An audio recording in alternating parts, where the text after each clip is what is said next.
First part. Zarathustra's Prologue. 1. When Zarathustra was 30 years old, he left his home and the lake of his home, and went into the mountains.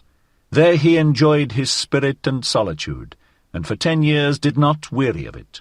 But at last his heart changed, and rising one morning with the rosy dawn, he went before the sun, and spake thus unto it. Thou great star, what would be thy happiness if thou hadst not those for whom thou shinest? For 10 years hast thou climbed hither unto my cave. Thou wouldst have wearied of thy light and of the journey, had it not been for me, mine eagle and my serpent.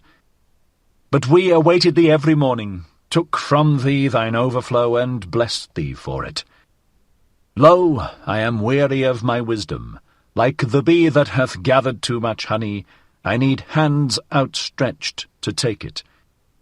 I would fain bestow and distribute, until the wise have once more become joyous in their folly, and the poor happy in their riches. Therefore must I descend into the deep, as thou doest in the evening, when thou goest behind the sea, and givest light also to the netherworld, thou exuberant star. Like thee must I go down, as men say, to whom I shall descend. Bless me then, thou tranquil eye, that canst behold even the greatest happiness without envy. Bless the cup that is about to overflow, that the water may flow golden out of it, and carry everywhere the reflection of thy bliss. Lo, this cup is again going to empty itself, and Zarathustra is again going to be a man. Thus began Zarathustra's down-going. 2. Zarathustra went down the mountain alone, no one meeting him. When he entered the forest, however, there suddenly stood before him an old man, who had left his holy cot to seek roots, and thus spake the old man to Zarathustra. No stranger to me is this wanderer. Many years ago passed he by. Zarathustra he was called, but he hath altered. Then thou carriedst thine ashes into the mountains. Wilt thou now carry thy fire into the valleys? Fearest thou not the incendiary's doom? Yea, I recognize Zarathustra. Pure is his eye, and no loathing lurketh about his mouth. Goeth he not along like a dancer? Altered is Zarathustra. A child hath Zarathustra become.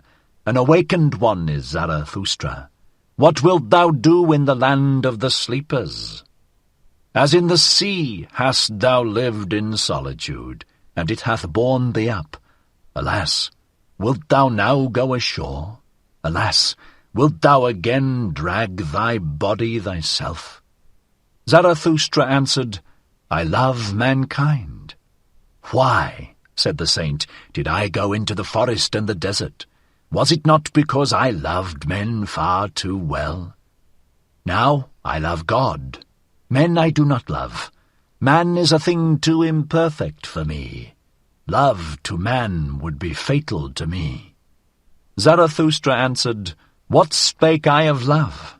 I am bringing gifts unto men. Give them nothing, said the saint.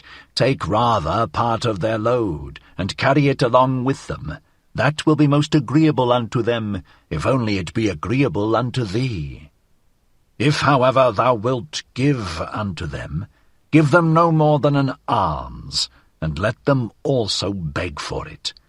No, replied Zarathustra, I give no alms. I am not poor enough for that. The saint laughed at Zarathustra, and spake thus, Then see to it that they accept thy treasures. They are distrustful of anchorites, and do not believe that we come with gifts. The fall of our footsteps ringeth too hollow through their streets, and just as at night, when they are in bed and hear a man abroad long before sunrise, so they ask themselves concerning us, Where goeth the thief? Go not to men, but stay in the forest. Go rather to the animals. Why not be like me, a bear amongst bears, a bird amongst birds? "And what doeth the saint in the forest?" asked Zarathustra. The saint answered, "I make hymns and sing them, and in making hymns I laugh and weep and mumble. Thus do I praise God. With singing, weeping, laughing, and mumbling do I praise the God who is my God. But what dost thou bring us as a gift?"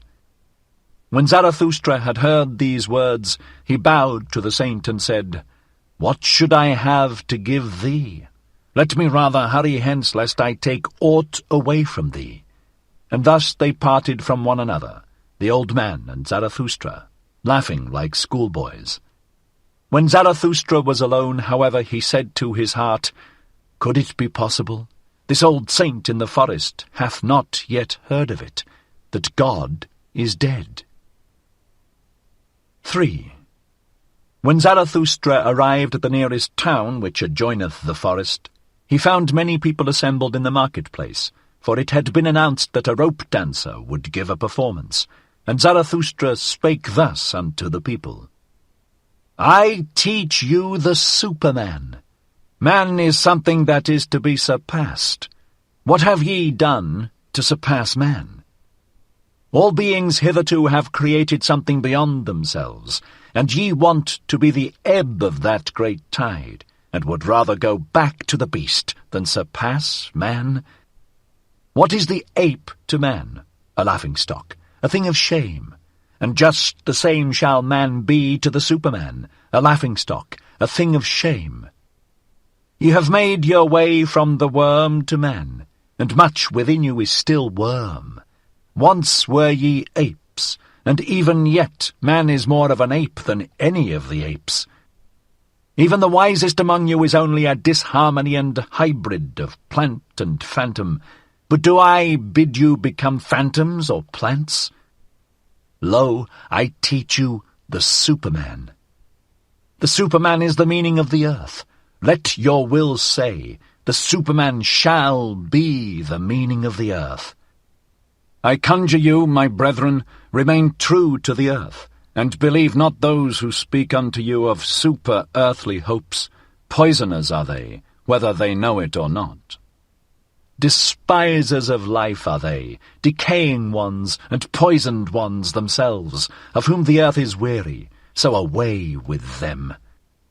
Once blasphemy against God was the greatest blasphemy, but God died, and therewith also those blasphemers. To blaspheme the earth is now the dreadfulest sin, and to rate the heart of the unknowable higher than the meaning of the earth. Once the soul looked contemptuously on the body, and then that contempt was the supreme thing. The soul wished the body meagre, ghastly, and famished. Thus it thought to escape from the body and the earth. Oh, that soul was itself meagre, ghastly, and famished, and cruelty was the delight of that soul. But ye also, my brethren, tell me, what doth your body say about your soul? Is your soul not poverty and pollution and wretched self-complacency? Verily, a polluted stream is man. One must be a sea to receive a polluted stream without becoming impure. Lo, I teach you the Superman. He is that sea. In him can your great contempt be submerged. What is the greatest thing ye can experience? It is the hour of great contempt, the hour in which even your happiness becometh loathsome unto you, and so also your reason and virtue. The hour when ye say, What good is my happiness? It is poverty and pollution and wretched self-complacency, but my happiness should justify existence itself. The hour when ye say, What good is my reason? Doth it long for knowledge as the lion for his food? It is poverty and pollution and wretched self-complacency. The hour when ye say, What good is my virtue? As yet it hath not made me passionate. How weary I am of my good and my bad! It is all poverty and pollution and wretched self-complacency. The hour when ye say, What good is my justice? I do not see that I am fervour and fuel. The just, however, are fervour and fuel. The hour when ye say, What good is my pity? Is not pity the cross on which he is nailed who loveth man? But my pity is not a crucifixion. Have ye ever spoken thus? Have ye ever cried thus? Ah, would that I had heard you crying thus. It is not your sin, it is your self-satisfaction that crieth unto heaven. Your very sparingness in sin crieth unto heaven. Where is the lightning to lick you with its tongue? Where is the frenzy with which ye should be inoculated? Lo, I teach you the Superman. He is that lightning, he is that frenzy. When Zarathustra had thus spoken, one of the people called out, We have now heard enough of the rope dancer. It is time now for us to see him. And all the people laughed at Zarathustra. But the rope dancer, who thought the words applied to him, began his performance. 4. Zarathustra, however, looked at the people and wondered. Then he spake thus. Man is a rope stretched between the animal and the Superman, a rope over an abyss. A dangerous crossing, a dangerous wayfaring, a dangerous looking back, a dangerous trembling and halting. What is great in man is that he is a bridge and not a goal. What is lovable in man is that he is an overgoing and a downgoing. I love those that know not how to live except as downgoers, for they are the overgoers. I love the great despisers, because they are the great adorers, and arrows of longing for the other shore. I love those who do not first seek a reason beyond the stars for going down and being sacrifices, but sacrifice themselves to the earth, that the earth of the Superman may hereafter arrive. I love him who liveth in order to know, and seeketh to know in order that the Superman may hereafter live. Thus seeketh he his own downgoing. I love him who laboureth and inventeth, that he may build the house for the Superman, and prepare for him earth, animal, and plant, for thus seeketh he his own downgoing. I love him who loveth his virtue, for virtue is the will to downgoing, and an arrow of longing. I love him who reserveth no share of spirit for himself, but wanteth to be wholly the spirit of his virtue. Thus walketh he as spirit over the bridge. I love him who maketh his virtue his inclination and destiny. Thus, for the sake of his virtue, he is willing to live on, or live no more. I love him who desireth not too many virtues. One virtue is more of a virtue than two, because it is more of a knot for one's destiny to cling to.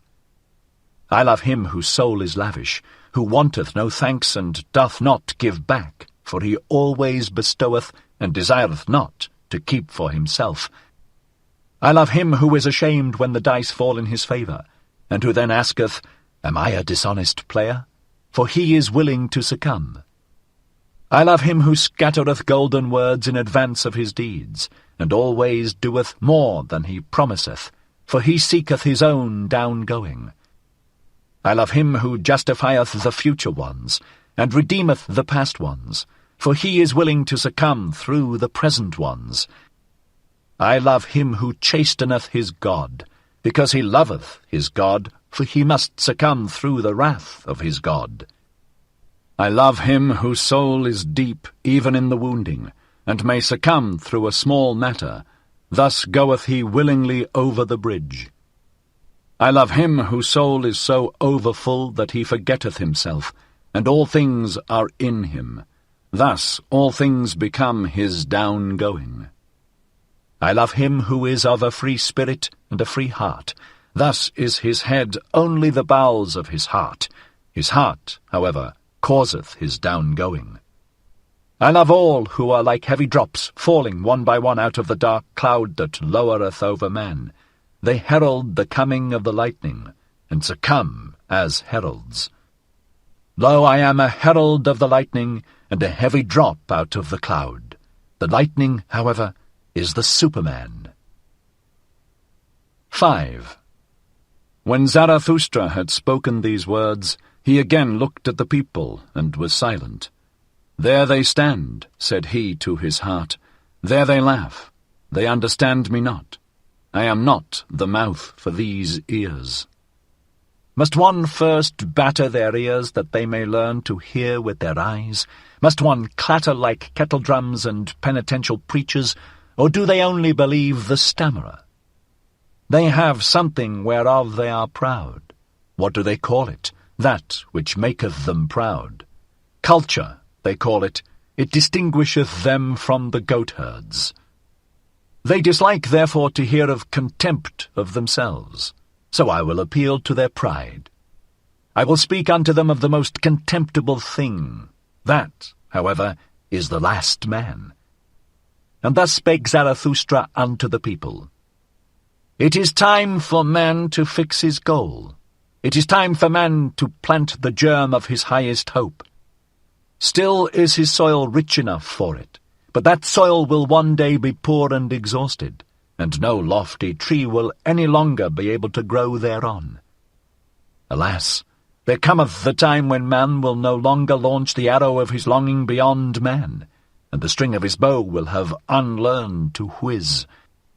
I tell you, one must still have chaos in one to give birth to a dancing star. I tell you, ye have still chaos in you. Alas, there cometh the time when man will no longer give birth to any star. Alas, there cometh the time of the most despicable man, who can no longer despise himself. Lo, I show you the last man. What is love? What is creation? What is longing? What is a star? So asketh the last man, and blinketh. The earth hath then become small, and on it there hoppeth the last man who maketh everything small. His species is ineradicable like that of the ground flea. The last man liveth longest. We have discovered happiness, say the last men, and blink thereby. They have left the regions where it is hard to live, for they need warmth. One still loveth one's neighbour and rubbeth against him, for one needeth warmth. Turning ill and being distrustful, they consider sinful. They walk warily. He is a fool who still stumbleth over stones or men. A little poison now and then, that maketh pleasant dreams, and much poison at last for a pleasant death. One still worketh, for work is a pastime, but one is careful lest the pastime should hurt one. One no longer becometh poor or rich. Both are too burdensome. Who still wanteth to rule? Who still wanteth to obey? Both are too burdensome. No shepherd and one herd. Every one wanteth the same. Every one is equal. He who hath other sentiments goeth voluntarily into the madhouse. Formerly all the world was insane, say the subtlest of them, and blink thereby. They are clever and know all that hath happened, so there is no end to their raillery. People still fall out, but are soon reconciled. Otherwise it spoileth their stomachs. They have their little pleasures for the day, and their little pleasures for the night, but they have a regard for health. We have discovered happiness, say the last men, and blink thereby. And here ended the first discourse of Zarathustra, which is also called the prologue, for at this point the shouting and mirth of the multitude interrupted him. "Give us this last man, O Zarathustra," they called out. "Make us into these last men. Then will we make thee a present of the Superman." And all the people exulted and smacked their lips. Zarathustra, however, turned sad, and said to his heart, "They understand me not. I am not the mouth for these ears. Too long perhaps have I lived in the mountains, too much have I hearkened unto the brooks and trees. Now do I speak unto them as unto the goatherds. Calm is my soul, and clear, like the mountains in the morning. But they think me cold, and a mocker with terrible jests. And now do they look at me and laugh, and while they laugh they hate me too. There is ice in their laughter." 6. Then, however, something happened which made every mouth mute and every eye fixed. In the meantime, of course, the rope dancer had commenced his performance. He had come out at a little door, and was going along the rope, which was stretched between two towers, so that it hung above the marketplace and the people. When he was just midway across, the little door opened once more, and a gaudily dressed fellow like a buffoon sprang out, and went rapidly after the first one. "Go on, halt-foot," cried his frightful voice. "Go on, lazy bones, interloper, sallow face, lest I tickle thee with my heel. What dost thou here between the towers? In the tower is the place for thee. Thou shouldst be locked up. To one better than thyself thou blockest the way." And with every word he came nearer and nearer the first one. When, however, he was but a step behind, there happened the frightful thing which made every mouth mute, and every eye fixed.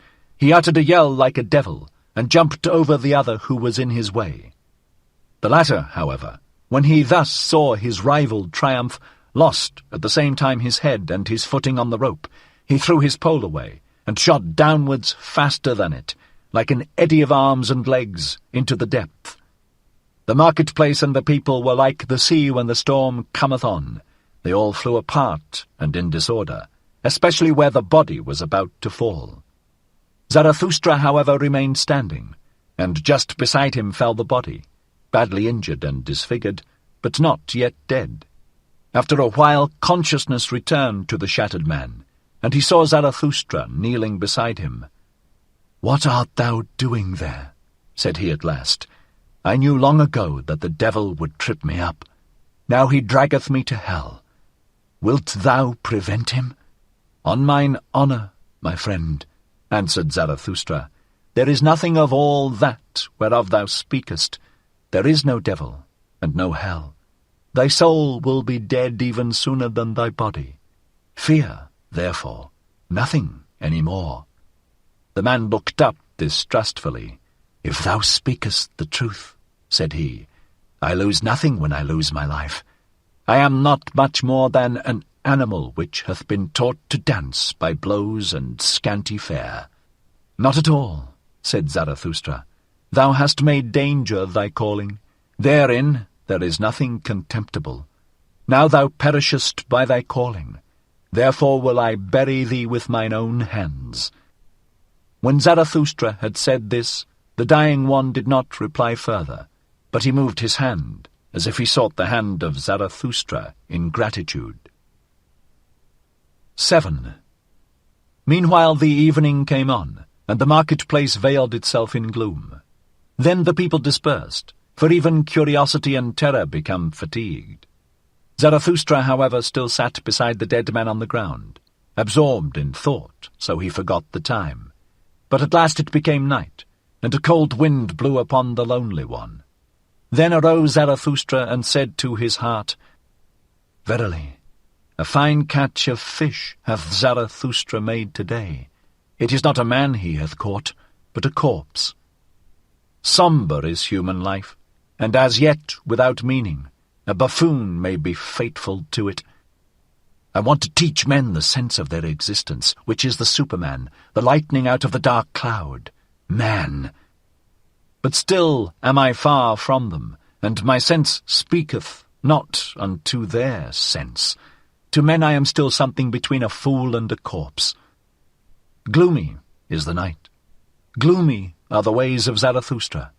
Come, thou cold and stiff companion, I carry thee to the place where I shall bury thee with mine own hands. 8. When Zarathustra had said this to his heart, he put the corpse upon his shoulders and set out on his way. Yet had he not gone 100 steps, when there stole a man up to him and whispered in his ear, and lo! He that spake was the buffoon from the tower. "Leave this town, O Zarathustra," said he. "There are too many here who hate thee. The good and just hate thee, and call thee their enemy and despiser. The believers in the orthodox belief hate thee, and call thee a danger to the multitude. It was thy good fortune to be laughed at, and verily thou spakest like a buffoon. It was thy good fortune to associate with the dead dog. By so humiliating thyself, thou hast saved thy life today. Depart, however, from this town, or tomorrow I shall jump over thee, a living man over a dead one." And when he had said this, the buffoon vanished. Zarathustra, however, went on through the dark streets. At the gate of the town the grave-diggers met him. They shone their torch on his face, and, recognizing Zarathustra, they sorely derided him. "Zarathustra is carrying away the dead dog. A fine thing that Zarathustra hath turned a grave-digger, for our hands are too cleanly for that roast. Will Zarathustra steal the bite from the devil? Well then, good luck to the repast. If only the devil is not a better thief than Zarathustra, he will steal them both, he will eat them both." And they laughed among themselves, and put their heads together. Zarathustra made no answer thereto, but went on his way. When he had gone on for 2 hours, past forests and swamps, he had heard too much of the hungry howling of the wolves, and he himself became a-hungry. So he halted at a lonely house in which a light was burning. "Hunger attacketh me," said Zarathustra, "like a robber. Among forests and swamps my hunger attacketh me, and late in the night. Strange humours hath my hunger. Often it cometh to me only after a repast, and all day it hath failed to come. Where hath it been?" And thereupon Zarathustra knocked at the door of the house. An old man appeared, who carried a light, and asked, "Who cometh unto me and my bad sleep?" "A living man and a dead one," said Zarathustra. "Give me something to eat and drink. I forgot it during the day. He that feedeth the hungry refresheth his own soul, saith wisdom." The old man withdrew, but came back immediately and offered Zarathustra bread and wine. "A bad country for the hungry," said he. "That is why I live here. Animal and man come unto me, the anchorite. But bid thy companion eat and drink also. He is wearier than thou." Zarathustra answered, "My companion is dead. I shall hardly be able to persuade him to eat." "That doth not concern me," said the old man sullenly. "He that knocketh at my door must take what I offer him. Eat, and fare ye well." Thereafter Zarathustra again went on for 2 hours, trusting to the path and the light of the stars, for he was an experienced night-walker, and liked to look into the face of all that slept. When the morning dawned, however, Zarathustra found himself in a thick forest, and no path was any longer visible. He then put the dead man in a hollow tree at his head, for he wanted to protect him from the wolves, and laid himself down on the ground and moss, and immediately he fell asleep, tired in body, but with a tranquil soul. 9. Long slept Zarathustra, and not only the rosy dawn passed over his head, but also the morning. At last, however, his eyes opened, and amazedly he gazed into the forest and the stillness. Amazedly he gazed into himself. Then he arose quickly, like a seafarer who all at once seeth the land, and he shouted for joy, for he saw a new truth, and he spake thus to his heart, "A light hath dawned upon me. I need companions, living ones, not dead companions and corpses which I carry with me where I will. But I need living companions, who will follow me because they want to follow themselves, and to the place where I will. A light hath dawned upon me. Not to the people is Zarathustra to speak, but to companions. Zarathustra shall not be the herd's herdsman and hound. To allure many from the herd, for that purpose have I come. The people and the herd must be angry with me. A robber shall Zarathustra be called by the herdsmen. Herdsmen, I say, but they call themselves the good and just. Herdsmen, I say, but they call themselves the believers in the orthodox belief. Behold the good and just. Whom do they hate most? Him who breaketh up their tables of values, the breaker, the law-breaker. He, however, is the Creator. Behold the believers of all beliefs. Whom do they hate most? Him who breaketh up their tables of values, the breaker, the law-breaker. He, however, is the Creator. Companions the Creator seeketh, not corpses, and not herds or believers either. Fellow creators the Creator seeketh, those who grave new values on new tables. Companions the Creator seeketh, and fellow reapers, for everything is ripe for the harvest with him.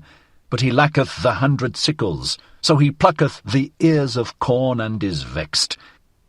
Companions the Creator seeketh, and such as know how to whet their sickles.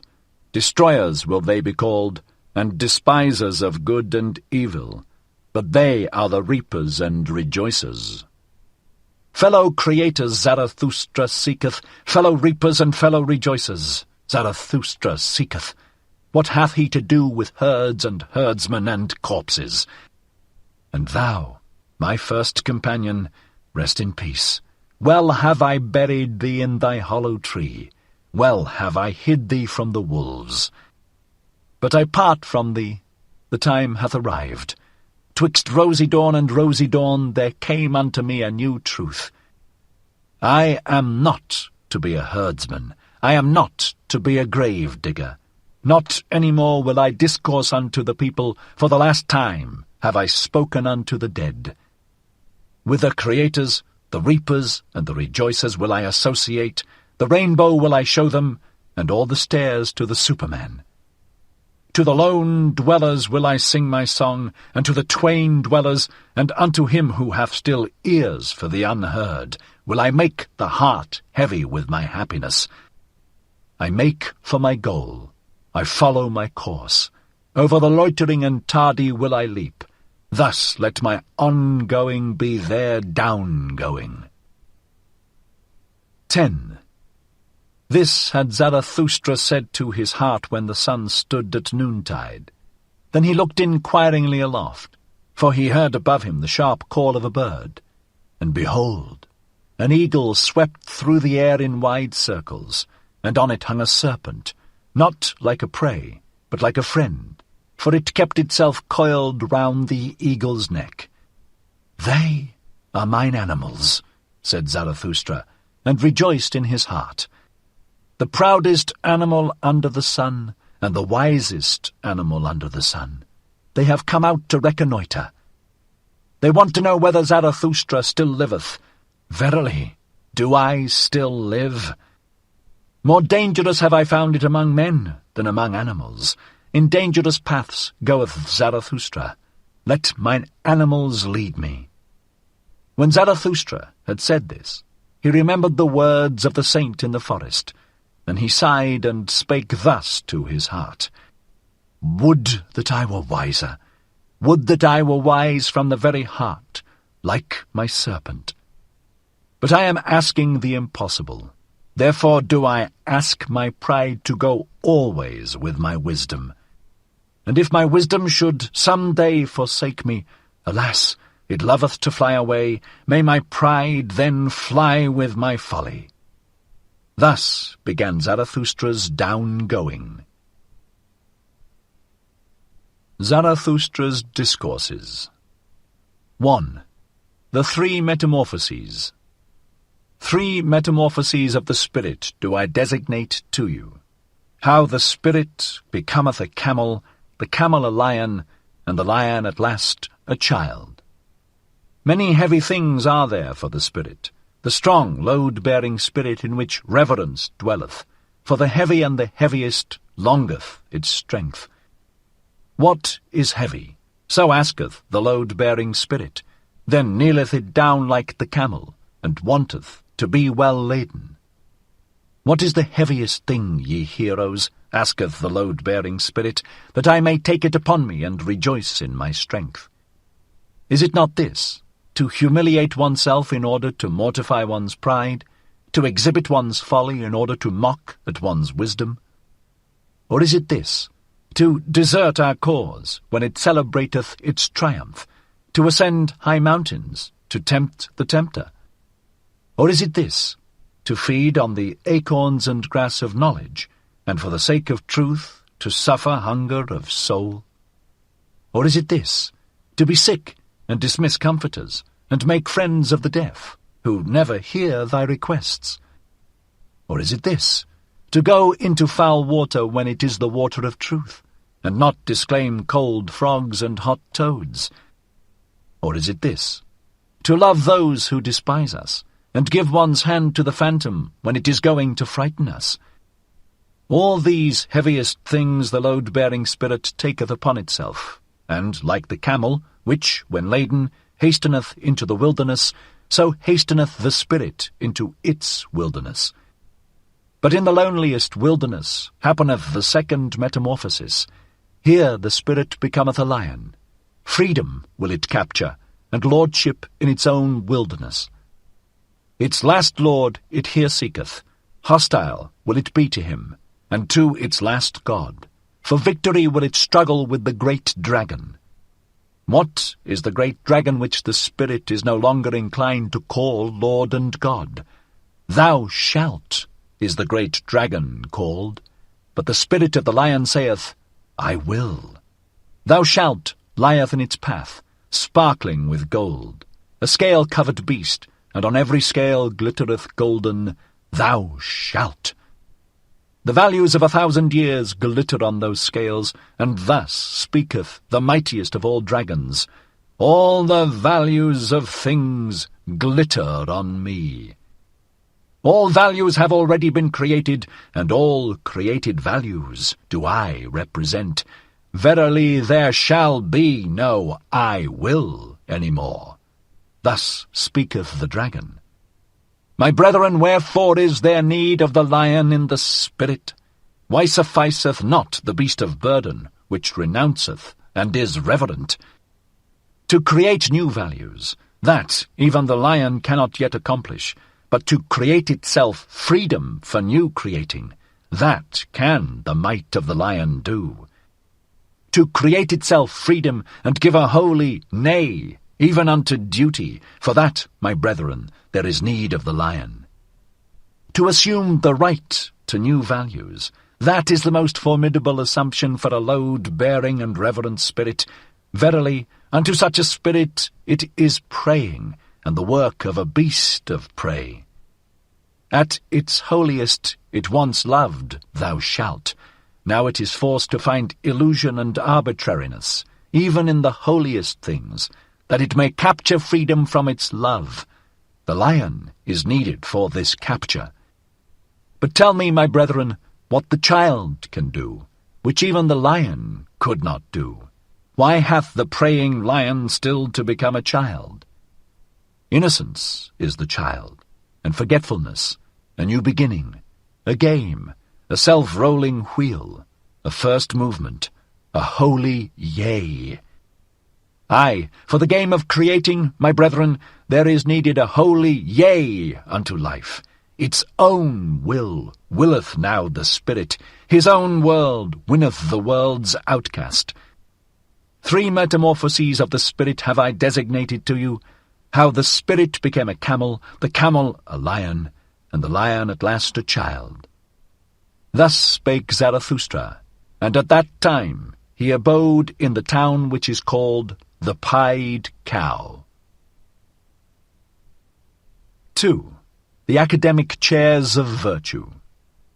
People commended unto Zarathustra a wise man, as one who could discourse well about sleep and virtue. Greatly was he honoured and rewarded for it, and all the youths sat before his chair.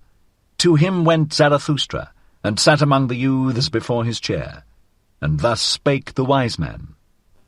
Respect and modesty in presence of sleep, that is the first thing, and to go out of the way of all who sleep badly and keep awake at night. Modest is even the thief in presence of sleep. He always stealeth softly through the night.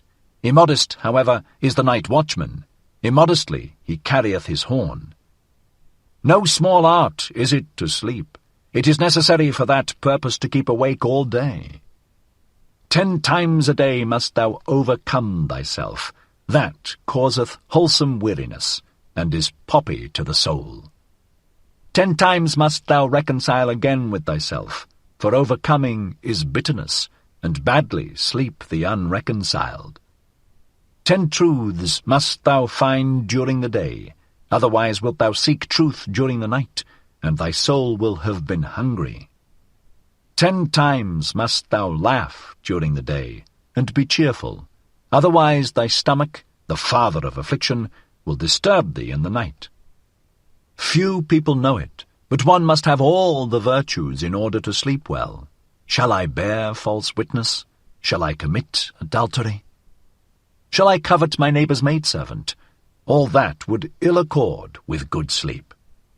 And even if one have all the virtues, there is still one thing needful, to send the virtues themselves to sleep at the right time, that they may not quarrel with one another, the good females.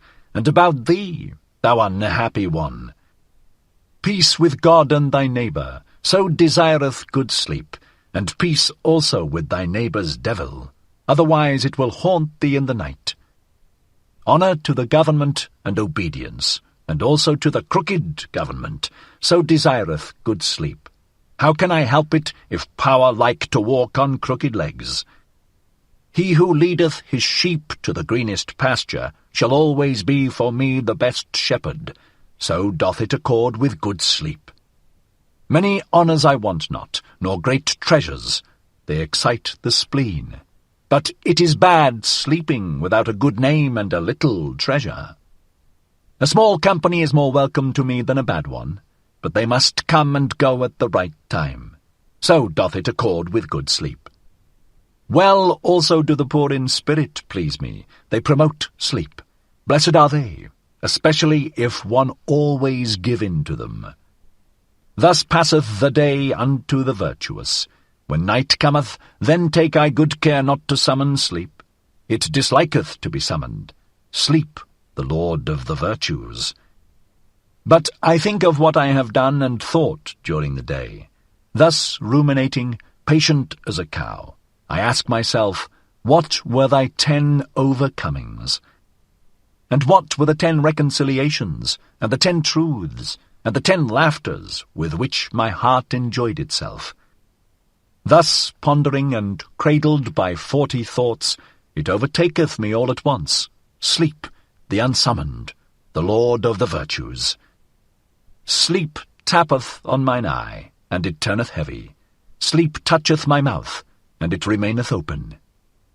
Verily on soft souls doth it come to me, the dearest of thieves, and stealeth from me my thoughts. Stupid do I then stand, like this academic chair. But not much longer do I then stand. I already lie. When Zarathustra heard the wise man thus speak, he laughed in his heart, for thereby had a light dawned upon him, and thus spake he to his heart. A fool seemeth this wise man with his 40 thoughts, but I believe he knoweth well how to sleep. Happy even is he who liveth near this wise man. Such sleep is contagious, even through a thick wall it is contagious. A magic resideth even in his academic chair, and not in vain did the youth sit before the preacher of virtue. His wisdom is to keep awake in order to sleep well, and verily, if life had no sense, and had I to choose nonsense, this would be the desirablest nonsense for me also. Now know I well what people sought formerly above all else when they sought teachers of virtue. Good sleep they sought for themselves, and poppy-head virtues to promote it. To all those belauded sages of the academic chairs, wisdom was sleep without dreams. They knew no higher significance of life. Even at present, to be sure, there are some like this preacher of virtue, and not always so honourable. But their time is past, and not much longer do they stand. There they already lie. Blessed are those drowsy ones, for they shall soon nod to sleep. Thus spake Zarathustra. 3. Backworldsmen. Once on a time, Zarathustra also cast his fancy beyond man, like all backworldsmen. The work of a suffering and tortured god did the world then seem to me. The dream and diction of a god did the world then seem to me, coloured vapours before the eyes of a divinely dissatisfied one. Good and evil, and joy and woe, and I and thou, coloured vapours did they seem to me before creative eyes. The Creator wished to look away from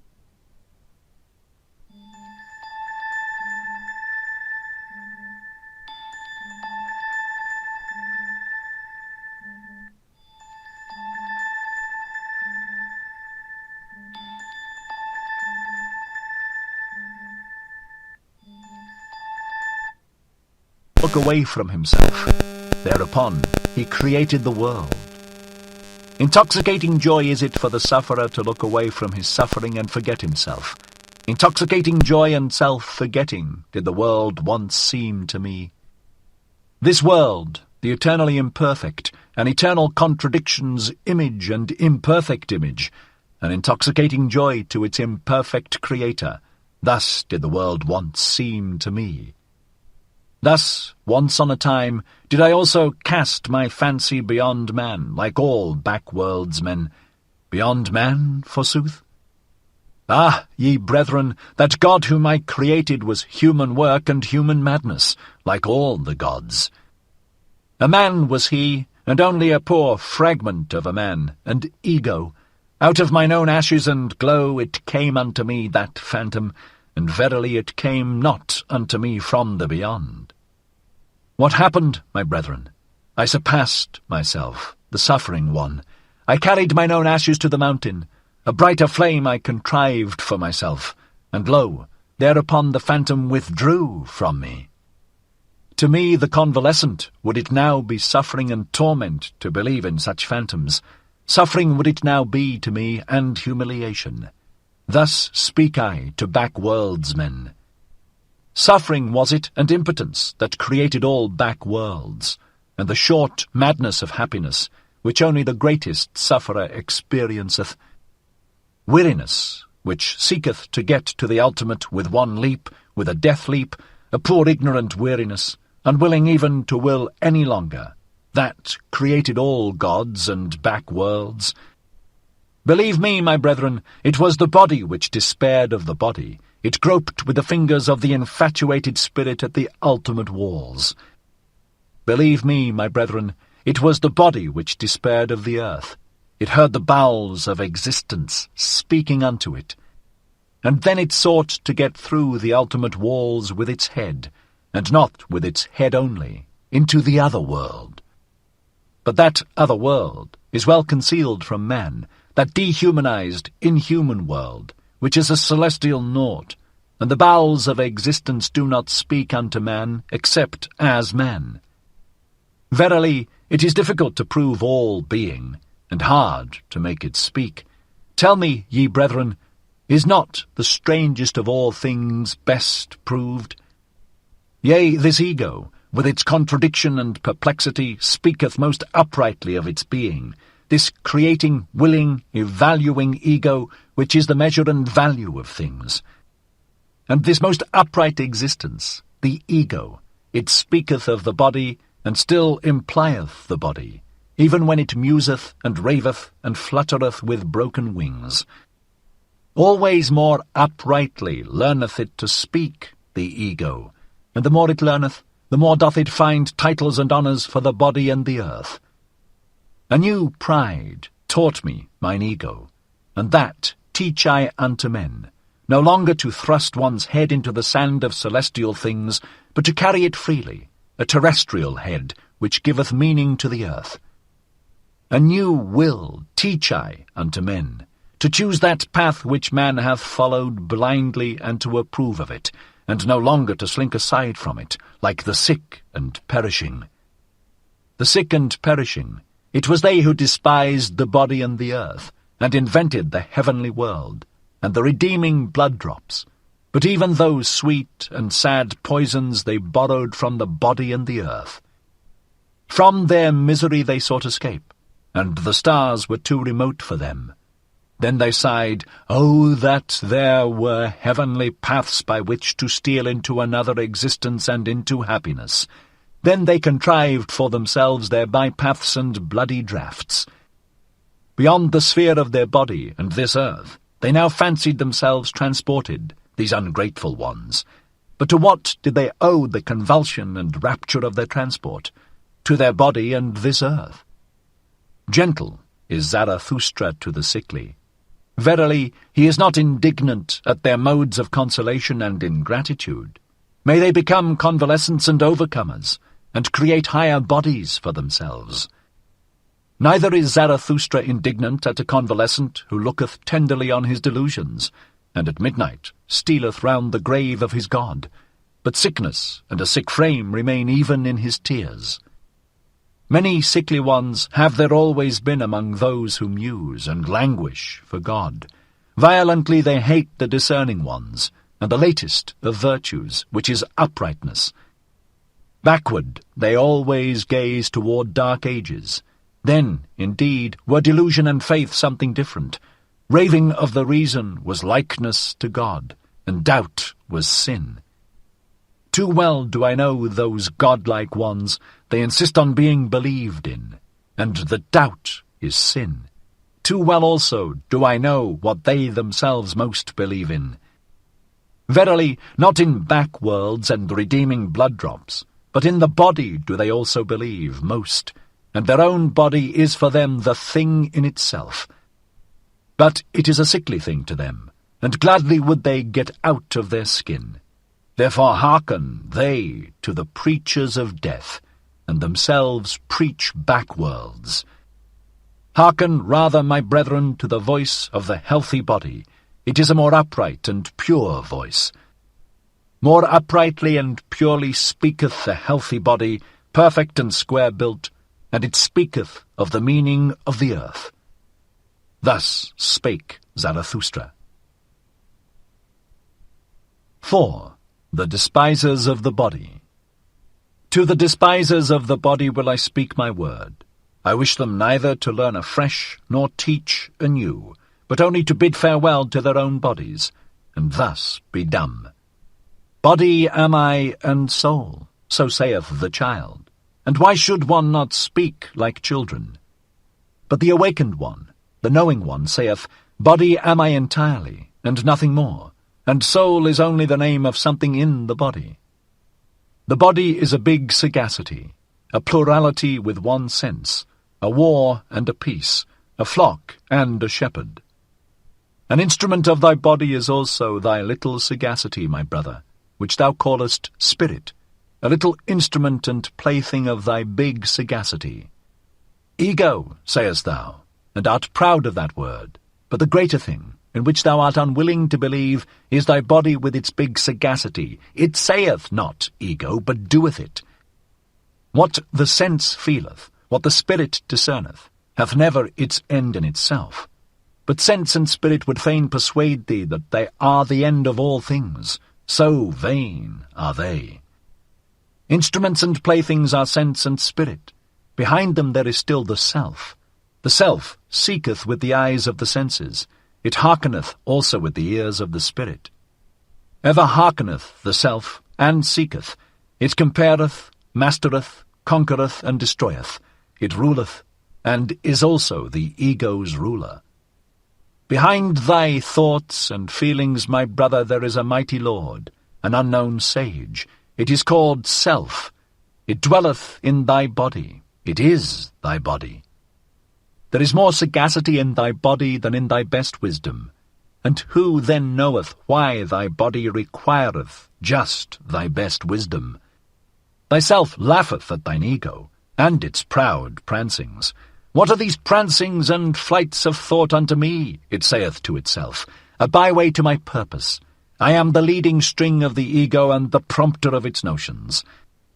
The self saith unto the ego, feel pain, and thereupon it suffereth, and thinketh how it may put an end thereto, and for that very purpose it is meant to think. The self saith unto the ego, feel pleasure, thereupon it rejoiceth, and thinketh how it may oft times rejoice, and for that very purpose it is meant to think. To the despisers of the body will I speak a word. That they despise is caused by their esteem. What is it that created esteeming and despising and worth and will? The creating self created for itself, esteeming and despising. It created for itself joy and woe. The creating body created for itself spirit, as a hand to its will. Even in your folly and despising, ye each serve yourself, ye despisers of the body. I tell you, your very self wanteth to die, and turneth away from life. No longer can yourself do that which it desireth most, create beyond itself. That is what it desireth most. That is all its fervour. But it is now too late to do so. So yourself wisheth to succumb, ye despisers of the body. To succumb, so wisheth yourself, and therefore have ye become despisers of the body, for ye can no longer create beyond yourselves. And therefore are ye now angry with life, and with the earth. And unconscious envy is in the sidelong look of your contempt. I go not your way, ye despisers of the body. Ye are no bridges for me to the Superman. Thus spake Zarathustra. 5. Joys and Passions. My brother, when thou hast a virtue, and it is thine own virtue, thou hast it in common with no one. To be sure, thou wouldst call it by name and caress it, thou wouldst pull its ears and amuse thyself with it. And lo, then hast thou its name in common with the people, and hast thou become one of the people, and the herd, with thy virtue. Better for thee to say, ineffable is it, and nameless, that which is pain and sweetness to my soul, and also the hunger of my bowels. Let thy virtue be too high for the familiarity of names, and if thou must speak of it, be not ashamed to stammer about it. Thus speak and stammer. That is my good. That do I love. Thus doth it please me entirely. Thus only do I desire the good. Not as the law of a god do I desire it. Not as a human law or a human need do I desire it. It is not to be a guidepost for me to super-earths and paradises. An earthly virtue is it which I love. Little prudence is therein, and the least everyday wisdom. But that bird built its nest beside me, therefore I love and cherish it. Now sitteth it beside me on its golden eggs. Thus shouldst thou stammer and praise thy virtue. Once hadst thou passions and calledst them evil, but now hast thou only thy virtues. They grew out of thy passions. Thou implantedst thy highest aim into the heart of those passions, then became they thy virtues and joys. And though thou wert of the race of the hot-tempered, or of the voluptuous, or of the fanatical, or the vindictive, all thy passions in the end became virtues, and all thy devils angels. Once hadst thou wild dogs in thy cellar, but they changed at last into birds and charming songstresses. Out of thy poisons brewedst thou balsam for thyself. Thy cow, affliction, milkedst thou. Now drinketh thou the sweet milk of her udder. And nothing evil groweth in thee any longer, unless it be the evil that groweth out of the conflict of thy virtues. My brother, if thou be fortunate, then wilt thou have one virtue and no more. Thus goest thou easier over the bridge. Illustrious is it to have many virtues, but a hard lot, and many a one hath gone into the wilderness and killed himself, because he was weary of being the battle and battlefield of virtues. My brother, are war and battle evil? Necessary, however, is the evil. Necessary are the envy and the distrust and the backbiting among the virtues. Lo, how each of thy virtues is covetous of the highest place. It wanteth thy whole spirit to be its herald. It wanteth thy whole power in wrath, hatred, and love. Jealous is every virtue of the others, and a dreadful thing is jealousy. Even virtues may succumb by jealousy. He whom the flame of jealousy encompasseth turneth at last, like the scorpion, the poisoned sting against himself. Ah, my brother, hast thou never seen a virtue backbite and stab itself? Man is something that hath to be surpassed, and therefore shalt thou love thy virtues, for thou wilt succumb by them.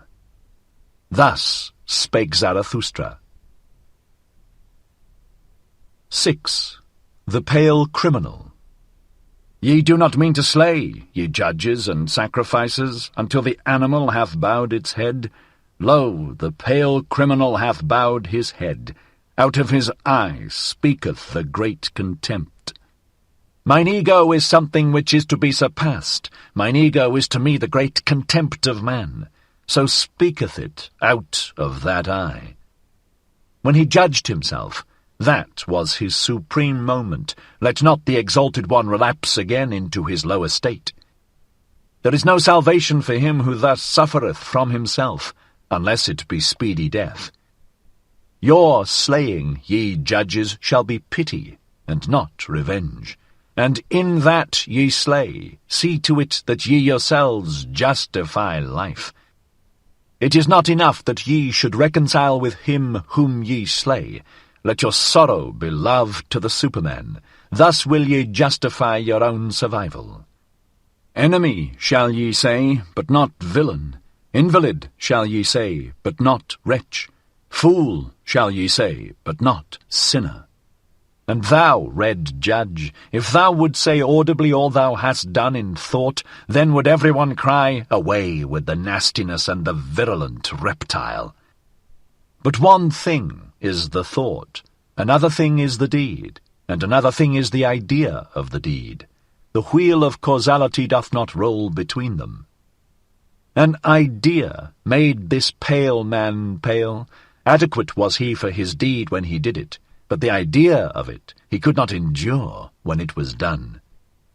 Evermore did he now see himself as the doer of one deed. Madness, I call this.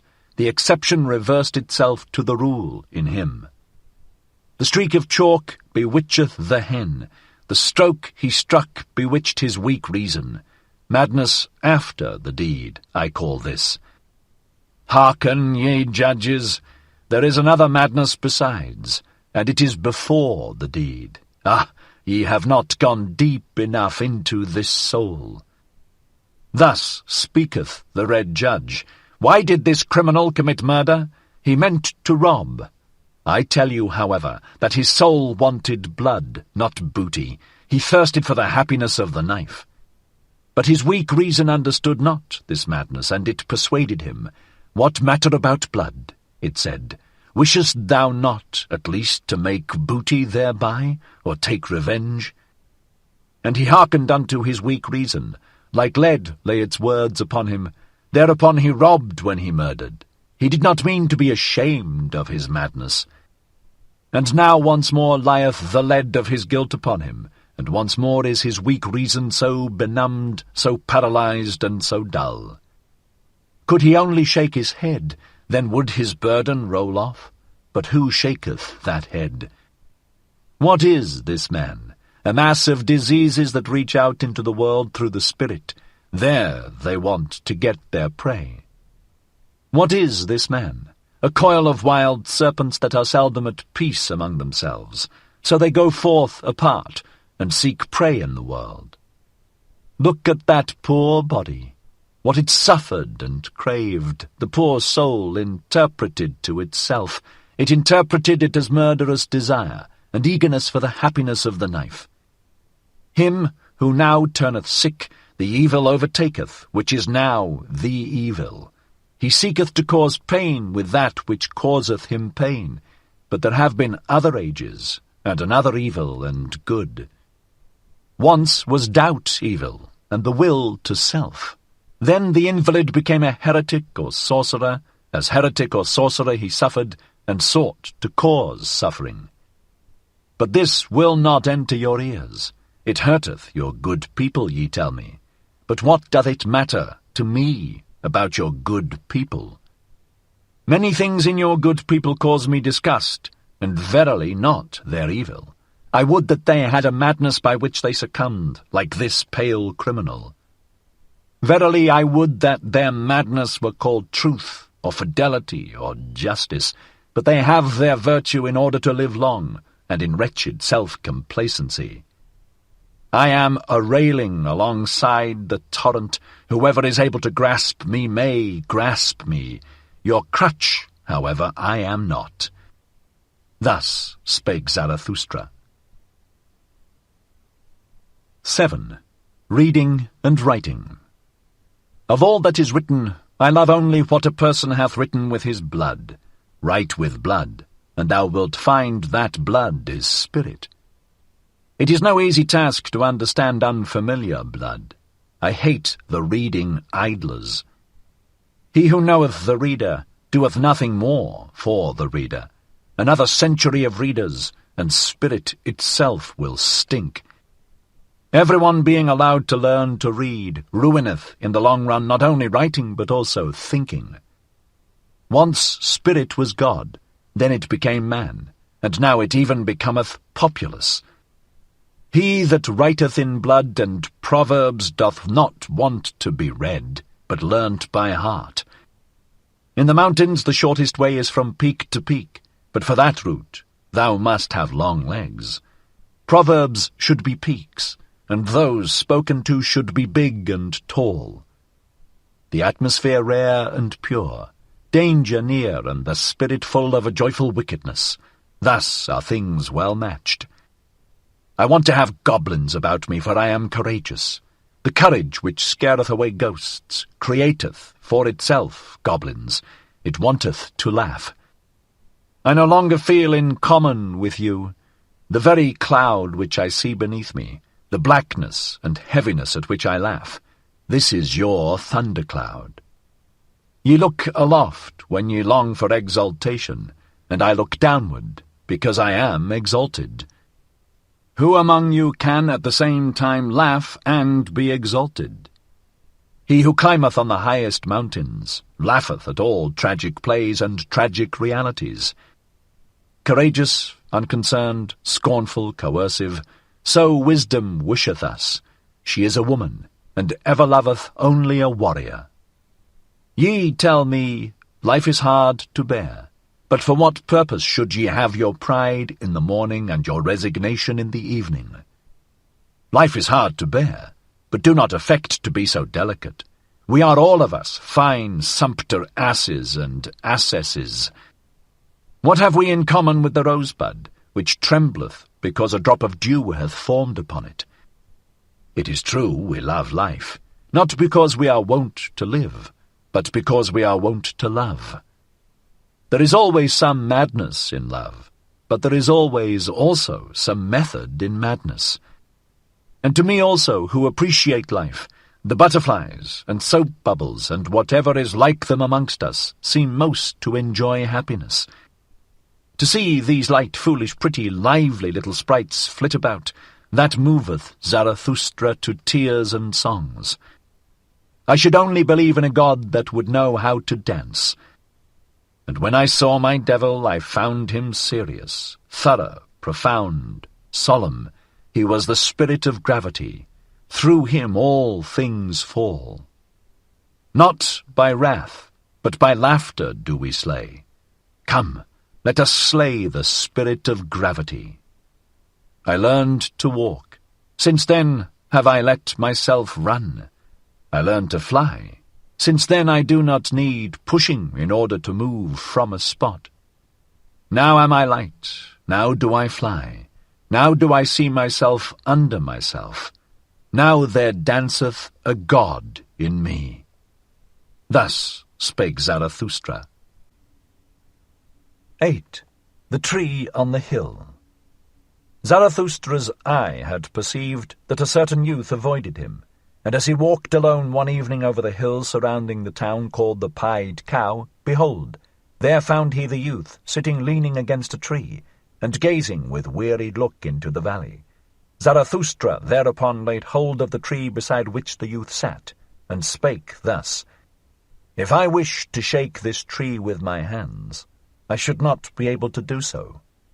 But the wind, which we see not, troubleth and bendeth it as it listeth.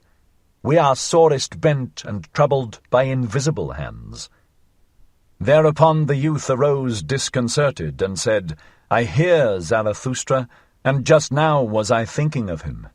Zarathustra answered, Why art thou frightened on that account? But it is the same with man as with the tree. The more he seeketh to rise into the height and light, the more vigorously do his roots struggle earthward, downward, into the dark and deep, into the evil. Yea, into the evil, cried the youth. How is it possible that thou hast discovered my soul? Zarathustra smiled and said, Many a soul one will never discover, unless one first invent it. Yea, into the evil, cried the youth once more. Thou saidst the truth, Zarathustra. I trust myself no longer, since I sought to rise into the height, and nobody trusteth me any longer. How doth that happen? I change too quickly. My today refuteth my yesterday. I often overleap the steps when I clamber. For so doing, none of the steps pardons me. When aloft, I find myself always alone. No one speaketh unto me. The frost of solitude maketh me tremble. What do I seek on the height? My contempt and my longing increase together. The higher I clamber, the more do I despise him who clambereth. What doth he seek on the height? How ashamed I am of my clambering and stumbling, how I mock at my violent panting, how I hate him who flieth, how tired I am on the height. Here the youth was silent, and Zarathustra contemplated the tree beside which they stood, and spake thus. This tree standeth lonely here on the hills. It hath grown up high above man and beast. And if it wanted to speak, it would have none who could understand it. So high hath it grown. Now it waiteth and waiteth. For what doth it wait? It dwelleth too close to the seat of the clouds. It waiteth, perhaps, for the first lightning. When Zarathustra had said this, the youth called out with violent gestures, Yea, Zarathustra, thou speakest the truth. My destruction I longed for when I desired to be on the height, and thou art the lightning for which I waited. Lo, what have I been since thou hast appeared amongst us? It is mine envy of thee that hath destroyed me. Thus spake the youth, and wept bitterly. Zarathustra, however, put his arm about him, and led the youth away with him. And when they had walked a while together, Zarathustra began to speak thus. It rendeth my heart. Better than thy words express it, thine eyes tell me all thy danger. As yet thou art not free. Thou still seekest freedom. Too unslept hath thy seeking made thee, and too wakeful. On the open height wouldst thou be, for the stars thirsteth thy soul, but thy bad impulses also thirst for freedom. Thy wild dogs want liberty. They bark for joy in their cellar when thy spirit endeavoureth to open all prison doors. Still art thou a prisoner, it seemeth to me, who deviseth liberty for himself. Ah, sharp becometh the soul of such prisoners, but also deceitful and wicked. To purify himself is still necessary for the freedom of the spirit. Much of the prison and the mould still remaineth in him. Pure hath his eye still to become. Yea, I know thy danger, but by my love and hope I conjure thee, cast not thy love and hope away. Noble thou feelest thyself still, and noble others also feel thee still, though they bear thee a grudge and cast evil looks. Know this, that to everybody a noble one standeth in the way. Also to the good a noble one standeth in the way, and even when they call him a good man, they want thereby to put him aside. The new would the noble man create, and a new virtue. The old wanteth the good man, and that the old should be conserved. But it is not the danger of the noble man to turn a good man, but lest he should become a blusterer, a scoffer, or a destroyer. Ah, I have known noble ones who lost their highest hope, and then they disparaged all high hopes. Then lived they shamelessly in temporary pleasures, and beyond the day had hardly a name. Spirit is also voluptuousness, said they, then broke the wings of their spirit, and now it creepeth about. and defileth where it gnaweth. Once they thought of becoming heroes, but sensualists are they now. A trouble and a terror is the hero to them. But by my love and hope I conjure thee, cast not away the hero in thy soul. Maintain wholly thy highest hope. Thus spake Zarathustra. 9. The Preachers of Death. There are preachers of death, and the earth is full of those to whom desistance from life must be preached. Full is the earth of the superfluous. Marred is life by the many too many. May they be decoyed out of this life by the life eternal. The yellow ones, so are called the preachers of death, or the black ones, but I will show them unto you in other colours besides. There are the terrible ones who carry about in themselves the beast of prey, and have no choice except lusts or self-laceration, and even their lusts are self-laceration. They have not yet become men, those terrible ones. May they preach desistance from life, and pass away themselves. There are the spiritually consumptive ones. Hardly are they born when they begin to die, and long for doctrines of lassitude and renunciation. They would fain be dead, and we should approve of their wish. Let us beware of awakening those dead ones, and of damaging those living coffins. They meet an invalid or an old man or a corpse, and immediately they say, life is refuted. But they only are refuted, and their eye, which seeth only one aspect of existence. Shrouded in thick melancholy and eager for the little casualties that bring death, thus do they wait and clench their teeth. Or else they grasp at sweetmeats and mock at their childishness thereby. They cling to their straw of life, and mock at their still clinging to it. Their wisdom speaketh thus, a fool, he who remaineth alive. But so far are we fools, and that is the foolishest thing in life. Life is only suffering, so say others, and lie not. Then see to it that ye cease. See to it that the life ceaseth, which is only suffering. And let this be the teaching of your virtue. Thou shalt slay thyself. Thou shalt steal away from thyself. Lust is sin, so say some who preach death. Let us go apart and beget no children. Giving birth is troublesome, say others. Why still give birth? One beareth only the unfortunate, and they also are preachers of death. Pity is necessary, so saith a third party. Take what I have, take what I am, so much less doth life bind me. Were they consistently pitiful, then would they make their neighbours sick of life. To be wicked, that would be their true goodness. But they want to be rid of life. What care they if they bind others still faster with their chains and gifts?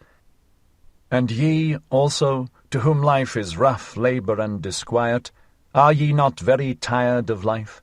Are ye not very ripe for the sermon of death?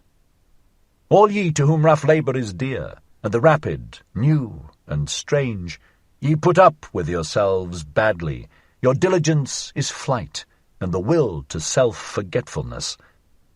If ye believed more in life, then would ye devote yourselves less to the momentary. But for waiting ye have not enough of capacity in you, nor even for idling. Everywhere resoundeth the voices of those who preach death, and the earth is full of those to whom death hath to be preached. Or life eternal. It is all the same to me, if only they pass away quickly. Thus spake Zarathustra. 10. War and Warriors. By our best enemies we do not want to be spared, nor by those either whom we love from the very heart. So let me tell you the truth. My brethren in war, I love you from the very heart. I am and was ever your counterpart, and I am also your best enemy. So let me tell you the truth. I know the hatred and envy of your hearts. Ye are not great enough not to know of hatred and envy. then be great enough not to be ashamed of them. And if ye cannot be saints of knowledge, then I pray you be at least its warriors. They are the companions and forerunners of such saintship. I see many soldiers. Could I but see many warriors! Uniform, one calleth what they wear. May it not be uniform what they therewith hide. Ye shall be those whose eyes ever seek for an enemy, for your enemy. And with some of you there is hatred at first sight. Your enemy shall ye seek, your war shall ye wage, and for the sake of your thoughts. And if your thoughts succumb, your uprightness shall still shout triumph thereby. Ye shall love peace as a means to new wars, and the short peace more than the long. You I advise not to work, but to fight. You I advise not to peace, but to victory. Let your work be a fight. Let your peace be a victory. One can only be silent and sit peacefully when one hath arrow and bow. Otherwise one prateth and quarrelleth. Let your peace be a victory. Ye say it is the good cause which halloweth even war. I say unto you, it is the good war which halloweth every cause. War and courage have done more great things than charity. Not your sympathy, but your bravery have hitherto saved the victims. What is good, ye ask? To be brave is good. Let the little girls say, to be good is what is pretty, and at the same time touching. They call you heartless, but your heart is true, and I love the bashfulness of your goodwill. Ye are ashamed of your flow, and others are ashamed of their ebb. Ye are ugly? Well then, my brethren, take the sublime about you, the mantle of the ugly. And when your soul becometh great, then doth it become haughty, and in your sublimity there is wickedness. I know you. In wickedness the haughty man and the weakling meet, but they misunderstand one another. I know you. Ye shall only have enemies to be hated, but not enemies to be despised. Ye must be proud of your enemies. Then the success of your enemies are also your successes. Resistance, that is the distinction of the slave. Let your distinction be obedience. Let your commanding itself be obeying. To the good warrior soundeth thou shalt pleasanter than I will, and all that is dear unto you ye shall first have it commanded unto you. Let your love to life be love to your highest hope, and let your highest hope be the highest thought of life. Your highest thought, however, ye shall have it commanded unto you by me, and it is this: man is something that is to be surpassed. So live your life of obedience and of war. What matter about long life? What warrior wisheth to be spared? I spare you not. I love you from my very heart, my brethren in war. Thus spake Zarathustra. 11. The New Idol. Somewhere there are still peoples and herds, but not with us, my brethren. Here there are states. A state? What is that? Well, open now your ears unto me, for now will I say unto you my word concerning the death of peoples. A state is called the coldest of all cold monsters. Coldly lieth it also, and this lie creepeth from its mouth. I, the state, am the people. It is a lie. Creators were they who created peoples, and hung a faith and a love over them. Thus they served life. Destroyers are they who lay snares for many, and call it the state. They hang a sword and 100 cravings over them. Where there is still a people, there the state is not understood, but hated as the evil eye, and as sin against laws and customs. This sign I give unto you: every people speaketh its language of good and evil. This its neighbour understandeth not. Its language hath it devised for itself in laws and customs. But the state lieth in all languages of good and evil, and whatever it saith it lieth, and whatever it hath stolen. False is everything in it, with stolen teeth it biteth the biting one. False are even its bowels. Confusion of language of good and evil, this sign I give unto you as the sign of the state. Verily, the will to death indicateth this sign. Verily, it beckoneth unto the preachers of death. Many too many are born, for the superfluous ones was the state devised. See just how it enticeth them to it, the many too many, how it swalloweth and cheweth and re-cheweth them. On earth there is nothing greater than I. It is I who am the regulating finger of God. Thus roareth the monster. And not only the long-eared and short-sighted fall upon their knees. Ah, even in your ears, ye great souls, it whispereth its gloomy lies. Ah, it findeth out the rich hearts which willingly lavish themselves. Yea, it findeth you out too, ye conquerors of the old God. Weary ye became of the conflict, and now your weariness serveth the new idol. Heroes and honourable ones, it would fain set up around it the new idol. Gladly it basketh in the sunshine of good consciences, the cold monster. Everything will it give you, if ye worship it, the new idol. Thus it purchaseth the lustre of your virtue, and the glance of your proud eyes. It seeketh to allure by means of you the many too many. Yea, a hellish artifice hath here been devised, a death-horse jingling with the trappings of divine honours. Yea, a dying for many hath here been devised, which glorifieth itself as life. Verily a hearty service unto all preachers of death. The state, I call it, where all are poison drinkers, the good and the bad. The state, where all lose themselves, the good and the bad. The state where the slow suicide of all is called life. Just see these superfluous ones. They steal the works of the inventors and the treasures of the wise. Culture they call their theft, and everything becometh sickness and trouble unto them. Just see these superfluous ones. Sick are they always. They vomit their bile and call it a newspaper. They devour one another, and cannot even digest themselves. Just see these superfluous ones. Wealth they acquire and become poorer thereby. Power they seek for, and above all, the lever of power, much money, these impotent ones. See them clamber, these nimble apes. They clamber over one another, and thus scuffle into the mud and the abyss.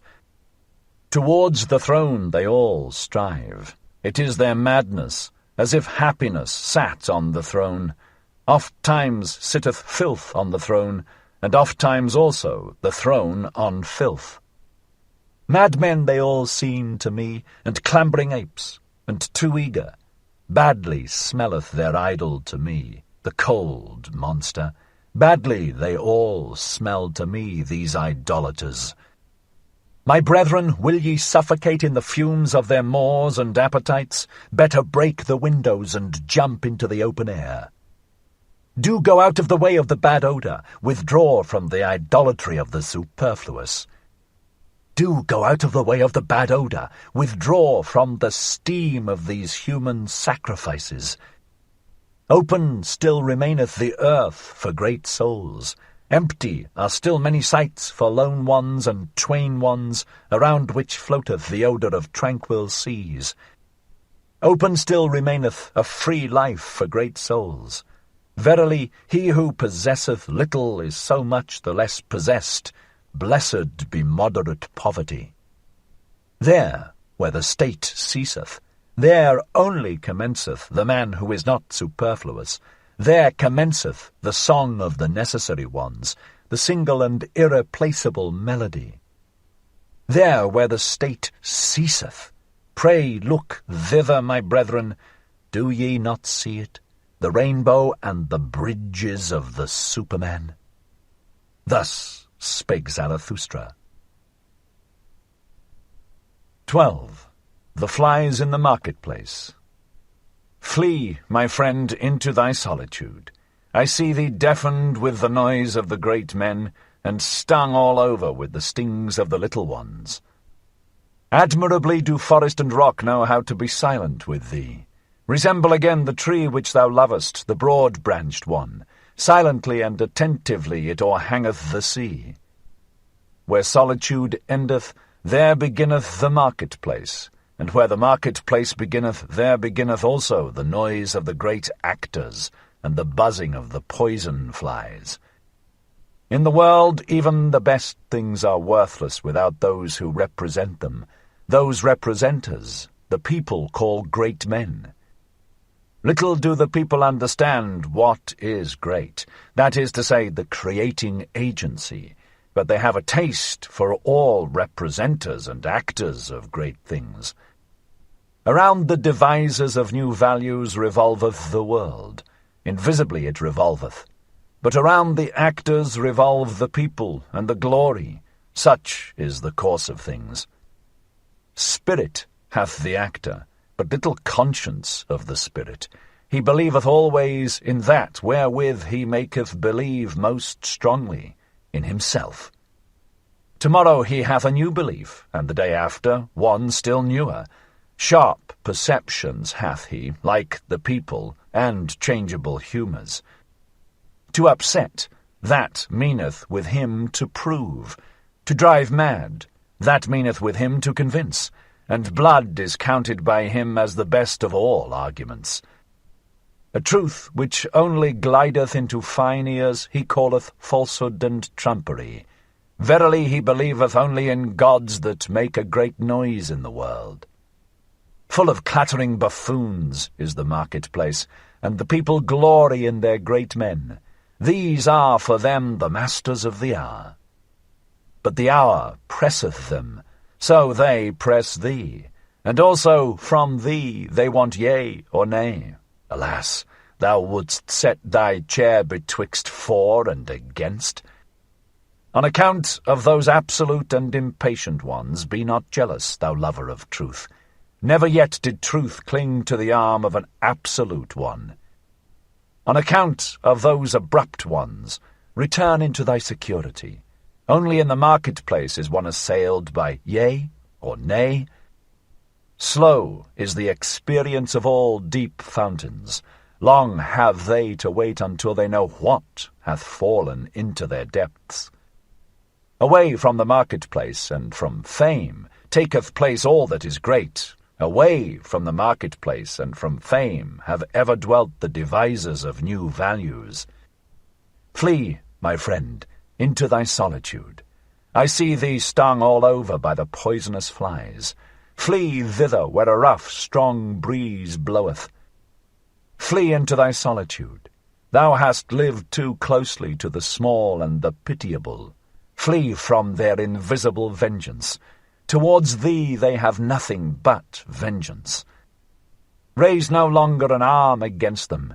Innumerable are they, and it is not thy lot to be a fly-flap. Innumerable are the small and pitiable ones, and of many a proud structure raindrops and weeds have been the ruin. Thou art not stone, but already hast thou become hollow by the numerous drops. Thou wilt yet break and burst by the numerous drops. Exhausted I see thee by poisonous flies. Bleeding I see thee, and torn at 100 spots, and thy pride will not even upbraid.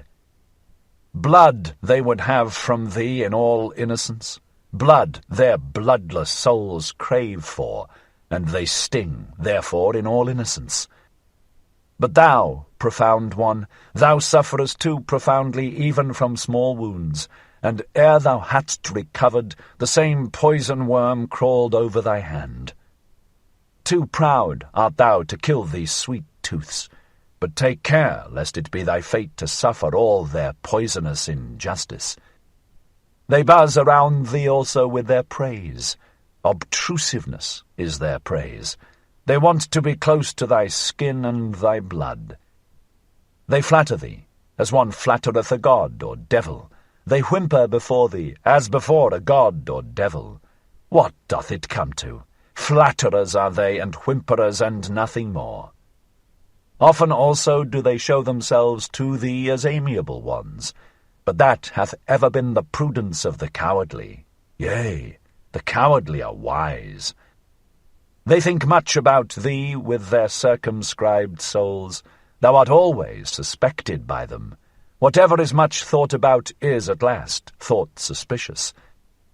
They punish thee for all thy virtues. They pardon thee in their inmost hearts only for thine errors. Because thou art gentle and of upright character, thou sayest, blameless are they for their small existence. But their circumscribed souls think blamable is all great existence. Even when thou art gentle towards them, they still feel themselves despised by thee, and they repay thy beneficence with secret maleficence. Thy silent pride is always counter to their taste. They rejoice if once thou be humble enough to be frivolous. What we recognize in a man, we also irritate in him. Therefore be on your guard against the small ones. In thy presence they feel themselves small, and their baseness gleameth and gloweth against thee in invisible vengeance. Sawest thou not how often they became dumb when thou approachedst them, and how their energy left them like the smoke of an extinguishing fire? Yea, my friend, the bad conscience art thou of thy neighbours, for they are unworthy of thee. Therefore they hate thee and would fain suck thy blood. Thy neighbours will always be poisonous flies. What is great in thee? That itself must make them more poisonous, and always more fly-like.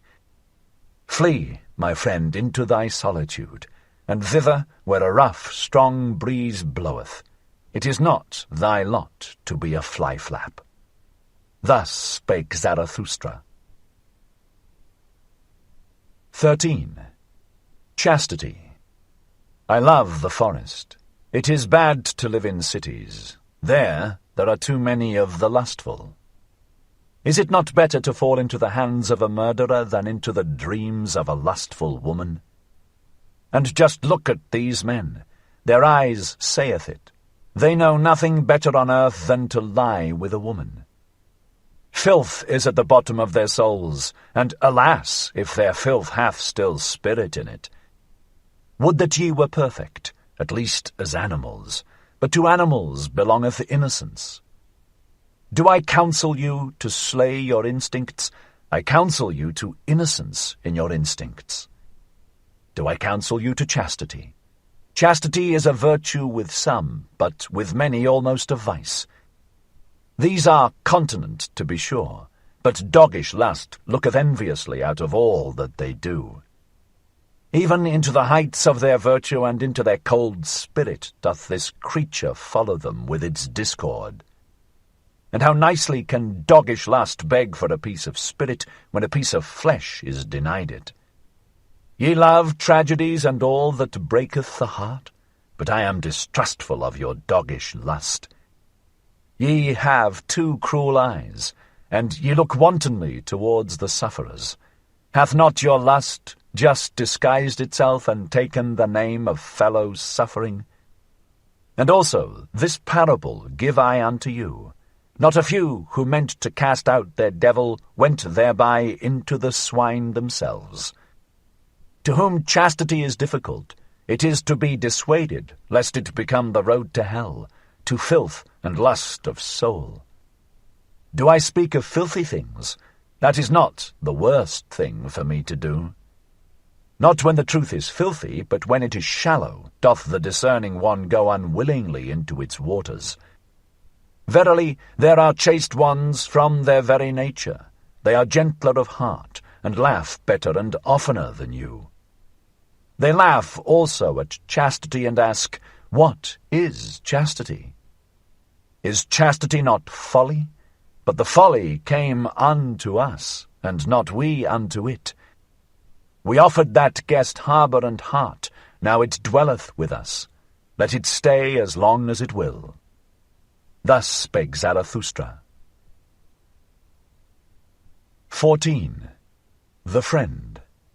One is always too many about me, thinketh the anchorite. Always once one, that maketh two in the long run. I and me are always too earnestly in conversation. How could it be endured if there were not a friend? The friend of the anchorite is always the third one. The third one is the cork which preventeth the conversation of the two sinking into the depth. Ah, there are too many depths for all anchorites. Therefore do they long so much for a friend, and for his elevation. Our faith in others betrayeth wherein we would fain have faith in ourselves. Our longing for a friend is our betrayer. And often with our love we want merely to overleap envy, and often we attack and make ourselves enemies to conceal that we are vulnerable. Be at least mine enemy, thus speaketh the true reverence, which doth not venture to solicit friendship. If one would have a friend, then must one also be willing to wage war for him, and in order to wage war, one must be capable of being an enemy. One ought still to honour the enemy in one's friend. Canst thou go nigh unto thy friend, and not go over to him? In one's friend one shall have one's best enemy. Thou shalt be closest unto him with thy heart when thou withstandest him. Thou wouldst wear no raiment before thy friend? It is in honour of thy friend that thou showest thyself to him as thou art, but he wisheth thee to the devil on that account. He who maketh no secret of himself shocketh. So much reason have ye to fear nakedness. Aye, if ye were gods, ye could then be ashamed of clothing. Thou canst not adorn thyself fine enough for thy friend, for thou shalt be unto him an arrow, and a longing for the Superman. Sawest thou ever thy friend asleep, to know how he looketh? What is usually the countenance of thy friend? It is thine own countenance in a coarse and imperfect mirror. Sawest thou ever thy friend asleep? Wert thou not dismayed at thy friend looking so? O my friend, man is something that hath to be surpassed. In divining and keeping silence shall the friend be a master. Not everything must thou wish to see. Thy dream shall disclose unto thee what thy friend doeth when awake. Let thy pity be a divining, to know first if thy friend wanteth pity. Perhaps he loveth in thee the unmoved eye, and the look of eternity. Let thy pity for thy friend be hid under a hard shell. Thou shalt bite out a tooth upon it. Thus will it have delicacy and sweetness. Art thou pure air, and solitude, and bread, and medicine to thy friend? Many a one cannot loosen his own fetters, but is nevertheless his friend's emancipator. Art thou a slave? Then thou canst not be a friend. Art thou a tyrant? Then thou canst not have friends. Far too long hath there been a slave and a tyrant concealed in woman. On that account woman is not yet capable of friendship. She knoweth only love. In woman's love there is injustice and blindness to all she doth not love. And even in woman's conscious love there is still always surprise and lightning and night, along with the light. As yet woman is not capable of friendship. Women are still cats and birds, or at the best, cows. As yet woman is not capable of friendship. But tell me, ye men, who of you are capable of friendship? Oh, your poverty, ye men, and your sordidness of soul! As much as ye give to your friend will I give even to my foe, and will not have become poorer thereby. There is comradeship. May there be friendship. Thus spake Zarathustra. 15. The 1,001 Goals. Many lands saw Zarathustra, and many peoples. Thus he discovered the good and bad of many peoples. No greater power did Zarathustra find on earth than good and bad. No people could live without first valuing. If a people will maintain itself, however, it must not value as its neighbour valueth. Much that passed for good with one people was regarded with scorn and contempt by another. Thus I found it. Much found I here called bad, which was there decked with purple honours. Never did one neighbour understand the other. Ever did his soul marvel at his neighbour's delusion and wickedness. A table of excellencies hangeth over every people. Lo, it is the table of their triumphs. Lo, it is the voice of their will to power. It is laudable what they think hard. What is indispensable and hard they call good, and what relieveth in the direst distress, the unique and hardest of all, they extol as holy. Whatever maketh them rule and conquer and shine, to the dismay and envy of their neighbours, they regard as the high and foremost thing, the test and the meaning of all else. Verily, my brother, if thou knewest but a people's need, its land, its sky, and its neighbour, then wouldst thou divine the law of its surmountings, and why it climbeth up that ladder to its hope. Always shalt thou be the foremost and prominent above others. No one shall thy jealous soul love, except a friend. That made the soul of a Greek thrill. Thereby went he his way to greatness. To speak truth, and be skilful with bow and arrow, so seemed it alike pleasing and hard to the people from whom cometh my name, the name which is alike pleasing and hard to me. To honour father and mother, and from the root of the soul to do their will, this table of surmounting hung another people over them, and became powerful and permanent thereby. To have fidelity, and for the sake of fidelity to risk honour and blood, even in evil and dangerous courses. Teaching itself so, another people mastered itself, and thus mastering itself, became pregnant and heavy with great hopes. Verily, men have given unto themselves all their good and bad. Verily, they took it not, they found it not. It came not unto them as a voice from heaven. Values did man only assign to things in order to maintain himself. He created only the significance of things, a human significance. Therefore calleth he himself man, that is, the valuator. Valuing is creating. Hear it, ye creating ones. Valuation itself is the treasure and jewel of the valued things. Through valuation only is there value, and without valuation the nut of existence would be hollow. Hear it, ye creating ones. Change of values, that is, change of the creating ones. Always doth he destroy who hath to be a creator. Creating ones were first of all peoples, and only in late times individuals. Verily, the individual himself is still the latest creation. Peoples once hung over them tables of the good, love which would rule, and love which would obey, created for themselves such tables. Older is the pleasure in the herd than the pleasure in the ego, and as long as the good conscience is for the herd, the bad conscience only saith ego. Verily, the crafty ego, the loveless one, that seeketh its advantage in the advantage of many, it is not the origin of the herd, but its ruin. Loving ones was it always, and creating ones that created good and bad. Fire of love gloweth in the names of all the virtues, and fire of wrath. Many lands saw Zarathustra, and many peoples. No greater power did Zarathustra find on earth than the creations of the loving ones. Good and bad are they called.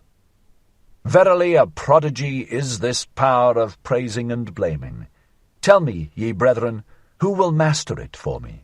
Who will put a fetter upon the 1,000 necks of this animal? 1,000 goals have there been hitherto, for 1,000 peoples have there been. Only the fetter for the 1,000 necks is still lacking. There is lacking the one goal. As yet humanity hath not a goal.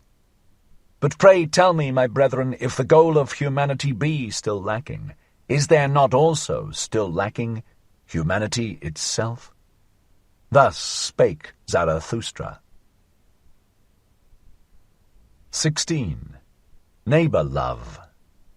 Ye crowd around your neighbor, and have fine words for it. But I say unto you, your neighbor love is your bad love of yourselves. Ye flee unto your neighbor from yourselves, and would fain make a virtue thereof. But I fathom your unselfishness. The thou is older than the I. The thou hath been consecrated, but not yet the I. So man presseth nigh unto his neighbor. Do I advise you to neighbor love? Rather do I advise you to neighbor flight and to furthest love. Higher than love to your neighbor is love to the furthest and future ones. Higher still than love to men is love to things and phantoms. The phantom that runneth on before thee, my brother, is fairer than thou. Why dost thou not give unto it thy flesh and thy bones? But thou fearest, and runnest unto thy neighbor. Ye cannot endure it with yourselves, and do not love yourselves sufficiently. So ye seek to mislead your neighbor into love, and would fain gild yourselves with his error. Would that ye could not endure it with any kind of near ones, or their neighbors. Then would ye have to create your friend and his overflowing heart out of yourselves. Ye call in a witness when ye want to speak well of yourselves, and when ye have misled him to think well of you, ye also think well of yourselves. Not only doth he lie who speaketh contrary to his knowledge, but more so he who speaketh contrary to his ignorance, and thus speak ye of yourselves in your intercourse, and belie your neighbor with yourselves. Thus saith the fool, association with men spoileth the character, especially when one hath none. The one goeth to his neighbor because he seeketh himself, and the other because he would fain lose himself. Your bad love to yourselves maketh solitude a prison to you. The furthest ones are they who pay for your love to the near ones, and when there are but 5 of you together, a 6th must always die. I love not your festivals either. Too many actors found I there, and even the spectators often behaved like actors. Not the neighbor do I teach you, but the friend. Let the friend be the festival of the earth to you, and a foretaste of the Superman. I teach you the friend and his overflowing heart, but one must know how to be a sponge if one would be loved by overflowing hearts. I teach you the friend in whom the world standeth complete, a capsule of the good, the creating friend, who hath always a complete world to bestow. And as the world unrolled itself for him, so rolleth it together again for him in rings, as the growth of good through evil, as the growth of purpose out of chance. Let the future and the furthest be the motive of thy today. In thy friend shalt thou love the Superman as thy motive. My brethren, I advise you not to neighbor love. I advise you to furthest love. Thus spake Zarathustra. 17. The way of the creating one. Wouldst thou go into isolation, my brother? Wouldst thou seek the way unto thyself? Tarry yet a little, and hearken unto me. He who seeketh may easily get lost himself. All isolation is wrong. So say the herd. And long didst thou belong to the herd. The voice of the herd will still echo in thee, and when thou sayest, I have no longer a conscience in common with you, then will it be a plaint and a pain. Lo, that pain itself did the same conscience produce, and the last gleam of that conscience still gloweth on thine affliction. But thou wouldst go the way of thine affliction, which is the way unto thyself. Then show me thine authority and thy strength to do so. Art thou a new strength and a new authority, a first motion, a self-rolling wheel? Canst thou also compel stars to revolve around thee? Alas, there is so much lusting for loftiness, there are so many convulsions of the ambitions. Show me that thou art not a lusting and ambitious one. Alas, there are so many great thoughts that do nothing more than the bellows. They inflate and make emptier than ever. Free dost thou call thyself? Thy ruling thought would I hear of, and not that thou hast escaped from a yoke. Art thou one entitled to escape from a yoke? Many a one hath cast away his final worth when he hath cast away his servitude. Free from what? What doth that matter to Zarathustra? Clearly, however, shall thine eye show unto me, free for what? Canst thou give unto thyself thy bad and thy good, and set up thy will as a law over thee? Canst thou be judge for thyself, and avenger of thy law? Terrible is aloneness with the judge and avenger of one's own law. Thus is a star projected into desert space, and into the icy breath of aloneness. Today sufferest thou still from the multitude, thou individual. Today hast thou still thy courage unabated, and thy hopes. But one day will the solitude weary thee. One day will thy pride yield, and thy courage quail. Thou wilt one day cry, I am alone. One day wilt thou see no longer thy loftiness, and see too closely thy lowliness. Thy sublimity itself will frighten thee as a phantom. Thou wilt one day cry, all is false. There are feelings which seek to slay the lonesome one. If they do not succeed, then must they themselves die. But art thou capable of it, to be a murderer? Hast thou ever known, my brother, the word disdain, and the anguish of thy justice in being just to those that disdain thee? Thou forcest many to think differently about thee. That charge they heavily to thine account. Thou camest nigh unto them, and yet wentest past. For that they never forgive thee. Thou goest beyond them, but the higher thou risest, the smaller doth the eye of envy see thee. Most of all, however, is the flying one hated. How could ye be just unto me, must thou say? I choose your injustice as my allotted portion. Injustice and filth cast they at the lonesome one. But, my brother, if thou wouldst be a star, thou must shine for them none the less on that account. And beyond thy guard against the good and just, they would fain crucify those who devise their own virtue. They hate the lonesome ones. Beyond thy guard also against holy simplicity, all is unholy to it that is not simple. Fain likewise would it play with the fire of the faggot and the stake. And beyond thy guard also against the assaults of thy love. Too readily doth the recluse reach his hand to anyone who meeteth him. To many a one mayest thou not give thy hand, but only thy paw, and I wish thy paw also to have claws. But the worst enemy thou canst meet wilt thou thyself always be.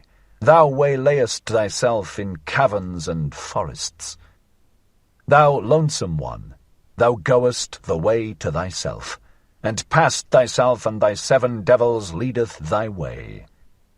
A heretic wilt thou be to thyself, and a wizard and a soothsayer, and a fool and a doubter, and a reprobate and a villain. Ready must thou be to burn thyself in thine own flame. How couldst thou become new if thou have not first become ashes? Thou lonesome one, thou goest the way of the creating one. A god wilt thou create for thyself out of thy 7 devils. Thou lonesome one, thou goest the way of the loving one. Thou lovest thyself, and on that account despisest thou thyself, as only the loving ones despise. To create desireth the loving one, because he despiseth. What knoweth he of love, who hath not been obliged to despise just what he loved? With thy love, go into thine isolation, my brother, and with thy creating, and late only will justice limp after thee. With my tears go into thine isolation, my brother. I love him who seeketh to create beyond himself, and thus succumbeth. Thus spake Zarathustra. 18. Old and young women. Why stealest thou along so furtively in the twilight, Zarathustra? And what hidest thou so carefully under thy mantle? Is it a treasure that hath been given thee, or a child that hath been born thee? Or goest thou thyself on a thief's errand, thou friend of the evil? Verily, my brother, said Zarathustra, it is a treasure that hath been given me. It is a little truth which I carry. But it is naughty, like a young child, and if I hold not its mouth, it screameth too loudly. As I went on my way alone today, at the hour when the sun declineth, there met me an old woman, and she spake thus unto my soul. Much hath Zarathustra spoken also to us women, but never spake he unto us concerning woman. And I answered her, Concerning woman, one should only talk unto men. Talk also unto me of woman, said she. I am old enough to forget it presently. And I obliged the old woman, and spake thus unto her. Everything in woman is a riddle, and everything in woman hath one solution. It is called pregnancy. Man is for woman a means. The purpose is always the child. But what is woman for man? Two different things wanteth the true man, danger and diversion. Therefore wanteth he woman as the most dangerous plaything. Man shall be trained for war, and woman for the recreation of the warrior. All else is folly. Two sweet fruits, these the warrior liketh not. Therefore liketh he woman. Bitter is even the sweetest woman. Better than man doth woman understand children, but man is more childish than woman. In the true man there is a child hidden, it wanteth to play. Up then, ye women, and discover the child in man. A plaything let woman be, pure and fine like the precious stone, illumined with the virtues of a world not yet come. Let the beam of a star shine in your love. Let your hope say, May I bear the Superman. In your love let there be valor. With your love shall ye assail him who inspireth you with fear. In your love be your honour. Little doth woman understand otherwise about honour. But let this be your honour, always to love more than ye are loved, and never be the second. Let man fear woman when she loveth, then maketh she every sacrifice, and everything else she regardeth as worthless. Let man fear woman when she hateth, for man in his innermost soul is merely evil. Woman, however, is mean. Whom hateth woman most? Thus spake the iron to the lodestone. I hate thee most, because thou attractest, but art too weak to draw unto thee. The happiness of man is, I will. The happiness of woman is, he will. Lo, now hath the world become perfect. Thus thinketh every woman when she obeyeth with all her love. Obey must the woman, and find a depth for her surface. Surface is woman's soul, a mobile stormy film on shallow water. Man's soul, however, is deep. Its current gusheth in subterranean caverns. Woman surmiseth its force, but comprehendeth it not. Then answered me the old woman, Many fine things hath Zarathustra said, especially for those who are young enough for them. Strange, Zarathustra knoweth little about woman, and yet he is right about them. Doth this happen because with women nothing is impossible? And now accept a little truth by way of thanks. I am old enough for it. Swaddle it up and hold its mouth. Otherwise it will scream too loudly, the little truth. Give me, woman, thy little truth, said I. And thus spake the old woman. Thou goest to women, do not forget thy whip. Thus spake Zarathustra. 19. The Bite of the Adder. One day had Zarathustra fallen asleep under a fig tree, owing to the heat, with his arms over his face, and there came an adder and bit him in the neck, so that Zarathustra screamed with pain. When he had taken his arm from his face, he looked at the serpent, and then did it recognize the eyes of Zarathustra, wriggled awkwardly, and tried to get away. "Not at all," said Zarathustra. "As yet hast thou not received my thanks. Thou hast awakened me in time. My journey is yet long." "Thy journey is short," said the adder sadly. "My poison is fatal." Zarathustra smiled.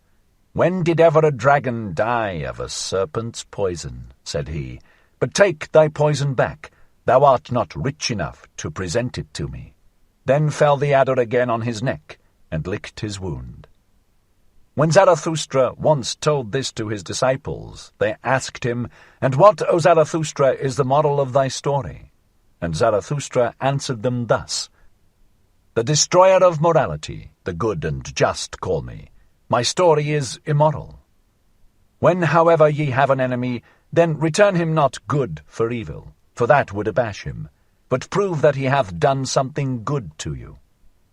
And rather be angry than abash anyone. And when ye are cursed, it pleaseth me not that ye should then desire to bless. Rather curse a little also. And should a great injustice befall you, then do quickly 5 small ones besides. Hideous to behold is he on whom injustice presseth alone.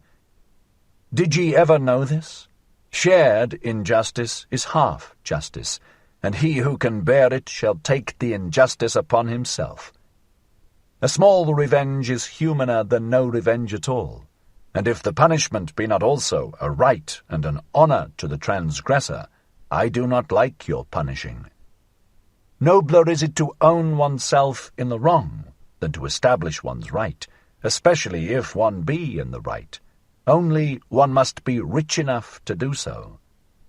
I do not like your cold justice. Out of the eye of your judges there always glanceth the executioner and his cold steel. Tell me, where find we justice, which is love with seeing eyes? Devise me then the love, which not only beareth all punishment, but also all guilt.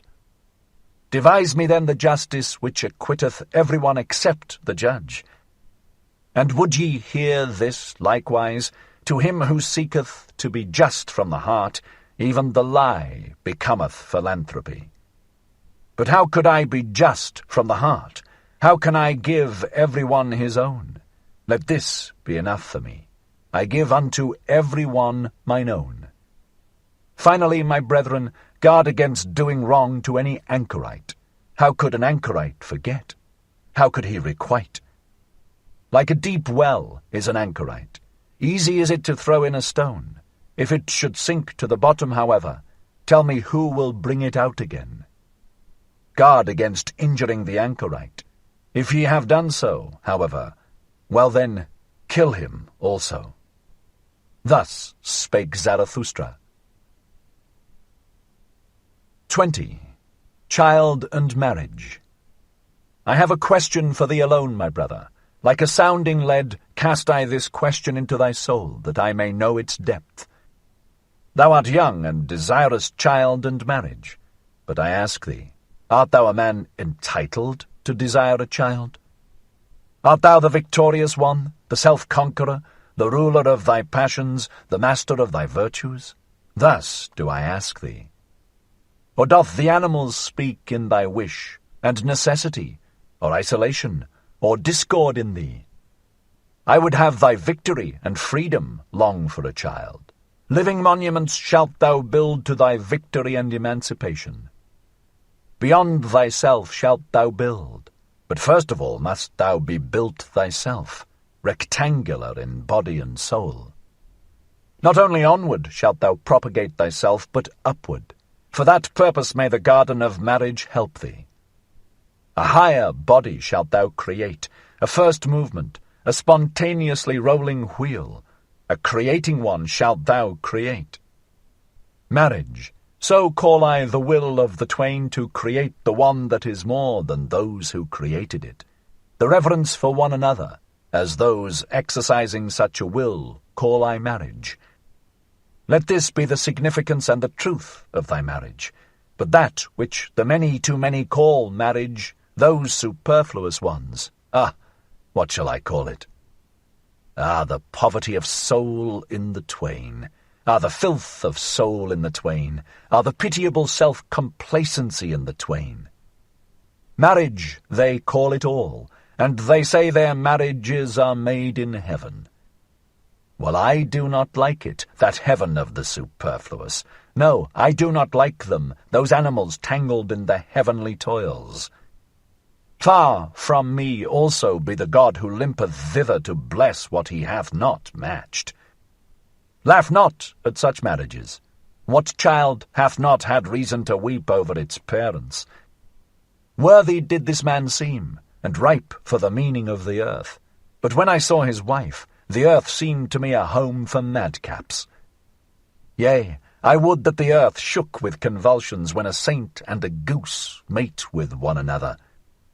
This one went forth in quest of truth as a hero, and at last got for himself a small decked-up lie. His marriage, he calleth it. That one was reserved in intercourse and chose choicely. But one time he spoilt his company for all time. His marriage, he calleth it.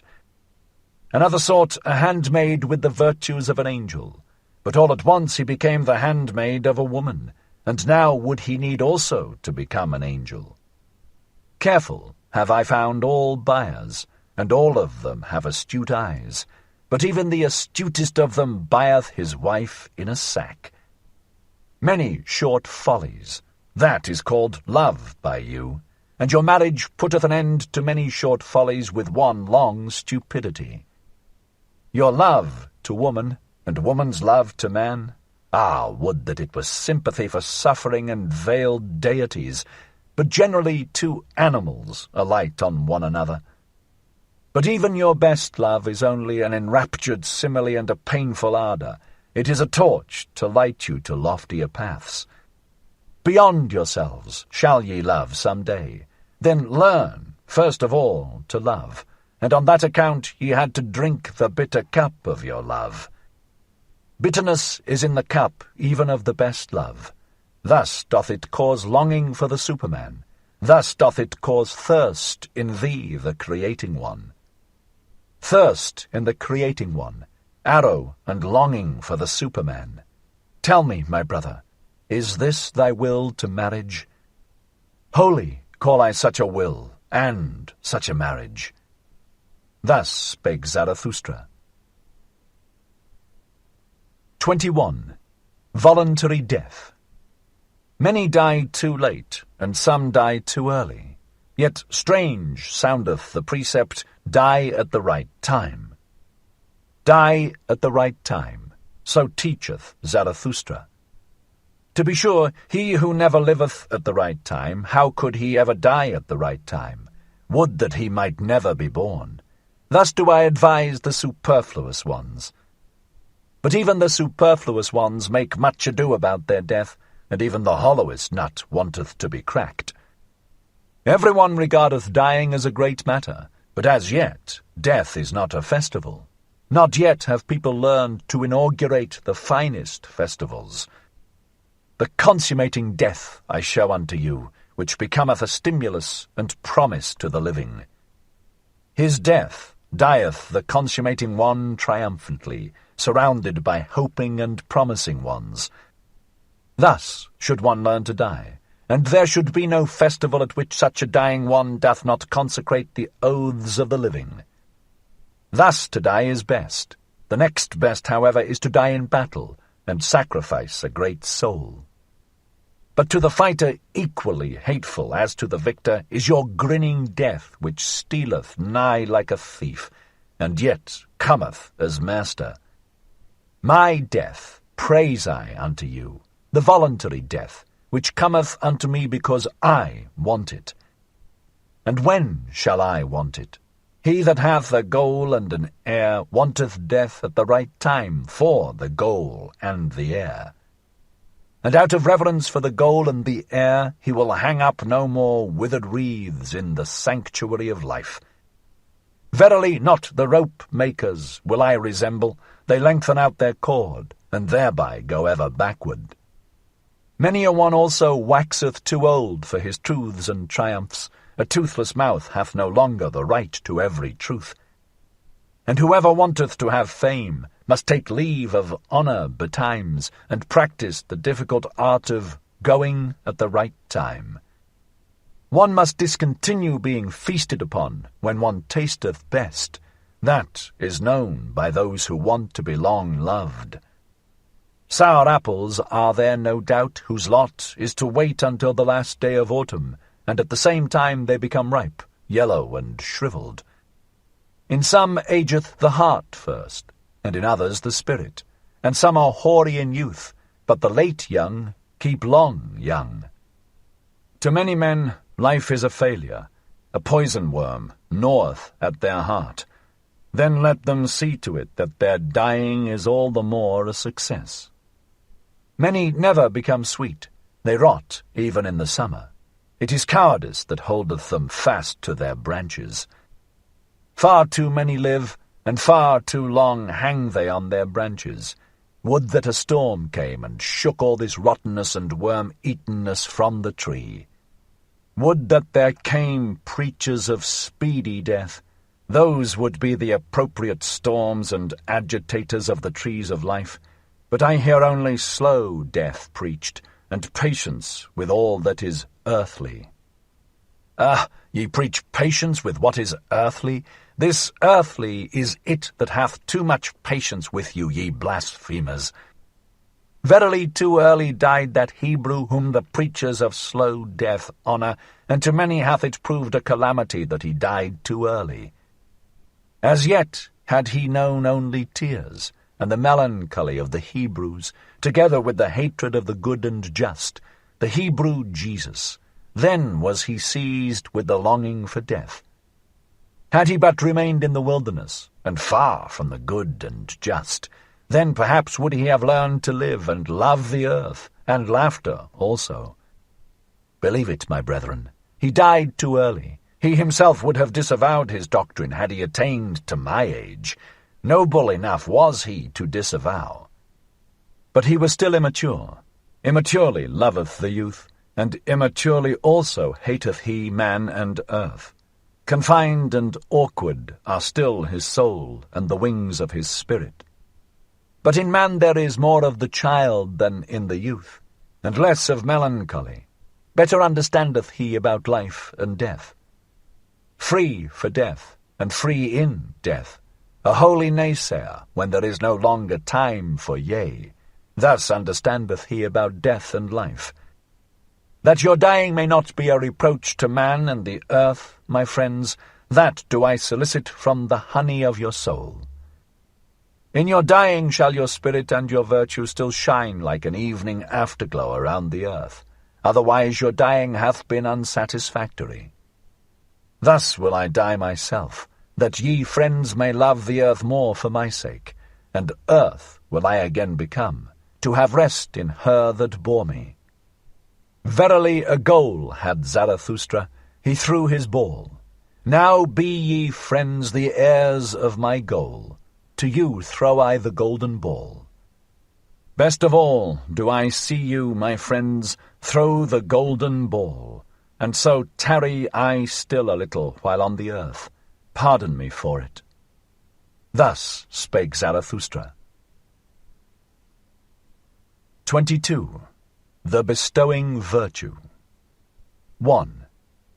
When Zarathustra had taken leave of the town to which his heart was attached, the name of which is the Pied Cow, there followed him many people who called themselves his disciples, and kept him company. Thus came they to a crossroad. Then Zarathustra told them that he now wanted to go alone, for he was fond of going alone.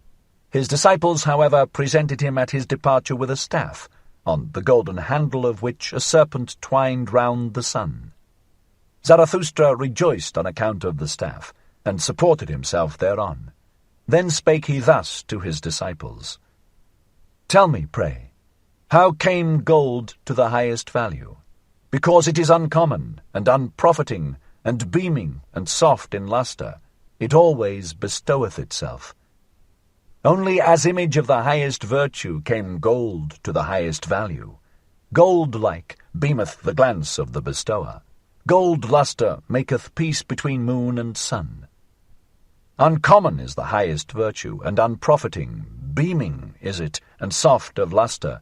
A bestowing virtue is the highest virtue. Verily, I divine you well, my disciples. Ye strive, like me, for the bestowing virtue. What should ye have in common with cats and wolves? It is your thirst to become sacrifices and gifts yourselves, and therefore have ye the thirst to accumulate all riches in your soul.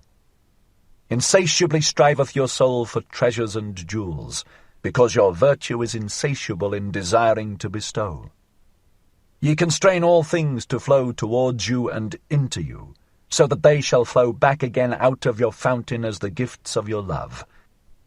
Verily, an appropriator of all values must such bestowing love become, but healthy and holy call I this selfishness. Another selfishness is there, an all too poor and hungry kind, which would always steal, the selfishness of the sick, the sickly selfishness. With the eye of the thief it looketh upon all that is lustrous. With the craving of hunger it measureth him who hath abundance, and ever doth it prowl round the tables of bestowers. Sickness speaketh in such craving, and invisible degeneration. Of a sickly body speaketh the larcenous craving of this selfishness. Tell me, my brother, what do we think bad and worst of all? Is it not degeneration? And we always suspect degeneration when the bestowing soul is lacking. Upward goeth our course from genera on to supergenera, but a horror to us is the degenerating sense, which saith, all for myself. Upward soareth our sense, thus is it a simile of our body, a simile of an elevation. Such similes of elevations are the names of the virtues. Thus goeth the body through history, a becomer and fighter, and the spirit, what is it to the body? Its fights and victories herald, its companion and echo. Similes are all names of good and evil. They do not speak out, they only hint.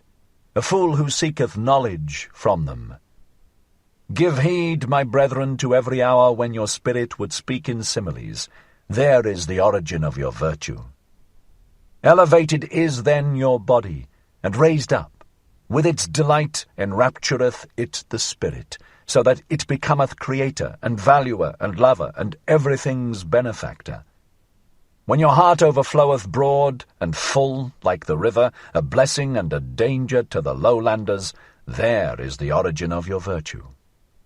When ye are exalted above praise and blame, and your will would command all things, as a loving one's will, there is the origin of your virtue. When ye despise pleasant things, and the effeminate couch, and cannot couch far enough from the effeminate, there is the origin of your virtue. When ye are willers of one will, and when that change of every need is needful to you, there is the origin of your virtue. Verily a new good and evil is it, verily a new deep murmuring and the voice of a new fountain. Power is it, this new virtue, a ruling thought is it, and around it a subtle soul, a golden sun with the serpent of knowledge around it. 2. Here paused Zarathustra a while, and looked lovingly on his disciples. Then he continued to speak thus, and his voice had changed. Remain true to the earth, my brethren, with the power of your virtue. Let your bestowing love and your knowledge be devoted to be the meaning of the earth. Thus do I pray and conjure you. Let it not fly away from the earthly, and beat against eternal walls with its wings. Ah, there hath always been so much flown-away virtue. Lead, like me, the flown-away virtue back to earth, yea, back to body and life, that it may give to the earth its meaning, a human meaning. 100 times hitherto hath spirit as well as virtue flown away and blundered. Alas, in our body dwelleth still all this delusion and blundering. Body and will hath it there become. 100 times hitherto hath spirit as well as virtue attempted and erred. Yea, an attempt hath man been. Alas, much ignorance and error hath become embodied in us. Not only the rationality of millenniums, also their madness breaketh out in us. Dangerous is it to be an heir. Still fight we step by step with the giant chance, and over all mankind hath hitherto ruled nonsense, the lack of sense. Let your spirit and your virtue be devoted to the sense of the earth, my brethren. Let the value of everything be determined anew by you. Therefore shall ye be fighters. Therefore shall ye be creators. Intelligently doth the body purify itself. Attempting with intelligence it exalteth itself. To the discerners all impulses sanctify themselves. To the exalted the soul becometh joyful. Physician, heal thyself, then wilt thou also heal thy patient. Let it be his best cure to see with his eyes him who maketh himself whole. 1,000 paths are there which have never yet been trodden, 1,000 salubrities and hidden islands of life. Unexhausted and undiscovered is still man and man's world. Awake and hearken, ye lonesome ones. From the future come winds with stealthy pinions, and to fine ears good tidings are proclaimed. Ye lonesome ones of today, ye seceding ones, ye shall one day be a people. Out of you who have chosen yourselves shall a chosen people arise, and out of it the Superman. Verily a place of healing shall the earth become, and already is a new odour diffused around it, a salvation-bringing odour, and a new hope. 3. When Zarathustra had spoken these words, he paused, like one who had not said his last word, and long did he balance the staff doubtfully in his hand. At last he spake thus, and his voice had changed. I now go alone, my disciples. Ye also now go away, and alone. So will I have it. Verily I advise you, depart from me, and guard yourselves against Zarathustra. And better still, be ashamed of him. Perhaps he hath deceived you. The man of knowledge must be able not only to love his enemies, but also to hate his friends. One requiteth a teacher badly if one remain merely a scholar. And why will ye not pluck at my wreath? Ye venerate me. But what if your veneration should some day collapse? Take heed lest a statue crush you. Ye say ye believe in Zarathustra? But of what account is Zarathustra? Ye are my believers. But of what account are all believers? Ye had not yet sought yourselves. Then did ye find me. So do all believers. Therefore all belief is of so little account. Now do I bid you lose me and find yourselves, and only when ye have all denied me will I return unto you. Verily, with other eyes, my brethren, shall I then seek my lost ones. With another love shall I then love you. And once again shall ye have become friends unto me, and children of one hope. Then will I be with you for the third time, to celebrate the great noontide with you. And it is the great noontide, when man is in the middle of his course between animal and Superman, and celebrateth his advance to the evening as his highest hope, for it is the advance to a new morning. At such time will the down-goer bless himself, that he should be an over-goer, and the sun of his knowledge will be at noontide. Dead are all the gods. Now do we desire the Superman to live. Let this be our final will at the great noontide. Thus spake Zarathustra. Second part. And only when ye have all denied me will I return unto you. Verily, with other eyes, my brethren, shall I then seek my lost ones. with another love shall I then love you. Zarathustra 1. The bestowing virtue. 23. The child with the mirror. After this Zarathustra returned again into the mountains to the solitude of his cave, and withdrew himself from men, waiting like a sower who hath scattered his seed. His soul, however, became impatient and full of longing for those whom he loved, because he had still much to give them. For this is hardest of all, to close the open hand out of love, and keep modest as a giver. Thus passed with the lonesome one months and years. His wisdom meanwhile increased, and caused him pain by its abundance. One morning, however, he awoke ere the rosy dawn, and having meditated long on his couch, at last spake thus to his heart. Why did I startle in my dream so that I awoke? Did not a child come to me carrying a mirror? O Zarathustra, said the child unto me, look at thyself in the mirror. But when I looked into the mirror I shrieked, and my heart throbbed, for not myself did I see therein, but a devil's grimace and derision. Verily, all too well do I understand the dream's portent and monition. My doctrine is in danger. Tares want to be called wheat. Mine enemies have grown powerful, and have disfigured the likeness of my doctrine, so that my dearest ones have to blush for the gifts that I gave them. Lost are my friends. The hour hath come for me to seek my lost ones. With these words Zarathustra started up, not however like a person in anguish, seeking relief, but rather like a seer and a singer whom the Spirit inspireth. With amazement did his eagle and serpent gaze upon him, for a coming bliss overspread his countenance like the rosy dawn. What hath happened unto me, mine animals, said Zarathustra? Am I not transformed? Hath not bliss come unto me like a whirlwind? Foolish is my happiness, and foolish things will it speak. It is still too young, so have patience with it. Wounded am I by my happiness, all sufferers shall be physicians unto me. To my friends can I again go down, and also to mine enemies.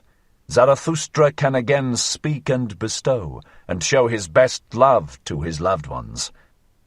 My impatient love overfloweth in streams, down towards sunrise and sunset. Out of silent mountains and storms of affliction rusheth my soul into the valleys. Too long have I longed and looked into the distance. Too long hath solitude possessed me. Thus have I unlearned to keep silence. Utterance have I become altogether, and the brawling of a brook from high rocks. Downward into the valleys will I hurl my speech, and let the stream of my love sweep into unfrequented channels. How should a stream not finally find its way to the sea? Forsooth, there is a lake in me, sequestered and self-sufficing, but the stream of my love beareth this along with it, down to the sea. New paths do I tread, a new speech cometh unto me. Tired have I become, like all creators of the old tongues. No longer will my spirit walk on worn-out souls. Too slowly runneth all speaking for me. Into thy chariot, O storm, do I leap, and even thee will I whip with my spite.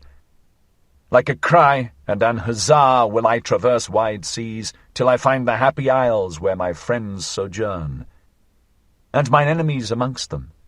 How I now love every one unto whom I may but speak. Even mine enemies pertain to my bliss.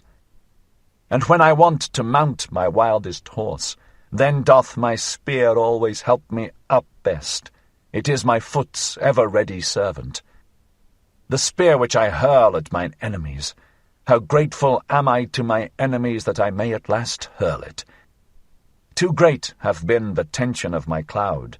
Twixt laughters of lightnings will I cast hail showers into the depths. Violently will my breast then heave, violently will it blow its storm over the mountains. Thus cometh its assuagement. Verily, like a storm cometh my happiness and my freedom.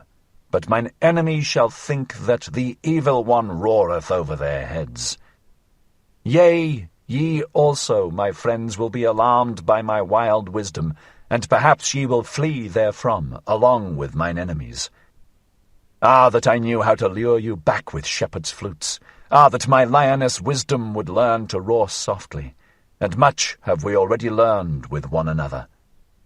My wild wisdom became pregnant on the lonesome mountains, on the rough stones did she bear the youngest of her young.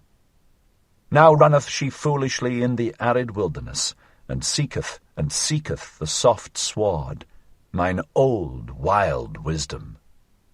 On the soft sward of your hearts, my friends, on your love would she fain couch her dearest one. Thus spake Zarathustra. 24. In the Happy Isles. The figs fall from the trees, they are good and sweet, and in falling the red skins of them break. A north wind am I to ripe figs. Thus, like figs, do these doctrines fall for you, my friends. Imbibe now their juice and their sweet substance.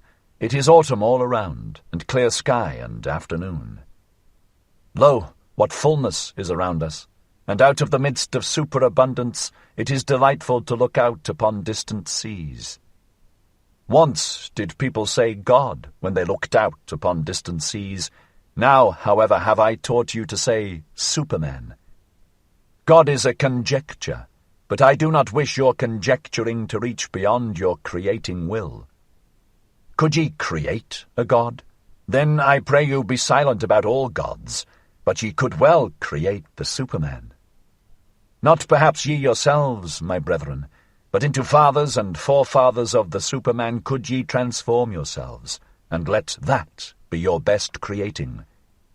God is a conjecture, but I should like your conjecturing restricted to the conceivable. Could ye conceive a God? But let this mean will to truth unto you, that everything be transformed into the humanly conceivable, the humanly visible, the humanly sensible. Your own discernment shall ye follow out to the end. And what ye have called the world shall but be created by you. Your reason, your likeness, your will, your love, shall it itself become. And verily for your bliss, ye discerning ones. And how would ye endure life without that hope, ye discerning ones? Neither in the inconceivable could ye have been born, nor in the irrational. But that I may reveal my heart entirely unto you, my friends, if there were gods, how could I endure it to be no God? Therefore there are no gods. Yea, I have drawn the conclusion. Now, however, doth it draw me. God is a conjecture, but who could drink all the bitterness of this conjecture without dying? Shall his faith be taken from the creating one, and from the eagle his flights into eagle heights? God is a thought. It maketh all the straight crooked, and all that standeth real. What? Time would be gone, and all the perishable would be but a lie? To think this is giddiness and vertigo to human limbs, and even vomiting to the stomach. Verily, the reeling sickness do I call it, to conjecture such a thing. Evil do I call it, and misanthropic. All that teaching about the one, and the plenum, and the unmoved, and the sufficient, and the imperishable. All the imperishable, that's but a simile, and the poets lie too much. But of time and of becoming shall the best similes speak, a praise shall they be, and a justification of all perishableness. Creating, that is the great salvation from suffering and life's alleviation. But for the Creator to appear, suffering itself is needed, and much transformation. Yea, much bitter dying must there be in your life, ye creators. Thus are ye advocates and justifiers of all perishableness. For the Creator himself to be the new-born child, he must also be willing to be the child-bearer, and endure the pangs of the child-bearer. Verily, through 100 souls went I my way, and through 100 cradles and birth-throes. Many a farewell have I taken. I know the heart-breaking last hours. But so willeth it my creating will, my fate, or, to tell you it more candidly, Just such a fate willeth my will.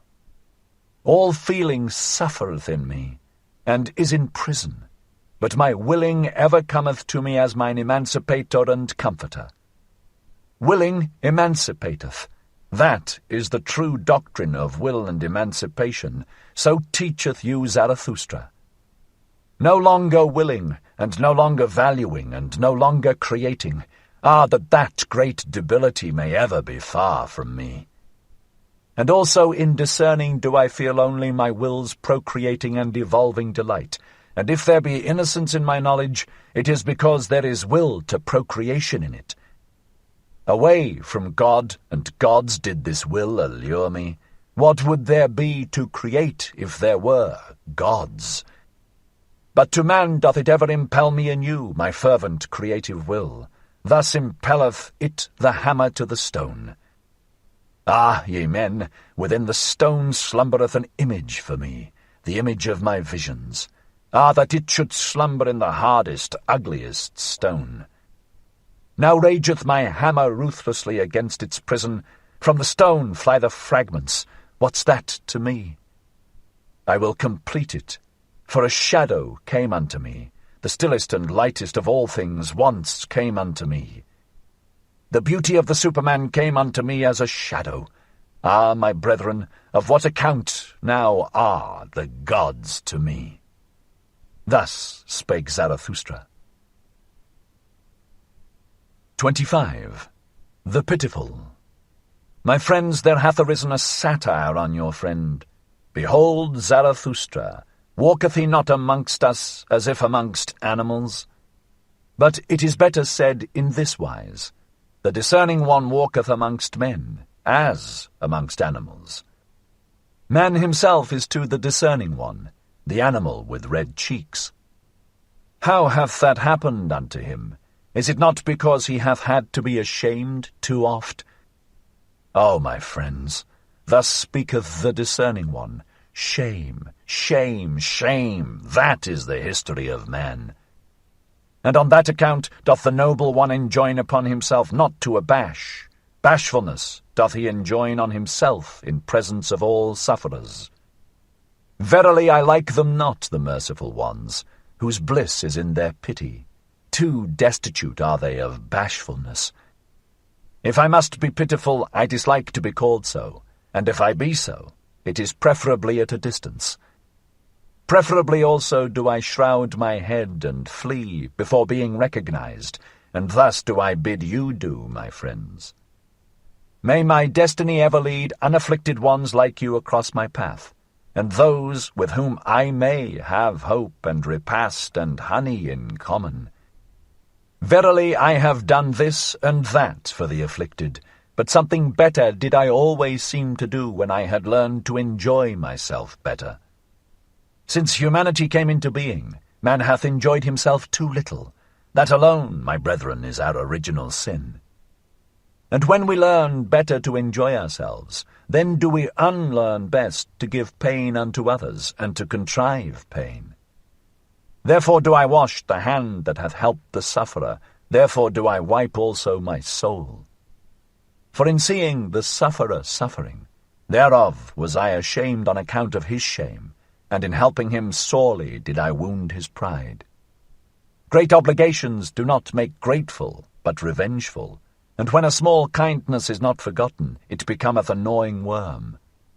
Be shy in accepting, distinguish by accepting. Thus do I advise those who have naught to bestow. I, however, am a bestower. Willingly do I bestow as friend to friends. Strangers, however, and the poor may pluck for themselves the fruit from my tree. Thus doth it cause less shame. Beggars, however, one should entirely do away with. Verily it annoyeth one to give unto them, and it annoyeth one not to give unto them. And likewise sinners and bad consciences. Believe me, my friends, the sting of conscience teacheth one to sting. The worst things, however, are the petty thoughts. Verily better to have done evilly than to have thought pettily. To be sure, ye say, the delight in petty evils spareth one many a great evil deed. But here one should not wish to be sparing. Like a boil is the evil deed. It itcheth, and irritateth, and breaketh forth. It speaketh honourably. Behold, I am disease, saith the evil deed. That is its honourableness. But like infection is the petty thought. It creepeth and hideth, and wanteth to be nowhere, until the whole body is decayed and withered by the petty infection. To him, however, who is possessed of a devil, I would whisper this word in the ear. Better for thee to rear up thy devil. Even for thee there is still a path to greatness. Ah, my brethren, one knoweth a little too much about everyone, and many a one becometh transparent to us, but still we can by no means penetrate him. It is difficult to live among men because silence is so difficult. And not to him who is offensive to us are we most unfair, but to him who doth not concern us at all. If, however, thou hast a suffering friend, then be a resting place for his suffering, like a hard bed, however, a camp bed. Thus wilt thou serve him best.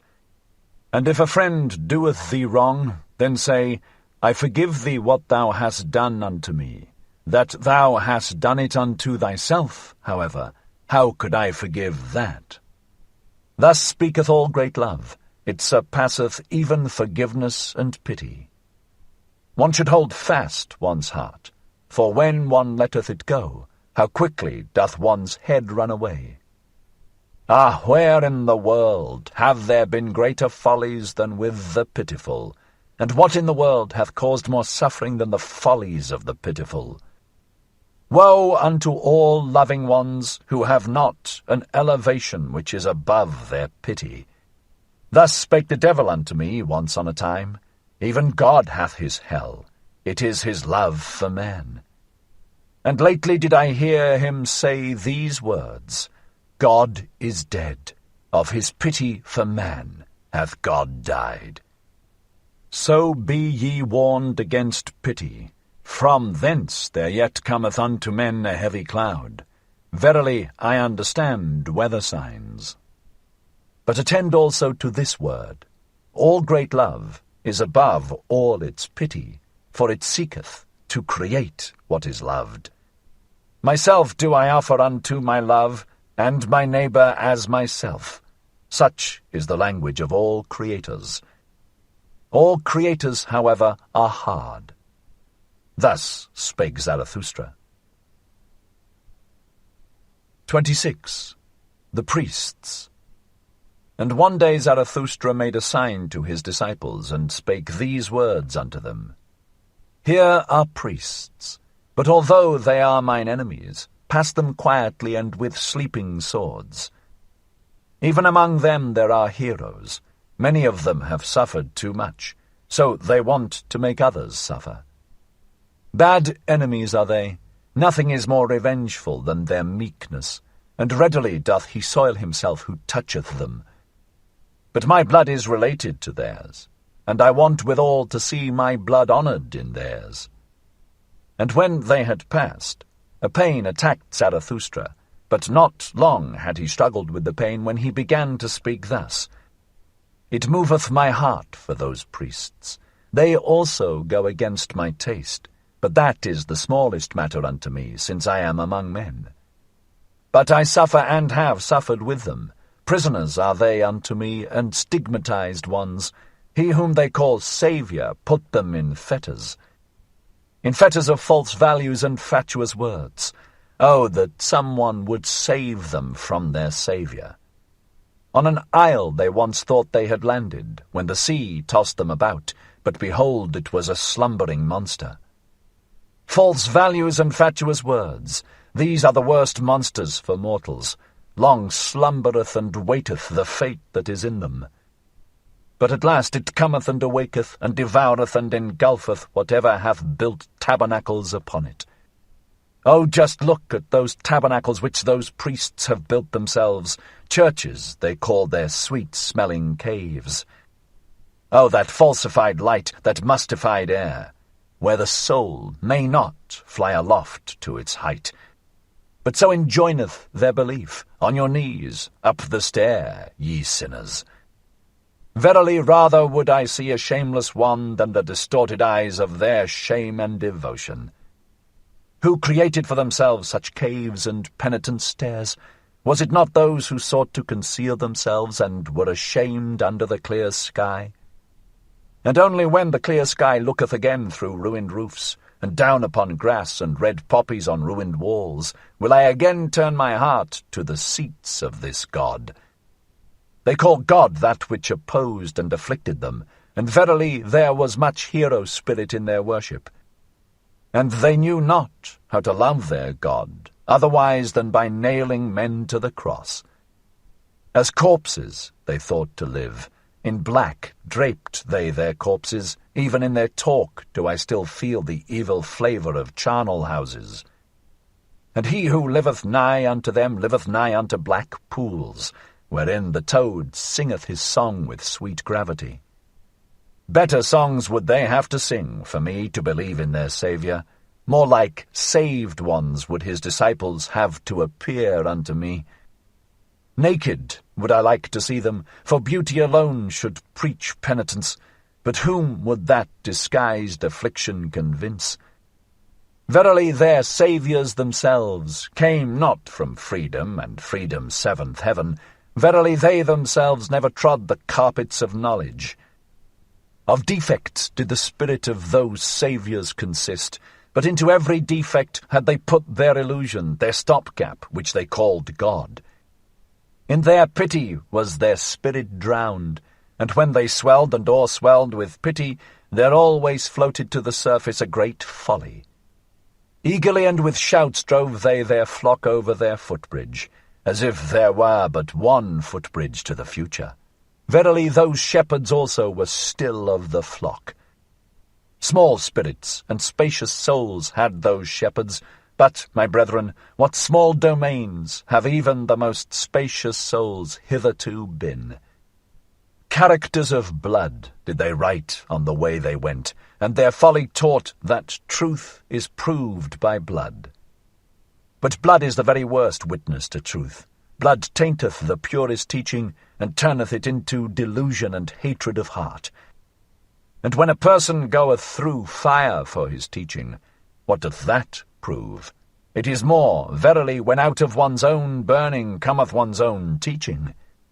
Sultry heart and cold head, where these meet, there ariseth the blusterer, the Saviour. Greater ones verily have there been, and higher-born ones, than those whom the people call saviours, those rapturous blusterers. And by still greater ones than any of the saviours must ye be saved, my brethren, if ye would find the way to freedom. Never yet hath there been a Superman. Naked have I seen both of them, the greatest man and the smallest man. All too similar are they still to each other. Verily, even the greatest found I all too human. Thus spake Zarathustra. 27. The Virtuous. With thunder and heavenly fireworks must one speak to indolent and somnolent senses. But beauty's voice speaketh gently. It appealeth only to the most awakened souls. Gently vibrated and laughed unto me today my buckler. It was beauty's holy laughing and thrilling. At you, ye virtuous ones, laughed my beauty today, and thus came its voice unto me. They want to be paid besides. Ye want to be paid besides, ye virtuous ones. You want reward for virtue, and heaven for earth, and eternity for your today. And now ye upbraid me for teaching that there is no reward giver nor paymaster, and verily I do not even teach that virtue is its own reward. Ah, this is my sorrow. Into the basis of things have reward and punishment been insinuated, and now even into the basis of your souls, ye virtuous ones. But like the snout of the boar shall my word grub up the basis of your souls. A ploughshare will I be called by you. All the secrets of your heart shall be brought to light, and when ye lie in the sun, grubbed up and broken, then will also your falsehood be separated from your truth. For this is your truth. Ye are too pure for the filth of the words. vengeance, punishment, recompense, retribution. Ye love your virtue as a mother loveth her child. But when did one hear of a mother wanting to be paid for her love? It is your dearest self, your virtue. The ring's thirst is in you. To reach itself again struggleth every ring, and turneth itself. And like the star that goeth out, so is every work of your virtue. Ever is its light on its way and travelling, and when will it cease to be on its way? Thus is the light of your virtue still on its way, even when its work is done. Be it forgotten and dead, still its ray of light liveth and travelleth. That your virtue is yourself, and not an outward thing, a skin or a cloak, that is the truth from the basis of your souls, ye virtuous ones. But sure enough there are those to whom virtue meaneth writhing under the lash, and ye have hearkened too much unto their crying.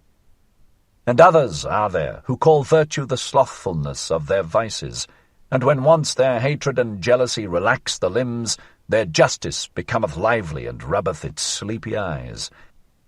And others are there who are drawn downwards, their devils draw them, but the more they sink, the more ardently gloweth their eye, and the longing for their God.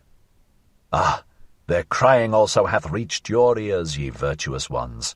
What I am not, that is God to me, and virtue. And others are there who go along heavily and creakingly, like carts taking stones downhill. They talk much of dignity and virtue. Their drag they call virtue. And others are there who are like 8-day clocks when wound up. They tick and want people to call ticking virtue. Verily, in those have I mine amusement. Wherever I find such clocks, I shall wind them up with my mockery, and they shall even whir thereby. And others are proud of their modicum of righteousness, and for the sake of it do violence to all things, so that the world is drowned in their unrighteousness.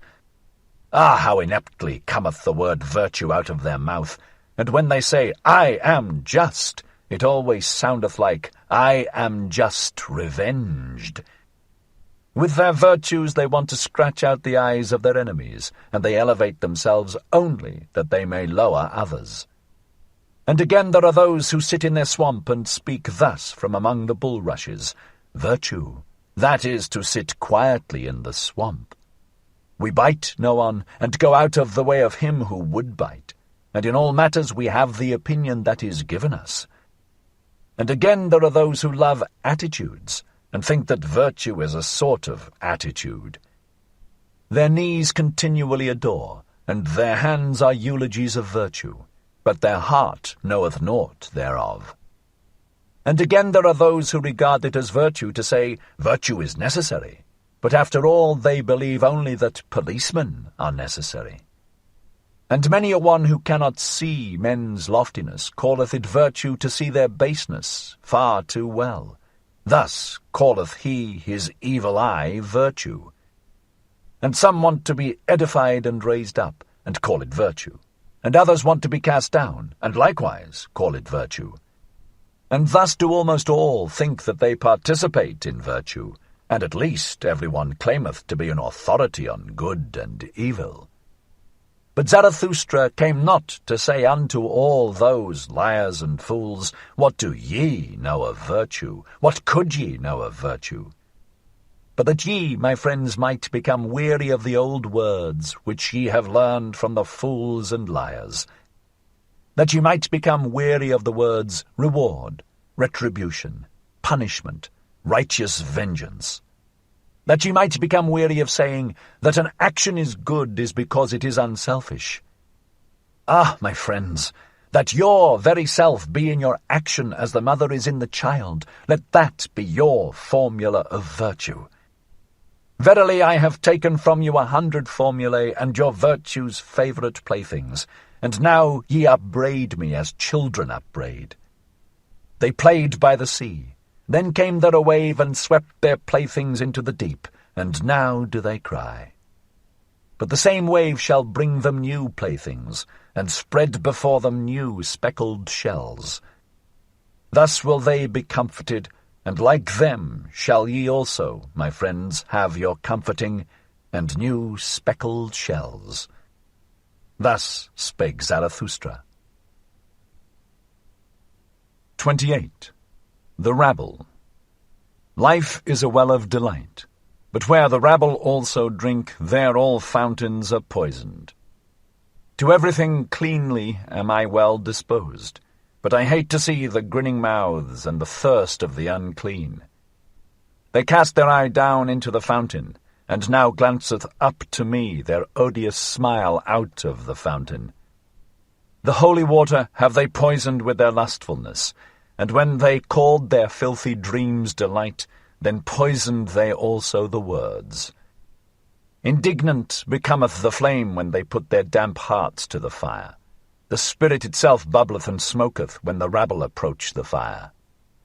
Mawkish and over-mellow becometh the fruit in their hands. Unsteady and withered at the top doth their look make the fruit-tree. And many a one who hath turned away from life hath only turned away from the rabble. He hated to share with them fountain, flame, and fruit. And many a one who hath gone into the wilderness and suffered thirst with beasts of prey disliked only to sit at the cistern with filthy camel-drivers. And many a one who hath come along as a destroyer and as a hailstorm to all cornfields wanted merely to put his foot into the jaws of the rabble, and thus stop their throat. And it is not the mouthful which hath most choked me, to know that life itself requireth enmity and death and torture crosses. But I asked once, and suffocated almost with my question, what? Is the rabble also necessary for life? Are poisoned fountains necessary, and stinking fires, and filthy dreams, and maggots in the bread of life? Not my hatred, but my loathing gnawed hungrily at my life. Ah, oft times became I weary of spirit, when I found even the rabble spiritual. And on the rulers turned I my back, when I saw what they now call ruling, to traffic and bargain for power with the rabble. Amongst peoples of a strange language did I dwell, with stopped ears, so that the language of their trafficking might remain strange unto me, and their bargaining for power. And holding my nose, I went morosely through all yesterdays and todays, verily badly smell all yesterdays and todays of the scribbling rabble. Like a cripple become deaf and blind and dumb, thus have I lived long, that I might not live with the power rabble, the scribe rabble, and the pleasure rabble. Toilsomely did my spirit mount stairs, and cautiously. Arms of delight were its refreshment. On the staff did life creep along with the blind one. What hath happened unto me? How have I freed myself from loathing? Who hath rejuvenated mine eye? How have I flown to the height where no rabble any longer sit at the wells? Did my loathing itself create for me wings and fountain divining powers? Verily to the loftiest height had I to fly, to find again the well of delight. Oh, I have found it, my brethren. Here on the loftiest height bubbleth up for me the well of delight, and there is a life at whose waters none of the rabble drink with me. Almost too violently dost thou flow for me, thou fountain of delight, and often emptiest thou the goblet again in wanting to fill it. And yet must I learn to approach thee more modestly. Far too violently doth my heart still flow towards thee. My heart on which my summer burneth, my short, hot, melancholy, over-happy summer, how my summer heart longeth for thy coolness. Past the lingering distress of my spring, past the wickedness of my snowflakes in June, summer have I become entirely, and summer noontide. A summer on the loftiest height, with cold fountains and blissful stillness. Oh, come, my friends, that the stillness may become more blissful. For this is our height and our home. Too high and steep do we here dwell for all uncleanly ones and their thirst. Cast but your pure eyes into the well of my delight, my friends. How could it become turbid thereby? It shall laugh back to you with its purity. On the tree of the future build we our nest. Eagles shall bring us lone ones food in their beaks. Verily no food of which the impure could be fellow partakers. Fire would they think they devoured, and burn their mouths. Verily no abodes do we here keep ready for the impure. An ice cave to their bodies would our happiness be, and to their spirits. And as strong winds will we live above them, neighbours to the eagles, neighbours to the snow, neighbours to the sun. Thus live the strong winds.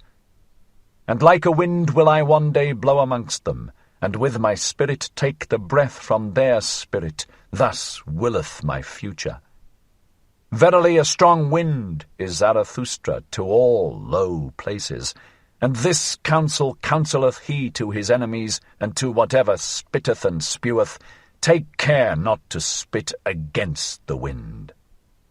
Thus spake Zarathustra. 29. The Tarantulas. Lo, this is the tarantula's den. Wouldst thou see the tarantula itself? Here hangeth its web. Touch this, so that it may tremble. There cometh the tarantula willingly. Welcome, tarantula. Black on thy back is thy triangle and symbol, and I know also what is in thy soul. Revenge is in thy soul. Wherever thou bitest, there ariseth black scab. With revenge thy poison maketh the soul giddy. Thus do I speak unto you in parable, ye who make the soul giddy, ye preachers of equality. Tarantulas are ye unto me, and secretly revengeful ones. But I will soon bring your hiding places to the light, therefore do I laugh in your face, my laughter of the height. Therefore do I tear at your web, that your rage may lure you out of your den of lies, and that your revenge may leap forth from behind your word justice. Because for man to be redeemed from revenge, that is for me the bridge to the highest hope and a rainbow after long storms. Otherwise, however, would the tarantulas have it. Let it be very justice for the world to become full of the storms of our vengeance. Thus do they talk to one another. Vengeance will we use, and insult against all who are not like us. Thus do the tarantula hearts pledge themselves. And will to equality, that itself shall henceforth be the name of virtue, and against all that hath power will we raise an outcry. Ye preachers of equality, the tyrant frenzy of impotence crieth thus in you for equality. Your most secret tyrant longings disguise themselves thus in virtue words. Fretted conceit and suppressed envy, perhaps your father's conceit and envy, in you break they forth as flame and frenzy of vengeance. What the Father hath hid cometh out in the Son, and oft have I found in the Son the Father's revealed secret.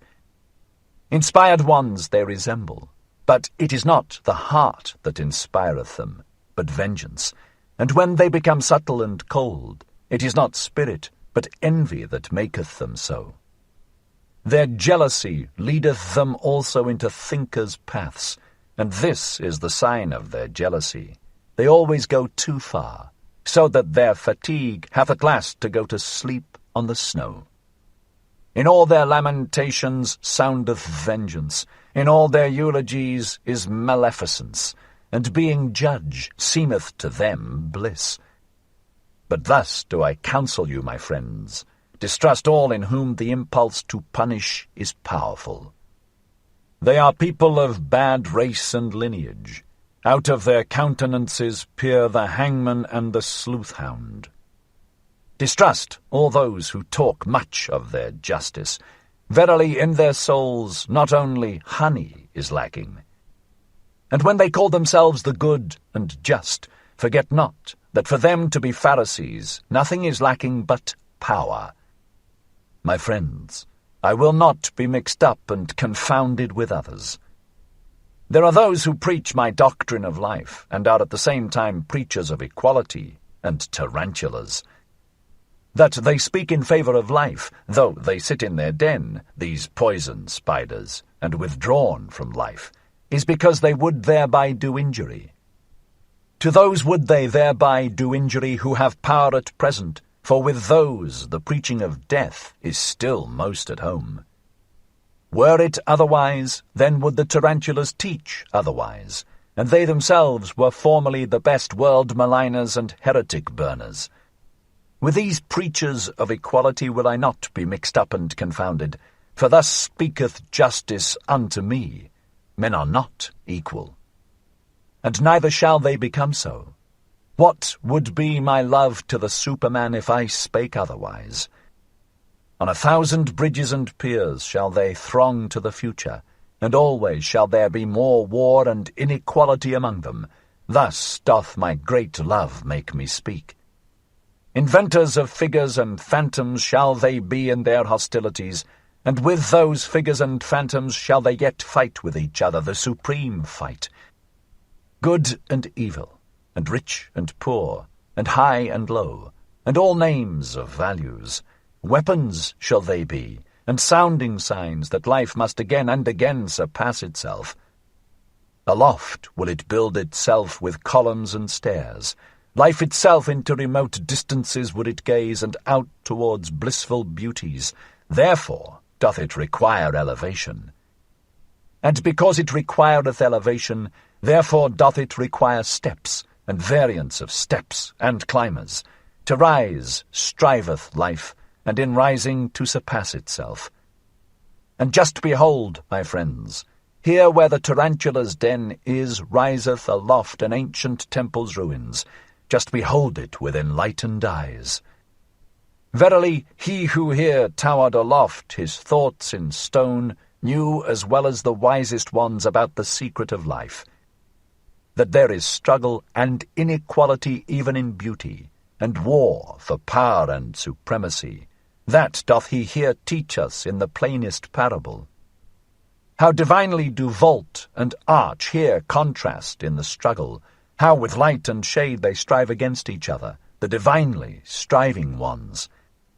Thus, steadfast and beautiful, let us also be enemies, my friends. Divinely will we strive against one another. Alas, there hath the tarantula bit me myself, mine old enemy. Divinely steadfast and beautiful, it hath bit me on the finger. Punishment must there be, and justice. So thinketh it. Not gratuitously shall he here sing songs in honour of enmity. Yea, it hath revenged itself, and alas, now will it make my soul also dizzy with revenge. That I may not turn dizzy, however, bind me fast, my friends, to this pillar. Rather will I be a pillar saint than a whirl of vengeance. Verily no cyclone or whirlwind is Zarathustra, and if he be a dancer, he is not at all a tarantula dancer. Thus spake Zarathustra. 30. The famous wise ones. The people have ye served, and the people's superstition, not the truth, all ye famous wise ones. And just on that account did they pay you reverence. And on that account also did they tolerate your unbelief, because it was a pleasantry and a bypath for the people. Thus doth the master give free scope to his slaves, and even enjoyeth their presumptuousness. But he who is hated by the people, as the wolf by the dogs, is the free spirit, the enemy of fetters, the non-adorer, the dweller in the woods. To hunt him out of his lair, that was always called sense of right by the people. On him do they still hound their sharpest-toothed dogs. For there the truth is, where the people are. Woe, woe to the seeking ones! Thus hath it echoed through all time. Your people would ye justify in their reverence, that called ye will to truth, ye famous wise ones. And your heart hath always said to itself, From the people have I come. From thence came to me also the voice of God. Stiff-necked and artful, like the ass, have ye always been as the advocates of the people.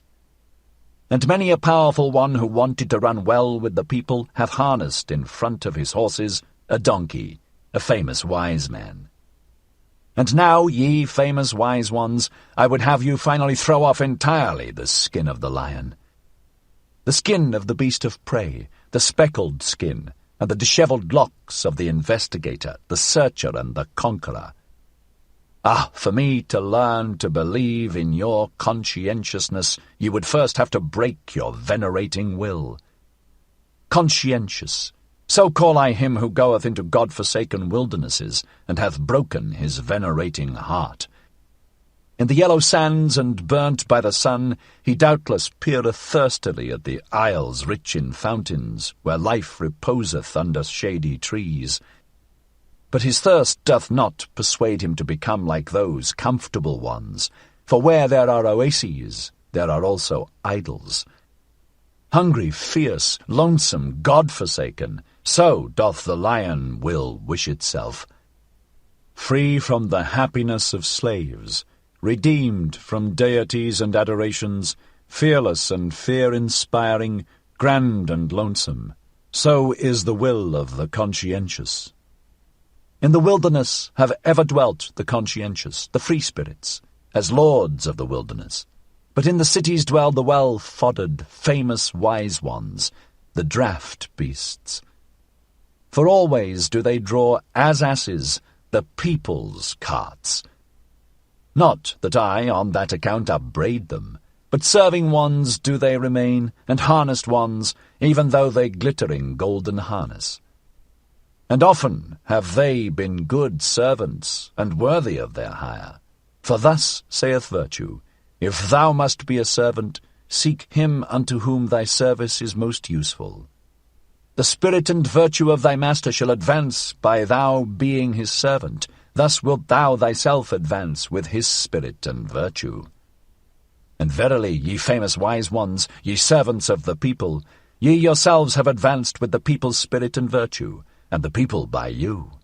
To your honour do I say it. But the people ye remain, for me, even with your virtues, the people with purblind eyes, the people who know not what spirit is. Spirit is life which itself cutteth into life.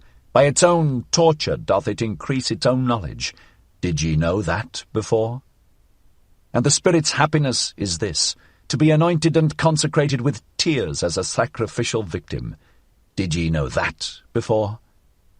And the blindness of the blind one, and his seeking and groping, shall yet testify to the power of the sun into which he hath gazed.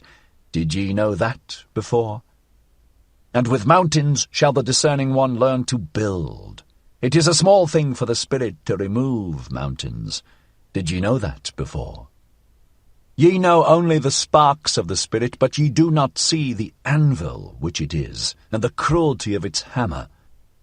Verily ye know not the spirit's pride, but still less could ye endure the spirit's humility, should it ever want to speak. And never yet could ye cast your spirit into a pit of snow. Ye are not hot enough for that. Thus are ye unaware also of the delight of its coldness.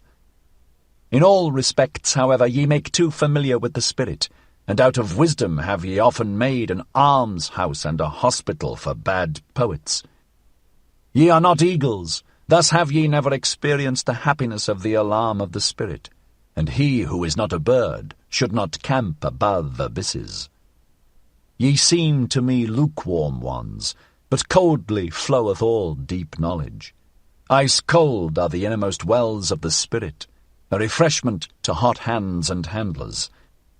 Respectable do ye there stand, and stiff, and with straight backs, ye famous wise ones. No strong wind or will impelleth you. Have ye ne'er seen a sail crossing the sea, rounded and inflated, and trembling with the violence of the wind? Like the sail trembling with the violence of the spirit doth my wisdom cross the sea, my wild wisdom.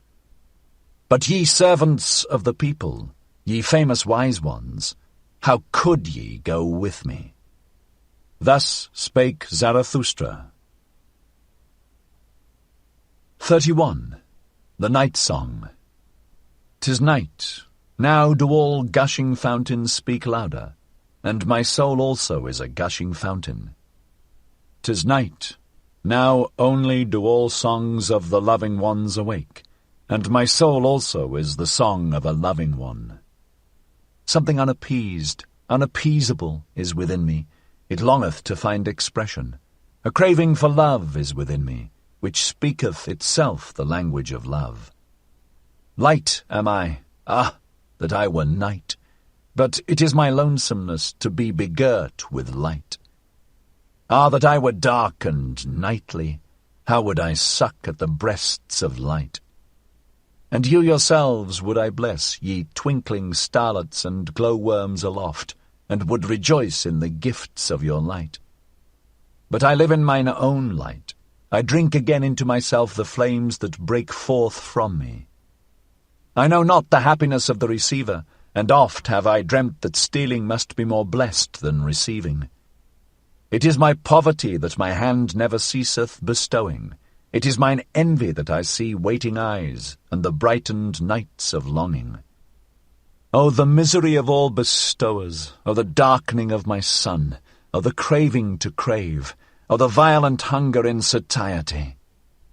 They take from me, but do I yet touch their soul? There is a gap twixt giving and receiving, and the smallest gap hath finally to be bridged over. A hunger ariseth out of my beauty. I should like to injure those I illumine. I should like to rob those I have gifted. Thus do I hunger for wickedness. Withdrawing my hand when another hand already stretcheth out to it, hesitating like the cascade, which hesitateth even in its leap, thus do I hunger for wickedness. Such revenge doth mine abundance think of, such mischief welleth out of my lonesomeness. My happiness in bestowing died in bestowing. My virtue became weary of itself by its abundance. He who ever bestoweth is in danger of losing his shame. To him who ever dispenseth, the hand and heart become callous by very dispensing. Mine eye no longer overfloweth for the shame of suppliants. My hand hath become too hard for the trembling of filled hands. Whence have gone the tears of mine eye, and the down of my heart? O the lonesomeness of all bestowers! O the silence of all shining ones! Many suns circle in desert space. To all that is dark do they speak with their light, but to me they are silent. O, this is the hostility of light to the shining one. Unpityingly doth it pursue its course. Unfair to the shining one in its innermost heart, cold to the suns, thus travelleth every sun. Like a storm do the suns pursue their courses, that is their travelling.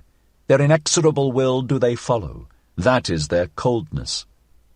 O ye only is it, ye dark nightly ones, that extract warmth from the shining ones. O ye only drink milk and refreshment from the light's udders. There is ice around me, my hand burneth with the iciness. There is thirst in me, it panteth after your thirst. 'Tis night, alas, that I have to be light, and thirst for the nightly, and lonesomeness. 'Tis night, now doth my longing break forth in me as a fountain, for speech do I long. 'Tis night, now do all gushing fountains speak louder, and my soul also is a gushing fountain. 'Tis night, now do all songs of loving ones awake, and my soul also is the song of a loving one.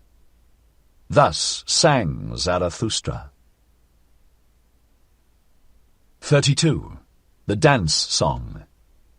One evening went Zarathustra and his disciples through the forest, and when he sought for a well, lo, he lighted upon a green meadow peacefully surrounded with trees and bushes, where maidens were dancing together. As soon as the maidens recognized Zarathustra, they ceased dancing. Zarathustra, however, approached them with friendly mien, and spake these words. Cease not your dancing, ye lovely maidens. No game-spoiler hath come to you with evil eye, no enemy of maidens. God's advocate am I with the devil. He, however, is the spirit of gravity. How could I, ye light-footed ones, be hostile to divine dances, or to maidens' feet with fine ankles? To be sure, I am a forest, and a night of dark trees, but he who is not afraid of my darkness will find banks full of roses under my cypresses. And even the little god may he find who is dearest to maidens. Beside the well lieth he quietly with closed eyes. Verily in broad daylight did he fall asleep, the sluggard. Had he perhaps chased butterflies too much? Upbraid me not, ye beautiful dancers, when I chasten the little god somewhat. He will cry, certainly, and weep, but he is laughable even when weeping. And with tears in his eyes shall he ask you for a dance, and I myself will sing a song to his dance. A dance song and satire on the spirit of gravity, my supremest, powerfulest devil, who is said to be lord of the world. And this is the song that Zarathustra sang when Cupid and the maidens danced together. Of late did I gaze into thine eye, O life, and into the unfathomable did I there seem to sink. But thou pulledst me out with a golden angle.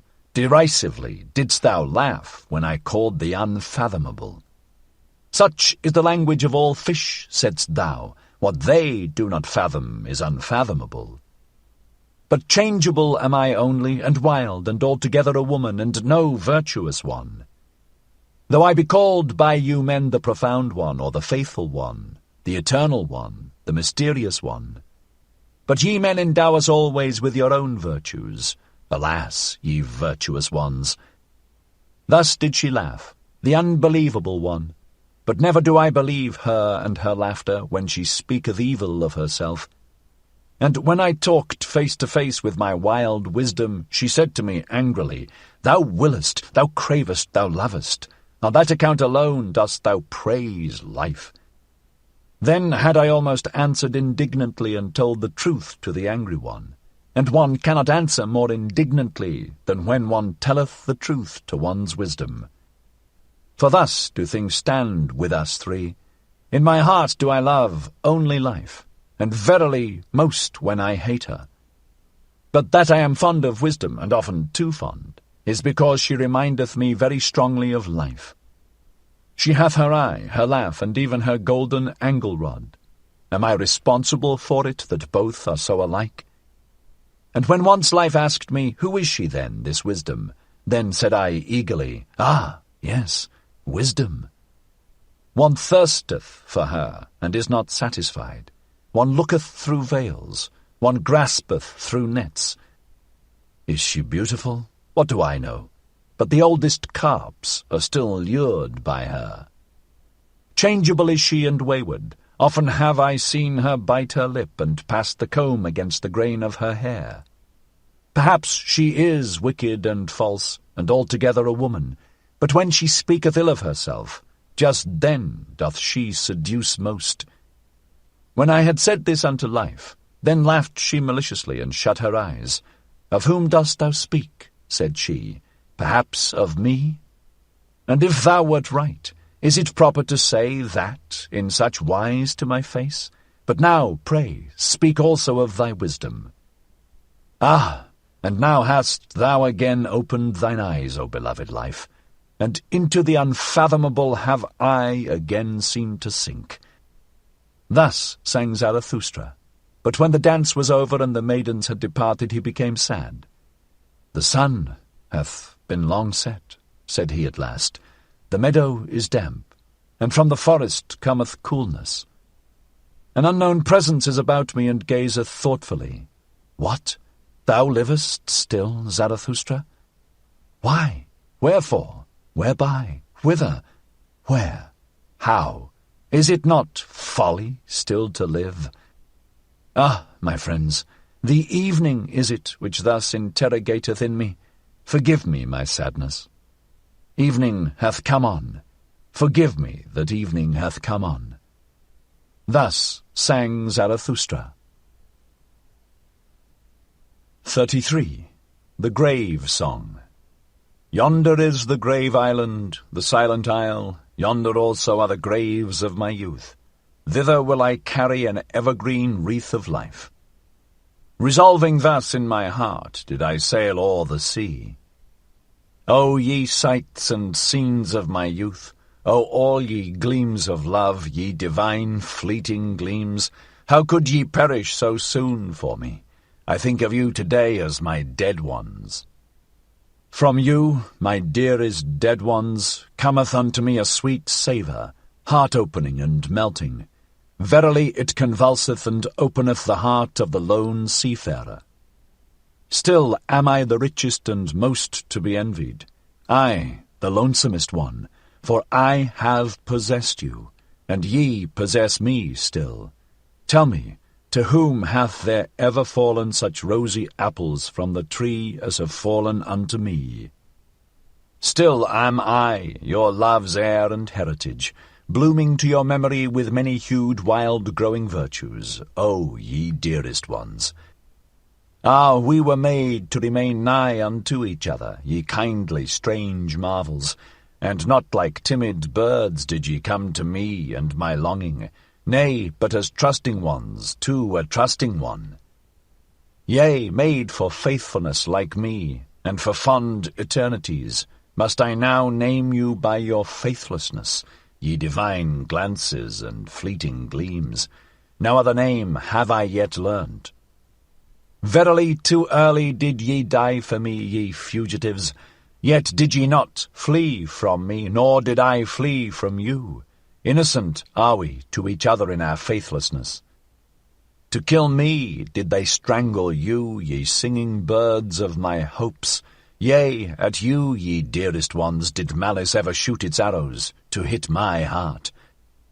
And they hit it, because ye were always my dearest, my possession and my possessedness. On that account had ye to die young and far too early. At my most vulnerable point did they shoot the arrow, namely at you, whose skin is like down, or more like the smile that dieth at a glance. But this word will I say unto mine enemies, what is all manslaughter in comparison with what ye have done unto me? Worse evil did ye do unto me than all manslaughter, the irretrievable did ye take from me. Thus do I speak unto you, mine enemies. Slew ye not my youth's visions and dearest marvels, my playmates took ye from me, the blessed spirits. To their memory do I deposit this wreath and this curse. This curse upon you, mine enemies. Have ye not made mine eternal short, as a tone dieth away in a cold night? Scarcely as the twinkle of divine eyes did it come to me, as a fleeting gleam. Thus spake once in a happy hour my purity, divine shall everything be unto me. Then did ye haunt me with foul phantoms. Ah, whither hath that happy hour now fled? All days shall be holy unto me, so spake once the wisdom of my youth, verily the language of a joyous wisdom. But then did ye enemies steal my nights, and sold them to sleepless torture. Ah, whither hath that joyous wisdom now fled? Once did I long for happy auspices, then did ye lead an owl monster across my path, an adverse sign. Ah, whither did my tender longing then flee? All loathing did I once vow to renounce, then did ye change my nigh ones and nearest ones into ulcerations. Ah, whither did my noblest vow then flee? As a blind one did I once walk in blessed ways, then did ye cast filth on the blind one's course, and now he is disgusted with the old footpath. And when I performed my hardest task, and celebrated the triumph of my victories, then did ye make those who loved me call out that I then grieved them most. Verily it was always your doing. Ye embittered to me my best honey and the diligence of my best bees. To my charity have ye ever sent the most impudent beggars. Around my sympathy have ye ever crowded the incurably shameless. Thus have ye wounded the faith of my virtue. And when I offered my holiest as a sacrifice, immediately did your piety put its fatter gifts beside it, so that my holiest suffocated in the fumes of your fat. And once did I want to dance as I had never yet danced. Beyond all heavens did I want to dance. Then did ye seduce my favourite minstrel. And now hath he struck up an awful melancholy air. Alas, he tooted as a mournful horn to mine ear. Murderous minstrel, instrument of evil, most innocent instrument, already did I stand prepared for the best dance, then didst thou slay my rapture with thy tones. Only in the dance do I know how to speak the parable of the highest things, and now hath my grandest parable remained unspoken in my limbs. Unspoken and unrealized hath my highest hope remained, and there have perished for me all the visions and consolations of my youth. How did I ever bear it? How did I survive and surmount such wounds? How did my soul rise again out of these sepulchres? Yea, something invulnerable, unburyable is with me, something that would rend rocks asunder. It is called my will. Silently doth it proceed, and unchanged throughout the years. Its course will it go upon my feet, mine old will. Hard of heart is its nature and invulnerable. Invulnerable am I only in my heel. Ever livest thou there, and art like thyself, thou most patient one. Ever hast thou burst all shackles of the tomb. In thee still liveth also the unrealizedness of my youth, and as life and youth sittest thou here hopeful on the yellow ruins of graves. Yea, thou art still for me the demolisher of all graves. Hail to thee, my will, and only where there are graves are there resurrections. Thus sang Zarathustra. 34. Self-surpassing. Will to truth do ye call it, ye wisest ones, that which impelleth you and maketh you ardent? Will for the thinkableness of all being, thus do I call your will. All being would ye make thinkable, for ye doubt with good reason whether it be already thinkable. But it shall accommodate and bend itself to you. So willeth your will. Smooth shall it become and subject to the spirit, as its mirror and reflection. That is your entire will, ye wisest ones, as a will to power, and even when ye speak of good and evil and of estimates of value. Ye would still create a world before which ye can bow the knee. Such is your ultimate hope and ecstasy. The ignorant, to be sure, the people, they are like a river on which a boat floateth along, and in the boat sit the estimates of value, solemn and disguised. Your will and your valuations have ye put on the river of becoming. It betrayeth unto me an old will to power, what is believed by the people as good and evil. It was ye wisest ones, who put such guests in this boat, and gave them pomp and proud names, ye and your ruling will. Onward the river now carrieth your boat, it must carry it, a small matter if the rough wave foameth and angrily resisteth its keel. It is not the river that is your danger and the end of your good and evil, ye wisest ones, but that will itself, the will to power, the unexhausted procreating life will. But that ye may understand my gospel of good and evil, for that purpose will I tell you my gospel of life, and of the nature of all living things. The living thing did I follow. I walked in the broadest and narrowest paths to learn its nature. With 100-faced mirror did I catch its glance when its mouth was shut, so that its eye might speak unto me, and its eye spake unto me. But wherever I found living things, there heard I also the language of obedience. All living things are obeying things. And this heard I secondly, whatever cannot obey itself is commanded. Such is the nature of living things. This, however, is the third thing which I heard, namely that commanding is more difficult than obeying, and not only because the commander beareth the burden of all obeyers, and because this burden readily crusheth him. An attempt and a risk seemed all commanding unto me, and whenever it commandeth, the living thing risketh itself thereby. Yea, even when it commandeth itself, then also must it atone for its commanding. Of its own law must it become the judge, and avenger, and victim. How doth this happen? So did I ask myself. What persuadeth the living thing to obey, and command, and even be obedient in commanding? Hearken now unto my word, ye wisest ones. Test it seriously, whether I have crept into the heart of life itself, and into the roots of its heart. Wherever I found a living thing, there found I will to power, and even in the will of the servant found I the will to be master. That to the stronger the weaker shall serve, thereto persuadeth he his will who would be master over a still weaker one. That delight alone he is unwilling to forego.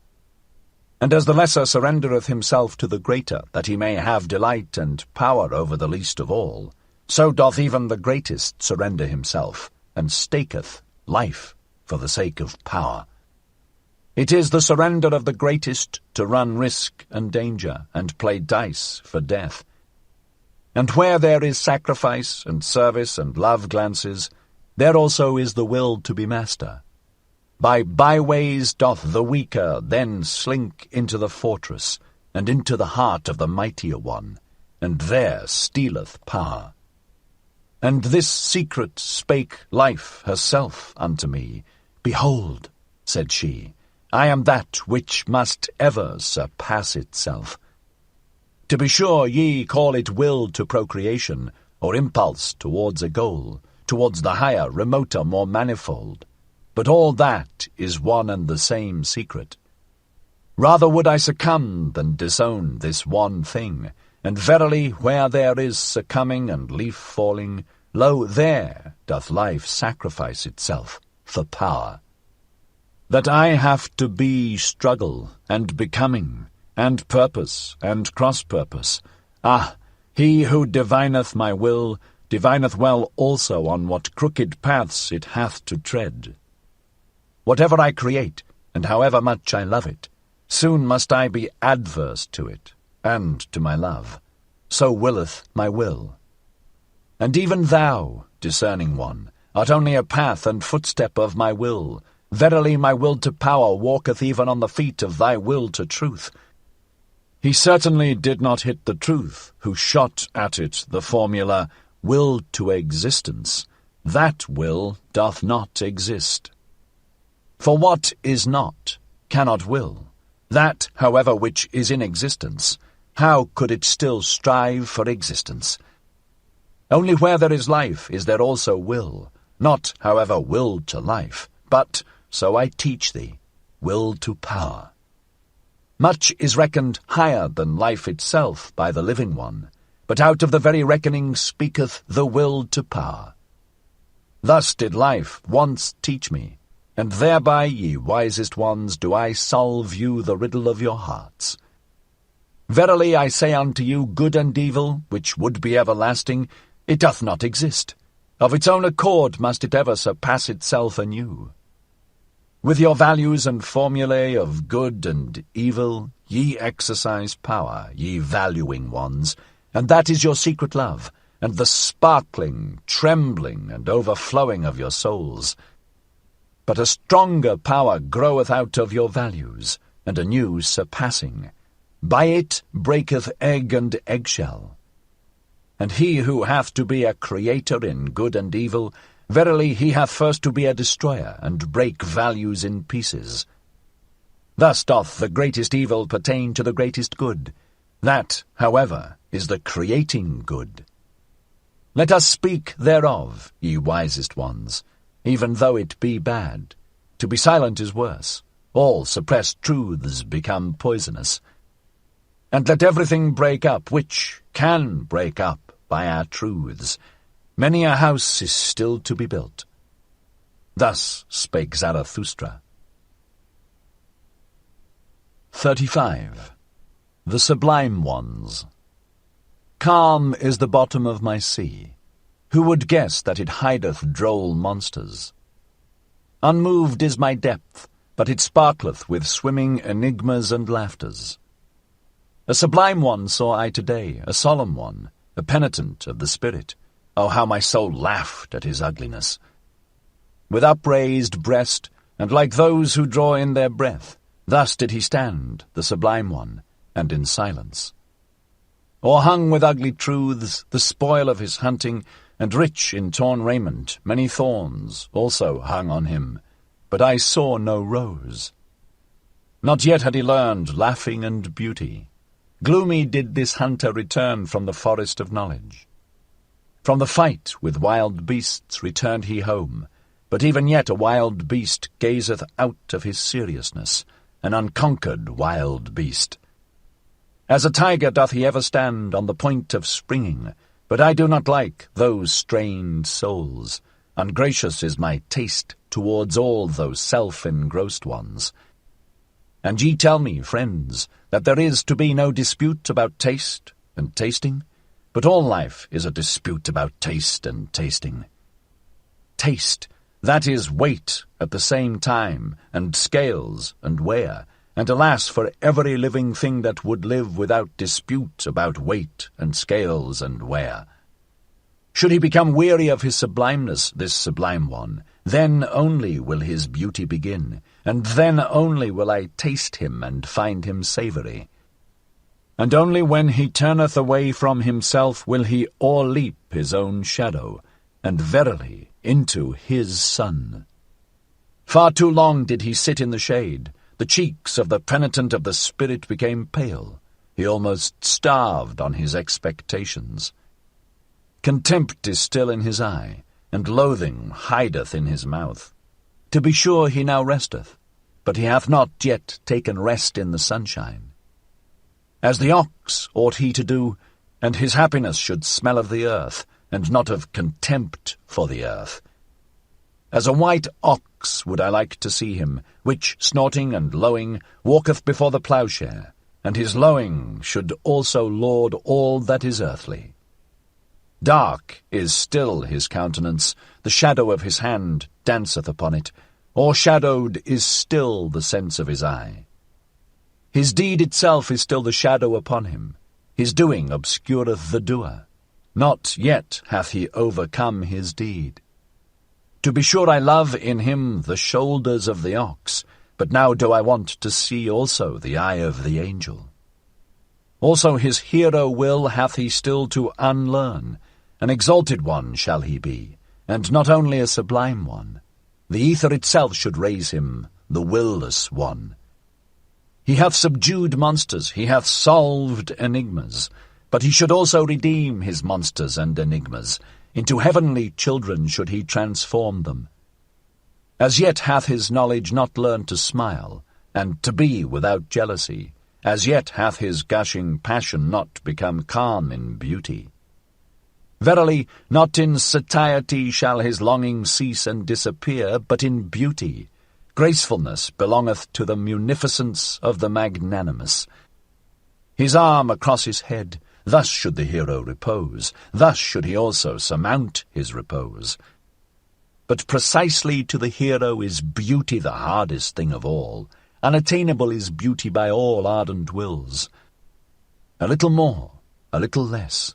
Precisely this is much here, it is the most here. To stand with relaxed muscles and with unharnessed will, that is the hardest for all of you, ye sublime ones.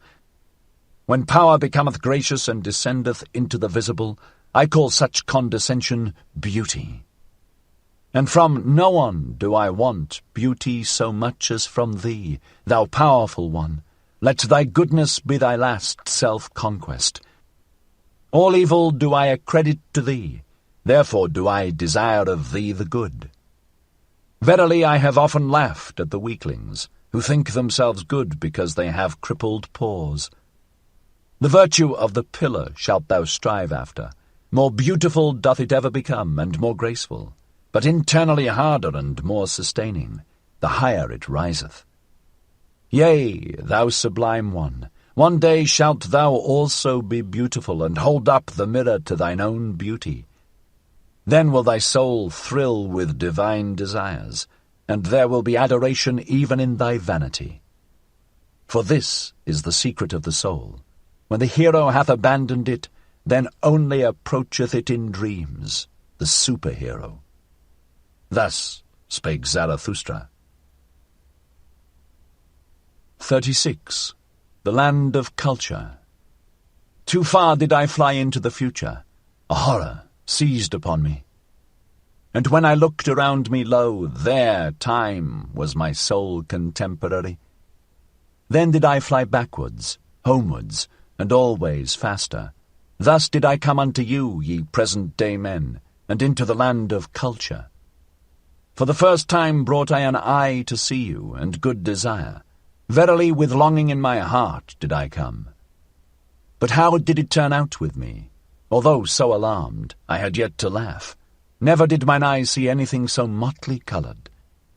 I laughed and laughed, while my foot still trembled and my heart as well. Here, forsooth, is the home of all the paint-pots, said I. With 50 patches painted on faces and limbs, so sat ye there to mine astonishment, ye present-day men. And with 50 mirrors around you, which flattered your play of colours and repeated it. Verily ye could wear no better masks, ye present-day men, than your own faces.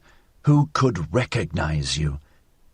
Written all over with the characters of the past, and these characters also penciled over with new characters. Thus have ye concealed yourselves well from all decipherers. And though one be a trier of the reins, who still believeth that ye have reins, out of colours ye seem to be baked, and out of glued scraps.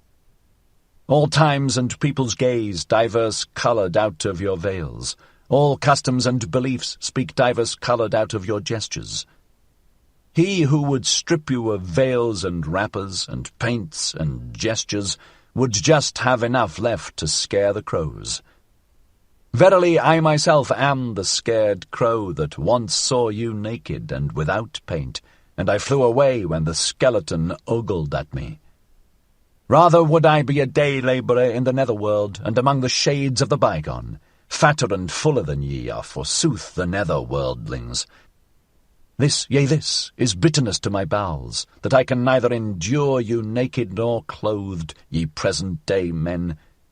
All that is unhomelike in the future, and whatever maketh strayed birds shiver, is verily more homelike and familiar than your reality. For thus speak ye, real are we wholly, and without faith and superstition. Thus do ye plume yourselves, alas, even without plumes. Indeed, how would you be able to believe, ye diverse-coloured ones, ye who are pictures of all that hath ever been believed? Perambulating refutations are ye of belief itself, and a dislocation of all thought, untrustworthy ones. Thus do I call you, ye real ones. All periods prate against one another in your spirits, and the dreams and pratings of all periods were even realer than your awakeness. Unfruitful are ye, therefore do ye lack belief. But he who had to create had always his presaging dreams and astral premonitions, and believed in believing. Half-open doors are ye, at which grave diggers wait, and this is your reality. Everything deserveth to perish. Alas, how ye stand there before me, ye unfruitful ones! How lean your ribs! And many of you surely have had knowledge thereof. Many a one hath said, there hath surely a god filched something from me secretly whilst I slept. Verily enough to make a girl for himself therefrom. Amazing is the poverty of my ribs. Thus hath spoken many a present-day man. Yea, ye are laughable unto me, ye present-day men, and especially when ye marvel at yourselves. And woe unto me if I could not laugh at your marvelling, and had to swallow all that is repugnant in your platters. As it is, however, I will make lighter of you, since I have to carry what is heavy, and what matter if beetles and maybugs also alight on my load? Verily it shall not on that account become heavier to me, and not from you, ye present-day men, shall my great weariness arise. Ah, whither shall I now ascend with my longing? From all mountains do I look out for fatherlands and motherlands. But a home have I found nowhere. Unsettled am I in all cities, and decamping at all gates. Alien to me and a mockery are the present-day men, to whom of late my heart impelled me, and exiled am I from fatherlands and motherlands. Thus do I love only my children's land, the undiscovered in the remotest sea. For it do I bid my sails search and search. Unto my children will I make amends for being the child of my fathers, and unto all the future for this present day. Thus spake Zarathustra. 37. Immaculate Perception. When yester-eve the moon arose, then did I fancy it about to bear a son, so broad and teeming did it lie on the horizon. But it was a liar with its pregnancy, and sooner will I believe in the man in the moon than in the woman. To be sure, little of a man is he also, that timid night reveller. Verily with a bad conscience doth he stalk over the roofs. For he is covetous and jealous, the monk in the moon, covetous of the earth and all the joys of lovers. Nay, I like him not, that tomcat on the roofs. Hateful unto me are all that slink around half-closed windows. Piously and silently doth he stalk along on the star-carpets, but I like no light-treading human feet, on which not even a spur jingleth. Every honest one's step speaketh. The cat, however, stealeth along over the ground. Lo, cat-like doth the moon come along, and dishonestly. This parable speak I unto you, sentimental dissemblers, unto you, the pure discerners. You do I call covetous ones. Also ye love the earth, and the earthly. I have divined you well. But shame is in your love, and a bad conscience.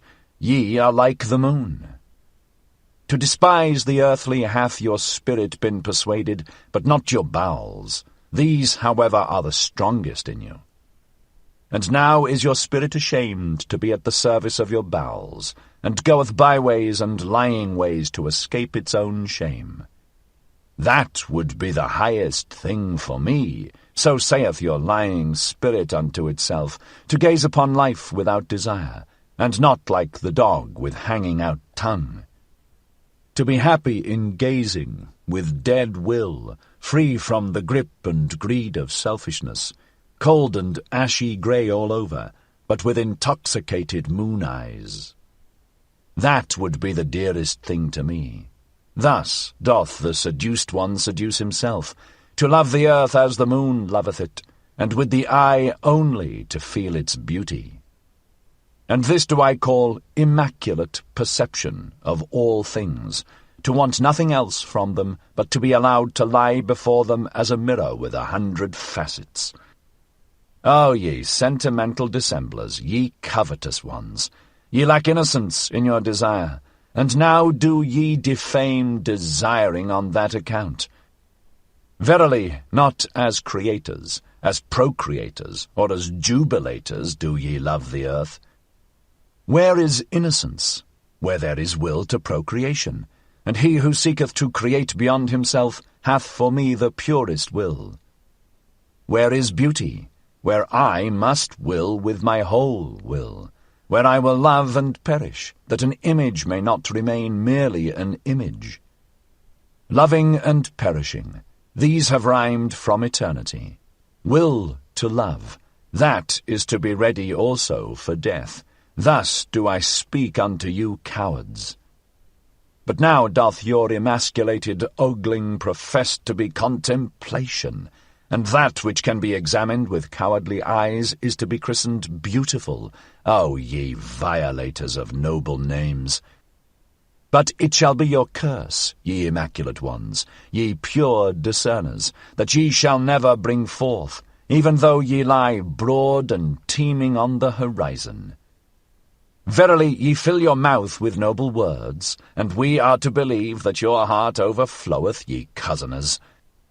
But my words are poor, contemptible, stammering words, gladly do I pick up what falleth from the table at your repasts.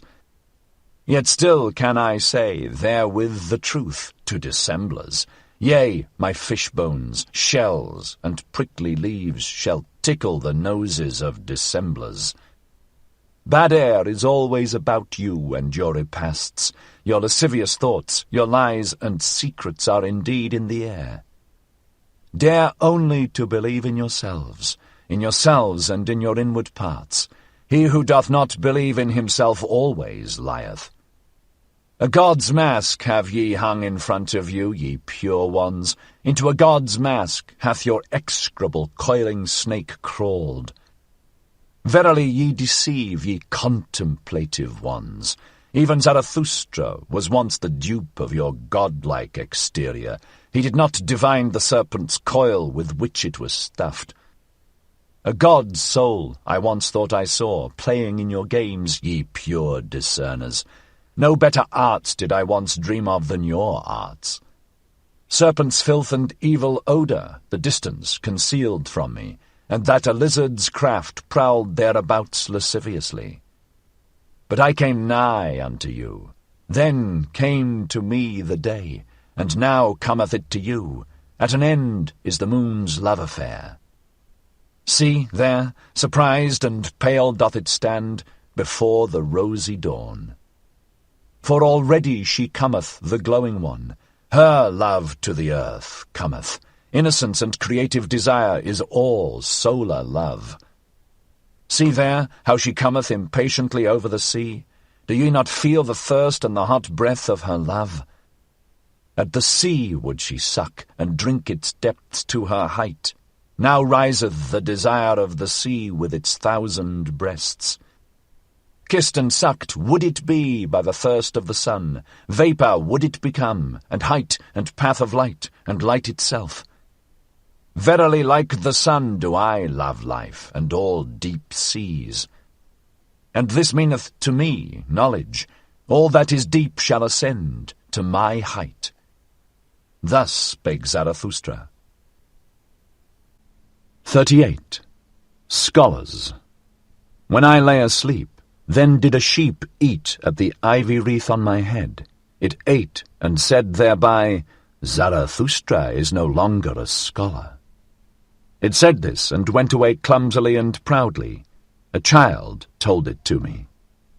I like to lie here where the children play, beside the ruined wall, among thistles and red poppies. A scholar am I still to the children, and also to the thistles and red poppies. Innocent are they, even in their wickedness. But to the sheep I am no longer a scholar, so willeth my lot, blessings upon it. For this is the truth. I have departed from the house of the scholars, and the door have I also slammed behind me. Too long did my soul sit hungry at their table. Not like them have I got the knack of investigating, as the knack of nut-cracking. Freedom do I love, and the air over fresh soil. Rather would I sleep on ox skins than on their honours and dignities. I am too hot and scorched with mine own thought. Often is it ready to take away my breath. Then have I to go into the open air and away from all dusty rooms. But they sit cool in the cool shade. They want in everything to be merely spectators, and they avoid sitting where the sun burneth on the steps. Like those who stand in the street and gape at the passers-by, thus do they also wait, and gape at the thoughts which others have thought. Should one lay hold of them, then do they raise a dust like flour-sacks, and involuntarily. But who would divine that their dust came from corn, and from the yellow delight of the summer fields? When they give themselves out as wise, then do their petty sayings and truths chill me. In their wisdom there is often an odour as if it came from the swamp, and verily I have even heard the frog croak in it. Clever are they? They have dexterous fingers. What doth my simplicity pretend to beside their multiplicity? All threading and knitting and weaving do their fingers understand. Thus do they make the hose of the spirit. Good clockworks are they. Only be careful to wind them up properly. Then do they indicate the hour without mistake, and make a modest noise thereby. Like millstones do they work, and like pestles, throw only seed corn unto them. They know well how to grind corn small, and make white dust out of it. They keep a sharp eye on one another, and do not trust each other the best. Ingenious in little artifices, they wait for those whose knowledge walketh on lame feet. Like spiders do they wait. I saw them always prepare their poison with precaution, and always did they put glass gloves on their fingers in doing so. They also know how to play with false dice, and so eagerly did I find them playing that they perspired thereby. We are alien to each other, and their virtues are even more repugnant to my taste than their falsehoods and false dice. And when I lived with them, then did I live above them. Therefore did they take a dislike to me. They want to hear nothing of anyone walking above their heads, and so they put wood and earth and rubbish betwixt me and their heads. Thus did they deafen the sound of my tread, and least have I hitherto been heard by the most learned. All mankind's faults and weaknesses did they put betwixt themselves and me. They call it false ceiling in their houses. But nevertheless I walk with my thoughts above their heads, and even should I walk on mine own errors, still would I be above them and their heads. For men are not equal, so speaketh justice, and what I will, they may not will. Thus spake Zarathustra. 39. Poets. Since I have known the body better, said Zarathustra to one of his disciples, the spirit hath only been to me symbolically spirit, and all the imperishable. That is also but a simile. So have I heard thee say once before, answered the disciple, and then thou addedst, but the poets lie too much. Why didst thou say that the poets lie too much? Why, said Zarathustra, thou askest why. I do not belong to those who may be asked after their why. Is my experience but of yesterday? It is long ago that I experienced the reasons for mine opinions. Should I not have to be a cask of memory if I also wanted to have my reasons with me? It is already too much for me even to retain mine opinions, and many a bird flieth away. And sometimes also do I find a fugitive creature in my dovecote, which is alien to me, and trembleth when I lay my hand upon it. But what did Zarathustra once say unto thee? That the poets lie too much. But Zarathustra also is a poet. Believest thou that he there spake the truth? Why dost thou believe it? The disciple answered, I believe in Zarathustra. But Zarathustra shook his head and smiled. Belief doth not sanctify me, said he, least of all the belief in myself. But granting that someone did say in all seriousness that the poets lie too much, he was right. We do lie too much. We also know too little, and are bad learners, so we are obliged to lie. And which of us poets hath not adulterated his wine? Many a poisonous hotchpotch hath evolved in our cellars, many an indescribable thing hath there been done. And because we know little, therefore we are pleased from the heart with the poor in spirit, especially when they are young women. And even of those things we are desirous, which old women tell one another in the evening. This do we call the eternally feminine in us. And as if there were a special secret access to knowledge, which choketh up for those who learn anything, so do we believe in the people and in their wisdom.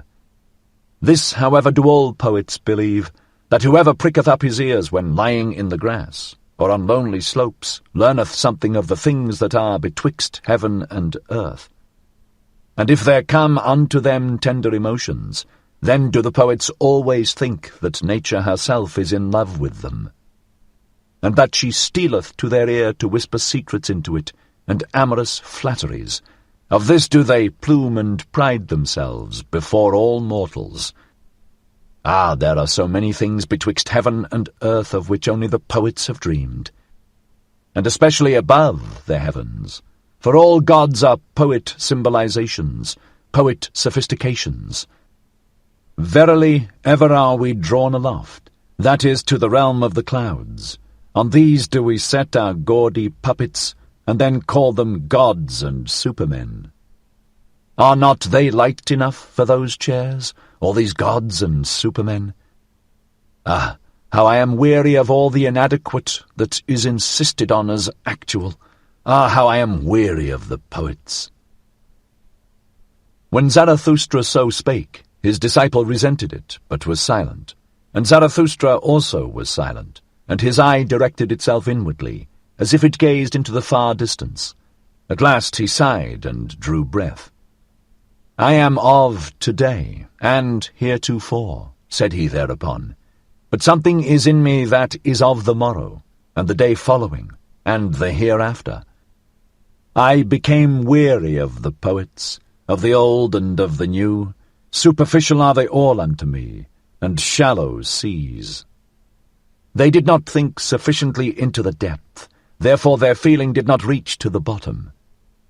Some sensation of voluptuousness and some sensation of tedium, these have as yet been their best contemplation. Ghost-breathing and ghost-whisking seemeth to me all the jingle-jangling of their harps. What have they known hitherto of the fervour of tones? They are also not pure enough for me. They all muddle their water that it may seem deep. And fain would they thereby prove themselves reconcilers. But mediaries and mixers are they unto me, and half, and impure. Ah, I cast indeed my net into their sea, and meant to catch good fish, but always did I draw up the head of some ancient god. Thus did the sea give a stone to the hungry one, and they themselves may well originate from the sea. Certainly one findeth pearls in them, thereby they are the more like hard mollusks, and instead of a soul, I have often found in them salt slime. They have learned from the sea also its vanity. Is not the sea the peacock of peacocks? Even before the ugliest of all buffaloes doth it spread out its tail. Never doth it tire of its lace fan of silver and silk. Disdainfully doth the buffalo glance thereat, nigh to the sand with its soul, nigher still to the thicket, nighest, however, to the swamp. What is beauty and sea and peacock splendour to it? This parable I speak unto the poets. Verily their spirit itself is the peacock of peacocks, and a sea of vanity. Spectators seeketh the spirit of the poet, should they even be buffaloes. But of this spirit became I weary, and I see the time coming when it will become weary of itself. Yea, changed have I seen the poets, and their glance turned towards themselves. Penitents of the spirit have I seen appearing. They grew out of the poets. Thus spake Zarathustra. 40. Great Events. There is an isle in the sea, not far from the happy isles of Zarathustra, on which a volcano ever smoketh, of which isle the people, and especially the old women amongst them, say that it is placed as a rock before the gate of the netherworld, but that through the volcano itself the narrow way leadeth downwards, which conducteth to this gate. Now about the time that Zarathustra sojourned on the Happy Isles, it happened that a ship anchored at the isle on which standeth the smoking mountain, and the crew went ashore to shoot rabbits. About the noontide hour, however, when the captain and his men were together again, they saw suddenly a man coming towards them through the air, and a voice said distinctly, "It is time. It is the highest time." But when the figure was nearest to them, it flew past quickly, however, like a shadow, in the direction of the volcano. Then did they recognize with the greatest surprise that it was Zarathustra. For they had all seen him before, except the captain himself, and they loved him as the people love, in such wise that love and awe were combined in equal degree. "Behold," said the old helmsman, "there goeth Zarathustra to hell." About the same time that these sailors landed on the Fire Isle, there was a rumour that Zarathustra had disappeared, and when his friends were asked about it, they said that he had gone on board a ship by night, without saying whither he was going. Thus there arose some uneasiness. After 3 days, however, there came the story of the ship's crew in addition to this uneasiness, and then did all the people say that the devil had taken Zarathustra. His disciples laughed, sure enough, at this talk, and one of them said even, "Sooner would I believe that Zarathustra had taken the devil." But at the bottom of their hearts they were all full of anxiety and longing. So their joy was great when, on the 5th day, Zarathustra appeared amongst them. And this is the account of Zarathustra's interview with the fire-dog. "The earth," said he, "hath a skin, and this skin hath diseases. One of these diseases, for example, is called man. And another of these diseases is called the fire-dog. Concerning him, men have greatly deceived themselves, and let themselves be deceived. To fathom this mystery did I go o'er the sea, and I have seen the truth naked, verily, barefooted up to the neck. Now do I know how it is concerning the fire-dog, and likewise concerning all the spouting and subversive devils, of which not only old women are afraid. Up with thee, fire-dog, out of thy depth, cried I, and confess how deep that depth is. Whence cometh that which thou snortest up? Thou drinkest copiously at the sea, that doth thine embittered eloquence betray. In sooth, for a dog of the depth, thou takest thy nourishment too much from the surface.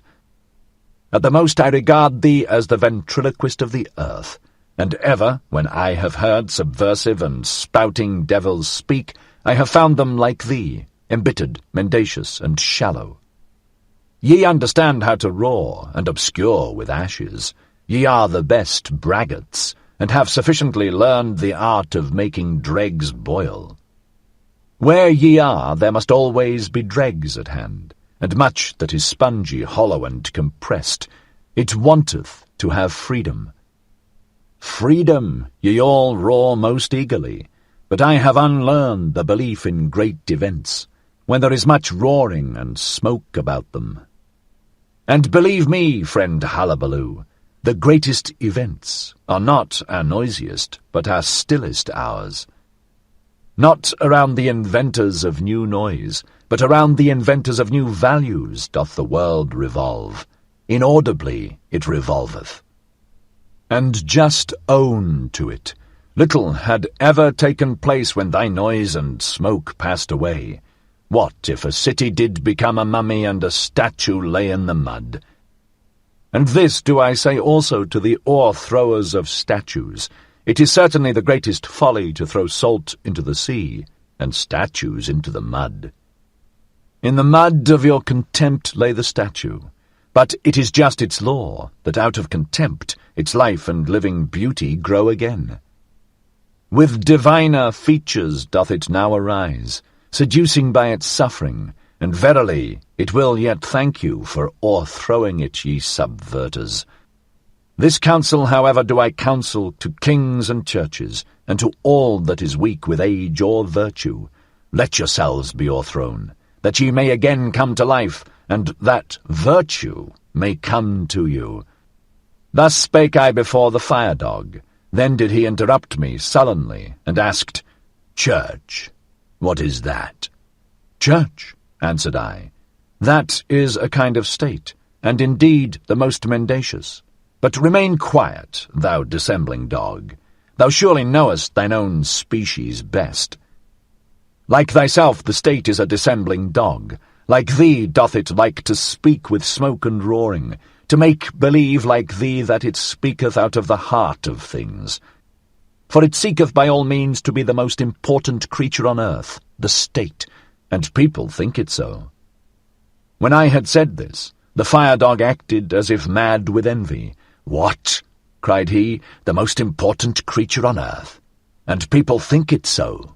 And so much vapour and terrible voices came out of his throat that I thought he would choke with vexation and envy. At last he became calmer, and his panting subsided. As soon, however, as he was quiet, I said laughingly, "Thou art angry, fire-dog, so I am in the right about thee. And that I may also maintain the right, hear the story of another fire-dog. He speaketh actually out of the heart of the earth. Gold doth his breath exhale, and golden rain, so doth his heart desire. What are ashes and smoke and hot dregs to him? Laughter flitteth from him like a variegated cloud. Adverse is he to thy gargling and spewing and grips in the bowels. The gold, however, and the laughter, these doth he take out of the heart of the earth, for that thou mayest know it, the heart of the earth is of gold." When the fire-dog heard this, he could no longer endure to listen to me. Abashed did he draw in his tail, said "bow-wow" in a cowed voice, and crept down into his cave. Thus told Zarathustra. His disciples, however, hardly listened to him, so great was their eagerness to tell him about the sailors, the rabbits, and the flying man. "What am I to think of it?" said Zarathustra. "Am I indeed a ghost? But it may have been my shadow. Ye have surely heard something of the wanderer and his shadow. One thing, however, is certain. I must keep a tighter hold of it, otherwise it will spoil my reputation." And once more Zarathustra shook his head and wondered. "What am I to think of it?" said he once more. Why did the ghost cry, "It is time, it is the highest time"? For what is it then, the highest time? Thus spake Zarathustra. 41. The Soothsayer. And I saw a great sadness come over mankind. The best turned weary of their works. A doctrine appeared, a faith ran beside it. All is empty, all is alike, all hath been. And from all hills there re-echoed, all is empty, all is alike, all hath been. To be sure we have harvested, but why have all our fruits become rotten and brown? What was it fell last night from the evil moon? In vain was all our labour, poison hath our wine become, the evil eye hath singed yellow our fields and hearts. Arid have we all become, and fire falling upon us. Then do we turn dust like ashes, yea, the fire itself have we made aweary. All our fountains have dried up, even the sea hath receded, all the ground trieth to gape, but the depth will not swallow. Alas, where is there still a sea in which one could be drowned? So soundeth our plaint, across shallow swamps. Verily, even for dying have we become too weary. Now do we keep awake and live on, in sepulchres. Thus did Zarathustra hear a soothsayer speak, and the foreboding touched his heart and transformed him. Sorrowfully did he go about and wearily, and he became like unto those of whom the soothsayer had spoken. Verily, said he unto his disciples, a little while, and there cometh the long twilight. Alas, how shall I preserve my light through it? That it may not smother in this sorrowfulness. To remoter worlds shall it be a light, and also to remotest nights. Thus did Zarathustra go about grieved in his heart, and for 3 days he did not take any meat or drink. He had no rest, and lost his speech. At last it came to pass that he fell into a deep sleep. His disciples, however, sat around him in long night watches, and waited anxiously to see if he would awake, and speak again, and recover from his affliction. And this is the discourse that Zarathustra spake when he awoke. His voice, however, came unto his disciples as from afar. Hear, I pray you, the dream that I dreamed, my friends, and help me to divine its meaning. A riddle is it still unto me, this dream. The meaning is hidden in it and encaged, and doth not yet fly above it on free pinions. All life had I renounced, so I dreamed. Night watchman and grave guardian had I become, aloft, in the lone mountain fortress of death. There did I guard his coffins. Full stood the musty vaults of those trophies of victory. Out of glass coffins did vanquished life gaze upon me. The odour of dust-covered eternities did I breathe. Sultry and dust-covered lay my soul, and who could have aired his soul there? Brightness of midnight was ever around me, lonesomeness cowered beside her, and as a third, death-rattle, stillness, the worst of my female friends. Keys did I carry, the rustiest of all keys, and I knew how to open with them the most creaking of all gates. Like a bitterly angry croaking ran the sound through the long corridors when the leaves of the gate opened. Ungraciously did this bird cry, unwillingly was it awakened. But more frightful even, and more heart-strangling was it, when it again became silent and still all around, and I alone sat in that malignant silence. Thus did time pass with me and slip by, if time there still was. What do I know thereof? But at last there happened that which awoke me. Thrice did there peal peals at the gate like thunders, thrice did the vaults resound and howl again. Then did I go to the gate. "Alpa," cried I, "who carrieth his ashes unto the mountain? Alpa, Alpa, who carrieth his ashes unto the mountain?" And I pressed the key and pulled at the gate, and exerted myself, but not a finger's breadth was it yet open. Then did a roaring wind tear the folds apart, whistling, whizzing, and piercing, it threw unto me a black coffin. And in the roaring and whistling and whizzing the coffin burst up, and spouted out 1,000 peals of laughter, and 1,000 caricatures of children, angels, owls, fools, and child-sized butterflies laughed and mocked and roared at me. Fearfully was I terrified thereby. It prostrated me, and I cried with horror as I ne'er cried before. But mine own crying awoke me, and I came to myself. Thus did Zarathustra relate his dream, and then was silent, for as yet he knew not the interpretation thereof. But the disciple whom he loved most arose quickly, seized Zarathustra's hand, and said, "Thy life itself interpreteth unto us this dream, O Zarathustra. Art thou not thyself the wind with shrill whistling, which bursteth open the gates of the fortress of death? Art thou not thyself the coffin full of many-hued malices and angel caricatures of life? Verily, like 1,000 peals of children's laughter cometh Zarathustra into all sepulchres, laughing at those night watchmen and grave guardians, and whoever else rattleth with sinister keys. With thy laughter wilt thou frighten and prostrate them, fainting and recovering will demonstrate thy power over them. And when the long twilight cometh, and the mortal weariness, even then wilt thou not disappear from our firmament, thou advocate of life. New stars hast thou made us see, and new nocturnal glories. Verily, laughter itself hast thou spread out over us like a many-hued canopy. Now will children's laughter ever from coffins flow. Now will a strong wind ever come victoriously unto all mortal weariness. Of this thou art thyself the pledge and the prophet. Verily, they themselves didst thou dream, thine enemies. That was thy sorest dream. But as thou awokest from them and camest to thyself, so shall they awaken from themselves, and come unto thee. Thus spake the disciple, and all the others then thronged around Zarathustra, grasped him by the hands, and tried to persuade him to leave his bed and his sadness and return unto them.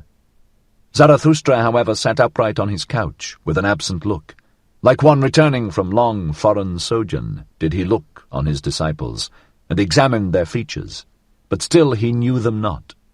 When, however, they raised him and set him upon his feet, behold, all on a sudden his eye changed.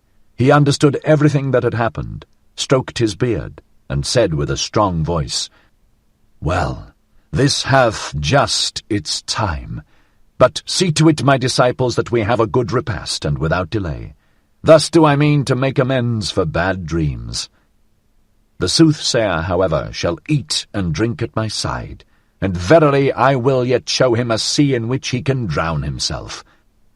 Thus spake Zarathustra, Then did he gaze long into the face of the disciple who had been the dream interpreter, and shook his head. 42. Redemption. When Zarathustra went one day over the great bridge, then did the cripples and beggars surround him, and a hunchback spake thus unto him. Behold, Zarathustra, even the people learn from thee and acquire faith in thy teaching. But for them to believe fully in thee, one thing is still needful. Thou must first of all convince us cripples. Here hast thou now a fine selection, and verily an opportunity with more than one forelock. The blind canst thou heal and make the lame run, and from him who hath too much behind couldst thou well also take away a little. That, I think, would be the right method to make the cripples believe in Zarathustra. Zarathustra, however, answered thus unto him who so spake. When one taketh his hump from the hunchback, then doth one take from him his spirit. So do the people teach. And when one giveth the blind man eyes, then doth he see too many bad things on the earth, so that he curseth him who healed him. He, however, who maketh the lame man run, inflicteth upon him the greatest injury. For hardly can he run, when his vices run away with him. So do the people teach concerning cripples. And why should not Zarathustra also learn from the people, when the people learn from Zarathustra? It is, however, the smallest thing unto me, since I have been amongst men, to see one person lacking an eye, another an ear, and a third a leg, and that others have lost the tongue, or the nose, or the head. I see and have seen worse things, and divers things so hideous, that I should neither like to speak of all matters, nor even keep silent about some of them, namely, men who lack everything, except that they have too much of one thing, men who are nothing more than a big eye, or a big mouth, or a big belly, or something else big, reversed cripples, I call such men. And when I came out of my solitude, and for the first time passed over this bridge, then I could not trust mine eyes, but looked again and again, and said at last, That is an ear as big as a man. I looked still more attentively, and actually there did move under the ear something that was pitiably small and poor and slim, and in truth this immense ear was perched on a small thin stalk. The stalk, however, was a man. A person, putting a glass to his eyes, could even recognize further a small, envious countenance, and also that a bloated sulet dangled at the stalk. The people told me, however, that the big ear was not only a man, but a great man, a genius. But I never believed in the people when they spake of great men, and I hold to my belief that it was a reversed cripple who had too little of everything, and too much of one thing. When Zarathustra had spoken thus unto the hunchback, and unto those of whom the hunchback was the mouthpiece and advocate, then did he turn to his disciples in profound dejection, and said, Verily, my friends, I walk amongst men as amongst the fragments and limbs of human beings. This is the terrible thing to mine eye, that I find man broken up and scattered about, as on a battle and butcher ground. And when my eye fleeth from the present to the bygone, it findeth ever the same, fragments and limbs and fearful chances, but no men. The present and the bygone upon earth, my friends, that is my most unbearable trouble, and I should not know how to live if I were not a seer of what is to come. A seer, a purposer, a creator, a future itself, and a bridge to the future, and alas, also as it were a cripple on this bridge, all that is Zarathustra. And ye also asked yourselves often, Who is Zarathustra to us? What shall he be called by us? And like me, did ye give yourselves questions for answers? Is he a promiser, or a fulfiller, a conqueror, or an inheritor, a harvest, or a plowshare, a physician, or a healed one?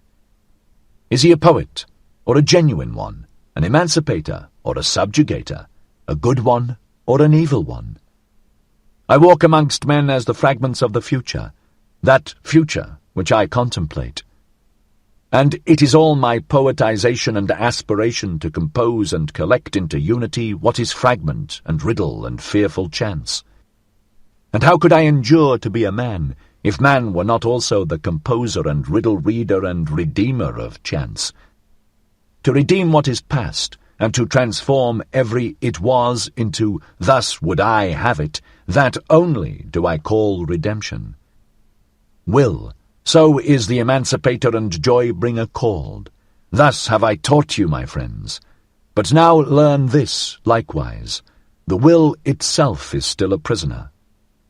Willing emancipateth, but what is that called which still putteth the emancipator in chains? It was. Thus is the will's teeth-gnashing and lonesomest tribulation called. Impotent towards what hath been done, it is a malicious spectator of all that is past. Not backward can the will, that it cannot break time and time's desire, that is the will's lonesomest tribulation. Willing emancipateth. What doth willing itself devise in order to get free from its tribulation and mock at its prison? Ah, a fool becometh every prisoner, foolishly delivereth itself also the imprisoned will. That time doth not run backward, that is its animosity. That which was, so is the stone which it cannot roll called. And thus doth it roll stones out of animosity and ill humour, and taketh revenge on whatever doth not, like it, feel rage and ill humour. Thus did the will, the emancipator, become a torturer, and on all that is capable of suffering it taketh revenge, because it cannot go backward. This, yea, this alone is revenge itself, the will's antipathy to time, and its it was. Verily a great folly dwelleth in our will, and it became a curse unto all humanity that this folly acquired spirit. The spirit of revenge, my friends, that hath hitherto been man's best contemplation, and where there was suffering it was claimed there was always penalty. Penalty, so calleth itself revenge. With a lying word it feigneth a good conscience. And because in the willer himself there is suffering, because he cannot will backwards, thus was willing itself, and all life claimed to be penalty.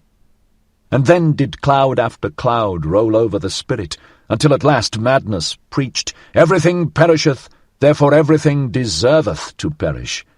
And this itself is justice, the law of time, that he must devour his children. Thus did madness preach. Morally are things ordered according to justice and penalty. Oh, where is there deliverance from the flux of things and from the existence of penalty? Thus did madness preach. Can there be deliverance when there is eternal justice? Alas, unrollable is the stone it was. Eternal must also be all penalties. Thus did madness preach. No deed can be annihilated. How could it be undone by the penalty?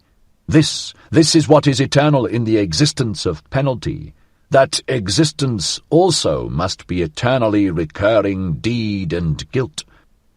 Unless the will should at last deliver itself, and willing become non-willing. But ye know, my brethren, this fabulous song of madness. Away from those fabulous songs did I lead you when I taught you the will is a creator.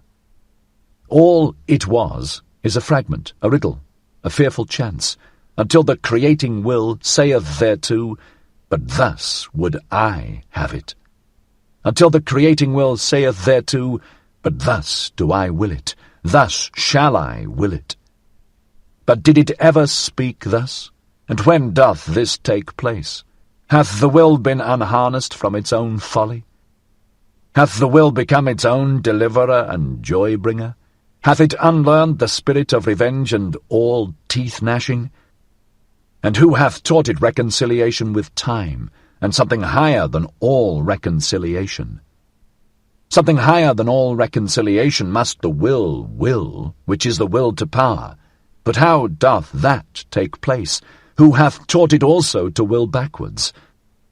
But at this point in his discourse, it chanced that Zarathustra suddenly paused, and looked like a person in the greatest alarm. With terror in his eyes did he gaze on his disciples.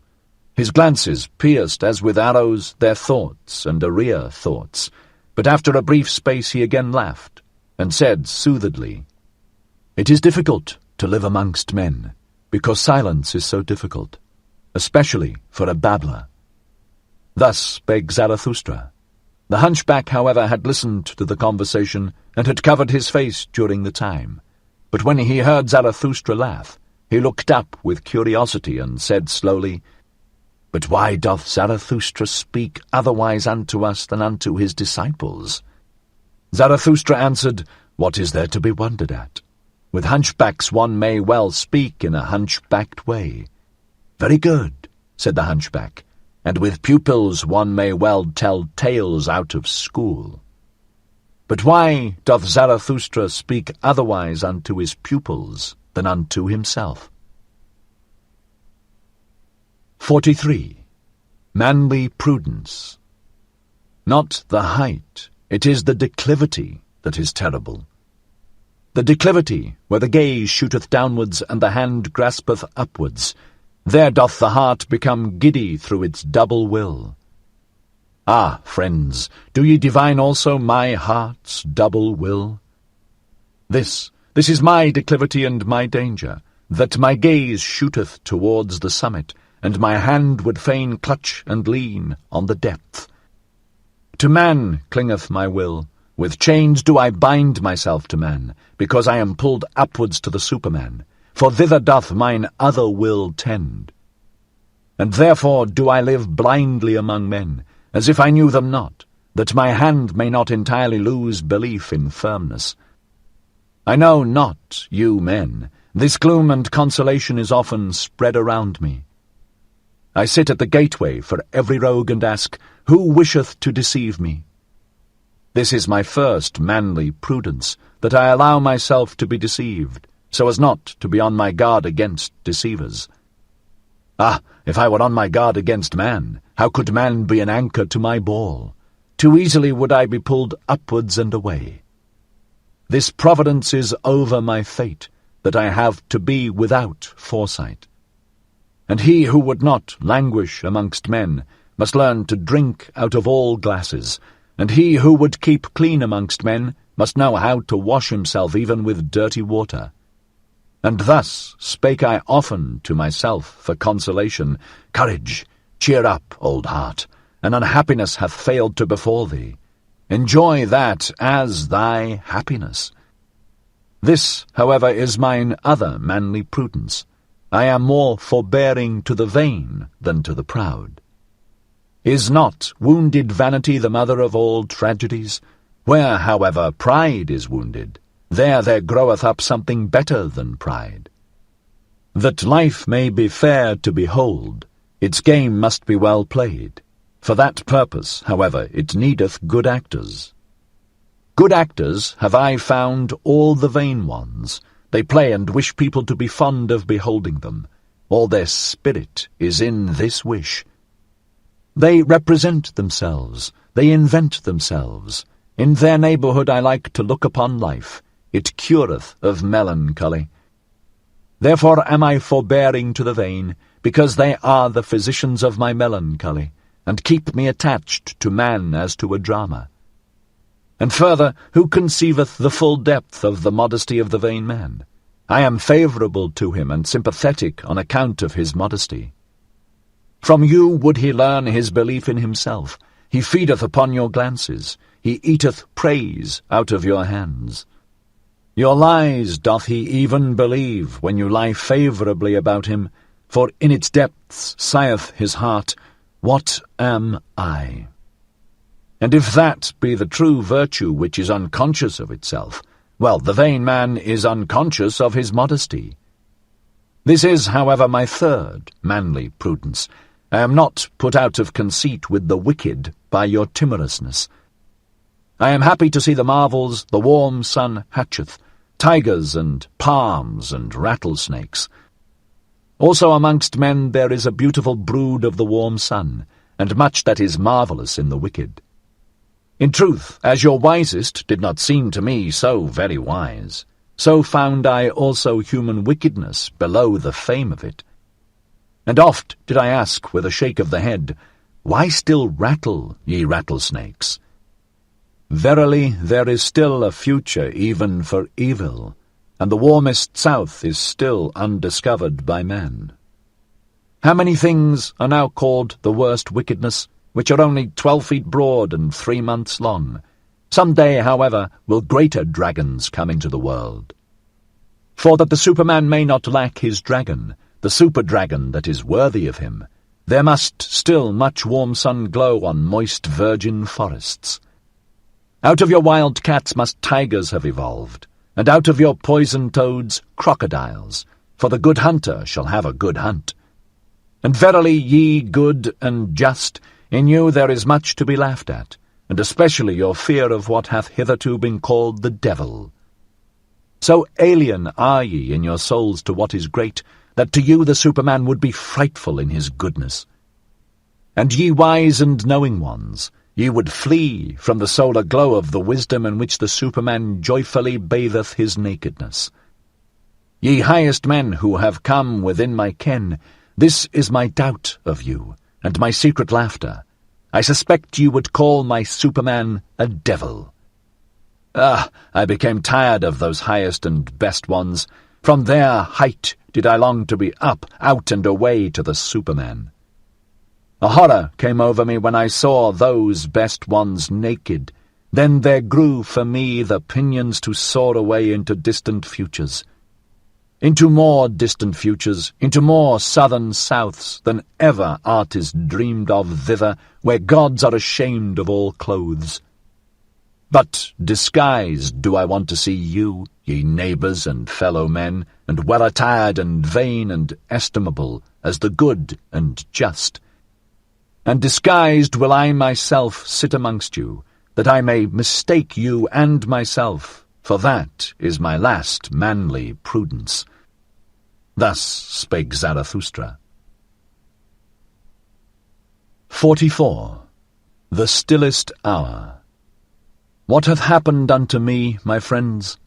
Ye see me troubled, driven forth, unwillingly obedient, ready to go, alas, to go away from you. Yea, once more must Zarathustra retire to his solitude, but unjoyously this time doth the bear go back to his cave. What hath happened unto me? Who ordereth this? Ah, mine angry mistress wisheth it so. She spake unto me. Have I ever named her name to you? Yesterday towards evening there spake unto me my stillest hour. That is the name of my terrible mistress. And thus did it happen, for everything must I tell you, that your heart may not harden against the suddenly departing one. Do ye know the terror of him who falleth asleep? To the very toes is he terrified, because the ground giveth way under him, and the dream beginneth. This do I speak unto you in parable. Yesterday at the stillest hour did the ground give way under me. The dream began. The hour hand moved on. The timepiece of my life drew breath. Never did I hear such stillness around me, so that my heart was terrified. Then was there spoken unto me without voice, Thou knowest it, Zarathustra. And I cried in terror at this whispering, and the blood left my face, but I was silent. Then was there once more spoken unto me without voice, Thou knowest it, Zarathustra, but thou dost not speak it. And at last I answered like one defiant, Yea, I know it, but I will not speak it. Then was there again spoken unto me without voice, Thou wilt not, Zarathustra? Is this true? Conceal thyself not behind thy defiance. And I wept and trembled like a child, and said, I would indeed, but how can I do it? Exempt me only from this. It is beyond my power. Then was there again spoken unto me without voice, What matter about thyself, Zarathustra? Speak thy word and succumb. And I answered, is it my word? Who am I? I await the worthier one. I am not worthy even to succumb by it. Then was there again spoken unto me without voice, What matter about thyself? Thou art not yet humble enough for me. Humility hath the hardest skin. And I answered, What hath not the skin of my humility endured? At the foot of my height do I dwell. How high are my summits? No one hath yet told me, but well do I know my valleys. Then was there again spoken unto me without voice, O Zarathustra, he who hath to remove mountains removeth also valleys and plains. And I answered, As yet hath my word not removed mountains, and what I have spoken hath not reached men. I went indeed unto men, but not yet have I attained unto them. Then was there again spoken unto me without voice, What knowest thou thereof? The dew falleth on the grass when the night is most silent. And I answered, They mocked me when I found and walked in mine own path, and certainly did my feet then tremble. And thus did they speak unto me, Thou forgottest the path before, now dost thou also forget how to walk. Then was there again spoken unto me without voice, What matter about their mockery? Thou art one who hast unlearned to obey. Now shalt thou command. Knowest thou not who is most needed by all? He who commandeth great things. To execute great things is difficult, but the more difficult task is to command great things. This is thy most unpardonable obstinacy. Thou hast the power, and thou wilt not rule. And I answered, I lack the lion's voice for all commanding. Then was there again spoken unto me as a whispering, It is the stillest words which bring the storm. Thoughts that come with doves' footsteps guide the world. O Zarathustra, thou shalt go as a shadow of that which is to come. Thus wilt thou command, and in commanding go foremost. And I answered, I am ashamed. Then was there again spoken unto me without voice, Thou must yet become a child, and be without shame. The pride of youth is still upon thee. Late hast thou become young, but he who would become a child must surmount even his youth. And I considered a long while and trembled. At last, however, did I say what I had said at first, I will not. Then did a laughing take place all around me. Alas, how that laughing lacerated my bowels and cut into my heart. And there was spoken unto me for the last time, O Zarathustra, thy fruits are ripe, but thou art not ripe for thy fruits. So must thou go again into solitude, for thou shalt yet become mellow. And again was there a laughing, and it fled. Then did it become still around me, as with a double stillness. I lay, however, on the ground, and the sweat flowed from my limbs. Now have ye heard all, and why I have to return to my solitude. Nothing have I kept hidden from you, my friends. But even this have ye heard from me, who is still the most reserved of men, and will be so. Ah, my friends, I should have something more to say unto you. I should have something more to give unto you. Why do I not give it? Am I then a niggard? When, however, Zarathustra had spoken these words, the violence of his pain, and a sense of the nearness of his departure from his friends came over him, so that he wept aloud, and no one knew how to console him. In the night, however, he went away alone and left his friends. Third part. Ye look aloft when ye long for exaltation, and I look downward because I am exalted. Who among you can at the same time laugh and be exalted? He who climbeth on the highest mountains laugheth at all tragic plays and tragic realities. Zarathustra. 1. Reading and Writing. 45. The Wanderer.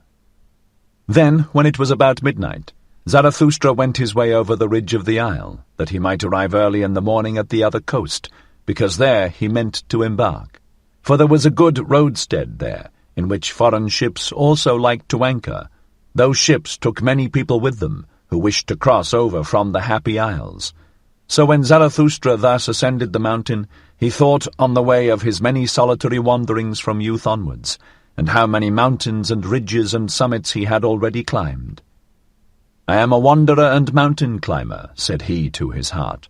"I love not the plains, and it seemeth I cannot long sit still. And whatever may still overtake me as fate and experience, a wandering will be therein, and a mountain climbing. In the end one experienceth only oneself. The time is now past when accidents could befall me, and what could now fall to my lot which would not already be mine own? It returneth only, it cometh home to me at last, mine own self, and such of it as hath been long abroad, and scattered among things and accidents. And one thing more do I know, I stand now before my last summit, and before that which hath been longest reserved for me. Ah, my hardest path must I ascend. Ah, I have begun my lonesomest wandering. He, however, who is of my nature, doth not avoid such an hour, the hour that saith unto him, Now only dost thou go the way to thy greatness, summit and abyss, these are now comprised together. Thou goest the way to thy greatness, now hath it become thy last refuge, what was hitherto thy last danger. Thou goest the way to thy greatness, it must now be thy best courage that there is no longer any path behind thee. Thou goest the way to thy greatness, here shall no one steal after thee. Thy foot itself hath effaced the path behind thee, and over it standeth written, Impossibility. And if all ladders henceforth fail thee, then must thou learn to mount upon thine own head. How couldst thou mount upward otherwise? Upon thine own head, and beyond thine own heart, now must the gentlest in thee become the hardest. He who hath always much indulged himself, sickeneth at last by his much indulgence, praises on what maketh hardy. I do not praise the land where butter and honey flow. To learn to look away from oneself is necessary in order to see many things. This hardiness is needed by every mountain climber. He, however, who is obtrusive with his eyes as a discerner, how can he ever see more of anything than its foreground? But thou, O Zarathustra, wouldst view the ground of everything, and its background. Thus must thou mount even above thyself, upwards, until thou hast even thy stars under thee. Yea, to look down upon myself, and even upon my stars, that only would I call my summit, that hath remained for me as my last summit. Thus spake Zarathustra to himself while ascending, comforting his heart with harsh maxims, for he was sore at heart, as he had never been before. And when he had reached the top of the mountain ridge, behold, there lay the other sea spread out before him, and he stood still and was long silent. The night, however, was cold at this height, and clear and starry. I recognize my destiny, said he at last, sadly. Well, I am ready. Now hath my last lonesomeness begun. Ah, this sombre, sad sea below me! Ah, this sombre nocturnal vexation! Ah, fate and sea! To you must I now go down. Before my highest mountain do I stand, and before my longest wandering. Therefore must I first go deeper down than I ever ascended. Deeper down into pain than I ever ascended, even into its darkest flood. So willeth my fate. Well, I am ready.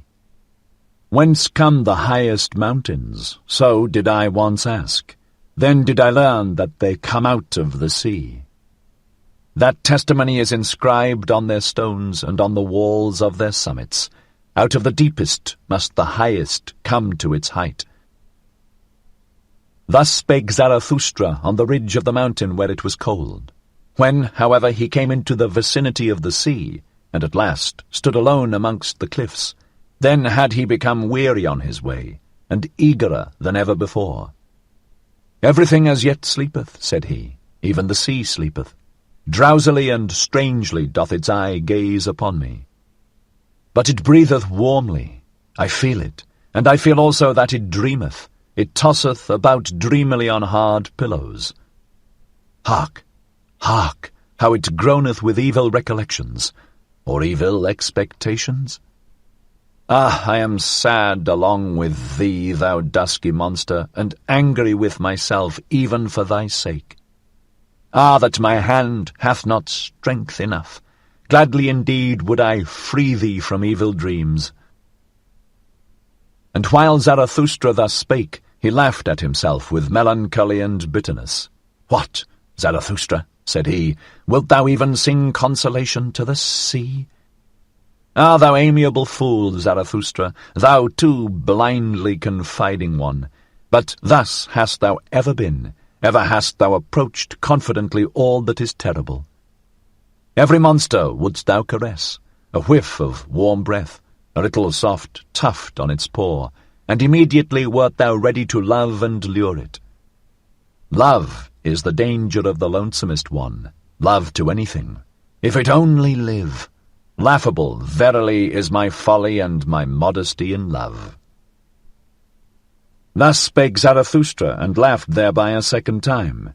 Then, however, he thought of his abandoned friends, and, as if he had done them a wrong with his thoughts, he upbraided himself because of his thoughts, and forthwith it came to pass that the laugher wept. With anger and longing wept Zarathustra bitterly. 46. The Vision and the Enigma. 1.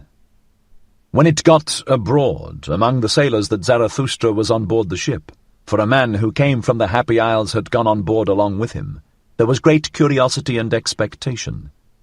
But Zarathustra kept silent for 2 days, and was cold and deaf with sadness, so that he neither answered looks nor questions. On the evening of the second day, however, he again opened his ears, though he still kept silent, for there were many curious and dangerous things to be heard on board the ship, which came from afar, and was to go still further.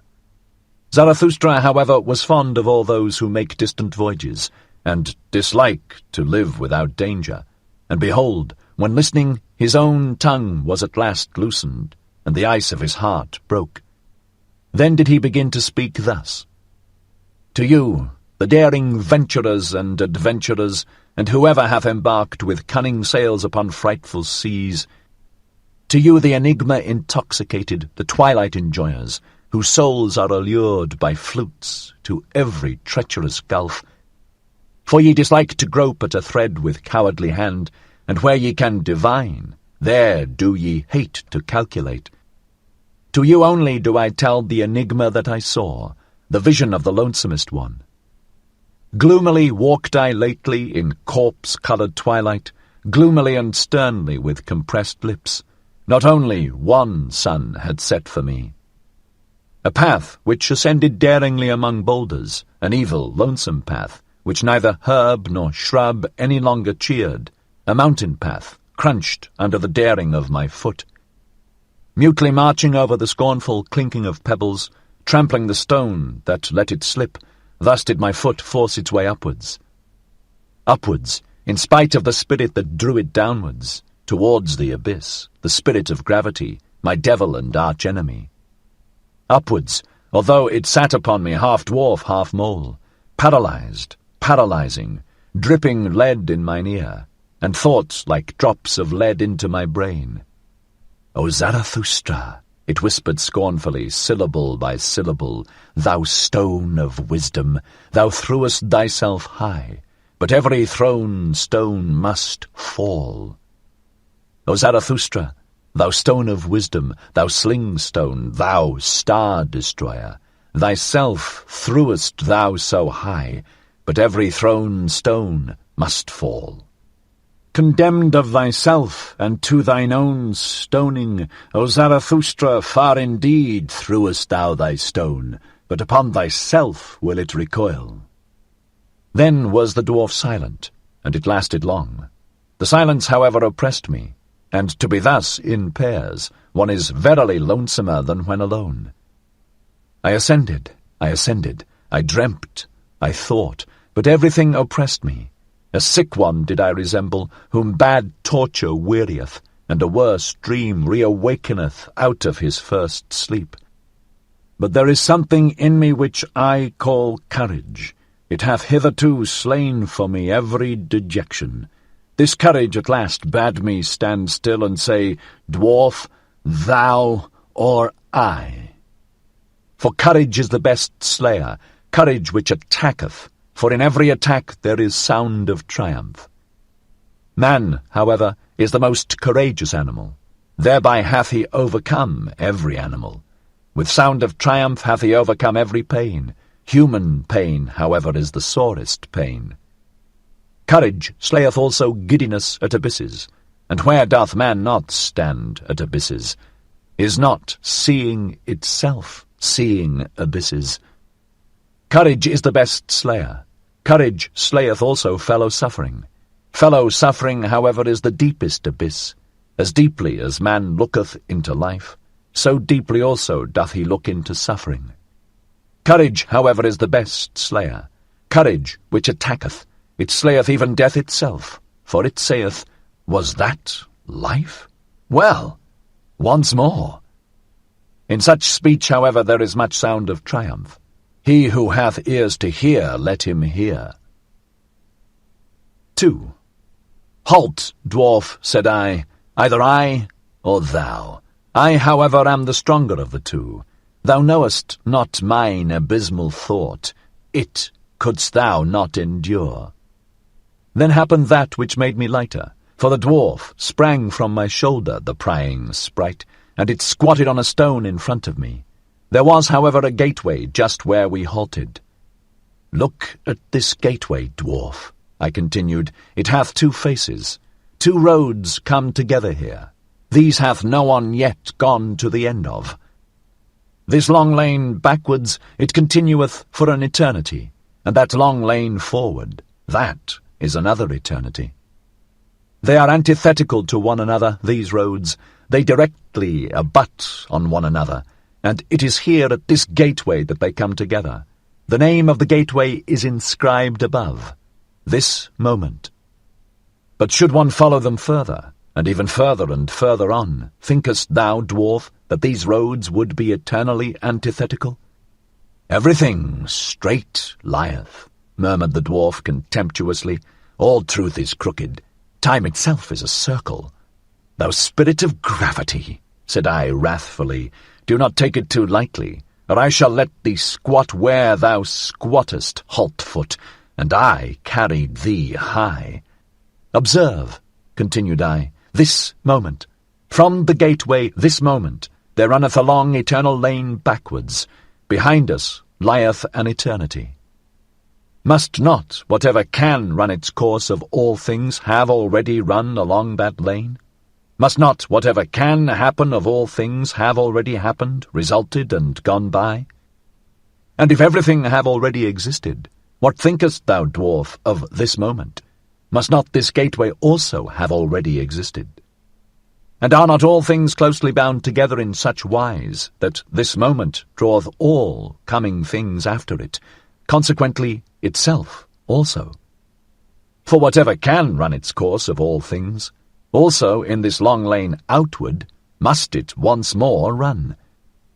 And this slow spider which creepeth in the moonlight, and this moonlight itself, and thou and I in this gateway whispering together, whispering of eternal things, must we not all have already existed? And must we not return and run in that other lane out before us, that long, weird lane? Must we not eternally return? Thus did I speak, and always more softly, for I was afraid of my own thoughts, and arrear thoughts. Then suddenly did I hear a dog howl near me. Had I ever heard a dog howl thus? My thoughts ran back. Yes, when I was a child, in my most distant childhood. Then did I hear a dog howl thus, and saw it also, with hair bristling its head upwards, trembling in the stillest midnight, when even dogs believe in ghosts. So that it excited my commiseration, for just then went the full moon, silent as death, over the house. Just then did it stand still, a glowing globe, at rest on the flat roof, as if on someone's property. Thereby had the dog been terrified, for dogs believe in thieves and ghosts, and when I again heard such howling, then did it excite my commiseration once more. Where was now the dwarf, and the gateway, and the spider, and all the whispering? Had I dreamt? Had I awakened? Twixt rugged rocks did I suddenly stand alone, dreary in the dreariest moonlight. But there lay a man, and there, the dog, leaping, bristling, whining. Now did it see me coming, then did it howl again, then did it cry. Had I ever heard a dog cry so for help? And verily what I saw, the like had I never seen.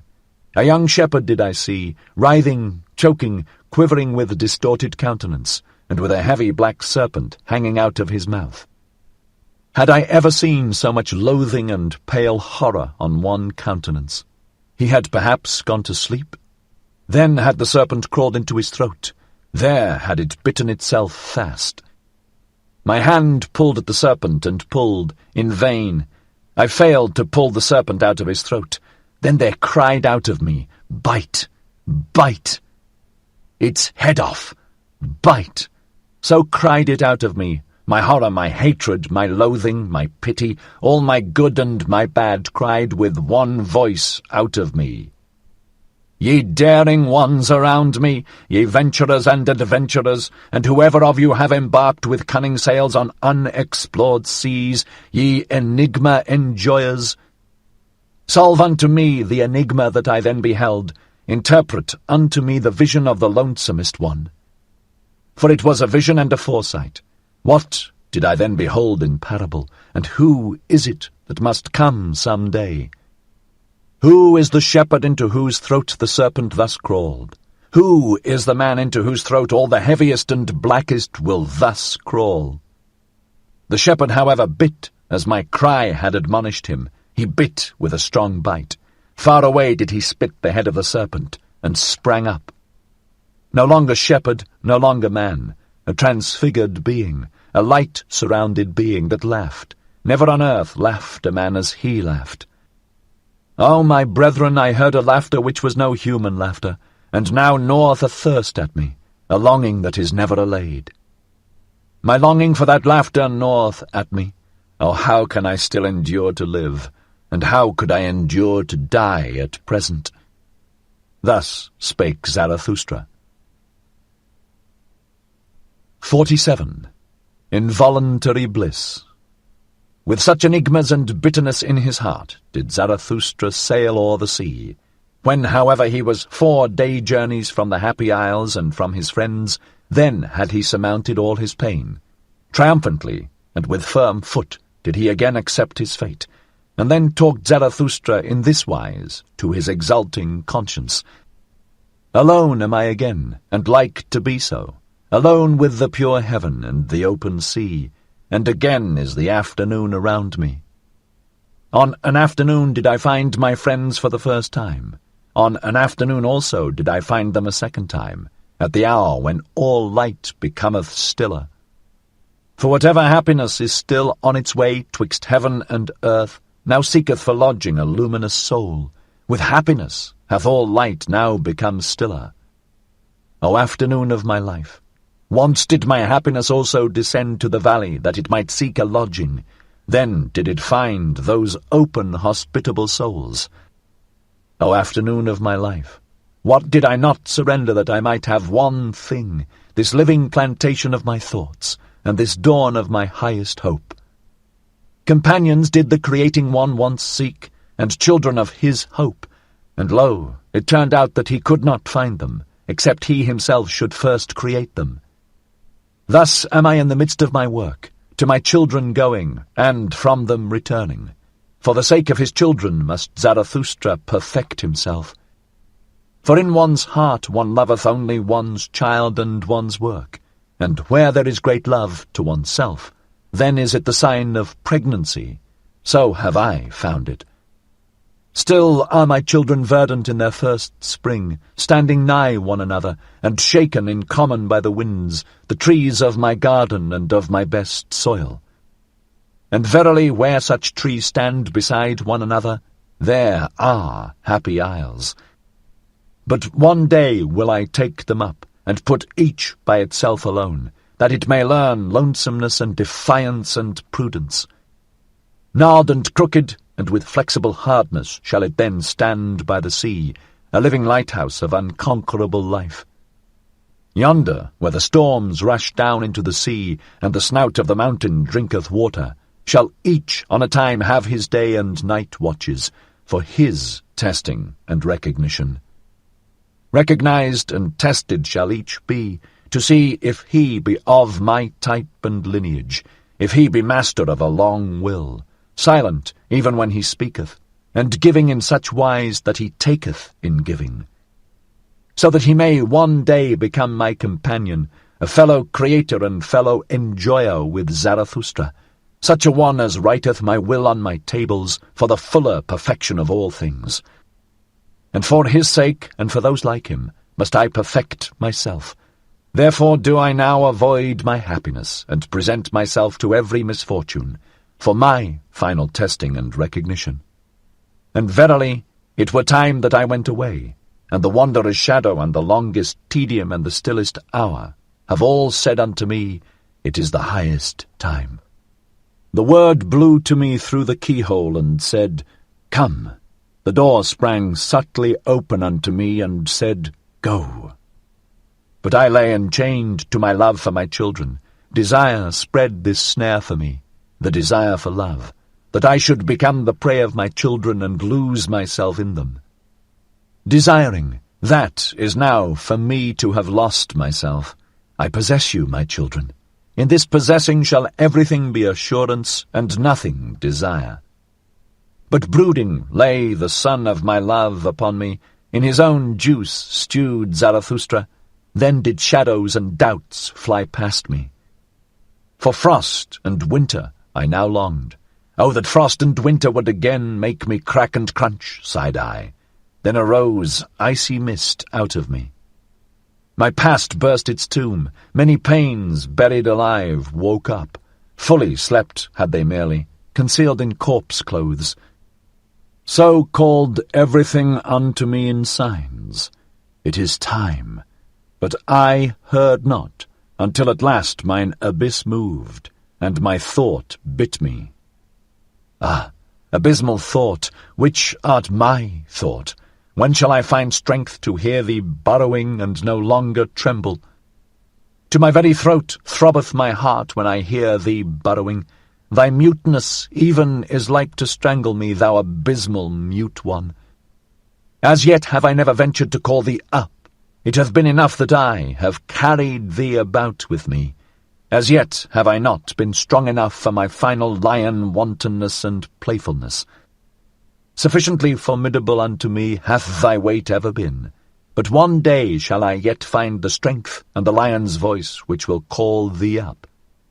When I shall have surmounted myself therein, then will I surmount myself also in that which is greater, and a victory shall be the seal of my perfection. Meanwhile do I sail along on uncertain seas. Chance flattereth me, smooth-tongued chance. Forward and backward do I gaze. Still see I no end. And yet hath the hour of my final struggle not come to me, or doth it come to me perhaps just now? Verily, with insidious beauty do sea and life gaze upon me round about. O afternoon of my life, O happiness before eventide, O haven upon high seas, O peace in uncertainty, how I distrust all of you.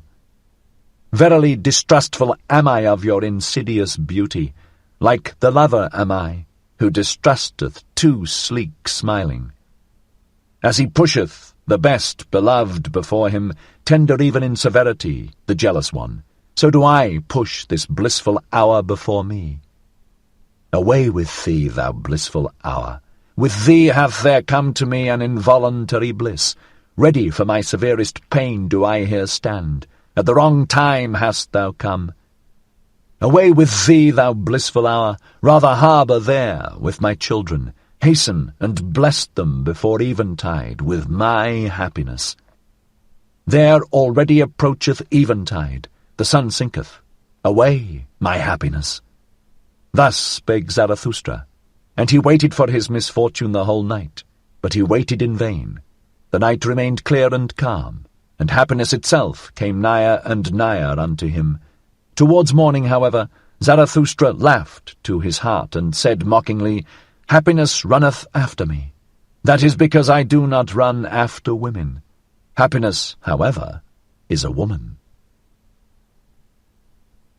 48. Before sunrise. O heaven above me, thou pure, thou deep heaven, thou abyss of light, gazing on thee I tremble with divine desires. Up to thy height to toss myself, that is my depth. In thy purity to hide myself, that is mine innocence. The god veileth his beauty, thus hidest thou thy stars. Thou speakest not thus, proclaimest thou thy wisdom unto me. Mute o'er the raging sea hast thou risen for me today. Thy love and thy modesty make a revelation unto my raging soul. In that thou camest unto me beautiful, veiled in thy beauty, in that thou spakest unto me mutely, obvious in thy wisdom. Oh, how could I fail to divine all the modesty of thy soul? Before the sun didst thou come unto me, the lonesomest one. We have been friends from the beginning. To us are grief, gruesomeness, and ground common. Even the sun is common to us. We do not speak to each other because we know too much. We keep silent to each other. We smile our knowledge to each other. Art thou not the light of my fire? Hast thou not the sister soul of mine insight? Together did we learn everything. Together did we learn to ascend beyond ourselves to ourselves, and to smile uncloudedly. Uncloudedly to smile down out of luminous eyes, and out of miles of distance, when under us constraint and purpose and guilt steam like rain. And wandered I alone, for what did my soul hunger by night, and in labyrinthine paths, and climbed I mountains? Whom did I ever seek, if not thee, upon mountains? And all my wandering and mountain climbing, a necessity was it merely, and a makeshift of the unhandy one. To fly only wanteth mine entire will, to fly into thee. And what have I hated more than passing clouds, and whatever tainteth thee? And mine own hatred have I even hated, because it tainted thee. The passing clouds I detest, those stealthy cats of prey. They take from thee and me what is common to us, the vast unbounded yea and amen saying. These mediators and mixers we detest, the passing clouds, those half and half ones that have neither learned to bless nor to curse from the heart. Rather will I sit in a tub under a closed heaven, rather will I sit in the abyss without heaven, than see thee, thou luminous heaven, tainted with passing clouds. And oft have I longed to pin them fast with the jagged gold wires of lightning, that I might, like the thunder, beat the drum upon their kettle bellies. An angry drummer, because they rob me of thy yea and amen. Thou heaven above me, thou pure, thou luminous heaven, thou abyss of light, because they rob thee of my yea and amen. For rather will I have noise and thunders and tempest blasts than this discreet doubting cat repose, and also amongst men do I hate most of all the soft treaders, and half ones, and the doubting, hesitating, passing clouds. And he who cannot bless shall learn to curse. This clear teaching dropped unto me from the clear heaven. This star standeth in my heaven even in dark nights. I, however, am a blesser and a yea-sayer. If thou be but around me, thou pure, thou luminous heaven, thou abyss of light, into all abysses do I then carry my beneficent yea-saying.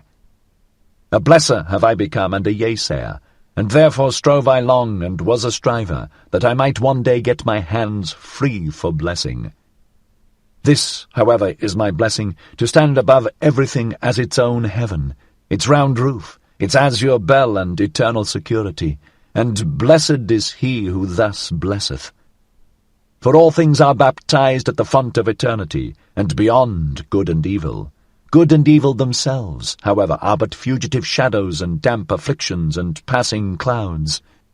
Verily it is a blessing and not a blasphemy when I teach that, above all things, there standeth the heaven of chance, the heaven of innocence, the heaven of hazard, the heaven of wantonness.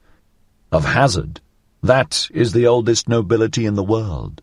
That gave I back to all things. I emancipated them from bondage under purpose.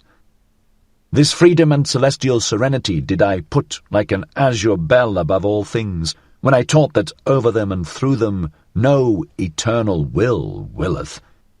This wantonness and folly did I put in place of that will, when I taught that in everything there is one thing impossible, rationality.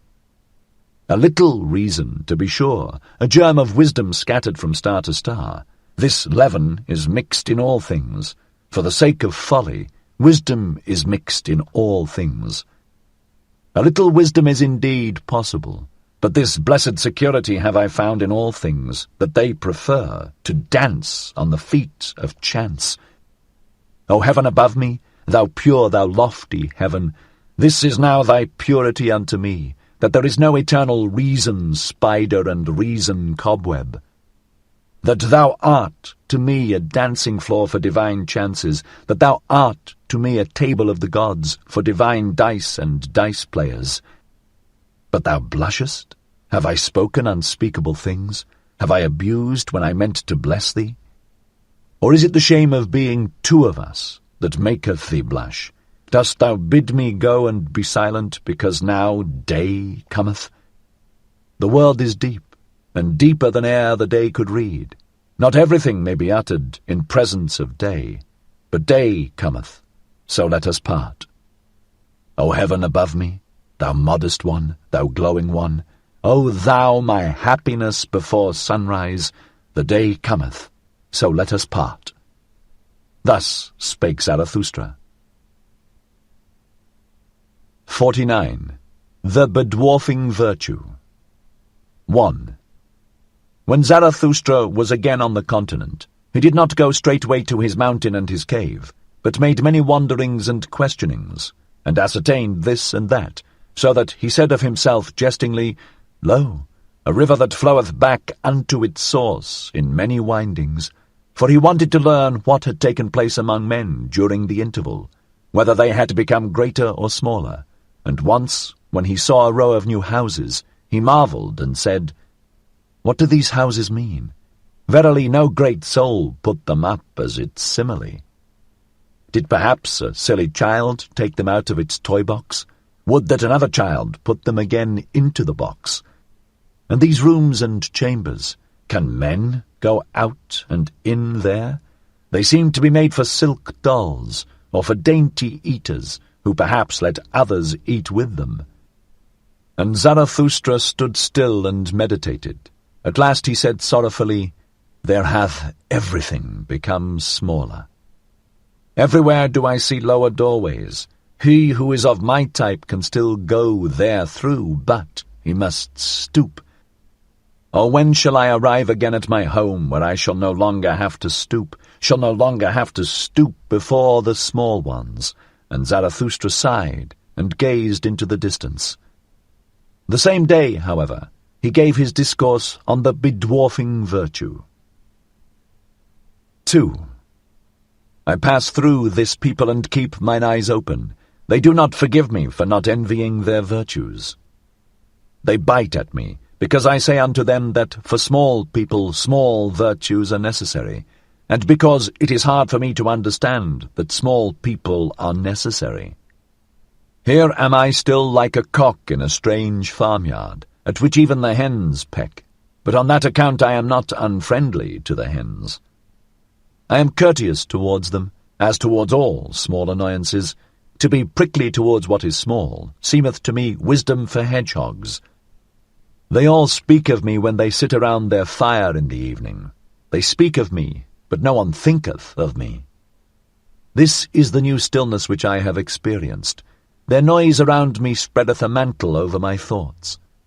They shout to one another, What is this gloomy cloud about to do to us? Let us see that it doth not bring a plague upon us. And recently did a woman seize upon her child that was coming unto me. Take the children away, cried she, such eyes scorch children's souls. They cough when I speak. They think coughing an objection to strong winds. They divine nothing of the boisterousness of my happiness. We have not yet time for Zarathustra, so they object. But what matter about a time that hath no time for Zarathustra?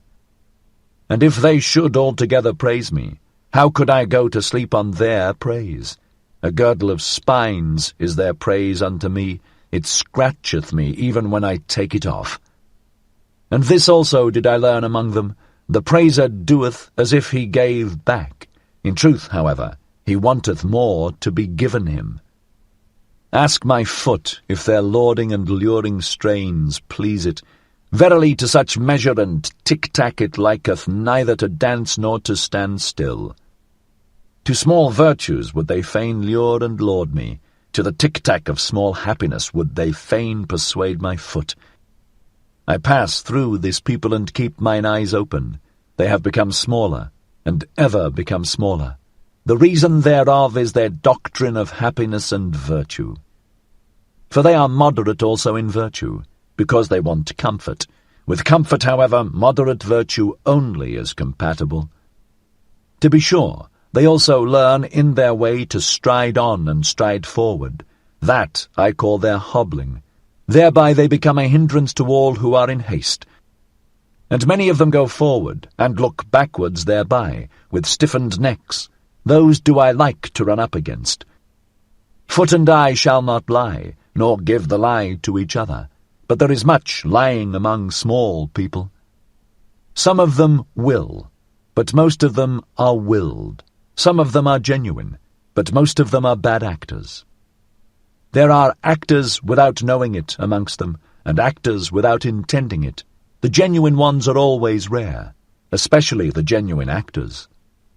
Of man there is little here, therefore do their women masculinize themselves, for only he who is man enough will save the woman in woman.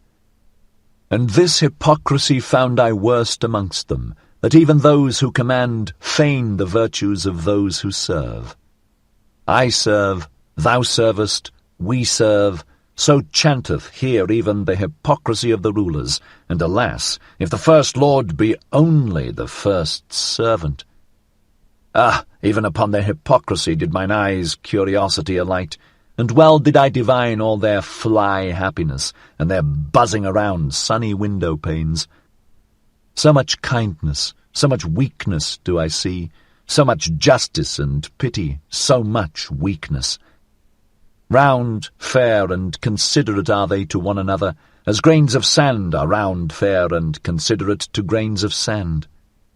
Modestly to embrace a small happiness, that do they call submission, and at the same time they peer modestly after a new small happiness. In their hearts they want simply one thing most of all, that no one hurt them. Thus do they anticipate everyone's wishes, and do well unto everyone. That, however, is cowardice, though it be called virtue. And when they chance to speak harshly, those small people, then do I hear therein only their hoarseness. Every draught of air maketh them hoarse. Shrewd indeed are they, their virtues have shrewd fingers, but they lack fists. Their fingers do not know how to creep behind fists. Virtue for them is what maketh modest and tame. Therewith have they made the wolf a dog, and man himself man's best domestic animal. We set our chair in the midst, so saith their smirking unto me, and as far from dying gladiators as from satisfied swine. That, however, is mediocrity, though it be called moderation. 3. I pass through this people and let fall many words, but they know neither how to take nor how to retain them. They wonder why I came not to revile venery and vice, and verily I came not to warn against pickpockets either. They wonder why I am not ready to abet and whet their wisdom, as if they had not yet enough of wiseacres, whose voice is great on mine ear like slate pencils. And when I call out, "Curse all the cowardly devils in you that would fain whimper and fold their hands and adore," then do they shout, "Zarathustra is godless." And especially do their teachers of submission shout this, but precisely in their ears do I love to cry, "Yea, I am Zarathustra the godless." Those teachers of submission, wherever there is aught puny or sickly or scabby, there do they creep like lice, and only my disgust preventeth me from cracking them. Well, this is my sermon for their ears. I am Zarathustra the godless, who saith, "Who is more godless than I, that I may enjoy his teaching?" I am Zarathustra the godless. Where do I find mine equal? And all those are mine equals who give unto themselves their will, and divest themselves of all submission. I am Zarathustra the godless. I cook every chance in my pot, and only when it hath been quite cooked do I welcome it as my food. And verily many a chance came imperiously unto me, but still more imperiously did my will speak unto it. Then did it lie imploringly upon its knees, imploring that it might find home and heart with me, and saying flatteringly, "See, O Zarathustra, how friend only cometh unto friend."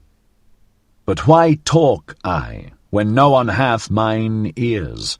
And so will I shout it out unto all the winds. Ye ever become smaller, ye small people, ye crumble away, ye comfortable ones, ye will yet perish. By your many small virtues, by your many small omissions, and by your many small submissions. Too tender, too yielding, so is your soil. But for a tree to become great, it seeketh to twine hard roots around hard rocks.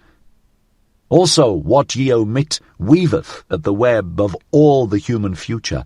Even your naught is a cobweb, and a spider that liveth on the blood of the future. And when ye take, then is it like stealing, ye small virtuous ones. But even among knaves honour saith that one shall only steal when one cannot rob. It giveth itself. That is also a doctrine of submission. But I say unto you, ye comfortable ones, that it taketh to itself, and will ever take more and more from you.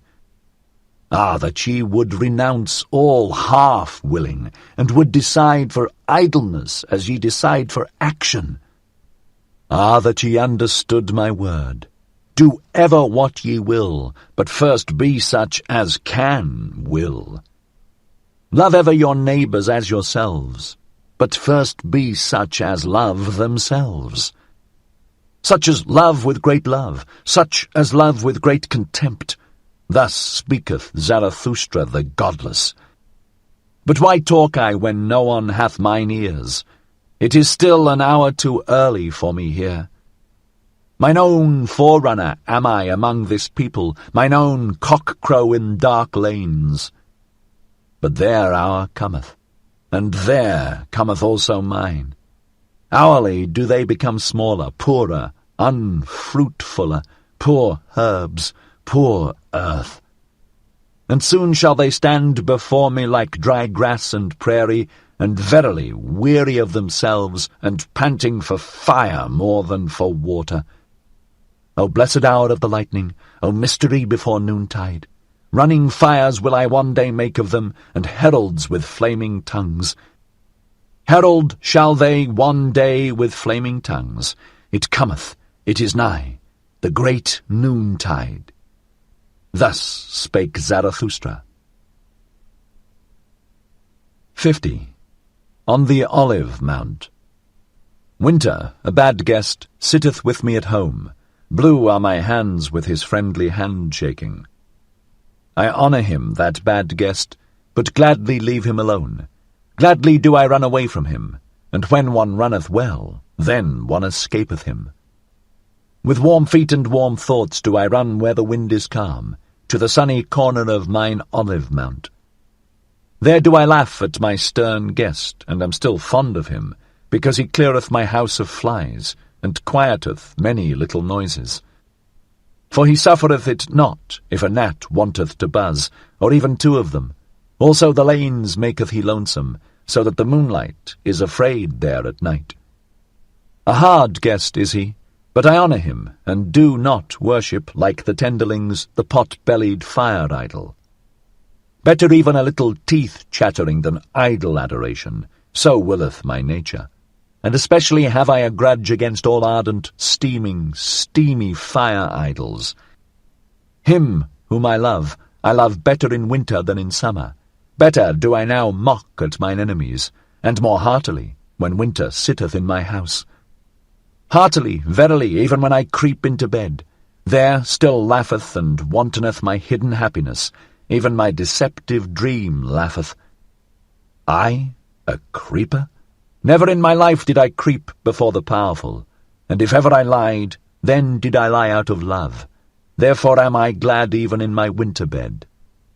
A poor bed warmeth me more than a rich one, for I am jealous of my poverty, and in winter she is most faithful unto me. With a wickedness do I begin every day. I mock at the winter with a cold bath. On that account grumbleth my stern housemate. Also do I like to tickle him with a wax taper, that he may finally let the heavens emerge from ashy grey twilight. For especially wicked am I in the morning, at the early hour when the pail rattleth at the well, and horses neigh warmly in grey lanes. Impatiently do I then wait, that the clear sky may finally dawn for me, the snow-bearded winter sky, the hoary one, the white head. The winter sky, the silent winter sky, which often stifleth even its sun. Did I perhaps learn from it the long, clear silence? Or did it learn it from me? Or hath each of us devised it himself? Of all good things the origin is 1,000-fold. All good roguish things spring into existence for joy. How could they always do so, for once only? A good roguish thing is also the long silence, and to look like the winter sky out of a clear, round-eyed countenance. Like it to stifle one's sun, and one's inflexible solar will. Verily this art and this winter roguishness have I learnt well. My best-loved wickedness and art is it, that my silence hath learned not to betray itself by silence. Clattering with diction and dice, I outwit the solemn assistants. All those stern watchers shall my will and purpose elude. That no one might see down into my depth and into mine ultimate will, for that purpose did I devise the long, clear silence. Many a shrewd one did I find. He veiled his countenance, and made his water muddy, that no one might see there through and thereunder. But precisely unto him came the shrewder distrusters and nutcrackers. Precisely from him did they fish his best concealed fish. But the clear, the honest, the transparent, these are for me the wisest silent ones. In them so profound is the depth, that even the clearest water doth not betray it. The snow-bearded, silent winter sky, thou round-eyed white head above me, O thou heavenly smile of my soul and its wantonness! And must I not conceal myself like one who hath swallowed gold, lest my soul should be ripped up? Must I not wear stilts, that they may overlook my long legs, all those enviers and injurers around me?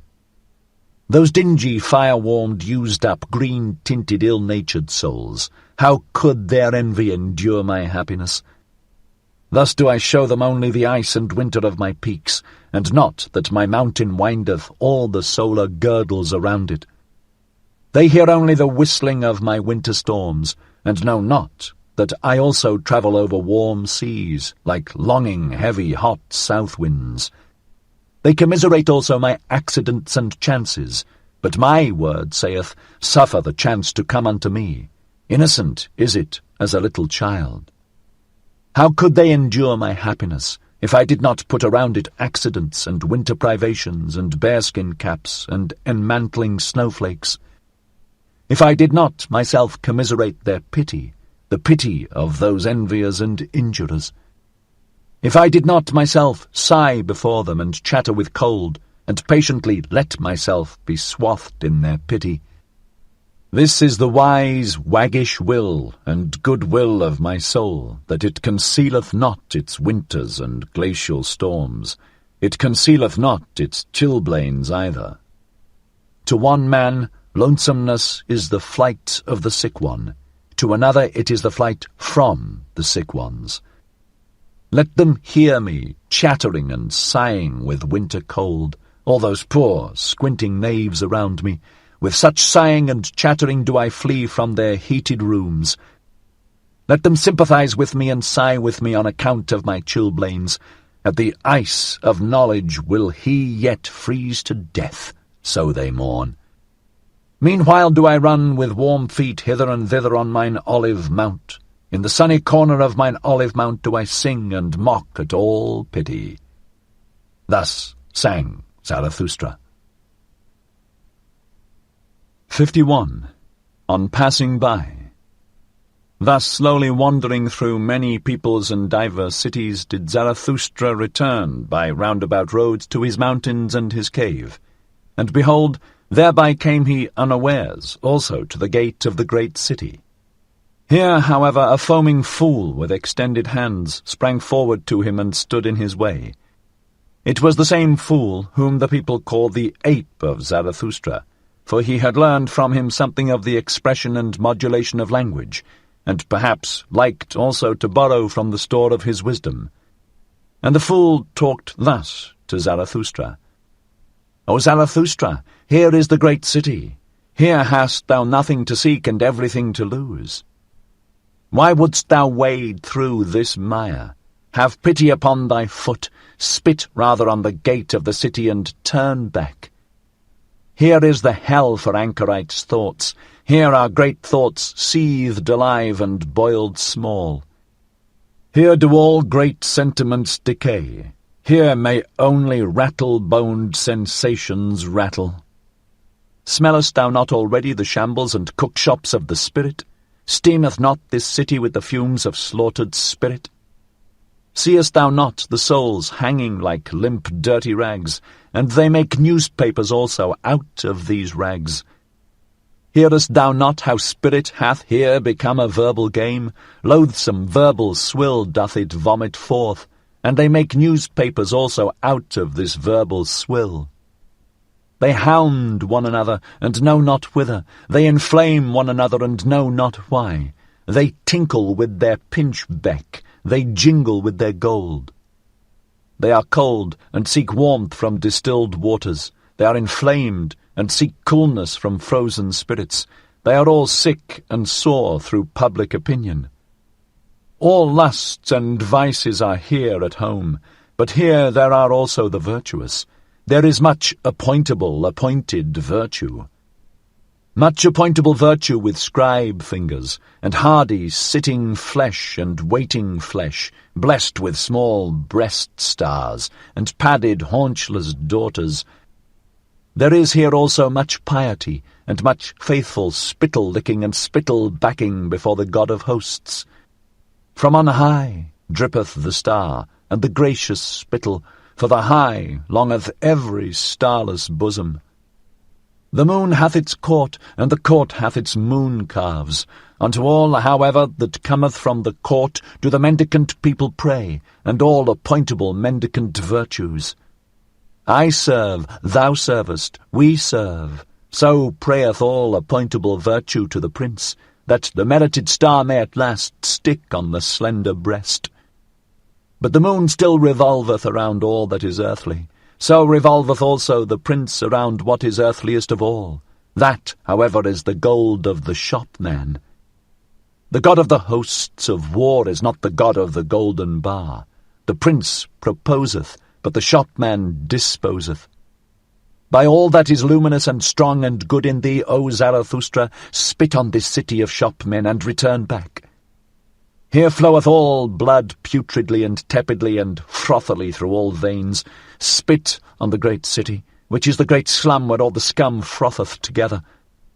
Spit on the city of compressed souls and slender breasts, of pointed eyes and sticky fingers. On the city of the obtrusive, the brazen-faced, the pen demagogues and tongue demagogues, the overheated ambitious. where everything maimed, ill-famed, lustful, untrustful, over-mellow, sickly yellow, and seditious, festereth, pernicious. Spit on the great city and turn back. Here, however, did Zarathustra interrupt the foaming fool, and shut his mouth. "Stop this at once," called out Zarathustra. "Long have thy speech and thy species disgusted me. Why didst thou live so long by the swamp, that thou thyself hadst to become a frog and a toad? Floweth there not a tainted frothy swamp blood in thine own veins, when thou hast thus learned to croak and revile? Why wentest thou not into the forest, or why didst thou not till the ground? Is the sea not full of green islands? I despise thy contempt, and when thou warnedst me, why didst thou not warn thyself? Out of love alone shall my contempt and my warning bird take wing, but not out of the swamp. They call thee mine ape, thou foaming fool, but I call thee my grunting pig. By thy grunting thou spoilest even my praise of folly. What was it that first made thee grunt? Because no one sufficiently flattered thee. Therefore didst thou seat thyself beside this filth, that thou mightest have cause for much grunting, that thou mightest have cause for much vengeance. For vengeance, thou vain fool, is all thy foaming. I have divined thee well. But thy fool's word injureth me, even when thou art right. And even if Zarathustra's word were 100 times justified, thou wouldst ever do wrong with my word. Thus spake Zarathustra. Then did he look on the great city, and sighed, and was long silent. At last he spake thus. I loathe also this great city, and not only this fool. Here and there is nothing to better, nothing to worsen. Woe to this great city, and I would that I already saw the pillar of fire in which it will be consumed. For such pillars of fire must precede the great noontide, but this hath its time and its own fate. This precept, however, give I unto thee in parting, thou fool. Where one can no longer love, there should one pass by. Thus spake Zarathustra, and passed by the fool and the great city. 52. The Apostates. 1. Ah, lieth everything already withered and grey, which but lately stood green and many-hued on this meadow, and how much honey of hope did I carry hence into my beehives!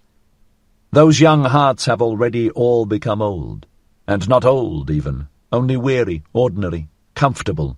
They declare it. We have again become pious. Of late did I see them run forth at early morn with valorous steps, but the feet of their knowledge became weary, and now do they malign even their morning valour. Verily, many of them once lifted their legs like the dancer. To them winked the laughter of my wisdom. Then did they bethink themselves. Just now have I seen them bent down to creep to the cross. Around light and liberty did they once flutter like gnats and young poets, a little older, a little colder, and already are they mystifiers and mumblers and molly-coddles. Did perhaps their hearts despond, because lonesomeness had swallowed me like a whale? Did their ear perhaps hearken yearningly, long for me in vain, and for my trumpet notes and herald calls? Ah, ever are there but few of those whose hearts have persistent courage and exuberance, and in such remaineth also the spirit patient. The rest, however, are cowardly. The rest, these are always the great majority, the commonplace, the superfluous, the far too many. Those all are cowardly. Him who is of my type will also the experiences of my type meet on the way, so that his first companions must be corpses and buffoons. His second companions, however, they will call themselves his believers, will be a living host with much love, much folly, much unbearded veneration. To those believers shall he who is of my type among men not bind his heart. In those springtimes and many-hued meadows shall he not believe, who knoweth the fickly, faint-hearted human species. Could they do otherwise, then would they also will otherwise. The half and half spoil every whole. That leaves become withered, what is there to lament about that? Let them go and fall away, O Zarathustra, and do not lament. Better even to blow amongst them with rustling winds. Blow amongst those leaves, O Zarathustra, that everything withered may run away from thee the faster. 2. We have again become pious. So do those apostates confess, and some of them are still too pusillanimous thus to confess. Unto them I look into the eye. Before them I say it unto their face, and unto the blush on their cheeks, Ye are those who again pray. It is, however, a shame to pray, not for all, but for thee and me, and whoever hath his conscience in his head. For thee it is a shame to pray. Thou knowest it well, the faint-hearted devil in thee, which would fain fold its arms and place its hands in its bosom and take it easier, this faint-hearted devil persuadeth thee that there is a God. Thereby, however, dost thou belong to the light-dreading type, to whom light never permitteth repose. Now must thou daily thrust thy head deeper into obscurity and vapour. And verily thou choosest the hour well. For just now do the nocturnal birds again fly abroad. The hour hath come for all light-dreading people, the vesper hour and leisure hour, when they do not take leisure. I hear it and smell it. It hath come. Their hour for hunt and procession, not indeed for a wild hunt, but for a tame, lame, snuffling, soft-treaders, soft prayers hunt. For a hunt after susceptible simpletons, all mouse-traps for the heart have again been set, and whenever I lift a curtain, a night-moth rusheth out of it. Did it perhaps squat there along with another night-moth? For everywhere do I smell small, concealed communities, and wherever there are closets there are new devotees therein, and the atmosphere of devotees. They sit for long evenings beside one another and say, Let us again become like little children, and say, Good God! Ruined in mouths and stomachs by the pious confectioners. Or they look for long evenings at a crafty, lurking cross-spider that preacheth prudence to the spiders themselves, and teacheth that under crosses it is good for cobweb spinning. Or they sit all day at swamps with angle-rods, and on that account think themselves profound. But whoever fisheth where there are no fish, I do not even call him superficial. Or they learn in godly gay style to play the harp with a hymn poet, who would fain harp himself into the heart of young girls, for he hath tired of old girls and their praises. Or they learn to shudder with a learned semi-madcap, who waiteth in darkened rooms for spirits to come to him, and the spirit runneth away entirely. Or they listen to an old roving howl and growl piper, who hath learnt from the sad winds the sadness of sounds. Now pipeth he as the wind, and preacheth sadness in sad strains. And some of them have even become night watchmen. They know now how to blow horns, and go about at night, and awaken old things which have long fallen asleep. 5 words about old things did I hear yesternight at the garden wall.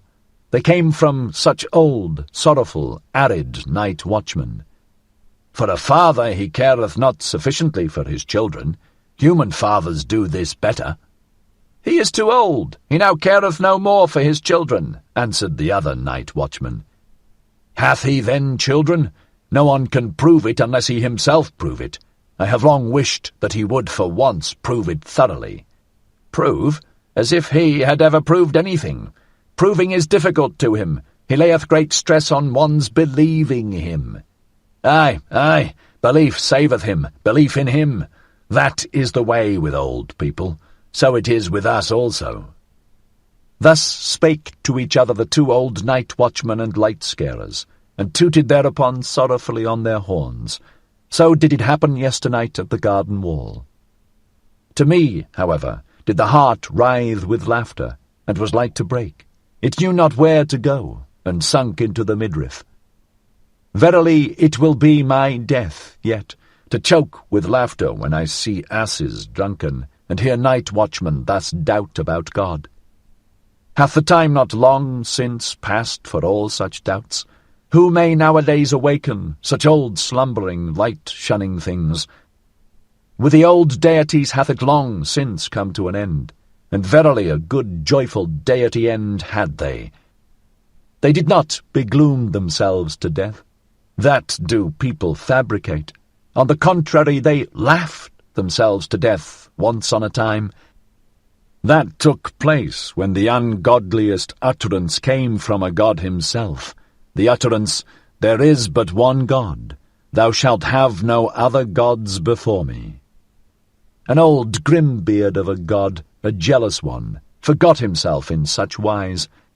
And all the gods then laughed, and shook upon their thrones, and exclaimed, "Is it not just divinity that there are gods, but no God?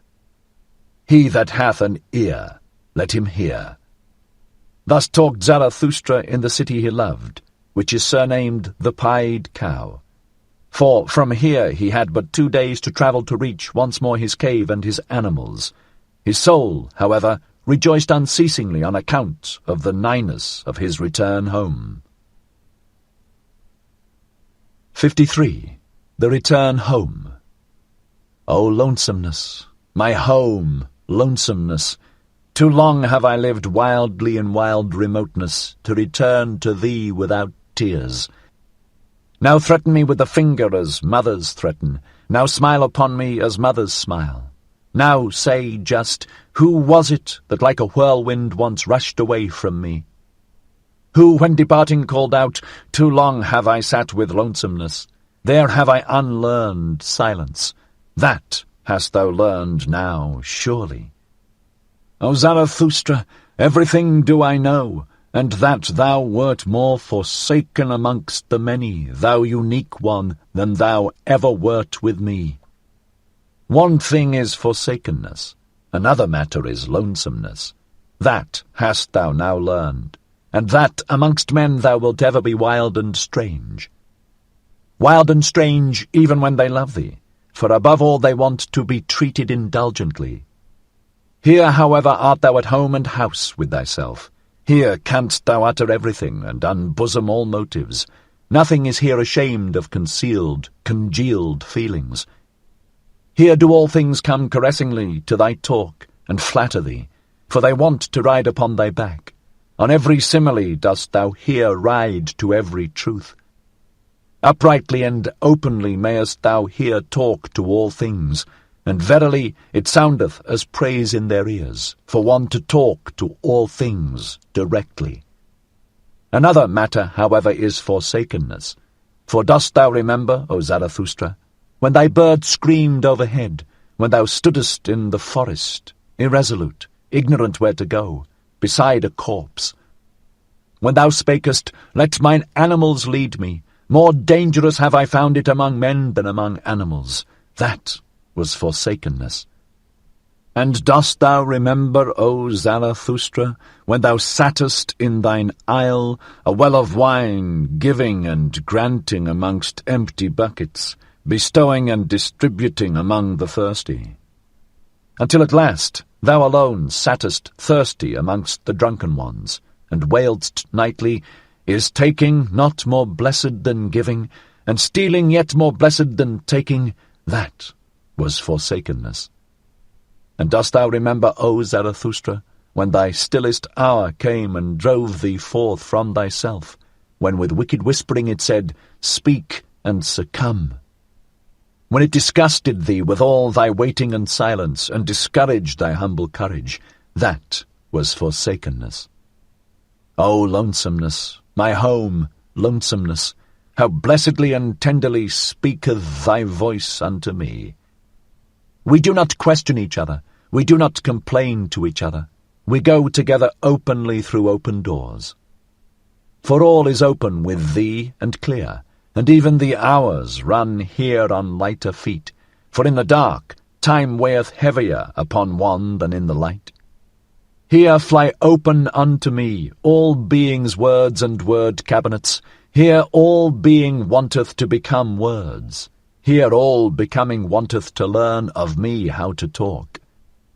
Down there, however, all talking is in vain. There, forgetting and passing by are the best wisdom. That have I learned now. He who would understand everything in man must handle everything, but for that I have 2 clean hands.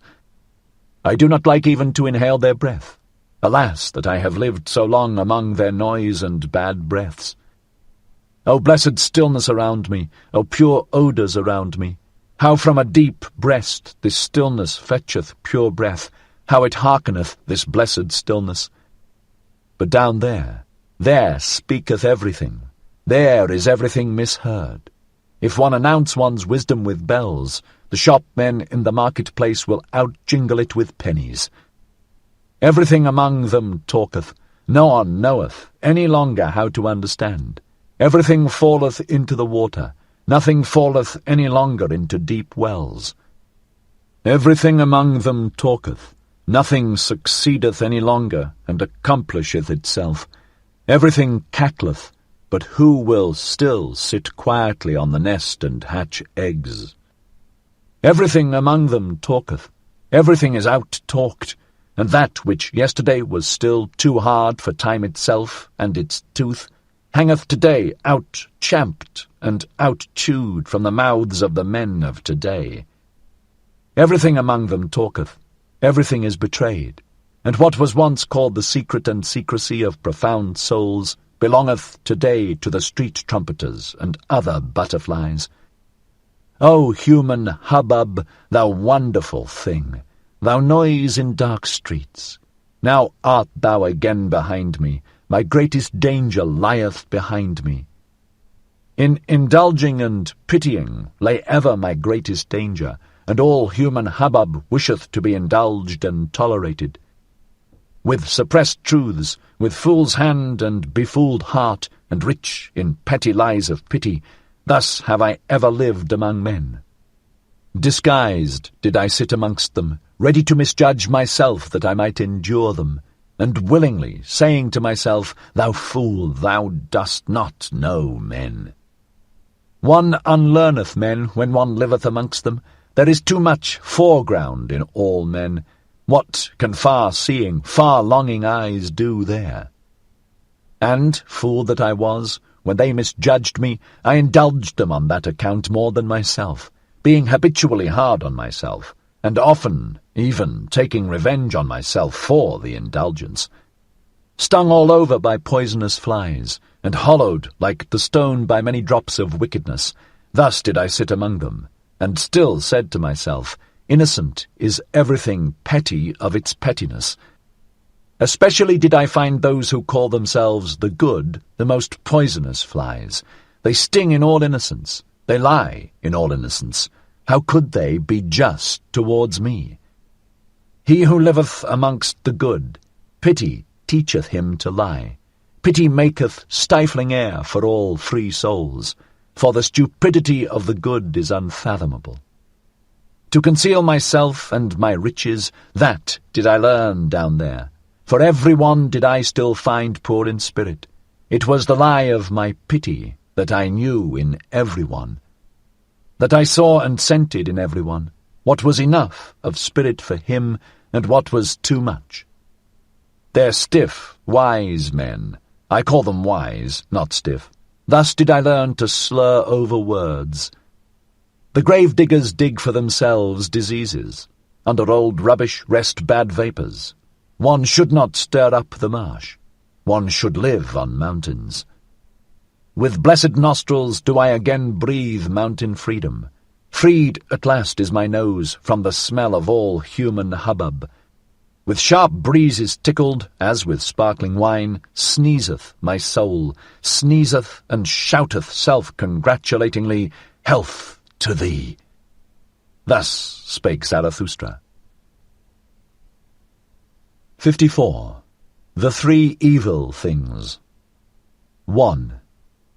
In my dream, in my last morning dream, I stood today on a promontory, beyond the world. I held a pair of scales and weighed the world. Alas, that the rosy dawn came too early to me. She glowed me awake, the jealous one. Jealous is she always of the glows of my morning dream. Measurable by him who hath time, weighable by a good weigher, attainable by strong pinions, divinable by divine nutcrackers, thus did my dream find the world. My dream, a bold sailor, half ship, half hurricane, silent as the butterfly, impatient as the falcon, how had it the patience and leisure today for world weighing? Did my wisdom perhaps speak secretly to it, my laughing wide-awake day wisdom, which mocketh at all infinite worlds? For it saith, where force is, there becometh number the master, it hath more force. How confidently did my dream contemplate this finite world, not new-fangledly, not old-fangledly, not timidly, not entreatingly. As if a big round apple presented itself to my hand, a ripe golden apple with a coolly soft velvety skin, thus did the world present itself unto me. As if a tree nodded unto me, a broad-branched, strong-willed tree, curved as a recline and a footstool for weary travellers, thus did the world stand on my promontory. As if delicate hands carried a casket towards me, a casket open for the delectation of modest adoring eyes, thus did the world present itself before me today. Not riddle enough to scare human love from it, not solution enough to put to sleep human wisdom, a humanly good thing was the world to me today, of which such bad things are said. How I thank my morning dream that I thus at today's dawn weighed the world. As a humanly good thing did it come unto me, this dream and heart-comforter. And that I may do the like by day, and imitate and copy its best, now will I put the 3 worst things on the scales, and weigh them humanly well. He who taught to bless, taught also to curse. What are the 3 best cursed things in the world? These will I put on the scales. Voluptuousness, passion for power, and selfishness. These 3 things have hitherto been best cursed, and have been in worst and falsest repute. These 3 things will I weigh humanly well. Well, here is my promontory, and there is the sea. It rolleth hither unto me, shaggily and fawningly, the old faithful 100-headed dog monster that I love. Well, here will I hold the scales over the weltering sea, and also a witness do I choose to look on, thee, the anchorite tree, thee, the strong-odoured, broad-arched tree that I love. On what bridge goeth the now to the hereafter? By what constraint doth the high stoop to the low? And what enjoineth even the highest still to grow upwards? Now stand the scales poised and at rest. 3 heavy questions have I thrown in, 3 heavy answers carrieth the other scale. 2. Voluptuousness. Unto all hair-shirted despisers of the body, a sting and stake, and cursed as the world by all backworldsmen, for it mocketh and befooleth all erring, misinferring teachers. Voluptuousness. To the rabble, the slow fire at which it is burnt, to all wormy wood, to all stinking rags, the prepared heat and stew furnace. Voluptuousness. To free hearts a thing innocent and free, the garden happiness of the earth, all the future's thanks overflow to the present. Voluptuousness. Only to the withered a sweet poison, to the lion-willed, however, the great cordial, and the reverently saved wine of wines. Voluptuousness. The great symbolic happiness of a higher happiness and highest hope, for to many is marriage promised, and more than marriage.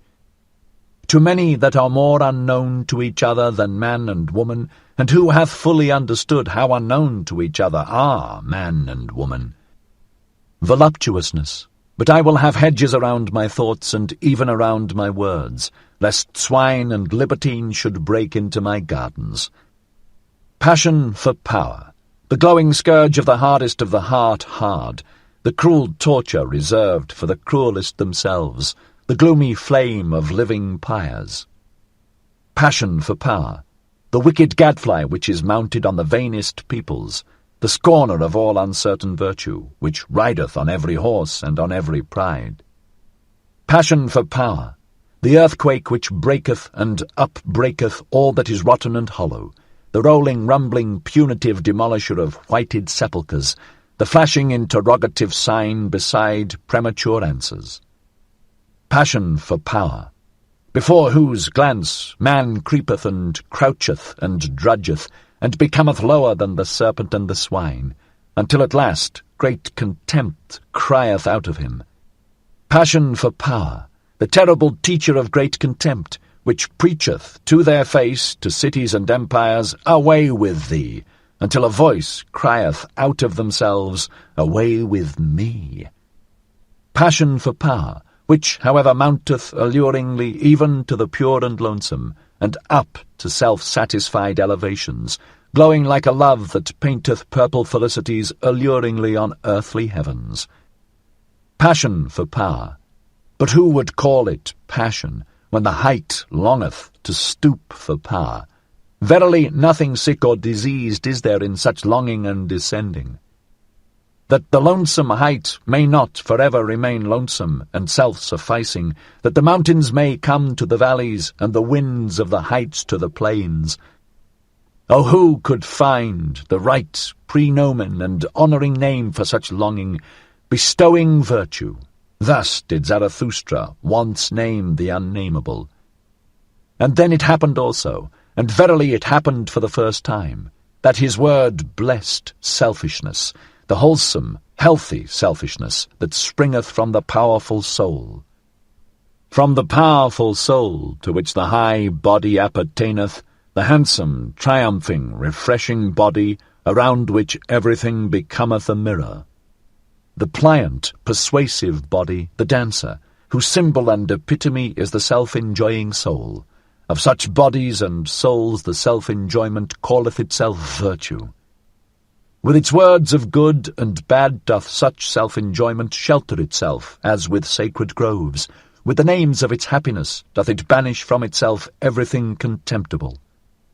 Away from itself doth it banish everything cowardly. It saith, bad, that is cowardly. Contemptible seem to it the ever-solicitous, the sighing, the complaining, and whoever pick up the most trifling advantage. It despiseth also all bitter-sweet wisdom, for verily there is also wisdom that bloometh in the dark, a nightshade wisdom, which ever sigheth, all is vain. Shy distrust is regarded by it as base, and every one who wanteth oaths instead of looks and hands. Also all over-distrustful wisdom, for such is the mode of cowardly souls. Baser still it regardeth the obsequious doggish one, who immediately lieth on his back, the submissive one, and there is also wisdom that is submissive, and doggish, and pious, and obsequious. Hateful to it altogether, and a loathing, is he who will never defend himself, he who swalloweth down poisonous spittle and bad looks, the all-too-patient one, the all-endurer, the all-satisfied one, for that is the mode of slaves. Whether they be servile before gods and divine spurnings, or before men and stupid human opinions, at all kinds of slaves doth it spit this blessed selfishness. Bad, thus doth it call all that is spirit-broken and sordidly servile, constrained, blinking eyes, depressed hearts, and the false, submissive style which kisseth with broad, cowardly lips. And spurious wisdom, so doth it call all the wit that slaves, and hoary-headed and weary ones affect, and especially all the cunning, spurious-witted, curious-witted foolishness of priests. The spurious-wise, however, or the priests, the world-weary, and those whose souls are of feminine and servile nature, oh, how hath their game all along abused selfishness! And precisely that was to be virtue, and was to be called virtue, to abuse selfishness, and selfless. So did they wish themselves with good reason, all those world-weary cowards and cross-spiders. But to all those cometh now the day, the change, the sword of judgment, the great noontide. Then shall many things be revealed. And he who proclaimeth the ego wholesome and holy, and selfishness blessed, verily he, the prognosticator, speaketh also what he knoweth. Behold, it cometh, it is nigh, the great noontide. Thus spake Zarathustra. 55. The Spirit of Gravity. 1. My mouthpiece is of the people. Too coarsely and cordially do I talk for Angora rabbits, and still stranger soundeth my word unto all inkfish and pen foxes. My hand is a fool's hand. Woe unto all tables and walls, and whatever hath room for fools sketching, fools scrawling. My foot is a horse foot. Therewith do I trample and trot over stick and stone, in the fields up and down, and am bedevilled with delight in all fast racing. My stomach is surely an eagle's stomach, for it preferreth lamb's flesh. Certainly it is a bird's stomach. Nourished with innocent things and with few, ready and impatient to fly away. That is now my nature. Why should there not be something of bird nature therein?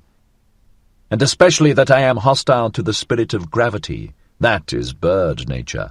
Verily deadly hostile, supremely hostile, originally hostile.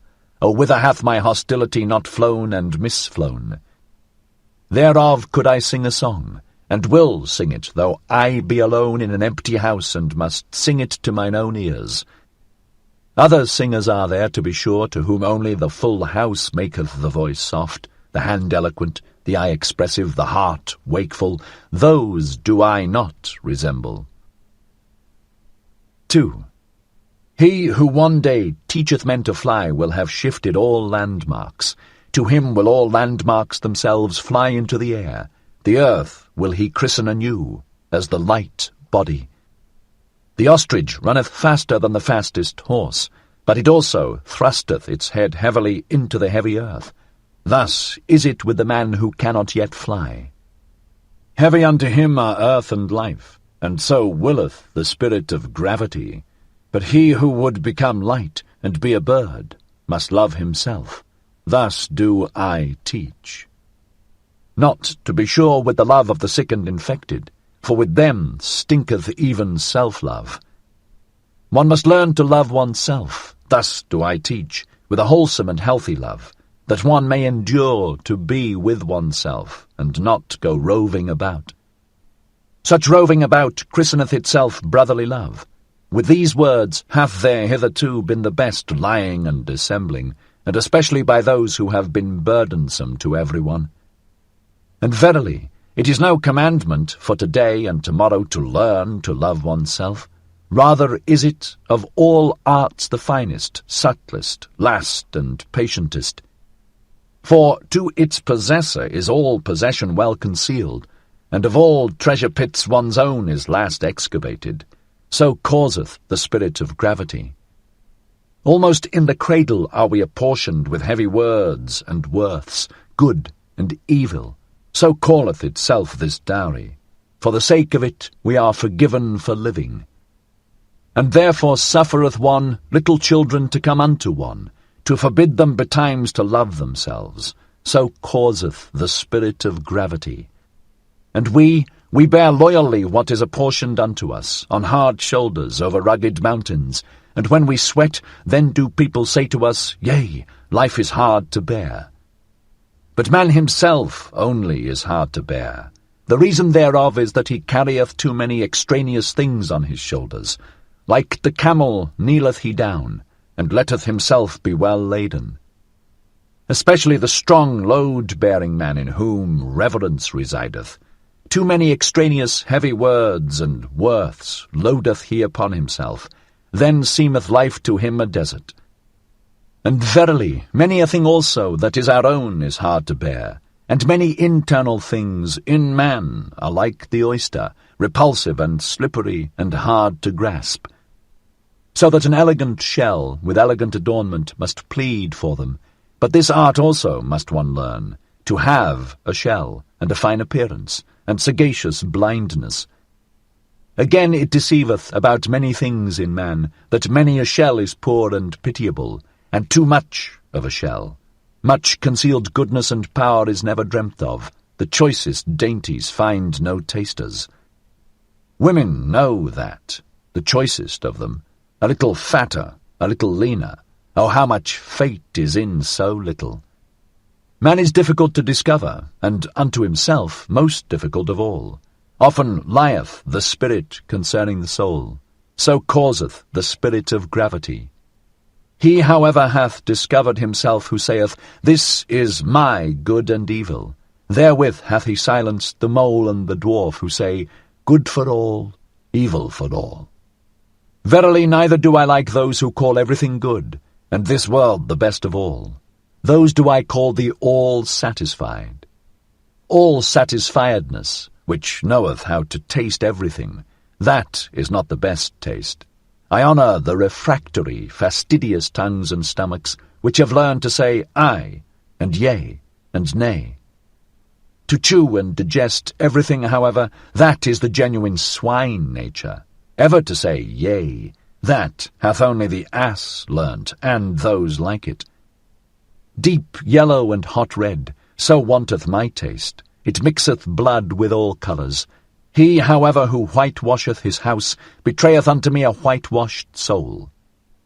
With mummies some fall in love, others with phantoms, both alike hostile to all flesh and blood.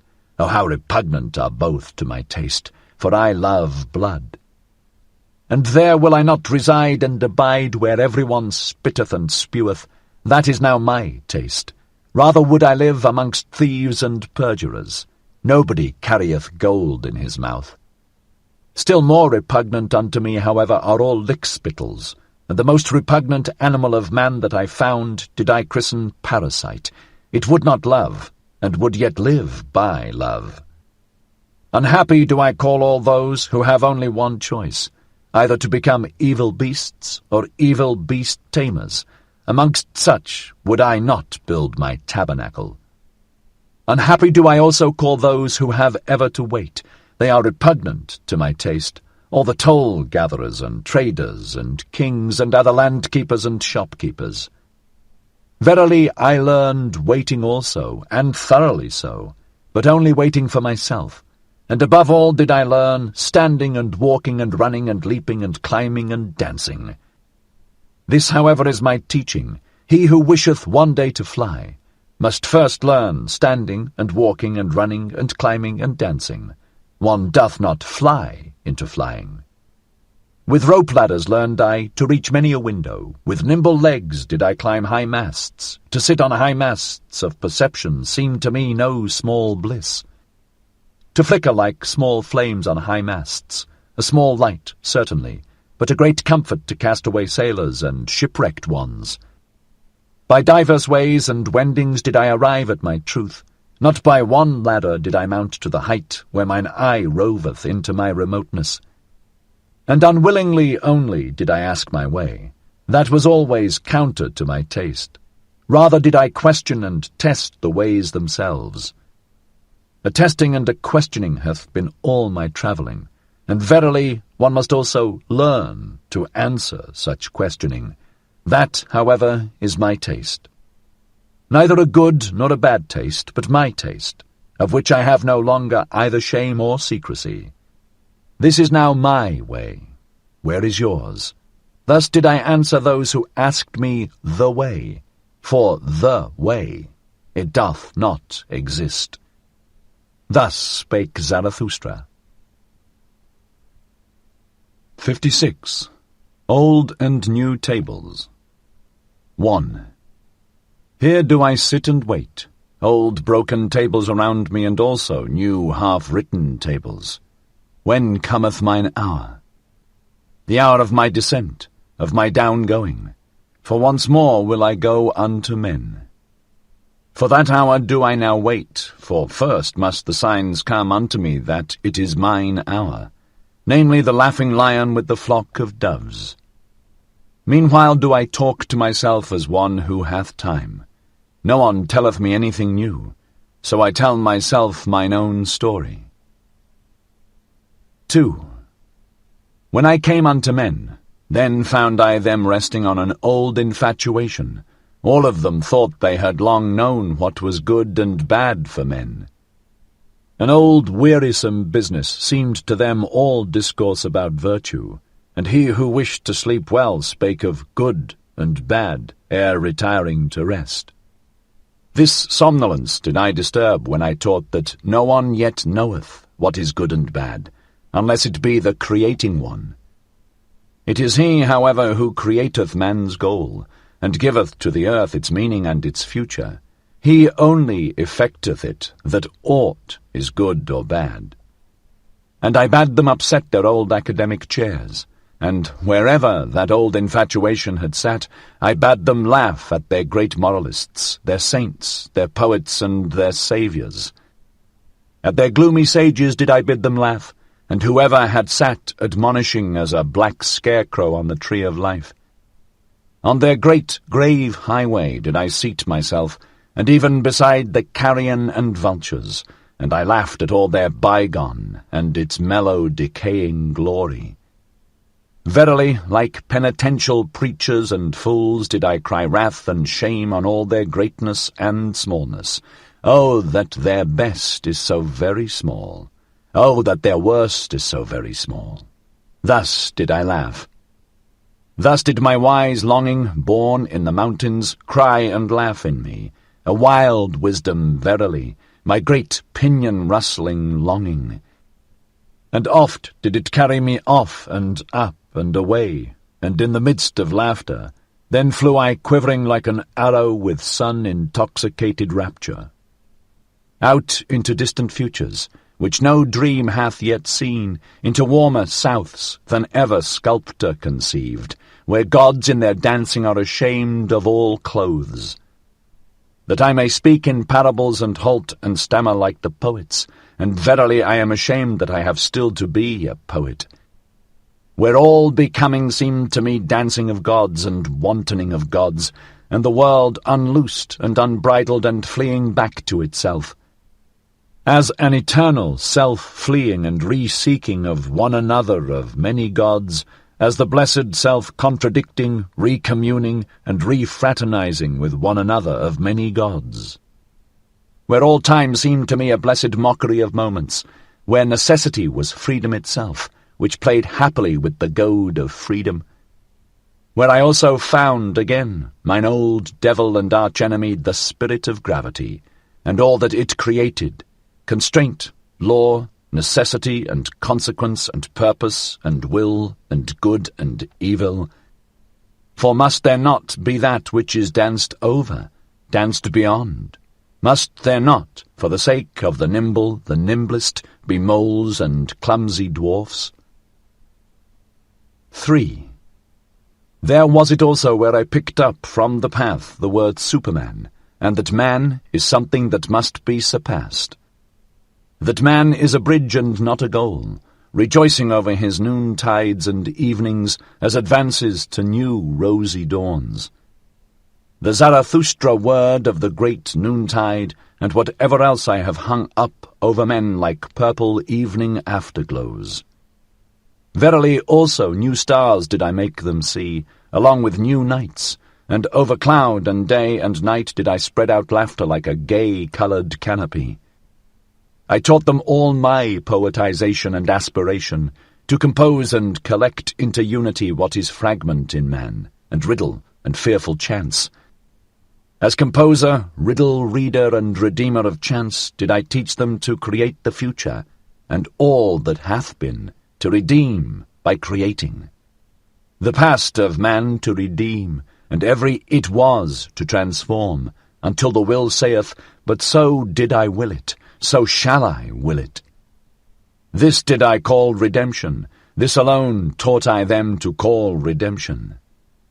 Now do I await my redemption, that I may go unto them for the last time. For once more will I go unto men, amongst them will my sun set, in dying will I give them my choicest gift. From the sun did I learn this, when it goeth down, the exuberant one, gold doth it then pour into the sea, out of inexhaustible riches. so that the poorest fisherman roweth even with golden oars. For this did I once see, and did not tire of weeping in beholding it. Like the sun will also Zarathustra go down. Now sitteth he here and waiteth, old broken tables around him, and also new tables, half written. 4. Behold, here is a new table, but where are my brethren who will carry it with me to the valley and into hearts of flesh? Thus demandeth my great love to the remotest ones, be not considerate of thy neighbour. Man is something that must be surpassed. There are many divers ways and modes of surpassing. See thou thereto. But only a buffoon thinketh man can also be overleapt. Surpass thyself even in thy neighbour, and a right which thou canst seize upon shalt thou not allow to be given thee. What thou doest can no one do to thee again. Lo, there is no requital. He who cannot command himself shall obey, and many a one can command himself, but still sorely lacketh self-obedience. 5.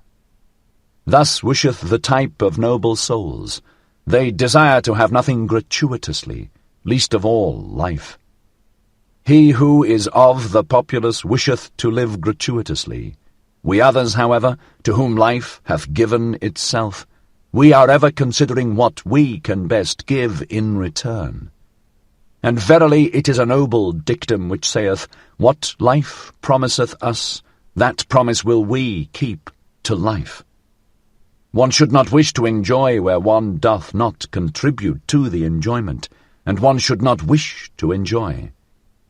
For enjoyment and innocence are the most bashful things, neither like to be sought for. One should have them, but one should rather seek for guilt and pain. 6. O my brethren, he who is a firstling is ever sacrificed. Now, however, are we firstlings. We all bleed on secret sacrificial altars. We all burn and broil in honour of ancient idols. Our best is still young. This exciteth old palates. Our flesh is tender. Our skin is only lamb's skin. How could we not excite old idol priests? In ourselves dwelleth he still, the old idol priest, who broileth our best for his banquet. Ah, my brethren, how could firstlings fail to be sacrifices? But so wisheth our type, and I love those who do not wish to preserve themselves. The down-going ones do I love with mine entire love, for they go beyond. 7. To be true, that can few be, and he who can will not. Least of all, however, can the good be true. O those good ones! Good men never speak the truth, for the spirit thus to be good is a malady. They yield, those good ones, they submit themselves, their heart repeateth, their soul obeyeth. He, however, who obeyeth, doth not listen to himself. All that is called evil by the good must come together in order that one truth may be born. O my brethren, are ye also evil enough for this truth? The daring venture, the prolonged distrust, the cruel nay, the tedium, the cutting into the quick, how seldom do these come together? Out of such seed, however, is truth produced. Beside the bad conscience hath hitherto grown all knowledge. Break up, ye discerning ones, the old tables. 8. When the water hath planks, when gangways and railings o'erspan the stream, verily he is not believed who then saith, all is in flux. But even the simpletons contradict him. What, say the simpletons, all in flux? Planks and railings are still over the stream. Over the stream all is stable, all the values of things, the bridges and bearings, all good and evil, these are all stable. Cometh, however, the hard winter, the stream-tamer, then learn even the wittiest distrust, and verily not only the simpletons then say, should not everything stand still? Fundamentally standeth everything still. That is an appropriate winter doctrine, good cheer for an unproductive period, a great comfort for winter sleepers and fireside loungers. Fundamentally standeth everything still, but contrary thereto preacheth the thawing wind. The thawing wind, a bullock, which is no ploughing bullock, a furious bullock, a destroyer, which with angry horns breaketh the ice. The ice, however, breaketh gangways. O my brethren, is not everything at present in flux? Have not all railings and gangways fallen into the water? Who would still hold on to good and evil? Woe to us, hail to us, the thawing wind bloweth. Thus preach my brethren through all the streets. 9. There is an old illusion. It is called good and evil. Around soothsayers and astrologers hath hitherto revolved the orbit of this illusion. Once did one believe in soothsayers and astrologers, and therefore did one believe, everything is fate, thou shalt, for thou must. Then again did one distrust all soothsayers and astrologers, and therefore did one believe, everything is freedom, thou canst, for thou willest. O my brethren, concerning the stars and the future there hath hitherto been only illusion, and not knowledge, and therefore concerning good and evil there hath hitherto been only illusion, and not knowledge. 10. Thou shalt not rob, thou shalt not slay. Such precepts were once called holy. Before them did one bow the knee and the head, and take off one's shoes. But I ask you, where have there ever been better robbers and slayers in the world than such holy precepts? Is there not, even in all life, robbing and slaying? And for such precepts to be called holy was not truth itself thereby slain? Or was it a sermon of death that called holy what contradicted and dissuaded from life? O my brethren, break up for me the old tables. 11. It is my sympathy with all the past that I see it is abandoned. Abandoned to the favour, the spirit, and the madness of every generation that cometh, and reinterpreteth all that hath been as its bridge. A great potentate might arise, an artful prodigy, who with approval and disapproval could strain and constrain all the past, until it became for him a bridge, a harbinger, a herald, and a cock-crowing. This, however, is the other danger, and mine other sympathy.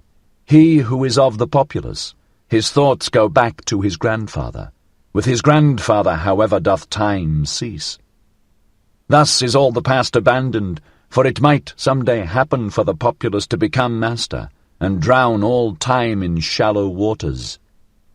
Therefore, O my brethren, a new nobility is needed, which shall be the adversary of all populace and potentate rule, and shall inscribe anew the word noble on new tables.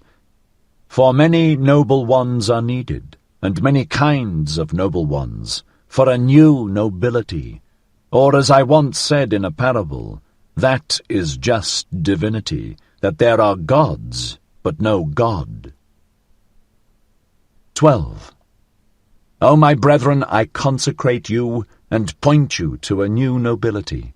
Ye shall become procreators and cultivators and sowers of the future. Verily, not to a nobility which ye could purchase, like traders with traders' gold. For little worth is all that hath its price. Let it not be your honour henceforth, whence ye come, but whither ye go. Your will and your feet which seek to surpass you, let these be your new honour.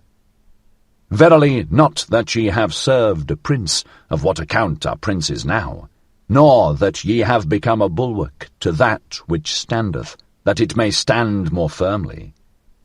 Not that your family have become courtly at courts, and that ye have learned, gay-coloured like the flamingo, to stand long hours in shallow pools. For ability to stand is a merit in courtiers, and all courtiers believe that unto blessedness after death pertaineth permission to sit. Nor even that a spirit called holy, led your forefathers into promised lands, which I do not praise, for where the worst of all trees grew, the cross, in that land there is nothing to praise.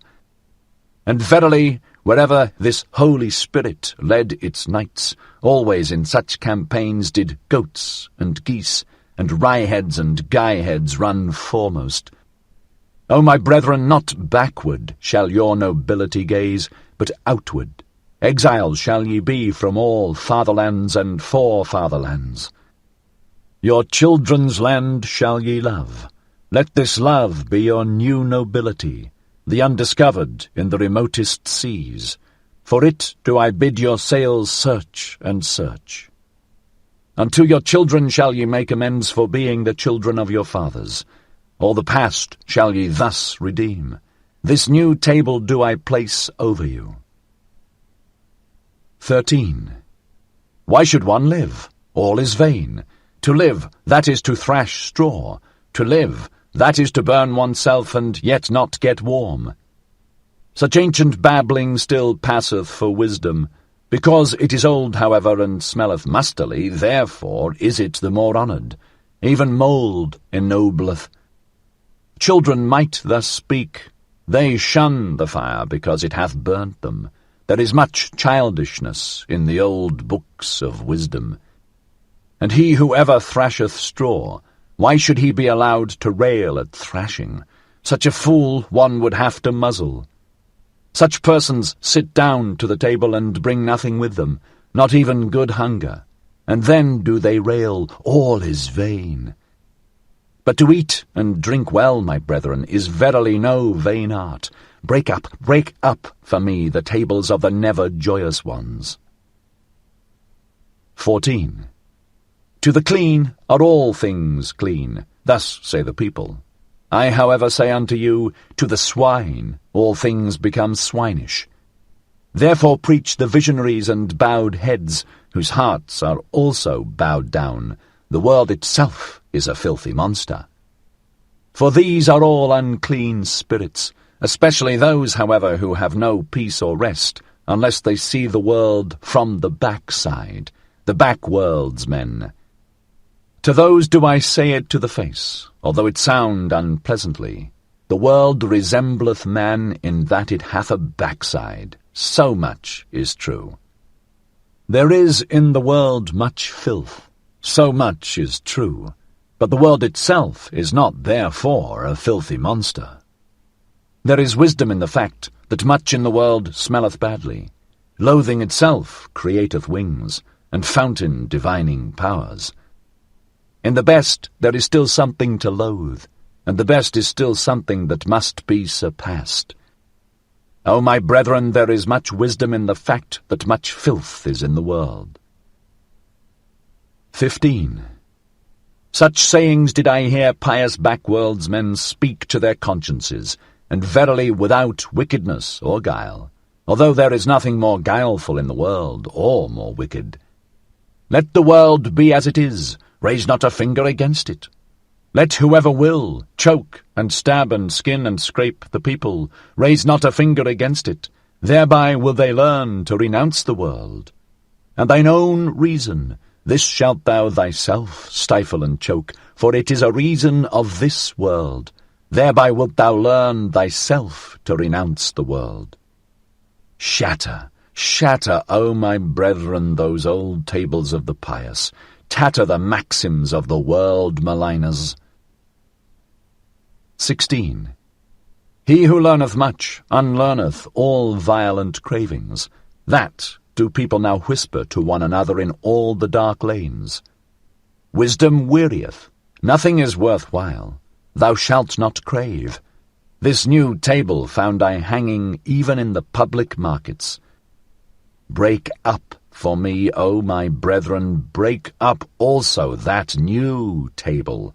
The weary of the world put it up, and the preachers of death and the jailer, for lo, it is also a sermon for slavery.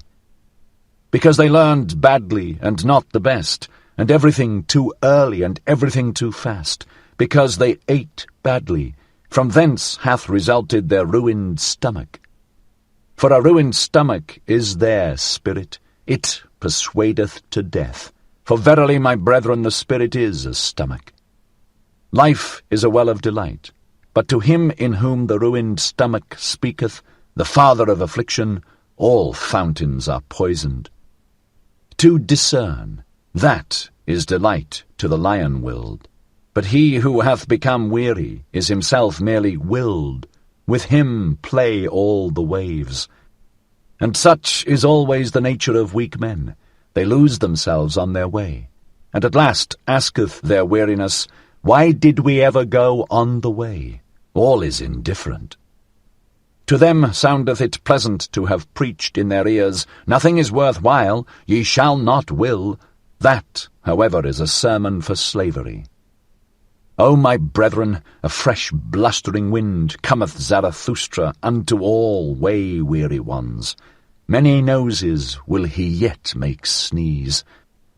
Even through walls bloweth my free breath, and into prisons and imprisoned spirits.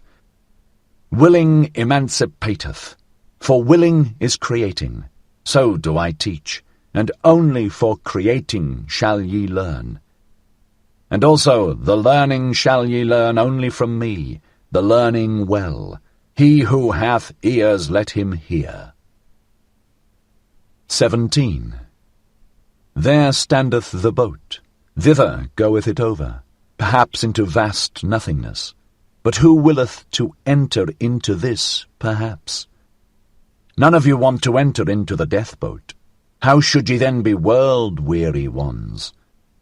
World-weary ones, and have not even withdrawn from the earth. Eager did I ever find you for the earth, amorous still of your own earth-weariness. Not in vain doth your lip hang down, a small worldly wish still sitteth thereon, and in your eye floateth there not a cloudlet of unforgotten earthly bliss? There are on the earth many good inventions, some useful, some pleasant. For their sake is the earth to be loved. And many such good inventions are there, that they are like woman's breasts, useful at the same time and pleasant. Ye world-weary ones, however, ye earth-idlers, you shall one beat with stripes shall one again make you sprightly limbs. For if ye be not invalids or decrepit creatures, of whom the earth is weary, then are ye sly sloths, or dainty sneaking pleasure-cats, and if ye will not again run gaily, then shall ye pass away. To the incurable shall one not seek to be a physician, thus teaches Zarathustra, so shall ye pass away. But more courage is needed to make an end than to make a new verse. That do all physicians and poets know well. 18. O my brethren, there are tables which weariness framed, and tables which slothfulness framed, corrupt slothfulness. Although they speak similarly, they want to be heard differently. See this languishing one, only a span breadth is he from his goal, but from weariness hath he lain down obstinately in the dust, this brave one. From weariness yawneth he at the path, at the earth, at the goal, and at himself. Not a step further will he go, this brave one. Now gloweth the sun upon him, and the dogs lick at his sweat, but he lieth there in his obstinacy, and preferreth to languish. A span breadth from his goal to languish. Verily, ye will have to drag him into his heaven by the hair of his head, this hero. Better still that ye let him lie where he hath lain down, that sleep may come unto him, the comforter, with cooling patter rain. Let him lie until of his own accord he awakeneth, until of his own accord he repudiateth all weariness, and what weariness hath taught through him. Only, my brethren, see that ye scare the dogs away from him, the idle skulkers, and all the swarming vermin. All the swarming vermin of the cultured, that feast on the sweat of every hero. 19. I form circles around me and holy boundaries. Ever fewer ascend with me ever higher mountains. I build a mountain range out of ever holier mountains. But wherever ye would ascend with me, O my brethren, take care lest a parasite ascend with you. A parasite that is a reptile, a creeping, cringing reptile, that trieth to fatten on your infirm and sore places. And this is its art. It divineth where ascending souls are weary. In your trouble and dejection, in your sensitive modesty, doth it build its loathsome nest. Where the strong are weak, where the noble are all too gentle, there buildeth it its loathsome nest. The parasite liveth where the great have small, sore places. What is the highest of all species of being, and what is the lowest? The parasite is the lowest species. He, however, who is of the highest species, feedeth most parasites. For the soul which hath the longest ladder, and can go deepest down, how could there fail to be most parasites upon it? The most comprehensive soul, which can run and stray and rove furthest in itself, the most necessary soul, which out of joy flingeth itself into chance, the soul in being which plungeth into becoming, the possessing soul, which seeketh to attain desire and longing, the soul fleeing from itself, which overtaketh itself in the widest circuit, the wisest soul, unto which folly speaketh most sweetly, the soul most self-loving, in which all things have their current and counter-current, their ebb and their flow. Oh, how could the loftiest soul fail to have the worst parasites? 20. O my brethren, am I then cruel? But I say, what falleth, that shall one also push. Everything of today, it falleth, it decayeth. Who would preserve it? But I wish also to push it. Know ye the delight which rolleth stones into precipitous depths? Those men of today, see just how they roll into my depths. A prelude am I to better players. O my brethren, an example. Do according to mine example. And him whom ye do not teach to fly, teach, I pray you, to fall faster. 21. I love the brave, but it is not enough to be a swordsman. One must also know whereon to use swordsmanship. And often is it greater bravery to keep quiet and pass by, that thereby one may reserve oneself for a worthier foe.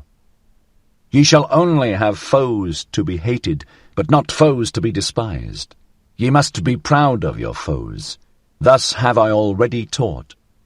For the worthier foe, O my brethren, shall ye reserve yourselves. Therefore must ye pass by many a one, especially many of the rabble, who din your ears with noise about people and peoples. Keep your eye clear of their for and against. There is there much right, much wrong. He who looketh on becometh wroth. Therein viewing, therein hewing, they are the same thing. Therefore depart into the forests, and lay your sword to sleep. Go your ways, and let the people and peoples go theirs, gloomy ways, verily, on which not a single hope glinteth any more. Let there the trader rule, where all that still glittereth is trader's gold. It is the time of kings no longer. That which now calleth itself the people is unworthy of kings. See how these peoples themselves now do, just like the traders. They pick up the smallest advantage out of all kinds of rubbish. They lay lures for one another. They lure things out of one another. That they call good neighbourliness. O blessed remote period when a people said to itself, I will be master over peoples. For, my brethren, the best shall rule. The best also willeth to rule. And where the teaching is different, there the best is lacking. 22. If they had bread for nothing, alas, for what would they cry? Their maintainment, that is their true entertainment, and they shall have it hard. Beasts of prey are they. In their working there is even plundering. In their earning there is even overreaching. Therefore shall they have it hard. Better beasts of prey shall they thus become, subtler, cleverer, more manlike, for man is the best beast of prey. All the animals hath man already robbed of their virtues. That is why of all animals it hath been hardest for man. Only the birds are still beyond him, and if man should yet learn to fly, alas, to what height would his rapacity fly? 23. Thus would I have man and woman, fit for war the one, fit for maternity the other, both, however, fit for dancing with head and legs. And lost be the day to us in which a measure hath not been danced, and false be every truth which hath not had laughter along with it. 24. Your marriage arranging, see that it be not a bad arranging. Ye have arranged too hastily, so there followeth therefrom marriage breaking. And better marriage breaking than marriage bending, marriage lying. Thus spake a woman unto me, Indeed I broke the marriage, but first did the marriage break me.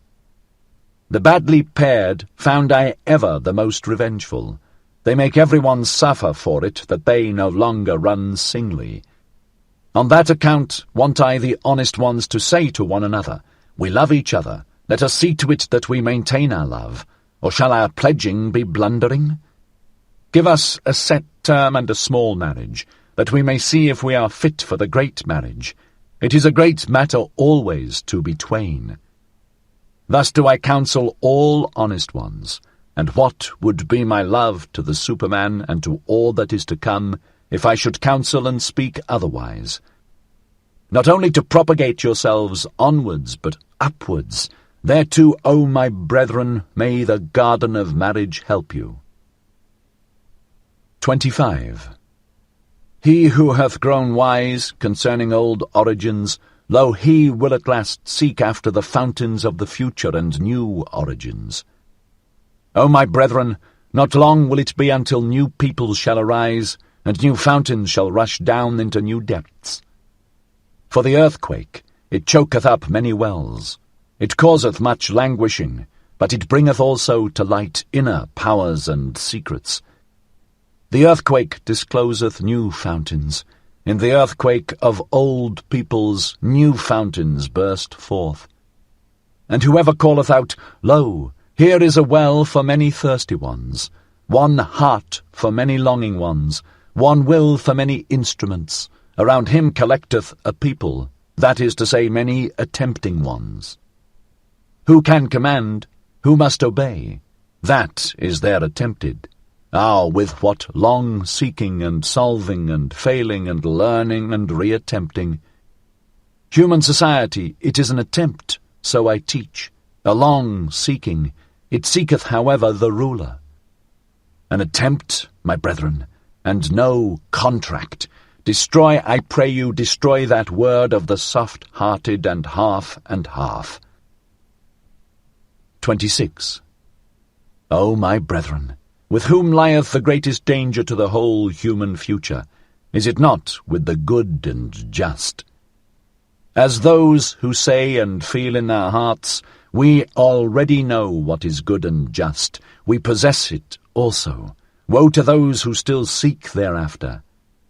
And whatever harm the wicked may do, the harm of the good is the harmfulest harm. And whatever harm the world maligners may do, the harm of the good is the harmfulest harm. O my brethren, into the hearts of the good and just looked someone once on a time who said, They are the Pharisees. But people did not understand him. The good and just themselves were not free to understand him. Their spirit was imprisoned in their good conscience. The stupidity of the good is unfathomably wise. It is the truth, however, that the good must be Pharisees. They have no choice.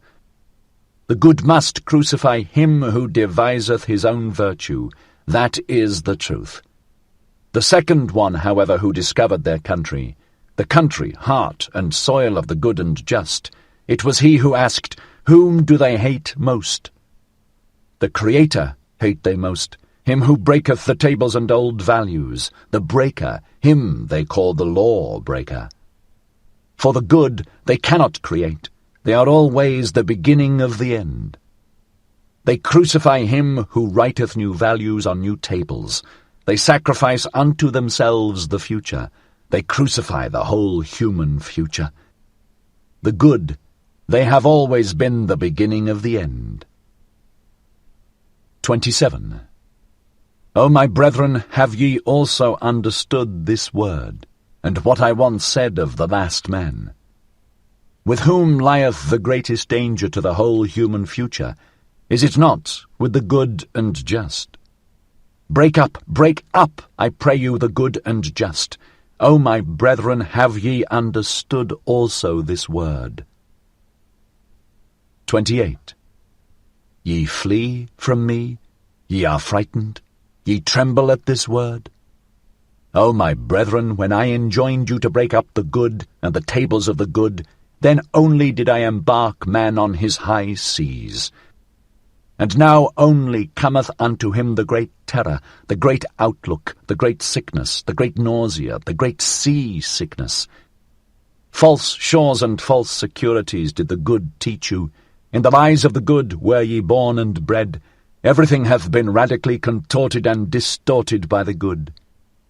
But he who discovered the country of man discovered also the country of man's future. Now shall ye be sailors for me, brave, patient. Keep yourselves up betimes, my brethren. Learn to keep yourselves up. The sea stormeth. Many seek to raise themselves again by you. The sea stormeth. All is in the sea. Well, cheer up, ye old seaman hearts. What of fatherland? Thither striveth our helm where our children's land is. Thitherwards, stormier than the sea, stormeth our great longing. 29. Why so hard? Said to the diamond one day the charcoal.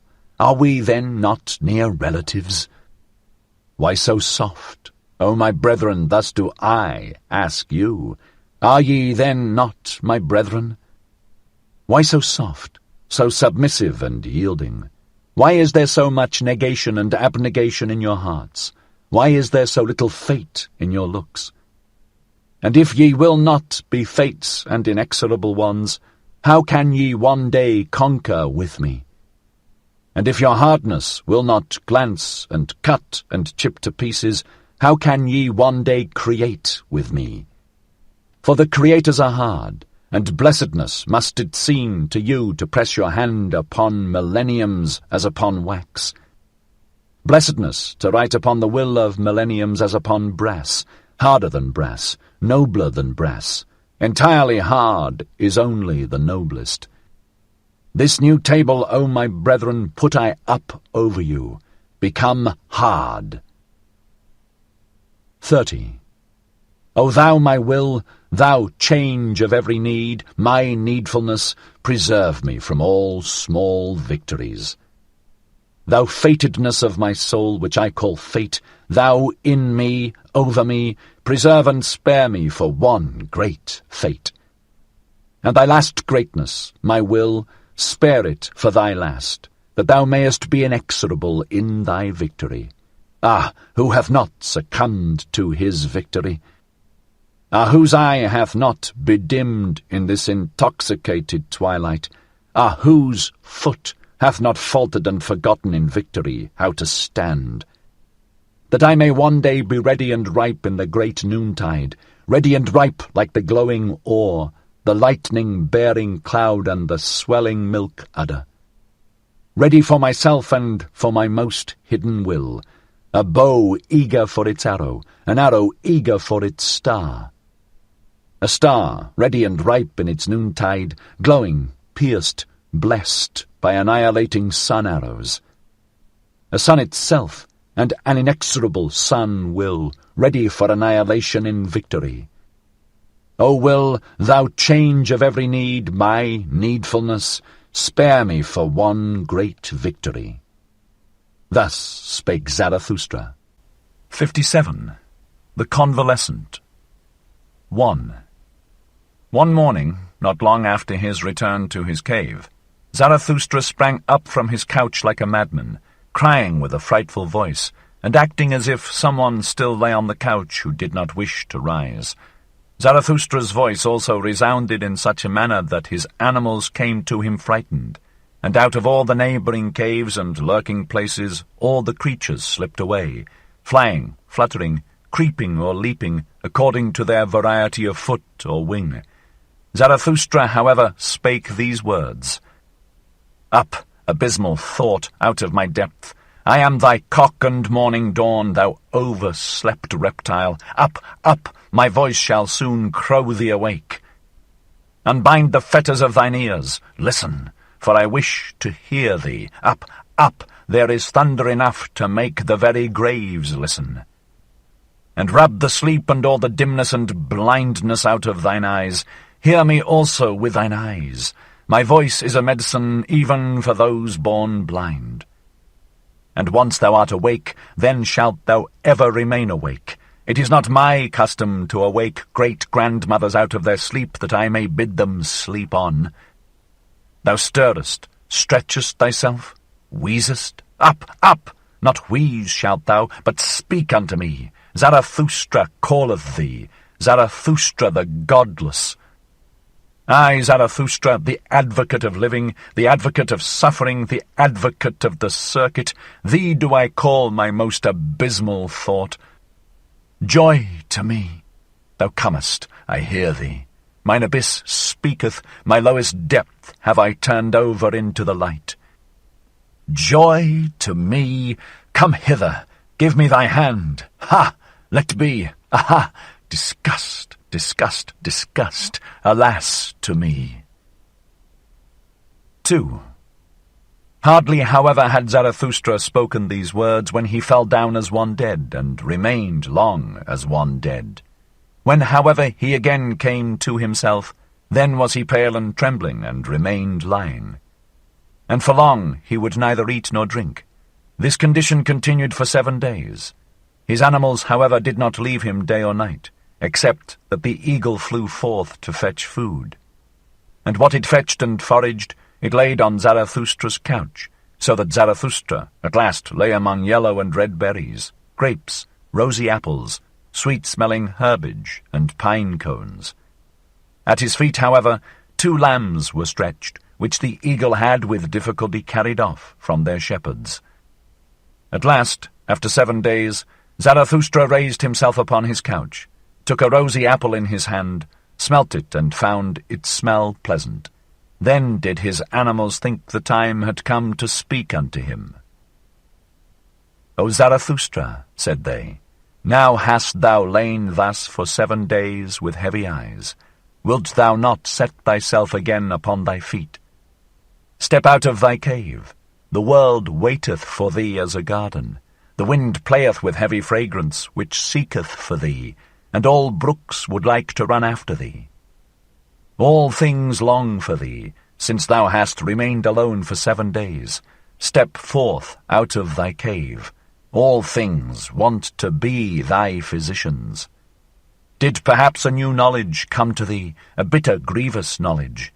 Like leavened dough layest thou, thy soul arose and swelled beyond all its bounds. O, mine animals, answered Zarathustra, talk on thus and let me listen. It refresheth me so to hear your talk. Where there is talk, there is the world as a garden unto me. How charming it is that there are words and tones. Are not words and tones rainbows, and seeming bridges twixt the eternally separated? To each soul belongeth another world. To each soul is every other soul a back world. Among the most alike doth semblance deceive most delightfully, for the smallest gap is most difficult to bridge over. For me, how could there be an outside of me? There is no outside, but this we forget on hearing tones. How delightful it is that we forget. Have not names and tones been given unto things that man may refresh himself with them? It is a beautiful folly, speaking. Therewith danceth man over everything. How lovely is all speech, and all falsehoods of tones. With tones danceth our love on variegated rainbows. O Zarathustra, said then his animals, to those who think like us. Things all dance themselves. They come and hold out the hand and laugh and flee and return. Everything goeth, everything returneth. Eternally rolleth the wheel of existence. Everything dieth, everything blossometh forth again. Eternally runneth on the year of existence. Everything breaketh, everything is integrated anew. Eternally buildeth itself the same house of existence. All things separate, all things again greet one another. Eternally true to itself remaineth the ring of existence. Every moment beginneth existence. Around every here rolleth the ball there. The middle is everywhere. Crooked is the path of eternity. O ye wags and barrel organs, answered Zarathustra, and smiled once more. How well do ye know what had to be fulfilled in 7 days, and how that monster crept into my throat and choked me, but I bit off its head and spat it away from me. And ye have made a liar lay out of it. Now, however, do I lie here, still exhausted with that biting and spitting away, still sick with mine own salvation. And ye looked on at it all? O mine animals, are ye also cruel? Did ye like to look at my great pain as men do? For man is the cruelest animal.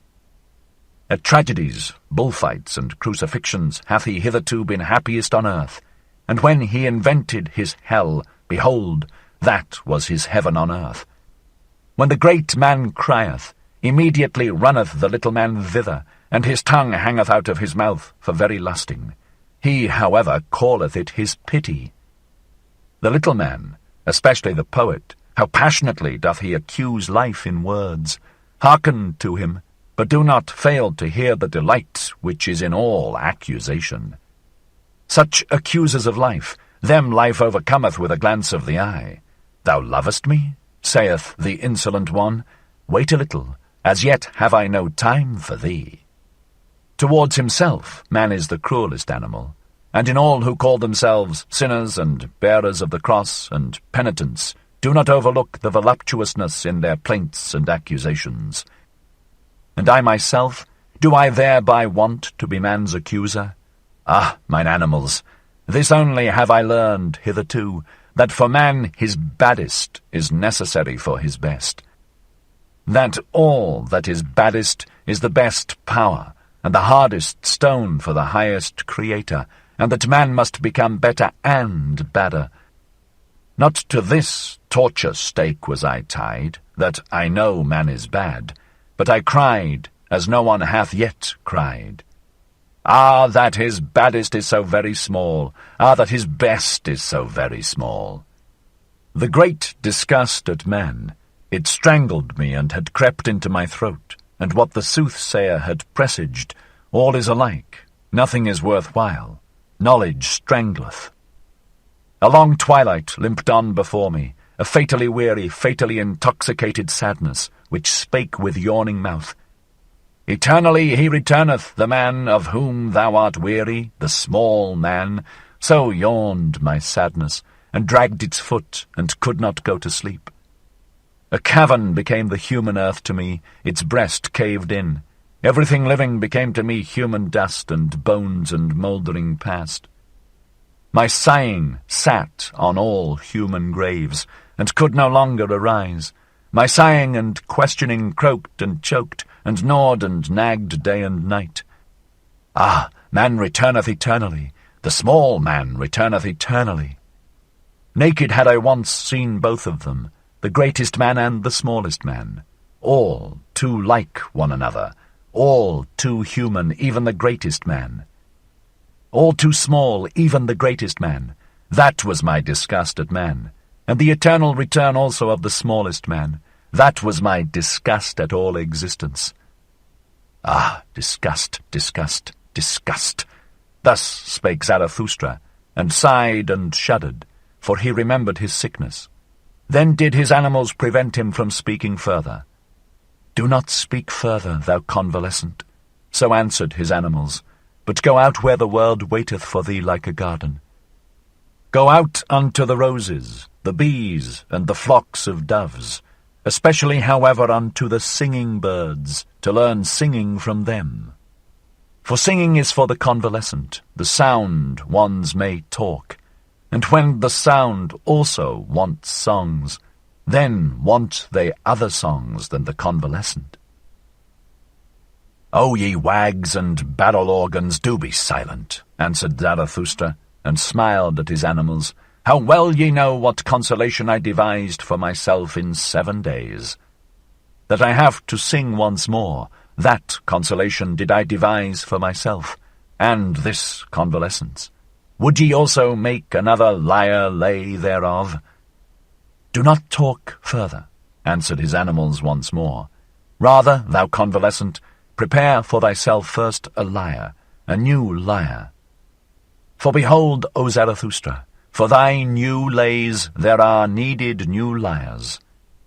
Sing and bubble over, O Zarathustra, heal thy soul with new lays, that thou mayest bear thy great fate, which hath not yet been anyone's fate.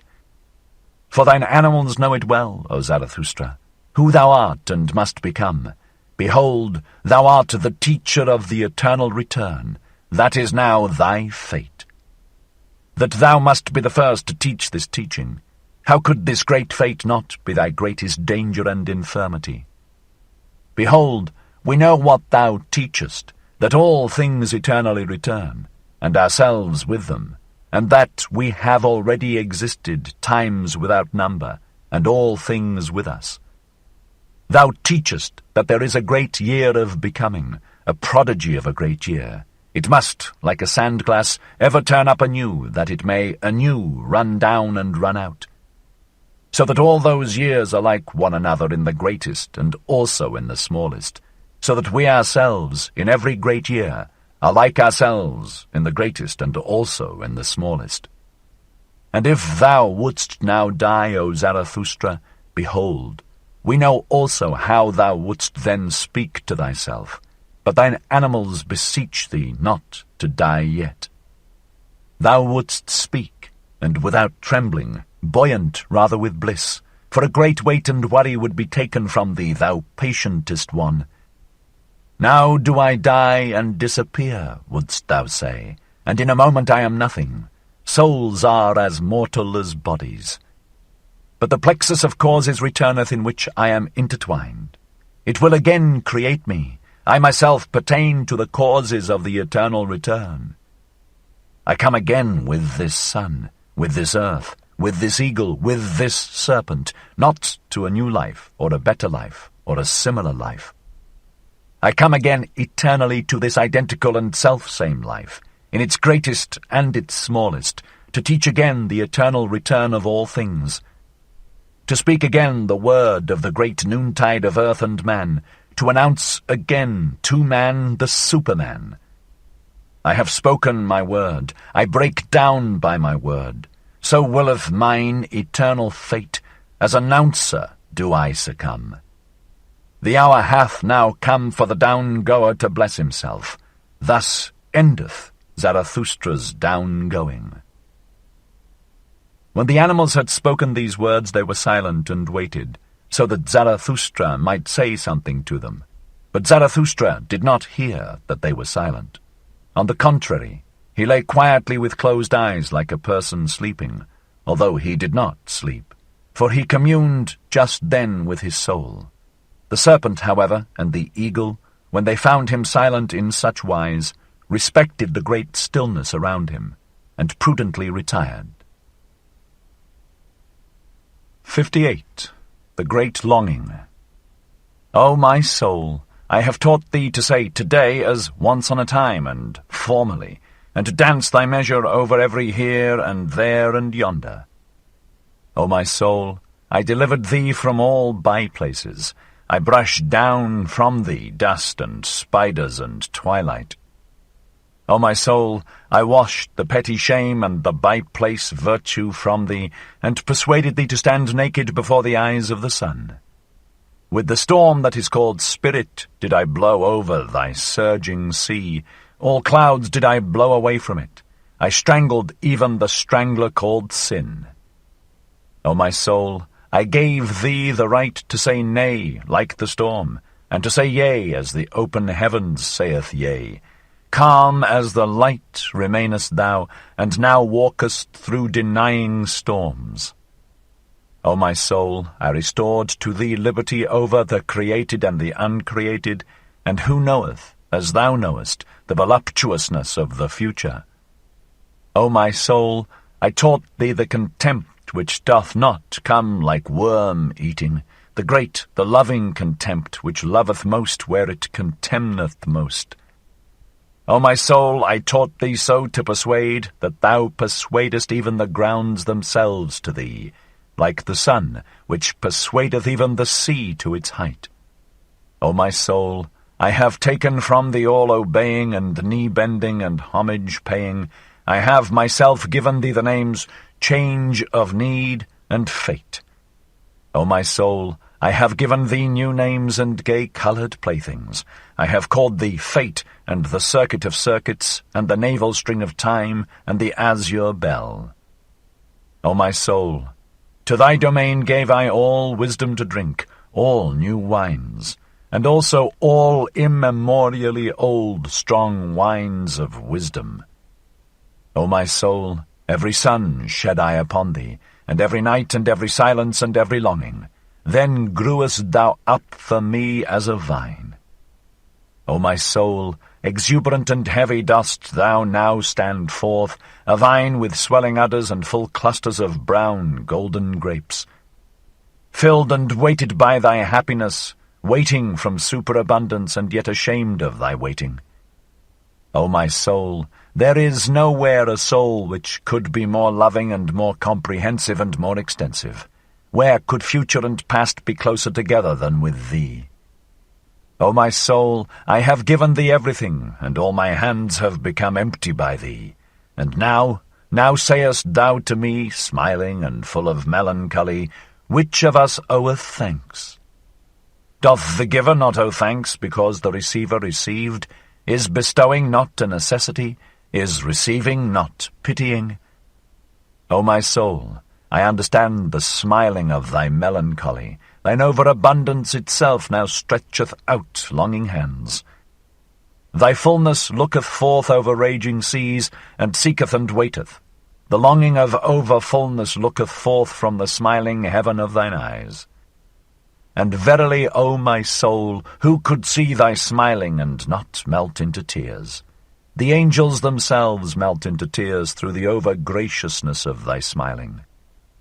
Thy graciousness and over-graciousness is it which will not complain and weep. And yet, O my soul, longeth thy smiling for tears, and thy trembling mouth for sobs.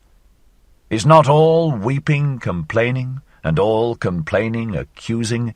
Thus speakest thou to thyself, and therefore, O my soul, wilt thou rather smile than pour forth thy grief. Than in gushing tears pour forth all thy grief concerning thy fullness, and concerning the craving of the vine for the vintager and vintage knife. But wilt thou not weep? Wilt thou not weep forth thy purple melancholy? Then wilt thou have to sing, O my soul. Behold, I smile myself who foretell thee this. Thou wilt have to sing with passionate song, until all seas turn calm to hearken unto thy longing. Until over calm longing seas the bark glideth, the golden marvel, around the gold of which all good, bad, and marvellous things frisk. Also many large and small animals, and everything that hath light marvellous feet, so that it can run on violet blue paths. Towards the golden marvel, the spontaneous bark, and its master. He, however, is the vintager who waiteth with the diamond vintage knife. Thy great deliverer, O my soul, the nameless one, for whom future songs only will find names, and verily already hath thy breath the fragrance of future songs. Already glowest thou and dreamest, already drinkest thou thirstily at all deep echoing wells of consolation, already reposeth thy melancholy in the bliss of future songs. O my soul, now have I given thee all, and even my last possession, and all my hands have become empty by thee. that I bade thee sing, behold, that was my last thing to give. That I bade thee sing. Say now, say which of us now oweth thanks? Better still, however, sing unto me. Sing, O my soul, and let me thank thee. Thus spake Zarathustra. 59. The Second Dance Song. 1. Into thine eyes gazed I lately, O life. Gold saw I gleam in thy night eyes. My heart stood still with delight. A golden bark saw I gleam on darkened waters, a sinking, drinking, re-blinking golden swing bark. At my dance-frantic foot dost thou cast a glance, a laughing, questioning, melting, thrown glance. Twice only movedst thou thy rattle with thy little hands, then did my feet swing with dance fury. My heels reared aloft, my toes they hearkened. Thee they would know. Hath not the dancer his ear in his toe?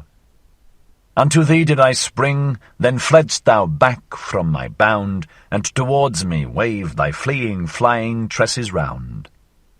Away from thee did I spring, and from thy snaky tresses. Then stoodst thou there half-turned, and in thine eye caresses. With crooked glances dost thou teach me crooked courses. On crooked courses learn my feet crafty fancies. I fear thee near, I love thee far. Thy flight allureth me, thy seeking secureth me. I suffer, but for thee what would I not gladly bear? For thee, whose coldness inflameth, whose hatred misleadeth, whose flight enchaineth, whose mockery pleadeth. Who would not hate thee, thou great bindress, inwindress, temptress, seekress, findress? Who would not love thee, thou innocent, impatient, wind-swift, child-eyed sinner? Whither pullest thou me now, thou paragon and tomboy? And now foolest thou me, fleeing, thou sweet romp dost annoy. I dance after thee, I follow even faint traces lonely. Where art thou? Give me thy hand, or thy finger only. Here are caves and thickets, we shall go astray. Halt! Stand still. Seest thou not owls and bats in fluttering fray? Thou bat, thou owl, thou wouldst play me foul. Where are we? From the dogs hast thou learned thus to bark and howl. Thou gnashest on me sweetly with little white teeth. Thine evil eyes shoot out upon me, thy curly little mane from underneath. This is a dance over stock and stone. I am the hunter. Wilt thou be my hound, or my chamois anon? Now beside me, and quickly, wickedly springing, now up and over. Alas, I have fallen myself over-swinging. O see me lying, thou arrogant one, and imploring grace. Gladly would I walk with thee in some lovelier place. In the paths of love, through bushes variegated, quiet, trim, or there along the lake where goldfishes dance and swim. Thou art now a-weary? There above are sheep and sunset stripes. Is it not sweet to sleep? The shepherd pipes. Thou art so very weary? I carry thee thither. Let just thine arm sink. And art thou thirsty? I should have something, but thy mouth would not like it to drink. O that cursed, nimble, supple serpent and lurking witch, where art thou gone? But in my face do I feel through my hand 2 spots and red blotches itch. I am verily weary of it, ever thy sheepish shepherd to be. Thou witch, if I have hitherto sung unto thee, now shalt thou cry unto me. To the rhythm of my whip shalt thou dance and cry. I forget not my whip, not I. 2. Then did life answer me thus, and kept thereby her fine ears closed. O Zarathustra, crack not so terribly with thy whip. Thou knowest surely that noise killeth thought, and just now there came to me such delicate thoughts. We are both of us genuine ne'er-do-wells and ne'er-do-ills. beyond good and evil found we our island and our green meadow, we two alone. Therefore must we be friendly to each other. And even should we not love each other from the bottom of our hearts, must we then have a grudge against each other if we do not love each other perfectly? And that I am friendly to thee, and often too friendly, that knowest thou. And the reason is that I am envious of thy wisdom. Ah, this mad old fool, wisdom! If thy wisdom should one day run away from thee, then would also my love run away from thee quickly. Thereupon did life look thoughtfully behind and around, and said softly, O Zarathustra, thou art not faithful enough to me. Thou lovest me not nearly so much as thou sayest. I know thou thinkest of soon leaving me. There is an old, heavy, heavy booming clock. It boometh by night up to thy cave. When thou hearest this clock strike the hours at midnight, then thinkest thou between 1 and 12 thereon. Thou thinkest thereon, O Zarathustra, I know it, of soon leaving me. Yea, answered I, hesitatingly, but thou knowest it also. And I said something into her ear, in amongst her confused, yellow, foolish tresses. Thou knowest that, O Zarathustra, that knoweth no one? And we gazed at each other and looked at the green meadow, o'er which the cool evening was just passing, and we wept together. Then, however, was life dearer unto me than all my wisdom had ever been. Thus spake Zarathustra. 3. 1. O man, take heed. 2. What saith deep midnight's voice indeed? 3. I slept my sleep. 4. From deepest dream I've woke and plead. 5. The world is deep. 6. And deeper than the day could read. 7. Deep is its woe. 8. Joy deeper still than grief can be. 9. Woe saith, hence, go. 10. But joys all want eternity. 11. Want deep, profound eternity. 12. 60. The 7 seals, or the yea and amen lay. 1. If I be a diviner and full of the divining spirit which wandereth on high mountain ridges twixt 2 seas, wandereth twixt the past and the future as a heavy cloud, hostile to sultry plains, and to all that is weary and can neither die nor live, ready for lightning in its dark bosom, and for the redeeming flash of light, charged with lightnings which say, yea, which laugh, yea, ready for divining flashes of lightning. Blessed, however, is he who is thus charged, and verily long must he hang like a heavy tempest on the mountain, who shall one day kindle the light of the future. Oh, how could I not be ardent for eternity and for the marriage ring of rings, the ring of the return? Never yet have I found the woman by whom I should like to have children, unless it be this woman whom I love, for I love thee, O eternity. For I love thee, O eternity. 2. If ever my wrath hath burst graves, shifted landmarks, or rolled old shattered tables into precipitous depths, if ever my scorn hath scattered mouldered words to the winds, and if I have come like a besom to cross spiders, and as a cleansing wind to old charnel houses, if ever I have sat rejoicing where old gods lie buried, world-blessing, world-loving, beside the monuments of old world-maligners. For even churches and gods' graves do I love, if only heaven looketh through their ruined roofs with pure eyes. Gladly do I sit like grass and red poppies on ruined churches. Oh, how could I not be ardent for eternity, and for the marriage ring of rings, the ring of the return. Never yet have I found the woman by whom I should like to have children, unless it be this woman whom I love, for I love thee, O eternity. For I love thee, O eternity. 3. If ever a breath hath come to me of the creative breath, and of the heavenly necessity which compelleth even chances to dance star dances, if ever I have laughed with the laughter of the creative lightning, to which the long thunder of the deed followeth grumblingly but obediently, if ever I have played dice with the gods at the divine table of the earth, so that the earth quaked and ruptured and snorted forth fire streams, for a divine table is the earth, and trembling with new creative dictums and dice casts of the gods.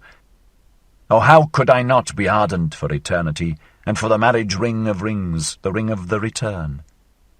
Never yet have I found the woman by whom I should like to have children, unless it be this woman whom I love, for I love thee, O eternity. For I love thee, O eternity. 4. If ever I have drunk a full draught of the foaming spice and confection bowl in which all things are well mixed, if ever my hand hath mingled the furthest with the nearest, fire with spirit, joy with sorrow, and the harshest with the kindest, if I myself am a grain of the saving salt which maketh everything in the confection bowl mix well, for there is a salt which untieth good with evil, and even the evilest is worthy, as spicing and as final over-foaming. Oh, how could I not be ardent for eternity, and for the marriage ring of rings, the ring of the return? Never yet have I found the woman by whom I should like to have children, unless it be this woman whom I love, for I love thee, O eternity. For I love thee, O eternity. 5. If I be fond of the sea, and all that is sea-like, and fondest of it when it angrily contradicteth me, if the exploring delight be in me, which impelleth sails to the undiscovered, if the seafarer's delight be in my delight, if ever my rejoicing hath called out, the shore hath vanished, now hath fallen from me the last chain, the boundless roareth around me, far away sparkle for me space and time, well, cheer up, old heart. Oh, how could I not be ardent for eternity, and for the marriage ring of rings, the ring of the return? Never yet have I found the woman by whom I should like to have children, unless it be this woman whom I love, for I love thee, O eternity. For I love thee, O eternity. 6. If my virtue be a dancer's virtue, and if I have often sprung with both feet into golden emerald rapture, if my wickedness be a laughing wickedness, at home among rosebanks and hedges of lilies, for in laughter is all evil present, but it is sanctified and absolved by its own bliss. And if it be my Alpha and Omega, that everything heavy shall become light, every body a dancer, and every spirit a bird, and verily that is my Alpha and Omega. Oh, how could I not be ardent for eternity, and for the marriage ring of rings, the ring of the return? Never yet have I found the woman by whom I should like to have children, unless it be this woman whom I love, for I love thee, O eternity. For I love thee, O eternity. 7. If ever I have spread out a tranquil heaven above me, and have flown into mine own heaven with my own pinions, if I have swum playfully in profound luminous distances, and if my freedom's avian wisdom hath come to me, thus, however, speaketh avian wisdom, Lo, there is no above and no below. Throw thyself about, outward, backward, thou light one, sing, speak no more. Are not all words made for the heavy? Do not all words lie to the light ones? Sing, speak no more. Oh, how could I not be ardent for eternity, and for the marriage ring of rings, the ring of the return? Never yet have I found the woman by whom I should like to have children, unless it be this woman whom I love, for I love thee, O eternity. for I love thee, O eternity. Fourth and last part. Ah, where in the world have there been greater follies than with the pitiful? And what in the world hath caused more suffering than the follies of the pitiful? Woe unto all loving ones who have not an elevation which is above their pity. Thus spake the devil unto me once on a time, even God hath his hell, it is his love for man. And lately did I hear him say these words, God is dead, of his pity for man hath God died. Zarathustra, 2. The Pitiful. 61. The Honey Sacrifice. And again passed moons and years over Zarathustra's soul, and he heeded it not. His hair, however, became white. One day when he sat on a stone in front of his cave and gazed calmly into the distance, one there gazeth out on the sea, and away beyond sinuous abysses. Then went his animals thoughtfully round about him, and at last set themselves in front of him. O Zarathustra, said they, gazest thou out, perhaps, for thy happiness? Of what account is my happiness? Answered he. I have long ceased to strive any more for happiness. I strive for my work. O Zarathustra, said the animals once more, that sayest thou as one who hath overmuch of good things. Liest thou not in a sky-blue lake of happiness? Ye wags, answered Zarathustra, and smiled. How well did ye choose the simile! But ye know also that my happiness is heavy, and not like a fluid wave of water. It presseth me, and will not leave me, and is like molten pitch. Then went his animals again thoughtfully around him, and placed themselves once more in front of him. O Zarathustra, said they, it is consequently for that reason that thou thyself always becometh yellower and darker, although thy hair looketh white and flaxen. Lo, thou sittest in thy pitch. What do ye say, mine animals? Said Zarathustra, laughing. Verily I reviled when I spake of pitch. As it happeneth with me, so is it with all fruits that turn ripe. It is the honey in my veins that maketh my blood thicker, and also my soul stiller. So will it be, O Zarathustra, answered his animals, and pressed up to him. But wilt thou not today ascend a high mountain? The air is pure, and today one seeth more of the world than ever. Yea, mine animals, answered he, ye counsel admirably and according to my heart. I will today ascend a high mountain. But see that honey is there ready to hand, yellow, white, good, ice-cool, golden comb honey. For know that when aloft I will make the honey sacrifice.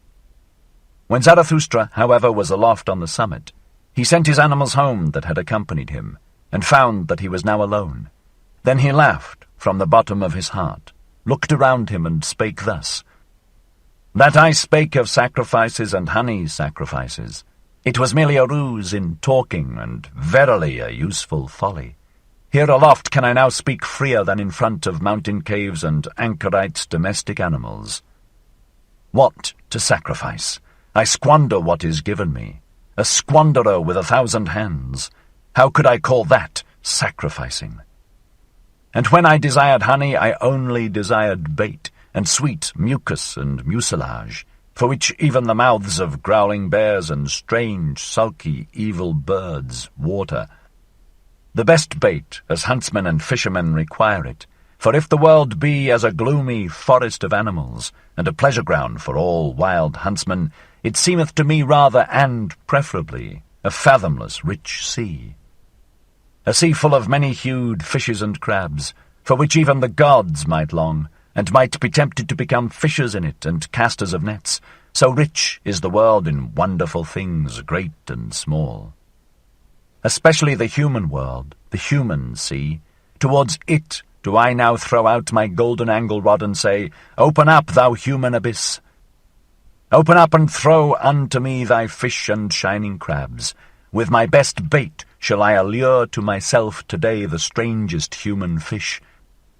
My happiness itself do I throw out into all places far and wide, twixt Orient, noontide, and Occident, to see if many human fish will not learn to hug and tug at my happiness, until, biting at my sharp hidden hooks, they have to come up unto my height, the motliest abyss groundlings, to the wickedest of all fishers of men. For this am I from the heart, and from the beginning, drawing, hither drawing, upward drawing, upbringing, a drawer, a trainer, a training master, who not in vain counselled himself once on a time, become what thou art. Thus may men now come up to me, for as yet do I await the signs that it is time for my down-going. As yet do I not myself go down, as I must do, amongst men. Therefore do I here wait, crafty and scornful upon high mountains, no impatient one, no patient one, rather one who hath even unlearnt patience, because he no longer suffereth. For my fate giveth me time. It hath forgotten me, perhaps, or doth it sit behind a big stone and catch flies? And verily I am well disposed to mine eternal fate, because it doth not hound and hurry me, but leaveth me time for merriment and mischief, so that I have today ascended this high mountain to catch fish. Did ever any one catch fish upon high mountains? And though it be a folly what I here seek and do, it is better so than that down below I should become solemn with waiting and green and yellow. A posturing wrath snorter with waiting, a holy howl-storm from the mountains, an impatient one that shouteth down into the valleys, Hearken, else I will scourge you with the scourge of God. Not that I would have a grudge against such wrathful ones on that account. They are well enough for laughter to me. Impatient must they now be, those big alarm drums, which find a voice now or never.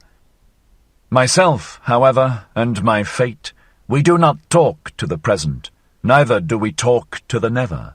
For talking we have patience and time, and more than time. For one day must it yet come, and may not pass by. What must one day come and may not pass by?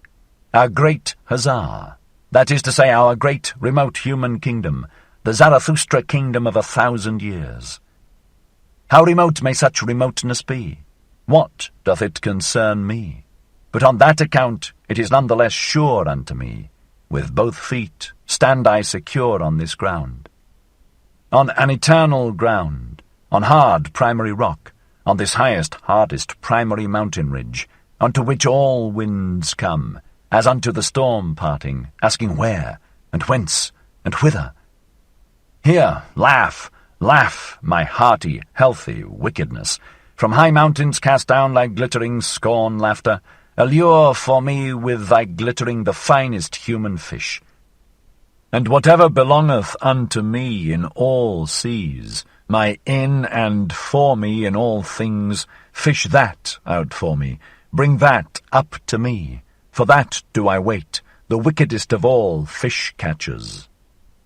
Out, out, my fishing hook, in and down, thou bait of my happiness, drip thy sweetest dew, thou honey of my heart, bite, my fishing hook, into the belly of all black affliction. Look out, mine eye, oh, how many seas round about me, what dawning human futures, and above me, what rosy red stillness, what unclouded silence. 62. The Cry of Distress. The next day sat Zarathustra again on the stone in front of his cave, whilst his animals roved about in the world outside to bring home new food, also new honey, for Zarathustra had spent and wasted the old honey to the very last particle. When he thus sat, however, with a stick in his hand, tracing the shadow of his figure on the earth, and reflecting, verily not upon himself and his shadow, all at once he startled and shrank back, for he saw another shadow beside his own. And when he hastily looked around and stood up, behold, there stood the soothsayer beside him, the same whom he had once given to eat and drink at his table, the proclaimer of the great weariness, who taught, all is alike, nothing is worth while, the world is without meaning, knowledge strangleth. But his face had changed since then, and when Zarathustra looked into his eyes, his heart was startled once more. So much evil announcement and ashy-grey lightnings passed over that countenance. The soothsayer, who had perceived what went on in Zarathustra's soul, wiped his face with his hand, as if he would wipe out the impression. The same did also Zarathustra, and when both of them had thus silently composed and strengthened themselves, they gave each other the hand, as a token that they wanted once more to recognize each other. "Welcome hither," said Zarathustra, "thou soothsayer of the great weariness. Not in vain shalt thou once have been my messmate and guest. Eat and drink also with me today, and forgive it that a cheerful old man sitteth with thee at table." "A cheerful old man," answered the soothsayer, shaking his head. "But whoever thou art or wouldst be, O Zarathustra, thou hast been here aloft the longest time. In a little while thy bark shall no longer rest on dry land." "Do I then rest on dry land?" asked Zarathustra, laughing. "The waves around thy mountain," answered the soothsayer, "rise and rise, the waves of great distress and affliction. They will soon raise thy bark also and carry thee away." Thereupon was Zarathustra silent, and wondered. "Dost thou still hear nothing?" continued the soothsayer. "Doth it not rush and roar out of the depth?" Zarathustra was silent once more and listened. Then heard he a long, long cry, which the abysses threw to one another and passed on, for none of them wished to retain it, so evil did it sound. "Thou ill announcer," said Zarathustra at last, "that is a cry of distress, and the cry of a man. It may come perhaps out of a black sea. But what doth human distress matter to me? My last sin, which hath been reserved for me, knowest thou what it is called?" "Pity," answered the soothsayer from an overflowing heart, and raised both his hands aloft. "O Zarathustra, I have come that I may seduce thee to thy last sin." And hardly had those words been uttered when there sounded the cry once more, and longer and more alarming than before, also much nearer. "Hearest thou? Hearest thou, O Zarathustra?" called out the soothsayer. "The cry concerneth thee, it calleth thee. Come, come, come, it is time, it is the highest time." Zarathustra was silent thereupon, confused and staggered.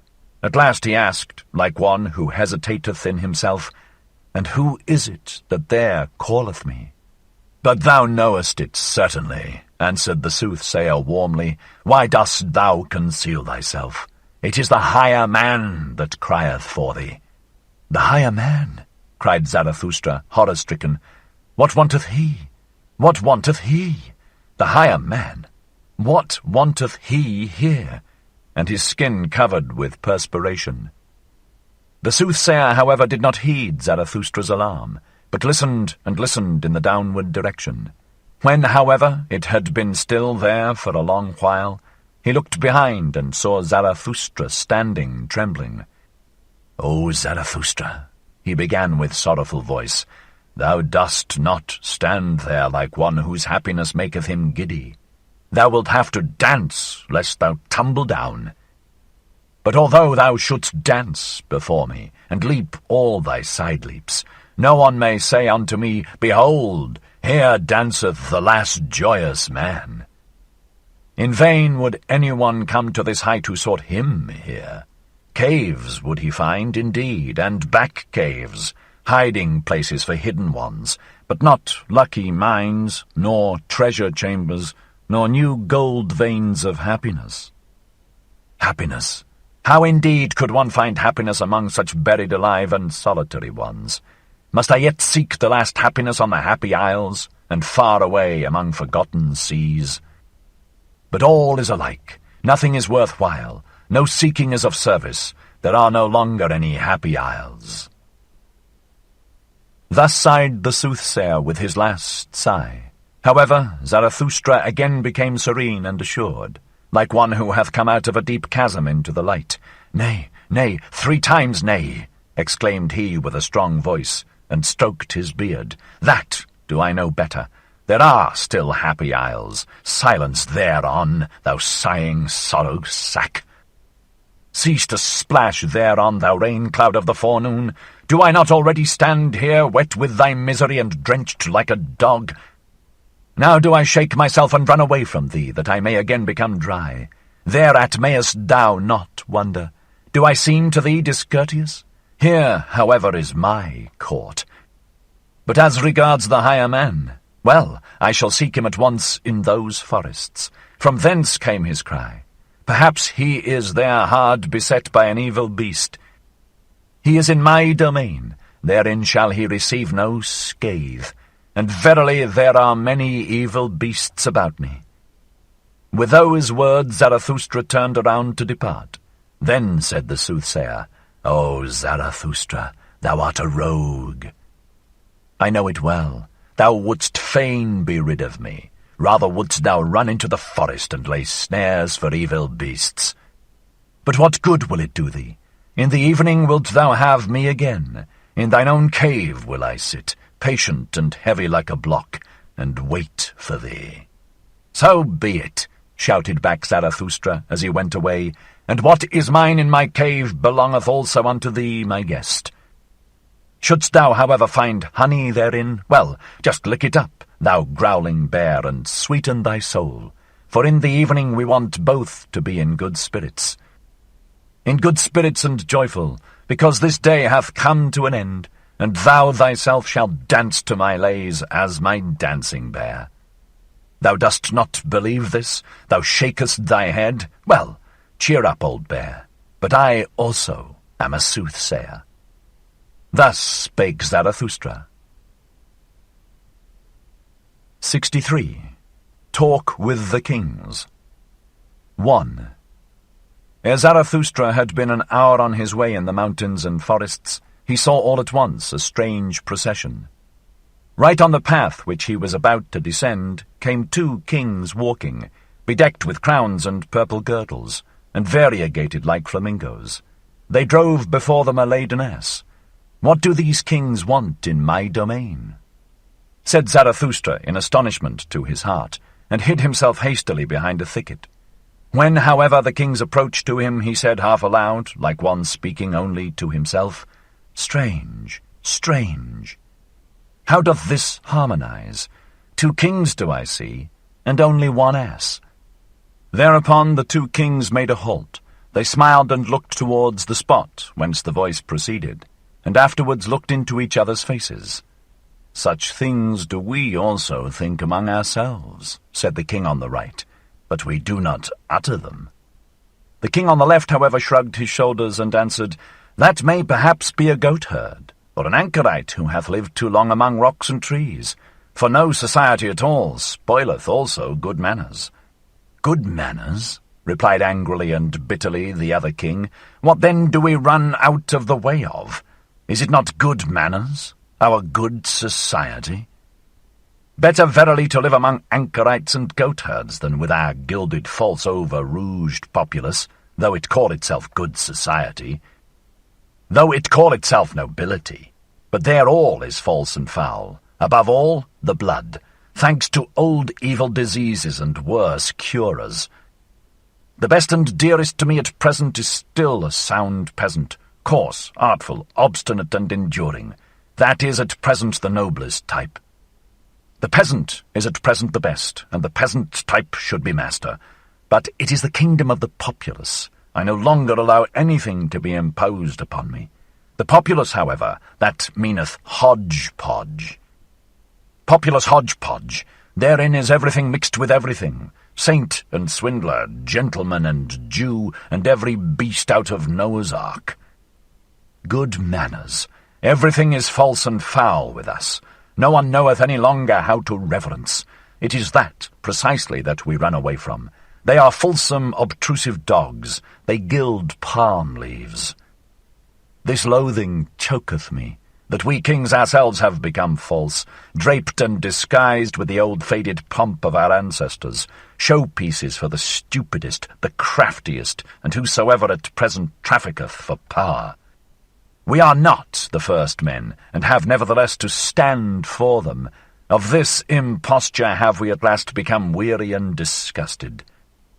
From the rabble have we gone out of the way, from all those bawlers and scry blowflies, from the trader stench, the ambition fidgeting, the bad breath. Fie to live among the rabble!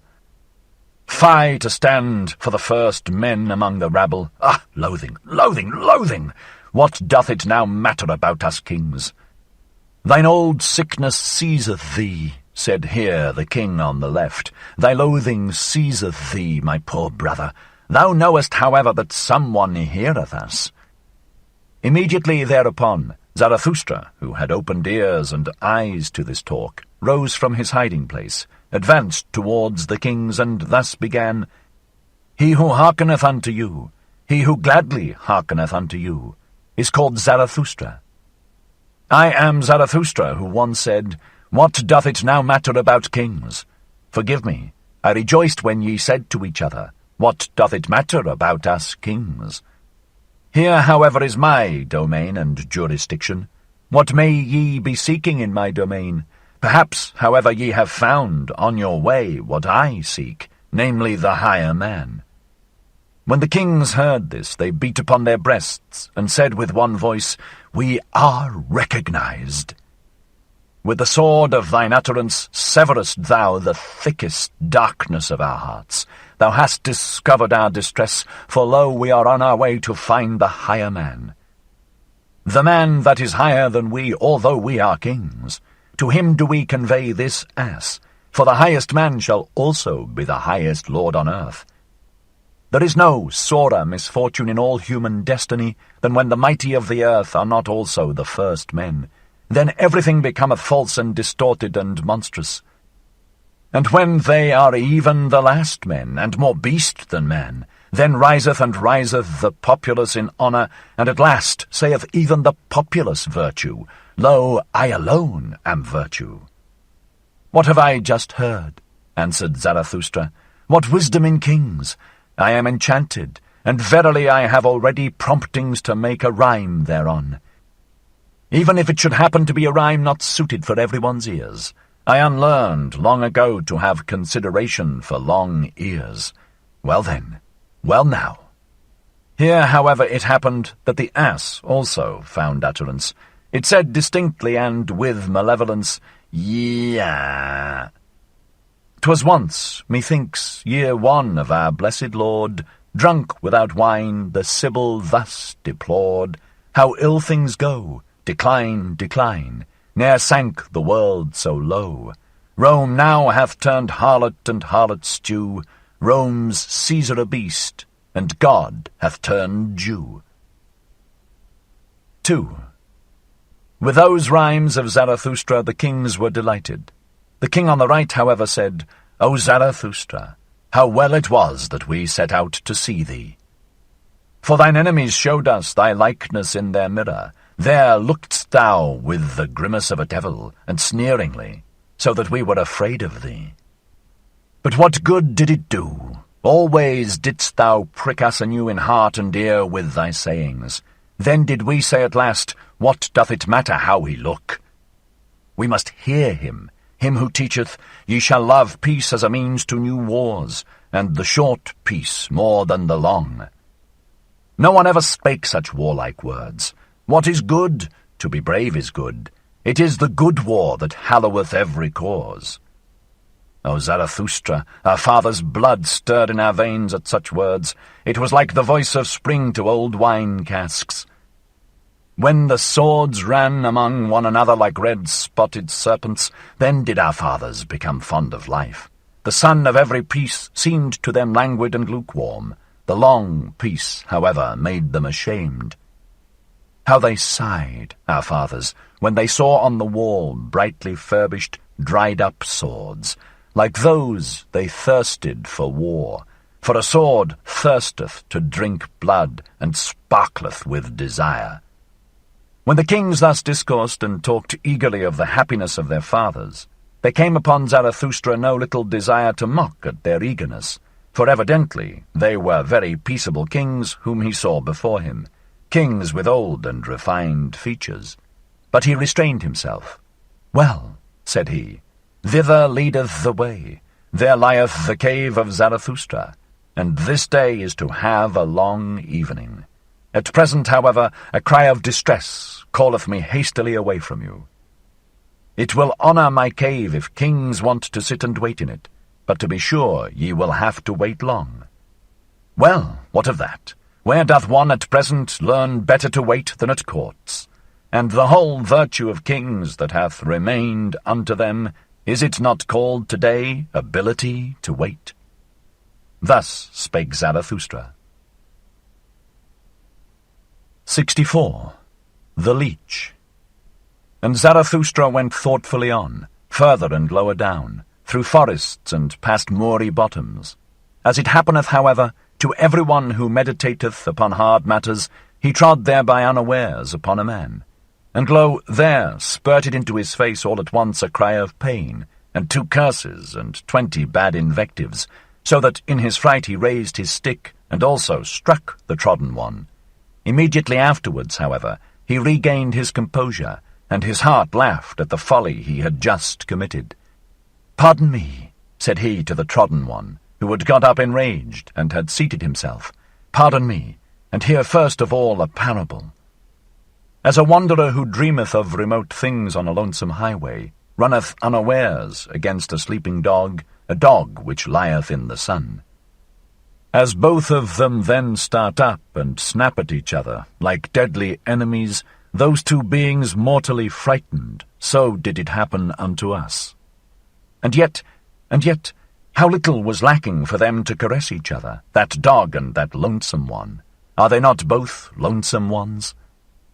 "Whoever thou art," said the trodden one, still enraged, "thou treadest also too nigh me with thy parable, and not only with thy foot.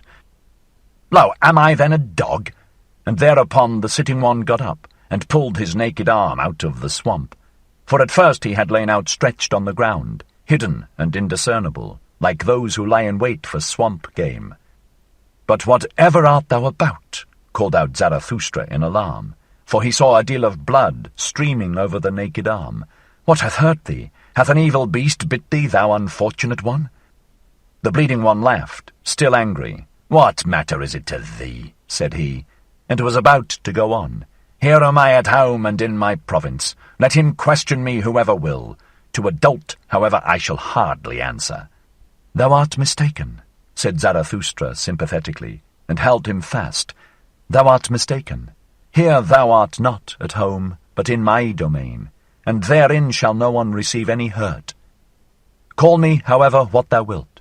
I am who I must be. I call myself Zarathustra." "Well, up thither is the way to Zarathustra's cave. It is not far. Wilt thou not attend to thy wounds at my home? It hath gone badly with thee, thou unfortunate one, in this life. First a beast bit thee, and then a man trod upon thee." When, however, the trodden one had heard the name of Zarathustra, he was transformed. "What happeneth unto me?" he exclaimed. "Who preoccupieth me so much in this life as this one man, namely Zarathustra, and that one animal liveth on blood, the leech?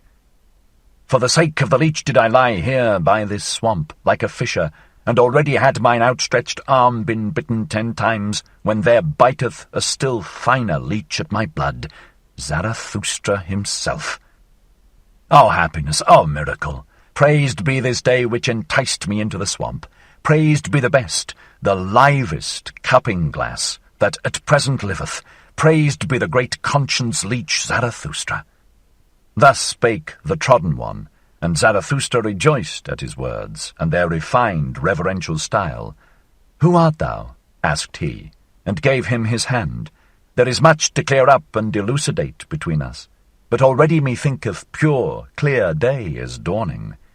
"I am the spiritually conscientious one," answered he who was asked, "and in matters of the spirit it is difficult for anyone to take it more rigorously, more restrictedly, and more severely than I, except him from whom I learnt it, Zarathustra himself.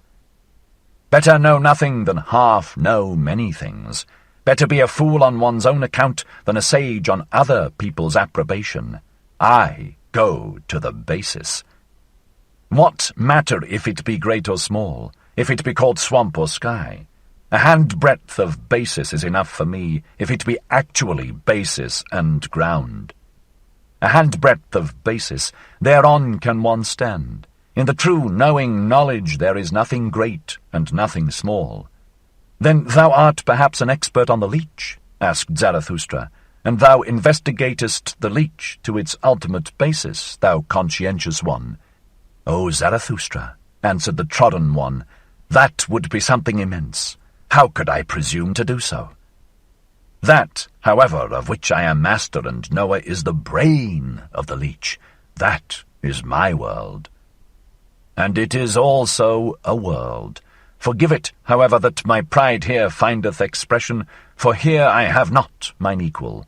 Therefore, said I, here am I at home. How long have I investigated this one thing, the brain of the leech, so that here the slippery truth might no longer slip from me. Here is my domain. For the sake of this did I cast everything else aside. For the sake of this did everything else become indifferent to me, and close beside my knowledge lieth my black ignorance. My spiritual conscience requireth from me that it should be so, that I should know one thing, and not know all else. They are a loathing unto me, all the semi-spiritual, all the hazy, hovering, and visionary. Where mine honesty ceaseth, there am I blind, and want also to be blind. Where I want to know, however, there want I also to be honest, namely severe, rigorous, restricted, cruel, and inexorable. Because thou once saidest, O Zarathustra, spirit is life, which itself cutteth into life. That led and allured me to thy doctrine, and verily with mine own blood have I increased mine own knowledge. As the evidence indicateth, broke in Zarathustra, for still was the blood flowing down on the naked arm of the conscientious one, for there had 10 leeches bitten into it. O thou strange fellow, how much doth this very evidence teach me, namely thou thyself, and not all, perhaps, might I pour into thy rigorous ear. Well then, we part here, but I would fain find thee again. Up thither is the way to my cave. Tonight shalt thou there be my welcome guest. Fain would I also make amends to thy body for Zarathustra treading upon thee with his feet. I think about that. Just now, however, a cry of distress calleth me hastily away from thee. Thus spake Zarathustra. 65. The Magician. 1. When, however, Zarathustra had gone round a rock, then saw he on the same path, not far below him, a man who threw his limbs about like a maniac, and at last tumbled to the ground on his belly. Halt, said then Zarathustra to his heart. He there must surely be the higher man. From him came that dreadful cry of distress. I will see if I can help him. When, however, he ran to the spot where the man lay on the ground, he found a trembling old man with fixed eyes, and in spite of all Zarathustra's efforts to lift him and set him again on his feet, it was all in vain. The unfortunate one also did not seem to notice that someone was beside him. On the contrary, he continually looked around with moving gestures, like one forsaken and isolated from all the world. At last, however, after much trembling and convulsion, and curling himself up, he began to lament thus. Who warmth me, who loveth me still, give ardent fingers, give heartening charcoal warmers, prone, outstretched, trembling, like him half dead and cold, whose feet won warmth, and shaken, by unfamiliar fevers, shivering with sharpened icy cold frost arrows, by thee pursued my fancy, ineffable, recondite, sore frightening, thou huntsman hind the cloud banks. Now lightning struck by thee, thou mocking eye that me in darkness watcheth, thus do I lie, bend myself, twist myself convulsed, with all eternal torture, and smitten by thee, cruelest huntsman, thou unfamiliar god. Smite deeper, smite yet once more, pierce through and rend my heart. What mean'th this torture with dull indented arrows? Why look'st thou thither, of human pain not weary, with mischief-loving, godly flash glances? Not murder wilt thou, but torture. Torture? For why me torture, thou mischief-loving, unfamiliar god? Ha ha! Thou stealest nigh in midnight's gloomy hour. What wilt thou? Speak! Thou crowdst me, pressest. Ha! Now far too closely. Thou hear'st me breathing, thou o'erhear'st my heart, thou ever jealous one. Of what, pray, ever jealous? Off, off. For why the ladder? Wouldst thou get in? To heart in clamber, to mine own secrets, conceptions in clamber. Shameless one, thou unknown one, thief, what seek'st thou by thy stealing? What seek'st thou by thy hearkening? What seek'st thou by thy torturing, thou torturer, thou hangman god? Or shall I, as the mastiffs do, roll me before thee, and cringing, enraptured, frantical, my tail friendly waggle? In vain, goad further, cruelest goader. No dog, thy game just am I, cruelest huntsman. Thy proudest of captives, thou robber hind the cloud banks, speak finally, thou lightning-veiled one, thou unknown one, speak. What wilt thou, highway ambusher, from me? What wilt thou, unfamiliar god? What? Ransom gold? How much of ransom gold? Solicit much, that biddeth my pride, and be concise, that biddeth mine other pride. Ha ha! Me want'st thou, me, entire? Ha ha! And torturest me, fool that thou art. Dead torturest quite my pride? Give love to me, who warmth me still, who loveth me still. Give ardent fingers, give heartening charcoal warmers, give me the lonesomest, the ice, sevenfold frozen ice. For very enemies, for foes doth make one thirst. Give, yield to me, cruelest foe, thyself. Away! There fled he surely, my final only comrade, my greatest foe, mine unfamiliar, my hangman god. Nay, come thou back, with all of thy great tortures, to me the last of lonesome ones. O come thou back. All my hot tears in streamlets trickle their course to thee, and all my final hearty fervour upgloweth to thee. O come thou back, mine unfamiliar god, my pain, my final bliss. 2. Here, however, Zarathustra could no longer restrain himself. He took his staff and struck the wailer with all his might. "Stop this!" cried he to him with wrathful laughter. "Stop this, thou stage player, thou false coiner, thou liar from the very heart. I know thee well. I will soon make warm legs to thee, thou evil magician. I know well how to make it hot for such as thou." "Leave off," said the old man, and sprang up from the ground. "Strike me no more, O Zarathustra. I did it only for amusement. That kind of thing belongeth to mine art. Thee thyself I wanted to put to the proof when I gave this performance, and verily thou hast well detected me. But thou thyself hast given me no small proof of thyself. Thou art hard, thou wise Zarathustra. Hard strikest thou with thy truths. Thy cudgel forceth from me this truth." "Flatter not," answered Zarathustra, still excited and frowning. "Thou stage player from the heart, thou art false. Why speakest thou of truth? Thou peacock of peacocks, thou sea of vanity, what didst thou represent before me, thou evil magician? Whom was I meant to believe in when thou wailedst in such wise?"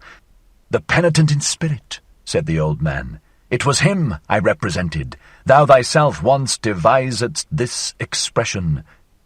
The poet and magician who at last turneth his spirit against himself, the transformed one who freezeth to death by his bad science and conscience. And just acknowledge it. It was long, O Zarathustra, before thou discoveredst my trick and lie. Thou believedst in my distress, when thou heldest my head with both thy hands. I heard thee lament, we have loved him too little, because I so far deceived thee, my wickedness rejoiced in me. Thou mayest have deceived subtler ones than I, said Zarathustra sternly. I am not on my guard against deceivers. I have to be without precaution. So willeth my lot. Thou, however, must deceive. So far do I know thee. Thou must ever be equivocal, trivical, quadrivical, and quinquivocal. Even what thou hast now confessed is not nearly true enough nor false enough for me. Thou bad false coiner, how couldst thou do otherwise? My very malady wouldst thou whitewash if thou showed thyself naked to the physician. Thus didst thou whitewash thy lie before me when thou saidst, I did so only for amusement. There was also seriousness therein. Thou art something of a penitent in spirit. I divine thee well. Thou hast become the enchanter of all the world. But for thyself thou hast no lie or artifice left. Thou art disenchanted to thyself. Thou hast reaped disgust as thy one truth. No word in thee is any longer genuine, but thy mouth is so. That is to say, the disgust that cleaveth unto thy mouth. Who art thou at all? Cried here the old magician with defiant voice, who dareth to speak thus unto me, the greatest man now living? And a green flash shot from his eye at Zarathustra. But immediately after he changed, and said sadly, Ah, Zarathustra, I am weary of it. I am disgusted with mine arts. I am not great. Why do I dissemble? But thou knowest it well. I sought for greatness. A great man I wanted to appear, and persuaded many. But the lie hath been beyond my power. On it do I collapse. Oh, Zarathustra, everything is a lie in me. But that I collapse, this, my collapsing, is genuine. It honoureth thee, said Zarathustra gloomily, looking down with sidelong glance. It honoureth thee that thou soughtest for greatness, but it betrayeth thee also.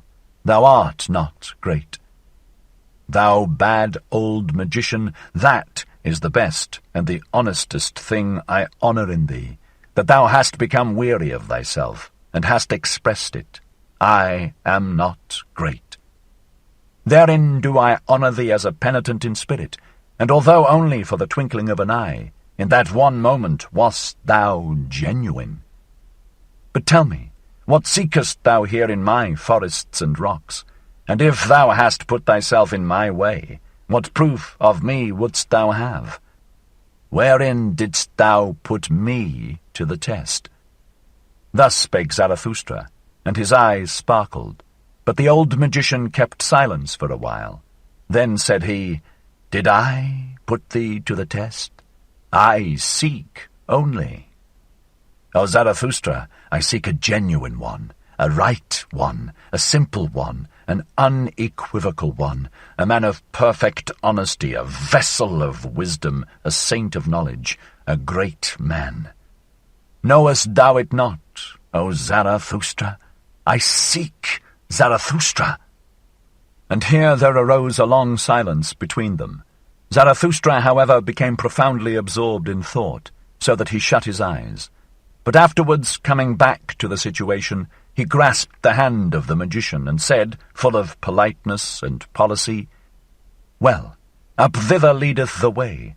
There is the cave of Zarathustra. In it mayest thou seek him whom thou wouldst fain find. And ask counsel of mine animals, mine eagle and my serpent. They shall help thee to seek. My cave, however, is large. I myself, to be sure, I have as yet seen no great man. That which is great, the acutest eye is at present insensible to it. It is the kingdom of the populace. Many a one have I found who stretched and inflated himself, and the people cried, Behold a great man! But what good do all bellows do? The wind cometh out at last. At last bursteth the frog, which hath inflated itself too long. Then cometh out the wind. To prick a swollen one in the belly, I call good pastime. Hear that, ye boys! Our today is of the populace, who still knoweth what is great and what is small, who could there seek successfully for greatness. A fool only, it succeedeth with fools. Thou seekest for great men, thou strange fool? Who taught that to thee? Is today the time for it? O thou bad seeker, why dost thou tempt me? Thus spake Zarathustra, comforted in his heart, and went laughing on his way. 66. Out of service. Not long, however, after Zarathustra had freed himself from the magician, he again saw a person sitting beside the path which he followed, namely a tall, black man with a haggard, pale countenance. This man grieved him exceedingly. Alas, said he to his heart, there sitteth disguised affliction. Methinketh he is of the type of the priests. What do they want in my domain? What? Hardly have I escaped from that magician, and must another necromancer again run across my path? Some sorcerer with laying on of hands, some sombre wonder-worker by the grace of God, some anointed world-maligner, whom may the devil take. But the devil is never at the place which would be his right place. He always cometh too late, that cursed dwarf and club-foot. Thus cursed Zarathustra impatiently in his heart, and considered how, with averted look, he might slip past the black man. But behold, it came about otherwise, for at the same moment had the sitting one already perceived him, and not unlike one whom an unexpected happiness overtaketh, he sprang to his feet, and went straight toward Zarathustra. "Whoever thou art, thou traveller," said he, "help a strayed one, a seeker, an old man, who may here easily come to grief. The world here is strange to me and remote. Wild beasts also did I hear howling, and he who could have given me protection, he is himself no more. I was seeking the pious man, a saint and an anchorite, who, alone in his forest, had not yet heard of what all the world knoweth at present." "What doth all the world know at present?" asked Zarathustra. "Perhaps that the old God no longer liveth, in whom all the world once believed?" "Thou sayest it," answered the old man sorrowfully, "and I served that old God until his last hour. Now, however, am I out of service, without master, and yet not free. Likewise am I no longer merry even for an hour, except it be in recollections. Therefore did I ascend into these mountains, that I might finally have a festival for myself once more, as becometh an old pope and church father, for know it that I am the last pope, a festival of pious recollections and divine services. Now, however, is he himself dead, the most pious of men, the saint in the forest, who praised his God constantly with singing and mumbling.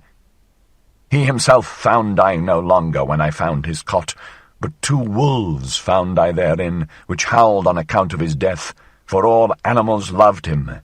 Then did I haste away. Had I thus come in vain into these forests and mountains? Then did my heart determine that I should seek another, the most pious of all those who believe not in God. My heart determined that I should seek Zarathustra." Thus spake the hoary man, and gazed with keen eyes at him who stood before him. Zarathustra, however, seized the hand of the old pope, and regarded it a long while with admiration. "Lo, thou venerable one," said he then, "what a fine and long hand! That is the hand of one who hath ever dispensed blessings. Now, however, doth it hold fast him whom thou seekest, me, Zarathustra. It is I, the ungodly Zarathustra, who saith, 'Who is ungodlier than I, that I may enjoy his teaching?'" Thus spake Zarathustra, and penetrated with his glances the thoughts and arrear thoughts of the old pope. At last the latter began, "He who most loved and possessed him hath now also lost him most. Though I myself am surely the most godless of us at present, but who could rejoice at that?" "Thou servedst him to the last?" asked Zarathustra thoughtfully, after a deep silence. "Thou knowest how he died? Is it true what they say? that sympathy choked him. That he saw how man hung on the cross and could not endure it, that his love to man became his hell and at last his death. The old Pope, however, did not answer, but looked aside timidly with a painful and gloomy expression. "Let him go," said Zarathustra, after prolonged meditation, still looking the old man straight in the eye. "Let him go. He is gone, and though it honoureth thee that thou speakest only in praise of this dead one, yet thou knowest, as well as I, who he was, and that he went curious ways. To speak before 3 eyes, said the old Pope cheerfully, he was blind of 1 eye. In divine matters I am more enlightened than Zarathustra himself, and may well be so. My love served him long years, my will followed all his will. A good servant, however, knoweth everything, and many a thing even which a master hideth from himself. He was a hidden God, full of secrecy. Verily he did not come by his Son otherwise than by secret ways. At the door of his faith standeth adultery. Whoever extolleth him as a God of love doth not think highly enough of love itself. Did not that God want also to be judge? But the loving one loveth irrespective of reward and requital. When he was young, that God out of the Orient, then was he harsh and revengeful, and built himself a hell for the delight of his favourites. At last, however,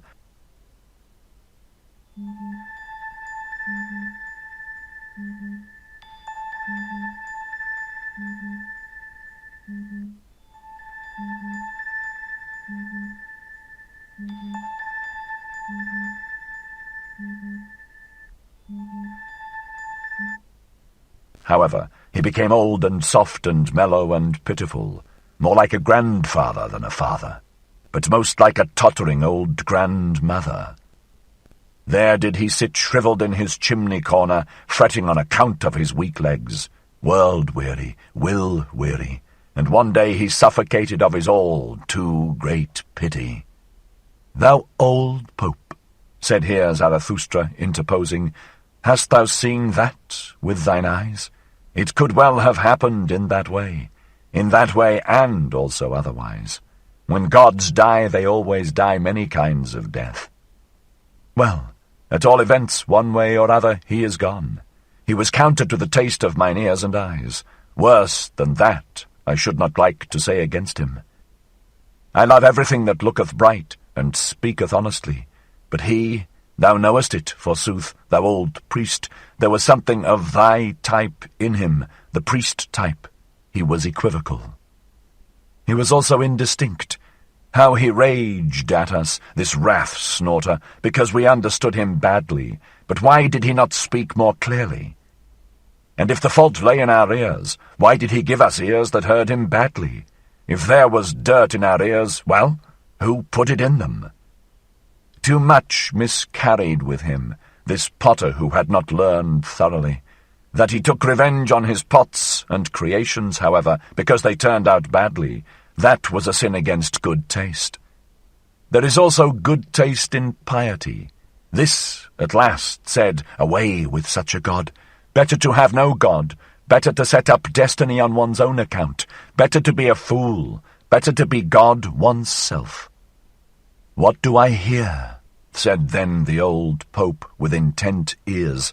O Zarathustra, thou art more pious than thou believest, with such an unbelief. Some God in thee hath converted thee to thine ungodliness.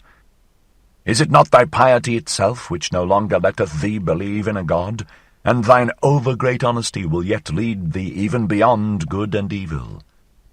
Behold, what hath been reserved for thee. Thou hast eyes and hands and mouth, which have been predestined for blessing from eternity. One doth not bless with the hand alone. Nigh unto thee, though thou professest to be the ungodliest one, I feel a hale and holy odour of long benedictions. I feel glad and grieved thereby. Let me be thy guest, O Zarathustra, for a single night. Nowhere on earth shall I now feel better than with thee. Amen. So shall it be, said Zarathustra with great astonishment, Up thither leadeth the way, there lieth the cave of Zarathustra. Gladly, forsooth, would I conduct thee thither myself, thou venerable one, for I love all pious men, but now a cry of distress calleth me hastily away from thee. In my domain shall no one come to grief, my cave is a good haven, and best of all would I like to put every sorrowful one again on firm land and firm legs. Who, however, could take thy melancholy off thy shoulders? For that I am too weak. Long verily should we have to wait until someone reawoke thy God for thee. For that old God liveth no more. He is indeed dead. Thus spake Zarathustra. 67. The Ugliest Man. And again did Zarathustra's feet run through mountains and forests, and his eyes sought and sought, but nowhere was he to be seen whom they wanted to see, the sorely distressed sufferer and crier. On the whole way, however, he rejoiced in his heart, and was full of gratitude. What good things, said he, hath this day given me, as amends for its bad beginning? What strange interlocutors have I found? At their words will I now chew a long while, as at good corn. Small shall my teeth grind and crush them, until they flow like milk into my soul. When, however, the path again curved round a rock, all at once the landscape changed, and Zarathustra entered into a realm of death. Here bristled aloft black and red cliffs, without any grass, tree, or bird's voice, for it was a valley which all animals avoided, even the beasts of prey, except that a species of ugly, thick green serpent came here to die when they became old. Therefore the shepherds called this valley Serpent Death. Zarathustra, however, became absorbed in dark recollections, for it seemed to him as if he had once before stood in this valley. And much heaviness settled on his mind, so that he walked slowly and always more slowly, and at last stood still. Then, however, when he opened his eyes, he saw something sitting by the wayside, shaped like a man, and hardly like a man, something nondescript. And all at once there came over Zarathustra a great shame, because he had gazed on such a thing. Blushing up to the very roots of his white hair, he turned aside his glance, and raised his foot that he might leave this ill-starred place. Then, however, became the dead wilderness vocal, for from the ground a noise welled up, gurgling and rattling, as water gurgleth and rattleth at night through stopped-up water-pipes. And at last it turned into human voice and human speech. It sounded thus: Zarathustra, Zarathustra, read my riddle. Say, say, what is the revenge on the witness? I entice thee back. Here is smooth ice. See to it, that thy pride doth not here break its legs. Thou thinkest thyself wise, thou proud Zarathustra. Read then the riddle, thou hard nut-cracker, the riddle that I am. Say then, who am I? When, however, Zarathustra had heard these words, what think ye then took place in his soul? Pity overcame him, and he sank down all at once like an oak that hath long withstood many tree-fellers, heavily, suddenly, to the terror even of those who meant to fell it. But immediately he got up again from the ground, and his countenance became stern. I know thee well, said he with a brazen voice. Thou art the murderer of God. Let me go. Thou couldst not endure him who beheld thee. Whoever beheld thee, through and through, thou ugliest man, thou tookest revenge on this witness. Thus spake Zarathustra, and was about to go. But the nondescript grasped at a corner of his garment, and began anew to gurgle and seek for words. Stay, said he at last. Stay, do not pass by. I have divined what axe it was that struck thee to the ground. Hail to thee, O Zarathustra, that thou art again upon thy feet. Thou hast divined, I know it well, how the man feeleth who killed him, the murderer of God. Stay, sit down here beside me. It is not to no purpose. To whom would I go but unto thee? Stay, sit down. Do not, however, look at me. Honour thus mine ugliness.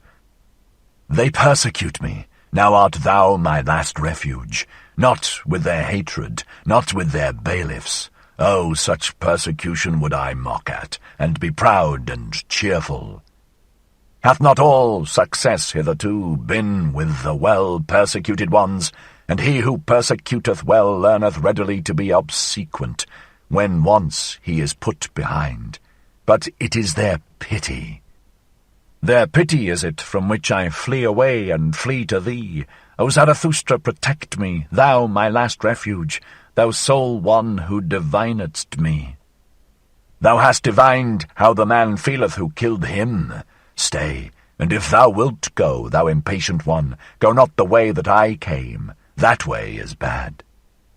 Art thou angry with me because I have already racked language too long, because I have already counselled thee? But know that it is I, the ugliest man, who have also the largest, heaviest feet. Where I have gone, the way is bad. I tread all paths to death and destruction. But that thou passedst me by in silence, that thou blushedst, I saw it well. Thereby did I know thee as Zarathustra. Everyone else would have thrown to me his arms, his pity in look and speech, but for that I am not beggar enough. That didst thou divine. For that I am too rich, rich in what is great, frightful, ugliest, most unutterable. Thy shame, O Zarathustra, honoured me. With difficulty did I get out of the crowd of the pitiful, that I might find the only one who at present teacheth that pity is obtrusive, thyself, O Zarathustra. Whether it be the pity of a god, or whether it be human pity, it is offensive to modesty, and unwillingness to help may be nobler than the virtue that rusheth to do so. That, however, namely pity, is called virtue itself at present by all petty people. They have no reverence for great misfortune, great ugliness, great failure. Beyond all these do I look, as a dog looketh over the backs of thronging flocks of sheep. They are petty, good-willed, grey people. As the heron looketh contemptuously at shallow pools, with backward bent head, so do I look at the throng of grey little waves and wills and souls. Too long have we acknowledged them to be right, those petty people. So we have at last given them power as well, and now do they teach that good is only what petty people call good. And truth is at present what the preacher spake, who himself sprang from them, that singular saint and advocate of the petty people, who testified of himself, I am the truth. That immodest one hath long made the petty people greatly puffed up, he who taught no small error when he taught, I am the truth. Hath an immodest one ever been answered more courteously? Thou, however, O Zarathustra, passedst him by, and saidst, Nay, nay, 3 times nay. Thou warnedst against his error, thou warnedst, the first to do so, against pity. Not everyone, not none, but thyself and thy type. Thou art ashamed of the shame of the great sufferer, and verily when thou sayest, From pity there cometh a heavy cloud, take heed, ye men. When thou teachest, all creators are hard, all great love is beyond their pity. O Zarathustra, how well versed dost thou seem to me in weather signs.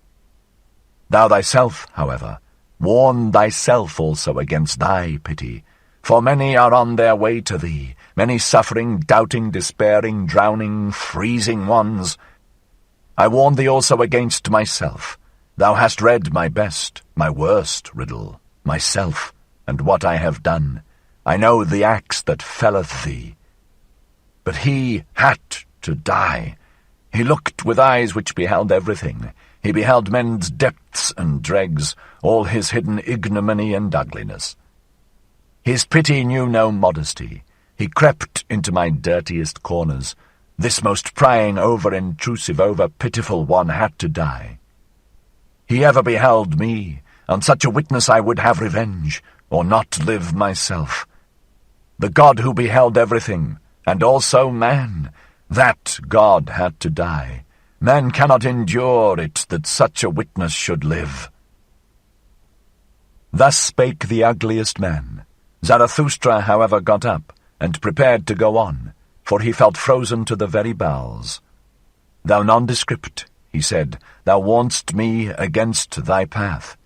As thanks for it, I praise mine to thee. Behold, up thither is the cave of Zarathustra. My cave is large and deep, and hath many corners. There findeth he that is most hidden his hiding place, and close beside it there are 100 lurking places and by-places for creeping, fluttering, and hopping creatures. Thou outcast, who hast cast thyself out, thou wilt not live amongst men and men's pity? Well then, do like me. Thus wilt thou learn also from me. Only the doer learneth. And talk first and foremost to mine animals, the proudest animal and the wisest animal. They might well be the right counsellors for us both." Thus spake Zarathustra, and went his way, more thoughtfully and slowly even than before, for he asked himself many things, and hardly knew what to answer. "How poor indeed is man," thought he in his heart, "how ugly, how wheezy, how full of hidden shame. They tell me that man loveth himself. Ah, how great must that self-love be! How much contempt is opposed to it! Even this man hath loved himself, as he hath despised himself. A great lover methinketh he is, and a great despiser. No one have I yet found who more thoroughly despised himself. Even that is elevation. Alas, was this, perhaps, the higher man whose cry I heard? I love the great despisers. Man is something that hath to be surpassed." 68. The Voluntary Beggar. When Zarathustra had left the ugliest man, he was chilled and felt lonesome. For much coldness and lonesomeness came over his spirit, so that even his limbs became colder thereby. When, however, he wandered on and on, uphill and down, at times past green meadows, though also sometimes over wild stony couches, where formerly perhaps an impatient brook had made its bed, then he turned all at once warmer and heartier again. "What hath happened unto me?" he asked himself. "Something warm and living quickeneth me. It must be in the neighbourhood. Already am I less alone. Unconscious companions and brethren rove around me. Their warm breath toucheth my soul." When, however, he spied about and sought for the comforters of his lonesomeness, behold, there were kine there, standing together on an eminence, whose proximity and smell had warmed his heart. The kine, however, seemed to listen eagerly to a speaker, and took no heed of him who approached. When, however, Zarathustra was quite nigh unto them, then did he hear plainly that a human voice spake in the midst of the kine, and apparently all of them had turned their heads towards the speaker.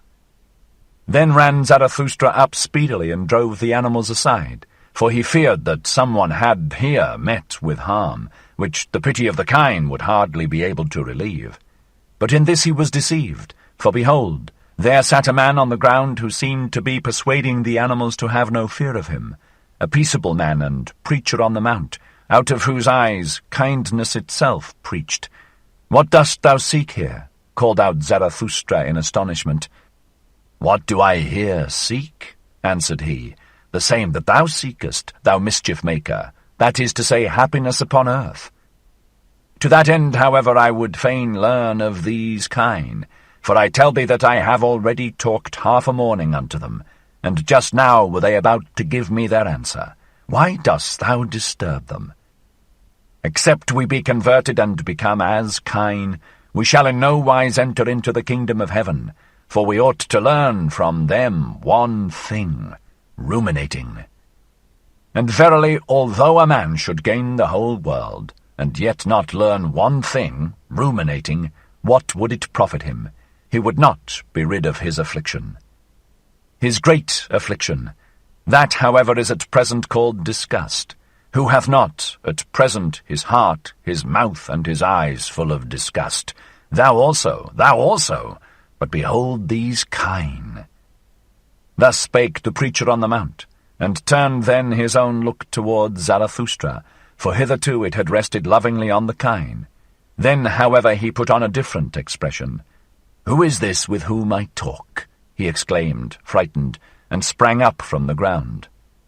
"This is the man without disgust. This is Zarathustra himself, the surmounter of the great disgust. This is the eye, this is the mouth, this is the heart of Zarathustra himself." And whilst he thus spake, he kissed with o'erflowing eyes the hands of him with whom he spake, and behaved altogether like one to whom a precious gift and jewel hath fallen unawares from heaven. The kine, however, gazed at it all and wondered. "Speak not of me, thou strange one, thou amiable one," said Zarathustra, and restrained his affection. "Speak to me firstly of thyself. Art thou not the voluntary beggar who once cast away great riches, who was ashamed of his riches and of the rich, and fled to the poorest, to bestow upon them his abundance and his heart? But they received him not." "But they received me not," said the voluntary beggar. "Thou knowest it, forsooth. So I went at last to the animals, and to those kine." "Then learnedst thou," interrupted Zarathustra, "how much harder it is to give properly than to take properly, and that bestowing well is an art, the last, subtlest master art of kindness." "Especially nowadays," answered the voluntary beggar. "At present, that is to say, when everything low hath become rebellious and exclusive and haughty in its manner, in the manner of the populace. For the hour hath come, thou knowest it, forsooth, for the great, evil, long, slow mob and slave insurrection. It extendeth and extendeth. Now doth it provoke the lower classes, all benevolence and petty giving, and the over-rich may be on their guard. Whoever at present drip like bulgy bottles out of all too small necks, of such bottles at present one willingly breaketh the necks. Wanton avidity, bilious envy, careworn revenge, populous pride, all these struck mine eye. It is no longer true that the poor are blessed. The kingdom of heaven, however, is with the kine." "And why is it not with the rich?" asked Zarathustra temptingly, while he kept back the kine which sniffed familiarly at the peaceful one. "Why dost thou tempt me?" answered the other. "Thou knowest it thyself better even than I. What was it drove me to the poorest, O Zarathustra? Was it not my disgust at the richest? At the culprits of riches, with cold eyes and rank thoughts, who pick up profit out of all kinds of rubbish, at this rabble that stinketh to heaven, at this gilded, falsified populace, whose fathers were pickpockets or carrion crows or rag-pickers, with wives compliant, lewd, and forgetful, for they are all of them not far different from harlots. Populace above, populace below, what are poor and rich at present? That distinction did I unlearn. Then did I flee away further and ever further until I came to those kine." Thus spake the peaceful one, and puffed himself and perspired with his words, so that the kine wondered anew. Zarathustra, however, kept looking into his face with a smile. All the time the man talked so severely, and shook silently his head. "Thou doest violence to thyself, thou preacher on the mount, when thou usest such severe words. For such severity neither thy mouth nor thine eye have been given thee. Nor, methinketh, hath thy stomach either. Unto it all such rage and hatred and foaming over is repugnant. Thy stomach wanteth softer things. Thou art not a butcher. Rather seemest thou to me a plant-eater and a root-man. Perhaps thou grindest corn. Certainly, however, thou art averse to fleshly joys, and thou lovest honey." "Thou hast divined me well," answered the voluntary beggar with lightened heart. "I love honey. I also grind corn, for I have sought out what tasteth sweetly and maketh pure breath. Also what requireth a long time, a day's work and a mouth's work for gentle idlers and sluggards. Furthest, to be sure, have those kine carried it. They have devised ruminating and lying in the sun. They also abstain from all heavy thoughts which inflate the heart." "Well," said Zarathustra, Thou shouldst also see mine animals, mine eagle and my serpent. Their like do not at present exist on earth. Behold, thither leadeth the way to my cave. Be tonight its guest, and talk to mine animals of the happiness of animals, until I myself come home, for now a cry of distress calleth me hastily away from thee. Also, shouldst thou find new honey with me, ice-cold, golden comb honey, eat it. Now, however, take leave at once of thy kind, thou strange one, thou amiable one, though it be hard for thee, for they are thy warmest friends and preceptors. One excepted whom I hold still dearer, answered the voluntary beggar. Thou thyself art good, O Zarathustra, and better even than a cow. Away, away with thee, thou evil flatterer, cried Zarathustra mischievously. Why dost thou spoil me with such praise and flattery, honey? Away, away from me, cried he once more, and heaved his stick at the fond beggar, who, however, ran nimbly away. 69. The Shadow.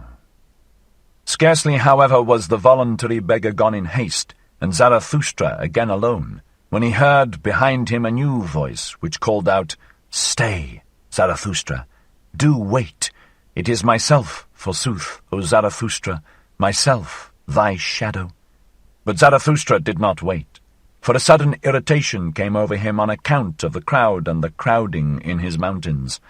Whither hath my lonesomeness gone? Spake he. It is verily becoming too much for me. These mountains swarm. My kingdom is no longer of this world. I require new mountains. My shadow calleth me. What matter about my shadow? Let it run after me. I run away from it.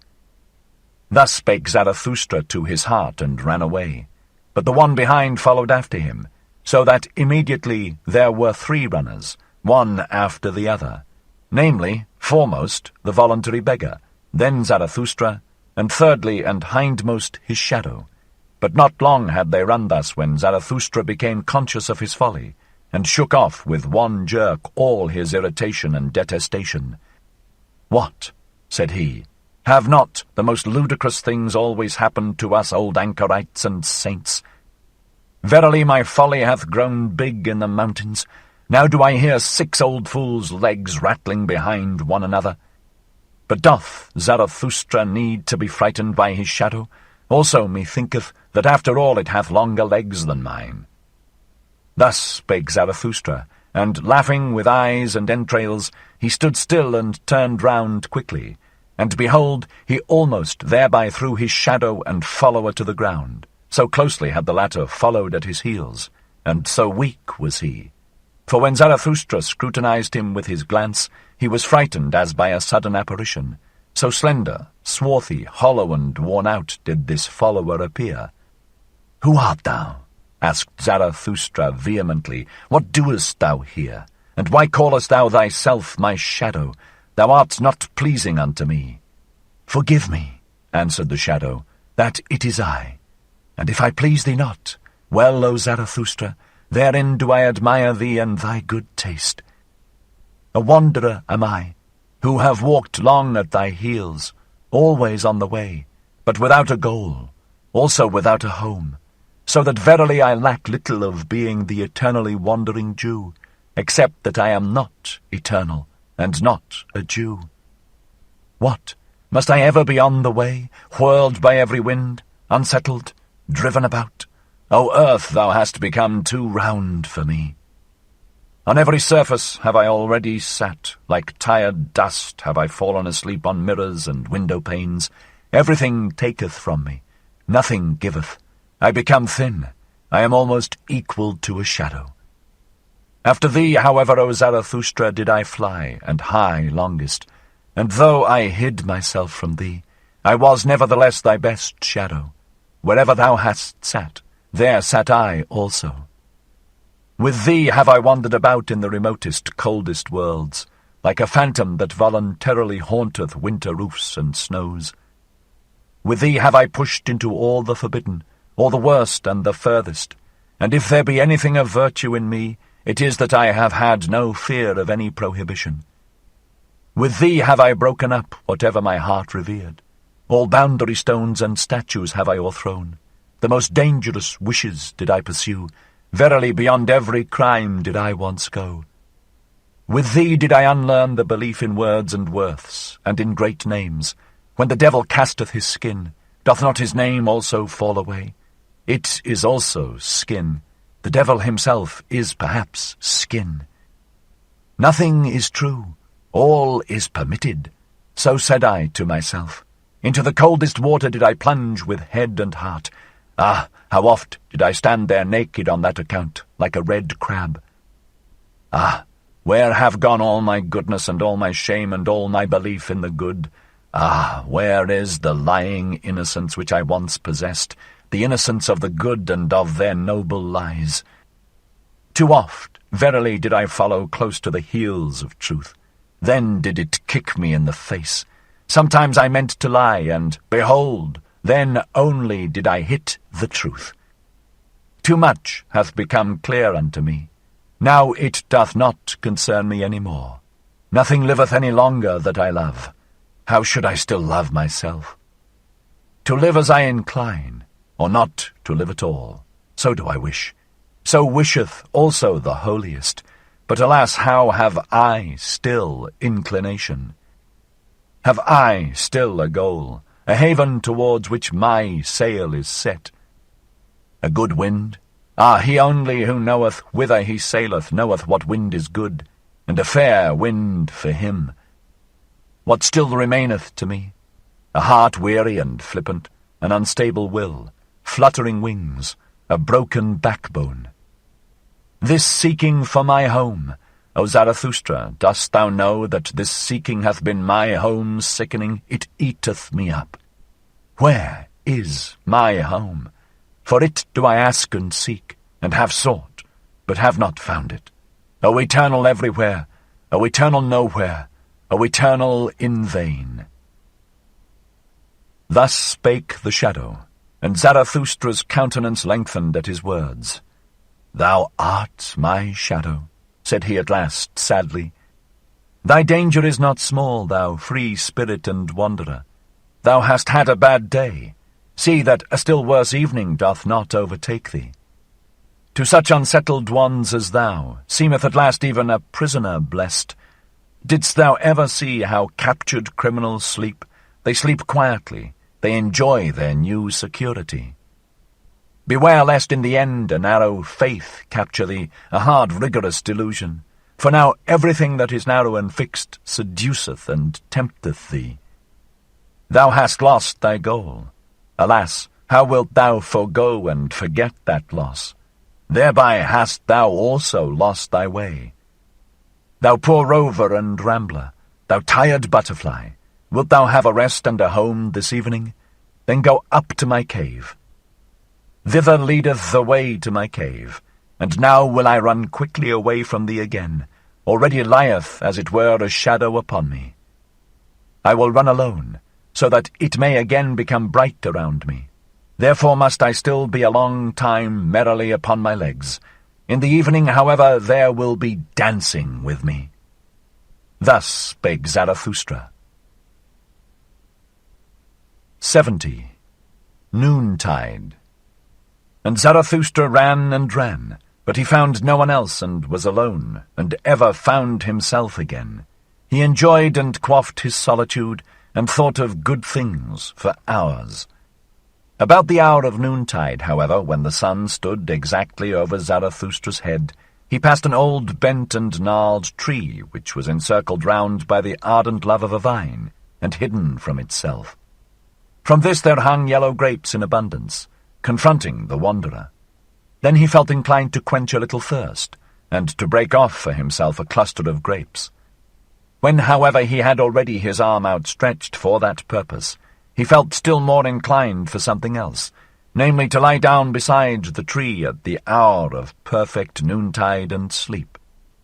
This Zarathustra did, and no sooner had he laid himself on the ground in the stillness and secrecy of the variegated grass than he had forgotten his little thirst, and fell asleep. For as the proverb of Zarathustra saith, one thing is more necessary than the other, only that his eyes remained open, for they never grew weary of viewing and admiring the tree and the love of the vine. In falling asleep, however, Zarathustra spake thus to his heart, Hush, hush, hath not the world now become perfect? What hath happened unto me? As a delicate wind danceth invisibly upon parkade seas, light, feather light, so danceth sleep upon me. No eye doth it close to me, it leaveth my soul awake. Light is it, verily feather light. It persuadeth me, I know not how, it toucheth me inwardly with a caressing hand. It constraineth me, yea, it constraineth me so that my soul stretcheth itself out. How long and weary it becometh my strange soul!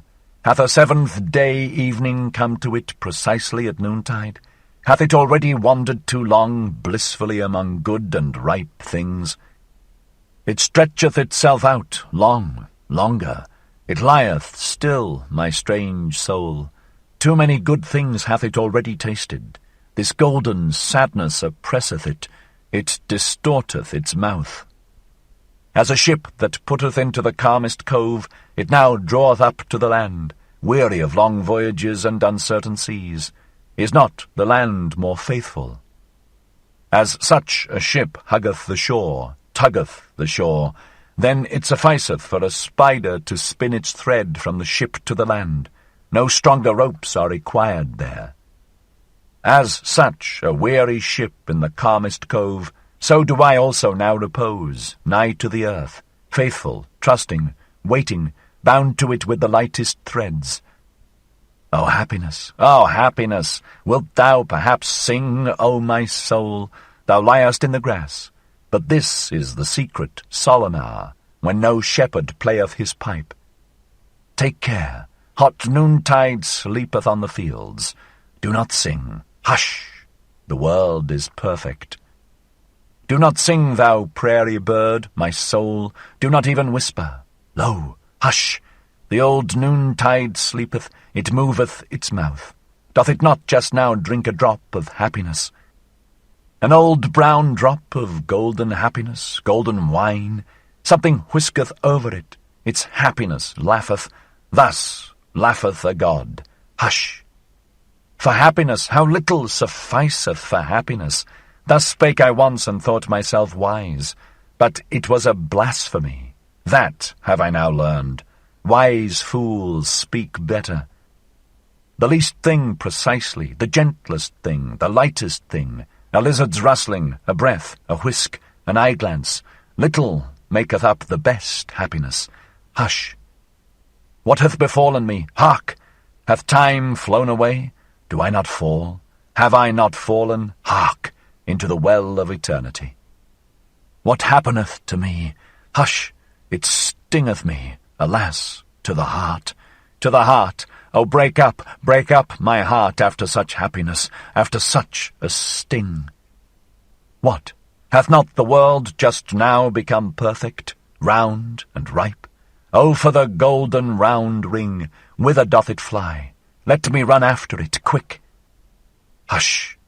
And here Zarathustra stretched himself and felt that he was asleep. Up, said he to himself, thou sleeper, thou noontide sleeper. Well then, up, ye old legs. It is time and more than time. Many a good stretch of road is still awaiting you. Now have ye slept your fill? For how long a time? A half eternity. Well then, up now, mine old heart. For how long after such a sleep mayest thou remain awake? But then did he fall asleep anew, and his soul spake against him and defended itself, and lay down again. Leave me alone! Hush! Hath not the world just now become perfect? Oh, for the golden round ball! Get up, said Zarathustra, thou little thief, thou sluggard. What, still stretching thyself, yawning, sighing, falling into deep wells? Who art thou then, O my soul? And here he became frightened, for a sunbeam shot down from heaven upon his face. O heaven above me, said he, sighing, and sat upright, thou gazest at me? Thou hearkenest unto my strange soul? When wilt thou drink this drop of dew that fell down upon all earthly things? When wilt thou drink this strange soul? When, thou well of eternity, thou joyous, awful, noontide abyss, when wilt thou drink my soul back into thee? Thus spake Zarathustra, and rose from his couch beside the tree, as if awakening from a strange drunkenness. And behold, there stood the sun still exactly above his head. One might, however, rightly infer therefrom that Zarathustra had not then slept long. 71. The Greeting. It was late in the afternoon only when Zarathustra, after long useless searching and strolling about, again came home to his cave. When, however, he stood over against it, not more than 20 paces therefrom, the thing happened which he now least of all expected. He heard anew the great cry of distress, and extraordinary. This time the cry came out of his own cave. It was a long, manifold, peculiar cry, and Zarathustra plainly distinguished that it was composed of many voices. Although heard at a distance, it might sound like the cry out of a single mouth. Thereupon Zarathustra rushed forward to his cave, and behold, what a spectacle awaited him after that concert. For there did they all sit together whom he had passed during the day, the king on the right and the king on the left, the old magician, the pope, the voluntary beggar, the shadow, the intellectually conscientious one, the sorrowful soothsayer, and the ass. The ugliest man, however, had set a crown on his head, and had put round him 2 purple girdles, for he liked, like all ugly ones, to disguise himself and play the handsome person. In the midst, however, of that sorrowful company stood Zarathustra's eagle, ruffled and disquieted, for it had been called upon to answer too much, for which its pride had not any answer. The wise serpent, however, hung round its neck. All this did Zarathustra behold with great astonishment. Then, however, he scrutinized each individual guest with courteous curiosity, read their souls, and wondered anew. In the meantime, the assembled ones had risen from their seats, and waited with reverence for Zarathustra to speak.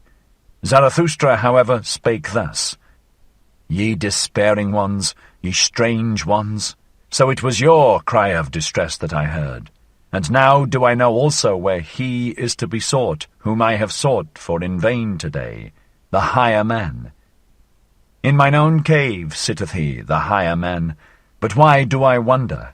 Have not I myself allured him to me by honey offerings and artful lure calls of my happiness? But it seemeth to me that ye are badly adapted for company. Ye make one another's hearts fretful, ye that cry for help, when ye sit here together. There is one that must first come. One who will make you laugh once more, a good jovial buffoon, a dancer, a wind, a wild romp, some old fool. What think ye? Forgive me, however, ye despairing ones, for speaking such trivial words before you, unworthy verily of such guests.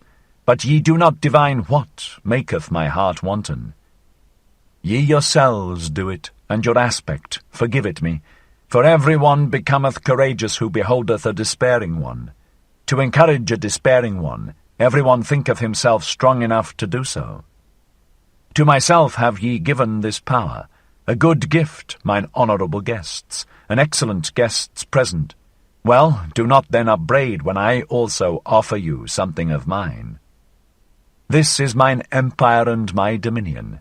That which is mine, however, shall this evening and tonight be yours. Mine animals shall serve you. Let my cave be your resting place. At house and home with me shall no one despair. In my purlieus do I protect everyone from his wild beasts, and that is the first thing which I offer you, security. The second thing, however, is my little finger, and when ye have that, then take the whole hand also, yea, and the heart with it. Welcome here, welcome to you, my guests. Thus spake Zarathustra, and laughed with love and mischief. After this greeting his guests bowed once more and were reverentially silent. The king on the right, however, answered him in their name. O Zarathustra, by the way in which thou hast given us thy hand and thy greeting, we recognize thee as Zarathustra. Thou hast humbled thyself before us. Almost hast thou hurt our reverence. Who, however, could have humbled himself as thou hast done with such pride? That uplifteth us ourselves. A refreshment is it to our eyes and hearts. To behold this merely, gladly would we ascend higher mountains than this, for as eager beholders have we come. We wanted to see what brighteneth dim eyes. And lo, now is it all over with our cries of distress. Now are our minds and hearts open and enraptured. Little is lacking for our spirit to become wanton. There is nothing, O Zarathustra, that groweth more pleasingly on earth than a lofty, strong will. It is the finest growth. An entire landscape refresheth itself at one such tree. To the pine do I compare him, O Zarathustra, which groweth up like thee, tall, silent, hardy, solitary, of the best, supplest wood, stately. In the end, however, grasping out for its dominion with strong green branches, asking weighty questions of the wind, the storm, and whatever is at home on high places, answering more weightily a commander, a victor. Oh, who should not ascend high mountains to behold such growths?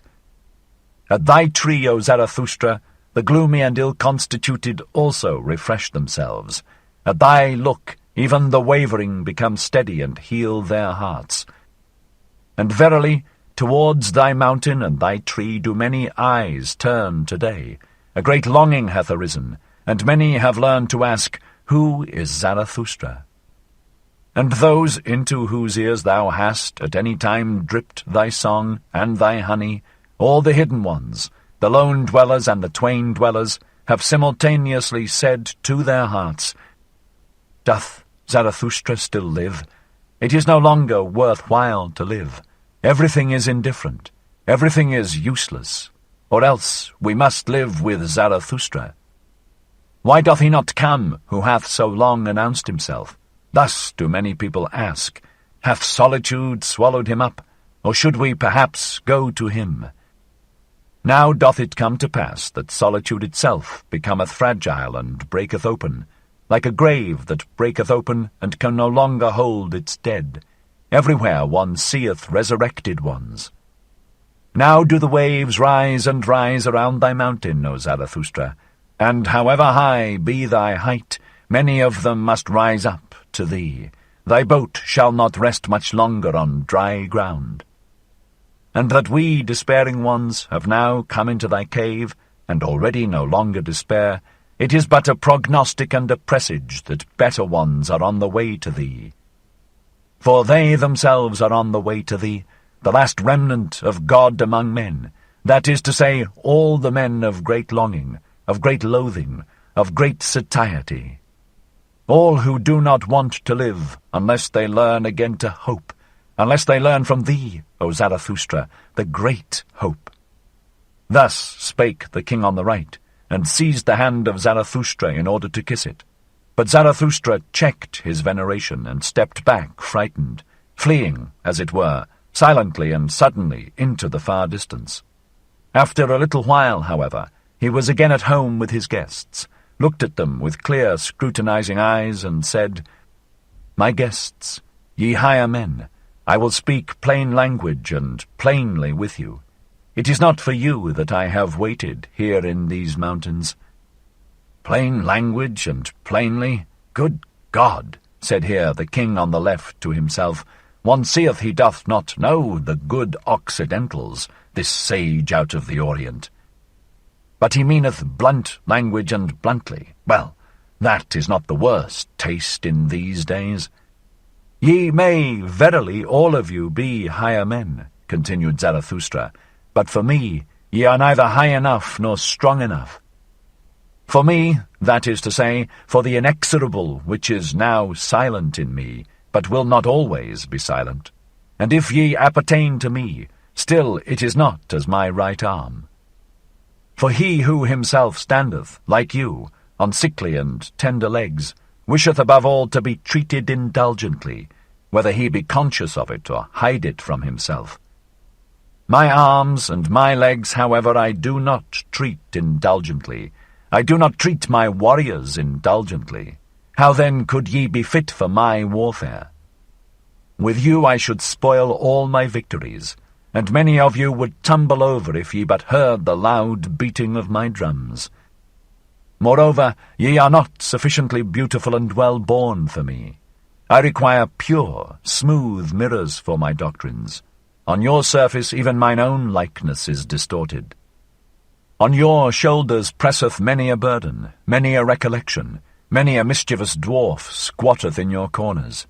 There is concealed populace also in you. And though ye be high and of a higher type, much in you is crooked and misshapen. There is no smith in the world that could hammer you right and straight for me. Ye are only bridges. May higher ones pass over upon you. Ye signify steps, so do not upbraid him who ascendeth beyond you into his height. Out of your seed there may one day arise for me a genuine son and perfect heir, but that time is distant. Ye yourselves are not those unto whom my heritage and name belong. Not for you do I wait here in these mountains, not with you may I descend for the last time. Ye have come unto me only as a presage that higher ones are on the way to me. Not the men of great longing, of great loathing, of great satiety, and that which ye call the remnant of God. Nay, nay, 3 times nay, for others do I wait here in these mountains, and will not lift my foot from thence without them. For higher ones, stronger ones, triumphanter ones, merrier ones, for such as are built squarely in body and soul, laughing lions must come. O my guests, ye strange ones, have ye yet heard nothing of my children, and that they are on the way to me? Do speak unto me of my gardens, of my happy isles, of my new beautiful race. Why do ye not speak unto me thereof? This guest's present do I solicit of your love, that ye speak unto me of my children. For them am I rich, for them I became poor. What have I not surrendered? What would I not surrender that I might have one thing? These children, this living plantation, these life-trees of my will and of my highest hope. Thus spake Zarathustra, and stopped suddenly in his discourse, for his longing came over him, and he closed his eyes and his mouth, because of the agitation of his heart. And all his guests also were silent, and stood still and confounded, except only that the old soothsayer made signs with his hands and his gestures. 72. The Supper. For at this point the soothsayer interrupted the greeting of Zarathustra and his guests. He pressed forward as one who had no time to lose, seized Zarathustra's hand and exclaimed, "But Zarathustra! One thing is more necessary than the other, so sayest thou thyself. Well, one thing is now more necessary unto me than all others." A word at the right time. Didst thou not invite me to table? And here are many who have made long journeys. Thou dost not mean to feed us merely with discourses. Besides, all of you have thought too much about freezing, drowning, suffocating, and other bodily dangers. None of you, however, have thought of my danger, namely perishing of hunger. Thus spake the soothsayer. When Zarathustra's animals, however, heard these words, they ran away in terror, for they saw that all they had brought home during the day would not be enough to fill the one soothsayer. Likewise, perishing of thirst, continued the soothsayer, and although I hear water splashing here like words of wisdom, that is to say plenteously and unweariedly, I want wine. Not everyone is a born water-drinker like Zarathustra, neither doth water suit weary and withered ones. We deserve wine. It alone giveth immediate vigour and improvised health. On this occasion, when the soothsayer was longing for wine, it happened that the king on the left, the silent one, also found expression for once. "We took care," said he, "about wine. I, along with my brother the king on the right, we have enough of wine, a whole ass-load of it, so there is nothing lacking but bread. Bread, replied Zarathustra, laughing when he spake. It is precisely bread that anchorites have not. But man doth not live by bread alone, but also by the flesh of good lambs, of which I have 2. These shall we slaughter quickly, and cook spicily with sage. It is so that I like them, and there is also no lack of roots and fruits, good enough even for the fastidious and dainty, nor of nuts and other riddles for cracking. Thus will we have a good repast in a little while, but whoever wished to eat with us must also give a hand to the work, even the kings. For with Zarathustra, even a king may be a cook. This proposal appealed to the hearts of all of them, save that the voluntary beggar objected to the flesh and wine and spices. "Just hear this glutton Zarathustra," said he jokingly. "Doth one go into caves and high mountains to make such repasts? Now indeed do I understand what he once taught us, blessed be moderate poverty, and why he wisheth to do away with beggars. Be of good cheer, replied Zarathustra, as I am. Abide by thy customs, thou excellent one, grind thy corn, drink thy water, praise thy cooking, if only it make thee glad. I am a law only for mine own. I am not a law for all. He, however, who belongeth unto me must be strong of bone and light of foot. Joyous in fight and feast, no sulker, no John o'Dreams, ready for the hardest task as for the feast, healthy and hale. The best belongeth unto mine and me, and if it be not given us, then do we take it, the best food, the purest sky, the strongest thoughts, the fairest women. Thus spake Zarathustra. The king on the right, however, answered and said, Strange! Did one ever hear such sensible things out of the mouth of a wise man?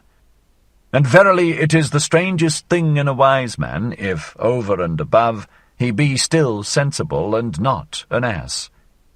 Thus spake the king on the right, and wondered. The ass, however, with ill will, said, "Yeah," to his remark. This, however, was the beginning of that long repast, which is called the supper in the history books. At this there was nothing else spoken of but the higher man.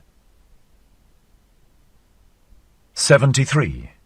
The higher man. 1. When I came unto men for the first time, then did I commit the anchorite folly, the great folly. I appeared on the marketplace. And when I spake unto all, I spake unto none. In the evening, however, rope dancers were my companions, and corpses, and I myself almost a corpse. With the new morning, however, there came unto me a new truth. Then did I learn to say, Of what account to me are marketplace and populace noise, and long populous ears? Ye higher men, learn this from me. On the marketplace no one believeth in higher men. But if ye will speak there, very well. The populace, however, blinketh. We are all equal. Ye higher men, so blinketh the populace. There are no higher men. We are all equal. Man is man. Before God we are all equal. Before God. Now, however, this God hath died. Before the populace, however, we will not be equal. Ye higher men, away from the marketplace. 2.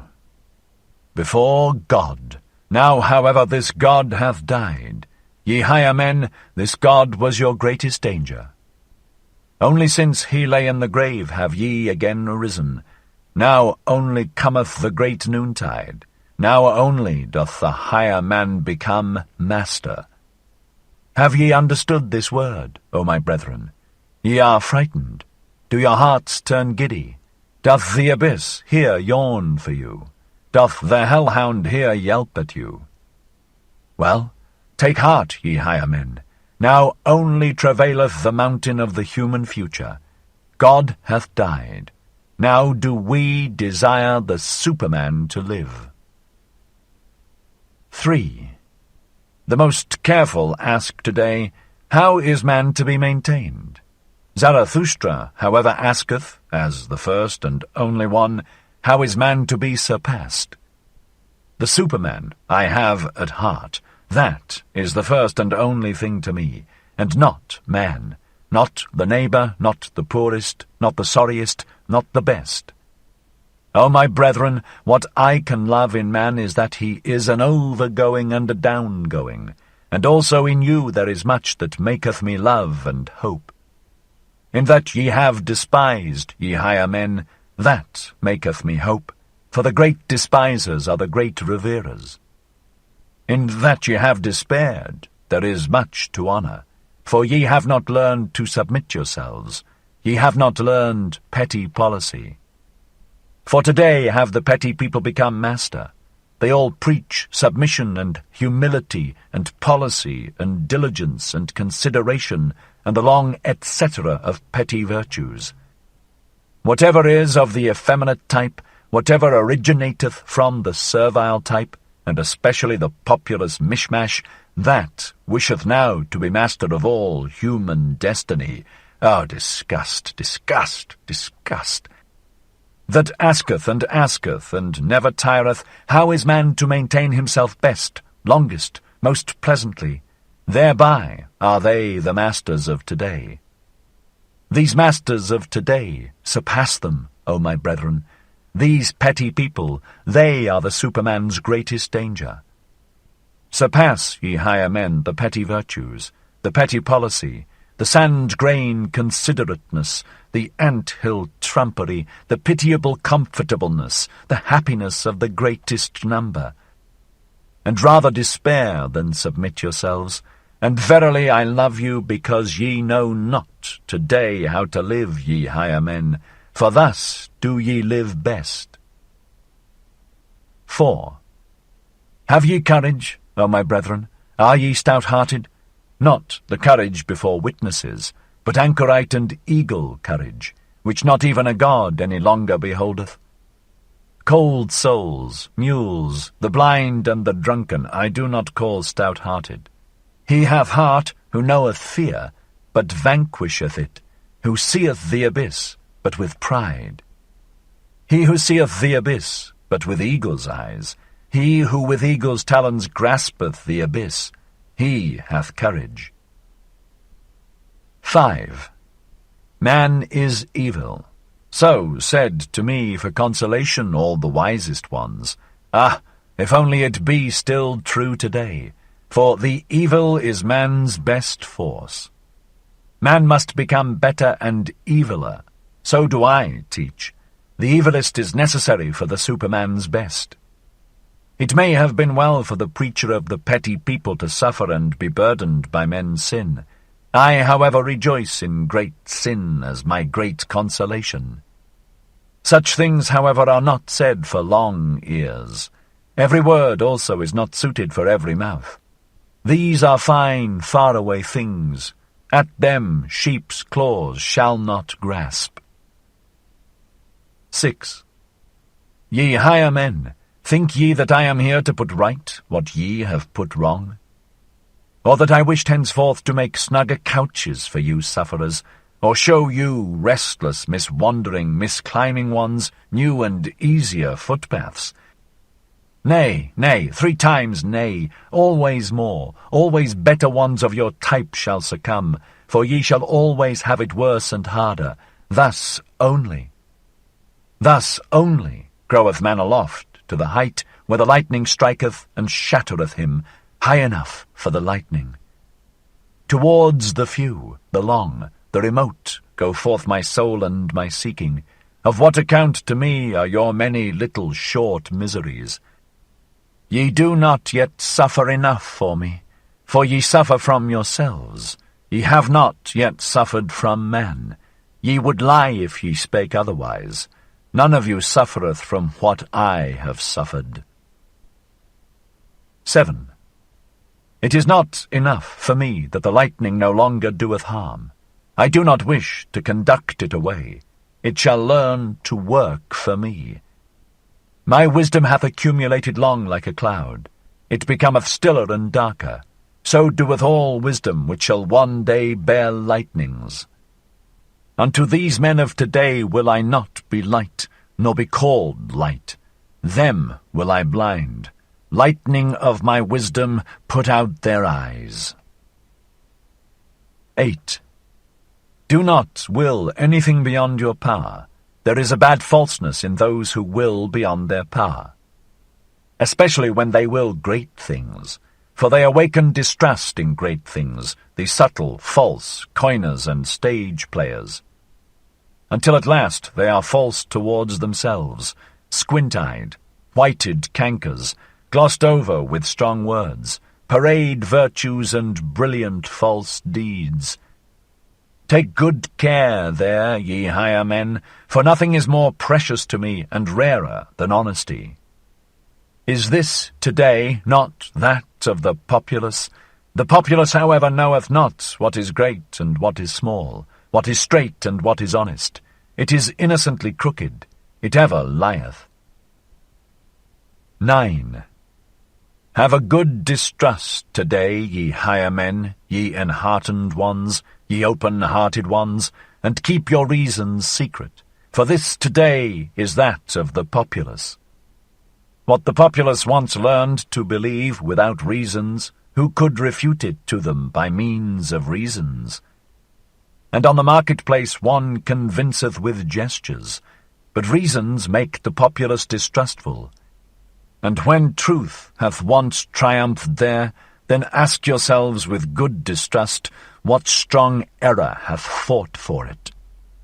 Be on your guard also against the learned. They hate you, because they are unproductive. They have cold, withered eyes, before which every bird is unplumed.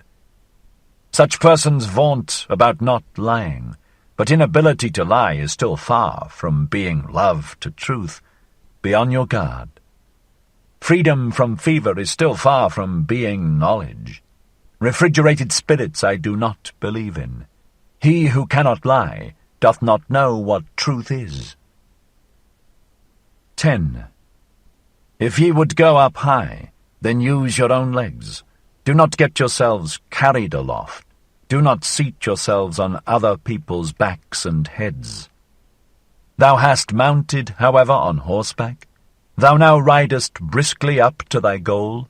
Well, my friend, but thy lame foot is also with thee on horseback.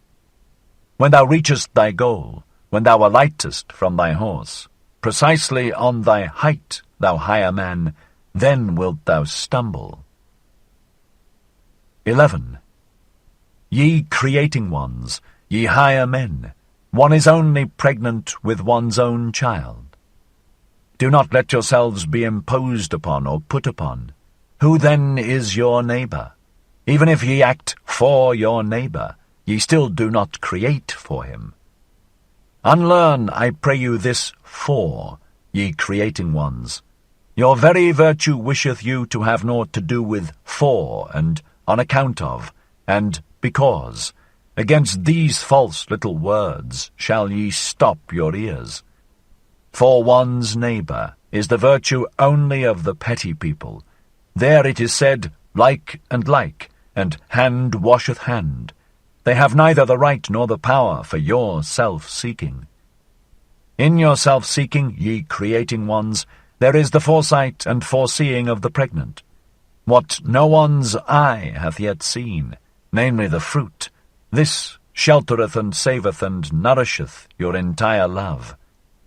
Where your entire love is, namely with your child, there is also your entire virtue. Your work, your will is your neighbour. Let no false values impose upon you. 12. Ye creating ones, ye higher men, whoever hath to give birth is sick. Whoever hath given birth, however, is unclean. Ask women. One giveth birth, not because it giveth pleasure. The pain maketh hens and poets cackle. Ye creating ones, in you there is much uncleanliness. That is because ye have had to be mothers. A new child. Oh, how much new filth hath also come into the world. Go apart. He who hath given birth shall wash his soul.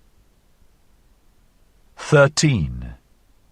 Be not virtuous beyond your powers, and seek nothing from yourselves opposed to probability. Walk in the footsteps in which your father's virtue hath already walked. How would ye rise high if your father's will should not rise with you? He, however, who would be a firstling, let him take care, lest he also become a lastling. And where the vices of your fathers are, there should ye not set up as saints.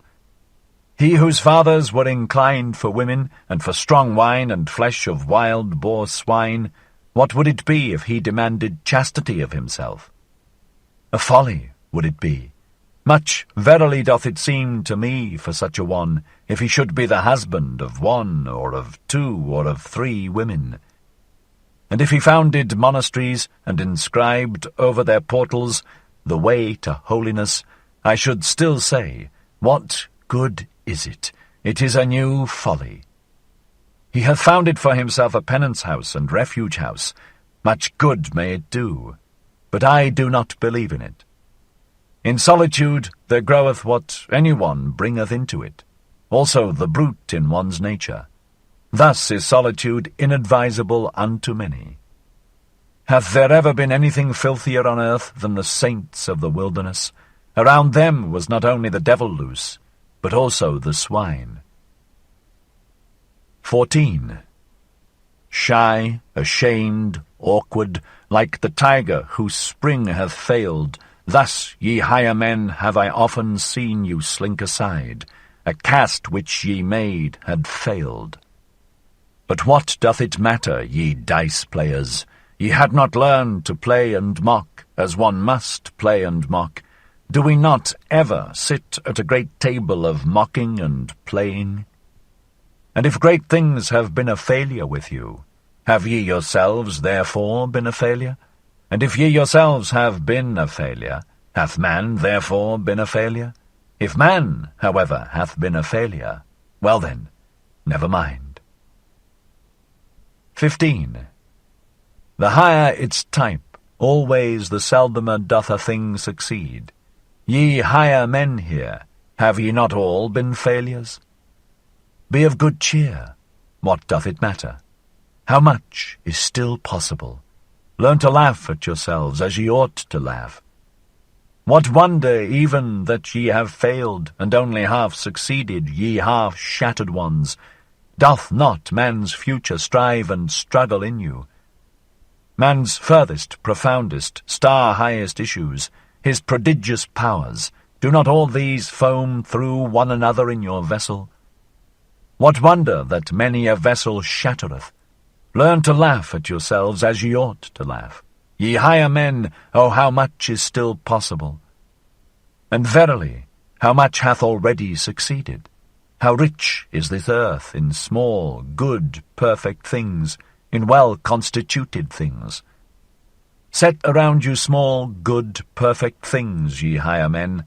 Their golden maturity healeth the heart. The perfect teacheth one to hope. 16. What hath hitherto been the greatest sin here on earth?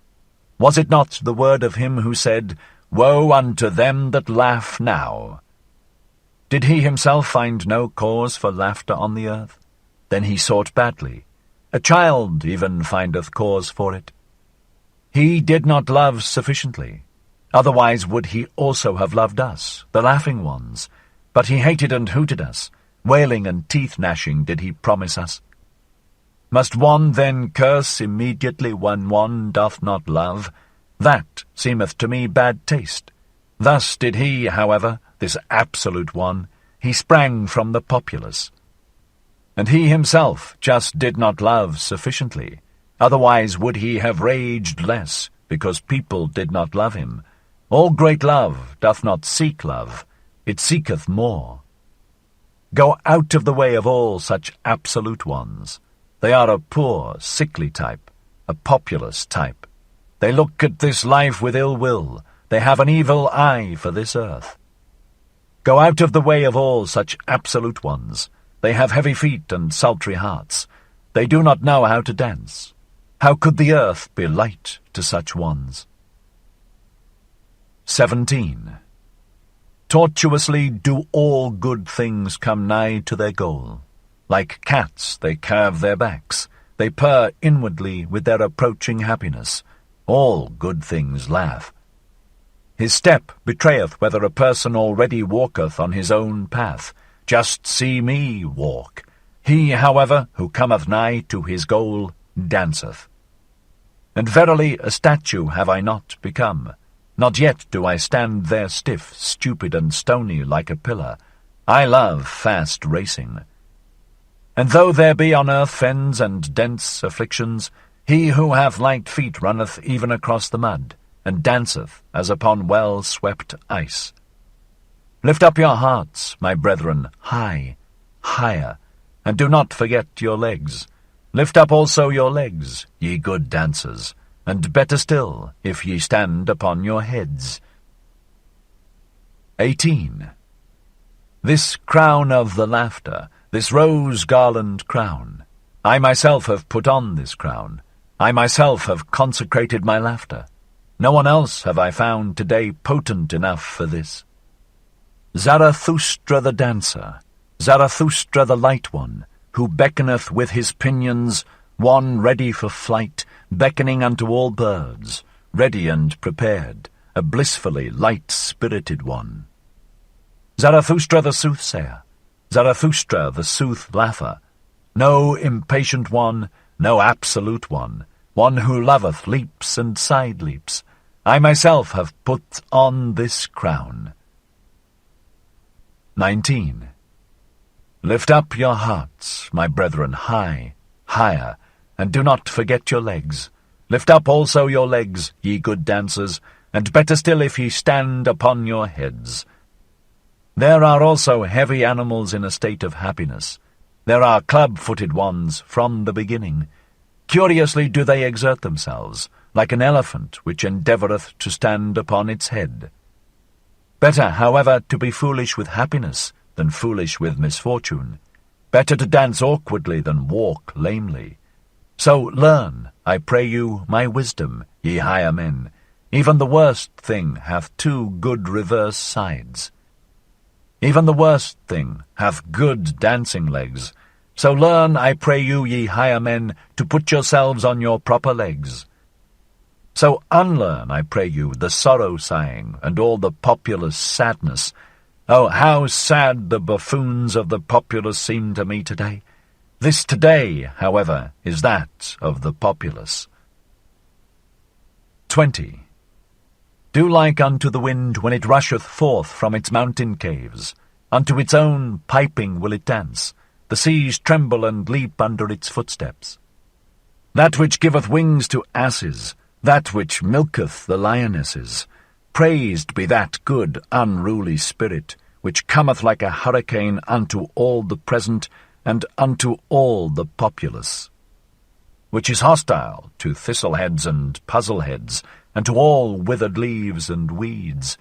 Praised be this wild, good, free spirit of the storm, which danceth upon fens and afflictions, as upon meadows, which hateth the consumptive populous dogs, and all the ill-constituted sullen brood. Praised be this spirit of all free spirits, the laughing storm, which bloweth dust into the eyes of all the melanopic and melancholic. Ye higher men, the worst thing in you is that ye have none of you learned to dance as ye ought to dance beyond yourselves. What doth it matter that ye have failed? How many things are still possible? So learn to laugh beyond yourselves. Lift up your hearts, ye good dancers, high, higher, and do not forget the good laughter. This crown of the laughter, this rose-garland crown, to you, my brethren, do I cast this crown. Laughing have I consecrated, ye higher men. Learn, I pray you, to laugh. 74. The Song of Melancholy. 1. When Zarathustra spake these sayings, he stood nigh to the entrance of his cave. With the last words, however, he slipped away from his guests, and fled for a little while into the open air. "O pure odours around me," cried he, "O blessed stillness around me! But where are mine animals? Hither, hither, mine eagle and my serpent. Tell me, mine animals, these higher men, all of them, do they perhaps not smell well? O pure odours around me! Now only do I know and feel how I love you, mine animals. And Zarathustra said once more, I love you, mine animals. The eagle, however, and the serpent pressed close to him when he spake these words, and looked up to him. In this attitude were they all three silent together, and sniffed and sipped the good air with one another, for the air here outside was better than with the higher men. 2. Hardly, however, had Zarathustra left the cave when the old magician got up, looked cunningly about him, and said, He is gone. And already, ye higher men, let me tickle you with this complimentary and flattering name, as he himself doeth. Already doth mine evil spirit of deceit and magic attack me, my melancholy devil, which is an adversary to this Zarathustra from the very heart. Forgive it for this.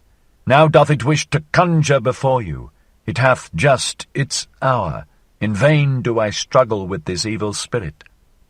Unto all of you, whatever honours ye like to assume in your names, whether ye call yourselves the free spirits, or the conscientious, or the penitents of the spirit, or the unfettered, or the great longers, unto all of you who, like me, suffer from the great loathing, to whom the old God hath died, and as yet no new God lieth in cradles and swaddling clothes, unto all of you is mine evil spirit and magic devil favourable. I know you, ye higher men, I know him. I know also this fiend whom I love in spite of me, this Zarathustra. He himself often seemeth to me like the beautiful mask of a saint, like a new strange mummery in which mine evil spirit, the melancholy devil, delighteth. I love Zarathustra, so doth it often seem to me, for the sake of mine evil spirit. But already doth it attack me and constrain me, this spirit of melancholy, this evening twilight devil, and verily, ye higher men, it hath a longing.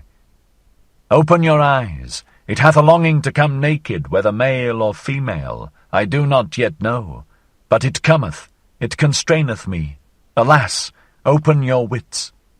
The day dieth out, unto all things cometh now the evening, also unto the best things. Hear now and see, ye higher men, what devil, man or woman, this spirit of evening melancholy is. Thus spake the old magician, looked cunningly about him, and then seized his harp. 3.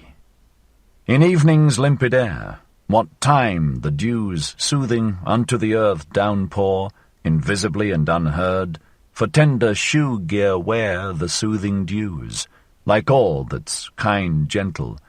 Bethink'st thou then, bethink'st thou, burning heart, how once thou thirstedst for heaven's kindly teardrops and dew's down-droppings, all singed and weary thirstedst, what time on yellow grass pathways, wicked, occidental, sunny glances, through sombre trees about thee sported, blindingly sunny glow glances, gladly hurting. Of truth the wooer, thou? So taunted they. Nay, merely poet, a brute, insidious, plundering, grovelling, that I must lie, that wittingly, wilfully I must lie. For booty lusting, motley masked, self-hidden, shrouded, himself his booty, he of truth the wooer? Nay, mere fool, mere poet, just motley speaking, from mask of fool confusedly shouting, circumambling on fabricated word bridges, on motley rainbow arches, twixt the spurious heavenly and spurious earthly, round us roving, round us soaring, mere fool, mere poet. He of truth the wooer, not still, stiff, smooth and cold, become an image, a godlike statue, set up in front of temples, as a god's own door-guard. Nay, hostile to all such truthfulness statues, in every desert homelier than at temples, with cattish wantonness, through every window leaping, quickly into chances, every wild forest a-sniffing, greedily longingly sniffing, that thou in wild forests, 'mong the motley speckled fierce creatures shouldst rove, sinful sound and fine-coloured, with longing lips smacking, blessedly mocking, blessedly hellish, blessedly bloodthirsty, robbing, skulking, lying, roving. Or unto eagles, like which, fixedly, long adown the precipice look, adown their precipice, oh how they whirl down now, thereunder, therein, to ever deeper profoundness whirling. Then, sudden, with aim aright, with quivering flight, on lambkins pouncing, headlong down, sore, hungry, for lambkins longing, fierce 'gainst all lamb spirits, furious, fierce, all that look sheep-like, or lamb-eyed, or crisp woolly, grey with lamb-sheep kindliness.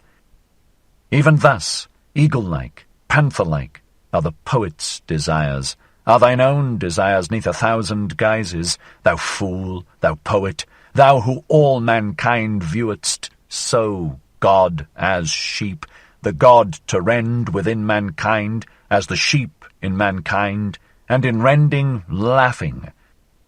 That is thine own blessedness, of a panther and eagle blessedness, of a poet and fool the blessedness.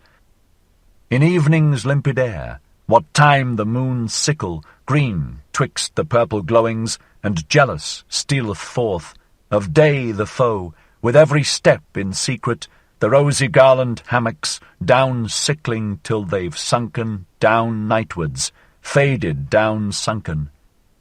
Thus had I sunken one day, from mine own truth insanity, from mine own fervid day-longings, of day a-weary, sick of sunshine, sunk downwards, evenwards, shadowwards, by one sole trueness, all scorched and thirsty. Bethink'st thou still, bethink'st thou, burning heart, how then thou thirstedst, that I should banned be from all the trueness, mere fool, mere poet. 75. Science. Thus sang the magician, and all who were present went like birds unawares into the net of his artful and melancholy voluptuousness. Only the spiritually conscientious one had not been caught. He at once snatched the harp from the magician and called out, "Air! Let in good air! Let in Zarathustra! Thou makest this cave sultry and poisonous, thou bad old magician! Thou seducest, thou false one, thou subtle one, to unknown desires and deserts, and alas, that such as thou should talk and make ado about the truth. Alas, to all free spirits who are not on their guard against such magicians, it is all over with their freedom. Thou teachest and temptest back into prisons. Thou old melancholy devil, out of thy lament soundeth allurement. Thou resemblest those who with their praise of chastity secretly invite to voluptuousness." Thus spake the conscientious one. The old magician, however, looked about him, enjoying his triumph, and on that account put up with the annoyance which the conscientious one caused him. "Be still," said he with modest voice. "Good songs want to re-echo well. After good songs one should be long silent." Thus do all those present, the higher men. Thou, however, hast perhaps understood but little of my song. In thee there is little of the magic spirit. "Thou praisest me," replied the conscientious one, "in that thou separatest me from thyself. Very well. But ye others, what do I see? Ye still sit there, all of you, with lusting eyes. Ye free spirits, whither hath your freedom gone? Ye almost seem to me to resemble those who have long looked at bad girls dancing naked. Your souls themselves dance. In you, ye higher men, there must be more of that which the magician calleth his evil spirit of magic and deceit. We must indeed be different. And verily we spake and thought long enough together ere Zarathustra came home to his cave, for me not to be unaware that we are different. We seek different things, even here aloft, ye and I, for I seek more security. On that account have I come to Zarathustra, for he is still the most steadfast tower and will. Today, when everything tottereth, when all the earth quaketh, ye, however, when I see what eyes ye make, it almost seemeth to me that ye seek more insecurity. More horror, more danger, more earthquake. Ye long, it almost seemeth so to me, forgive my presumption, ye higher men. Ye long for the worst and dangerousest life, which frighteneth me most, for the life of wild beasts, for forests, caves, steep mountains, and labyrinthine gorges. And it is not those who lead out of danger that please you best, but those who lead you away from all paths, the misleaders. But if such longing in you be actual, it seemeth to me nevertheless to be impossible. For fear, that is man's original and fundamental feeling. Through fear everything is explained, original sin and original virtue. Through fear there grew also my virtue, that is to say, science. For fear of wild animals, that hath been longest fostered in man, inclusive of the animal which he concealeth and feareth in himself. Zarathustra calleth it the beast inside. Such prolonged ancient fear at last become subtle, spiritual, and intellectual. At present, methinketh, it is called science. Thus spake the conscientious one. But Zarathustra, who had just come back into his cave, and had heard and divined the last discourse, threw a handful of roses to the conscientious one, and laughed on account of his truths. "Why," he exclaimed, "what did I hear just now? Verily it seemeth to me thou art a fool, or else I myself am one, and quietly and quickly will I put thy truth upside down. For fear is an exception with us. Courage, however, and adventure, and delight in the uncertain, in the unattempted, courage seemeth to me the entire primitive history of man. The wildest and most courageous animals hath he envied and robbed of all their virtues. Thus only did he become man.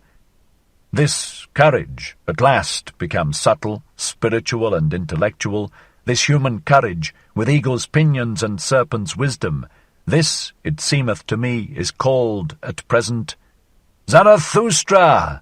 Cried all of them there assembled, as if with one voice, and burst out at the same time into a great laughter. There arose, however, from them, as it were, a heavy cloud. Even the magician laughed, and said wisely, "Well, it is gone, mine evil spirit. And did I not myself warn you against it when I said that it was a deceiver, a lying and deceiving spirit? Especially when it showeth itself naked.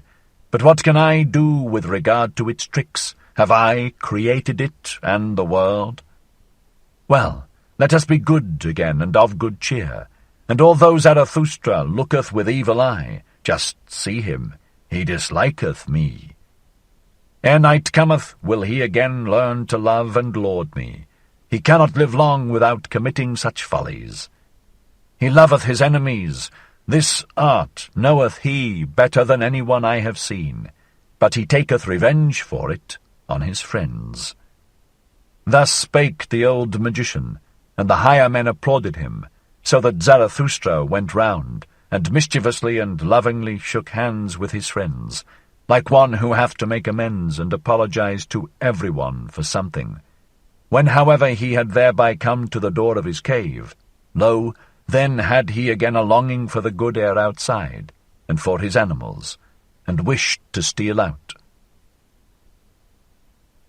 76. Among Daughters of the Desert. 1. "Go not away," said then the wanderer who called himself Zarathustra's shadow. "Abide with us, otherwise the old gloomy affliction might again fall upon us. Now hath that old magician given us of his worst for our good, And lo, the good, pious Pope there hath tears in his eyes, and hath quite embarked again upon the sea of melancholy. Those kings may well put on a good air before us still, for that have they learned best of us all at present. Had they, however, no one to see them, I wager that with them also the bad game would again commence. The bad game of drifting clouds, of damp melancholy, of curtained heavens, of stolen suns, of howling autumn winds. The bad game of our howling and crying for help. Abide with us, O Zarathustra. Here there is much concealed misery that wisheth to speak, much evening, much cloud, much damp air. Thou hast nourished us with strong food for men, and powerful proverbs. Do not let the weakly, womanly spirits attack us anew at desert. Thou alone makest the air around thee strong and clear. Did I ever find anywhere on earth such good air as with thee in thy cave? Many lands have I seen. My nose hath learned to test and estimate many kinds of air. But with thee do my nostrils taste their greatest delight. Unless it be, do forgive an old recollection, forgive me an old after-dinner song, which I once composed amongst daughters of the desert. For with them was there equally good, clear oriental air. There was I furthest from cloudy, damp, melancholy old Europe. Then did I love such oriental maidens and other blue kingdoms of heaven, over which hang no clouds and no thoughts. Ye would not believe how charmingly they sat there, when they did not dance, profound, but without thoughts, like little secrets, like beribboned riddles, like dessert nuts. Many-hued and foreign, forsooth, but without clouds, riddles which can be guessed. To please such maidens, I then composed an after-dinner psalm. Thus spake the wanderer, who called himself Zarathustra's shadow, and before anyone answered him, he had seized the harp of the old magician, crossed his legs, and looked calmly and sagely around him. With his nostrils, however, he inhaled the air slowly and questioningly, like one who in new countries tasteth new foreign air. Afterward he began to sing with a kind of roaring. 2. The deserts grow, woe him who doth them hide. Ha! Solemnly, in effect solemnly, a worthy beginning. Afric manner, solemnly, of a lion worthy, or perhaps of a virtuous howl monkey, but it's naught to you, ye friendly damsels dearly loved, at whose own feet, to me, the first occasion, to a European under palm trees, a seat is now granted. Selah. Wonderful, truly, here do I sit now, the desert nigh, and yet I am so far still from the desert, even in naught yet deserted. That is, I'm swallowed down by this the smallest oasis. It opened up just yawning, its loveliest mouth agape, most sweet-odoured of all mouthlets. Then I fell right in, right down, right through, in 'mong you, ye friendly damsels dearly loved, Selah. Hail, hail, to that whale, fish-like, if it thus, for its guests' convenience, made things nice, ye well know, surely, my learned illusion. Hail to its belly, if it had e'er as such loveliest oasis belly as this is, though however I doubt about it, with this come I out of old Europe, that doubteth more eagerly than doth any elderly married woman. May the Lord improve it. Amen. Here do I sit now, in this smallest oasis, like a date indeed, brown, quite sweet, gold suppurating, for rounded mouth of maiden longing, but yet still more for youthful, maid-like, ice-cold and snow-white and incisory front teeth, and for such, assuredly, pine the hearts all of ardent date-fruits. Selah. To the there named south fruits now, similar, all too similar, do I lie here. By little flying insects, round sniffled and round played, and also by yet littler, foolisher, and peccabler wishes and fantasies, environed by you, ye silent, presentientist maiden kittens, Dudu and Suleika, round sphinxed, that into one word I may crowd much feeling. Forgive me, O God, all such speech-sinning. Sit I here the best of air sniffling, paradisal air, truly, bright and buoyant air, golden mottled, as goodly air as ever from lunar orb down fell, be it by hazard, or supervened it by arrogancy. As the ancient poets relate it, but doubter I'm now calling it in question. With this do I come indeed out of Europe, that doubteth more eagerly than doth any elderly married woman. May the Lord improve it. Amen. This the finest air drinking, with nostrils outswelled like goblets, lacking future, lacking remembrances. Thus do I sit here, ye friendly damsels dearly loved, and look at the palm tree there, how it to a dance girl like doth bow and bend, and on its haunches bob. One doth it too, when one vieweth it long, to a dance girl like, who, as it seemeth to me, too long and dangerously persistent, always, just on single leg hath stood. Then forgot she thereby, as it seemeth to me, the other leg. For vainly I, at least, did search for the amissing fellow jewel, namely the other leg, in the sanctified precincts, nigh her very dearest, very tenderest, flapping and fluttering and flickering, skirting. Yea, if ye should, ye beauteous friendly ones, quite take my word, she hath, alas, lost it. Hoo, hoo, hoo, hoo, hoo, it is away, forever away, the other leg. Oh, pity for that loveliest other leg! Where may it now tarry, all forsaken, weeping, the lonesomest leg? In fear, perhaps, before a furious, yellow, blonde and curled, leonine monster? Or perhaps even gnawed away, nibbled badly, most wretched, woeful, nibbled badly. Selah. Oh, weep ye not, gentle spirits, weep ye not, ye date-fruit spirits, milk bosoms, ye sweetwood heart purslets, weep ye no more, pallid Dudu, be a man, Suleika, bold. Or else should there perhaps something strengthening, heart-strengthening, here most proper be, some inspiring text, some solemn exhortation? Ha! Up now! Honour! Moral honour! European honour! Blow again, continue, bellows box of virtue! Ha! Once more thy roaring, thy moral roaring, as a virtuous lion nigh the daughters of deserts roaring.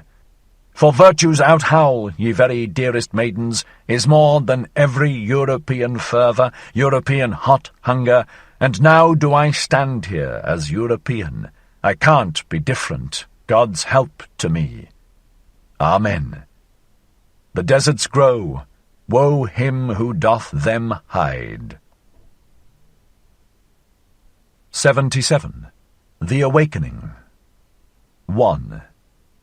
After the song of the wanderer and shadow, the cave became all at once full of noise and laughter, and since the assembled guests all spake simultaneously, and even the ass, encouraged thereby, no longer remained silent, a little aversion and scorn for his visitors came over Zarathustra, although he rejoiced at their gladness, for it seemed to him a sign of convalescence.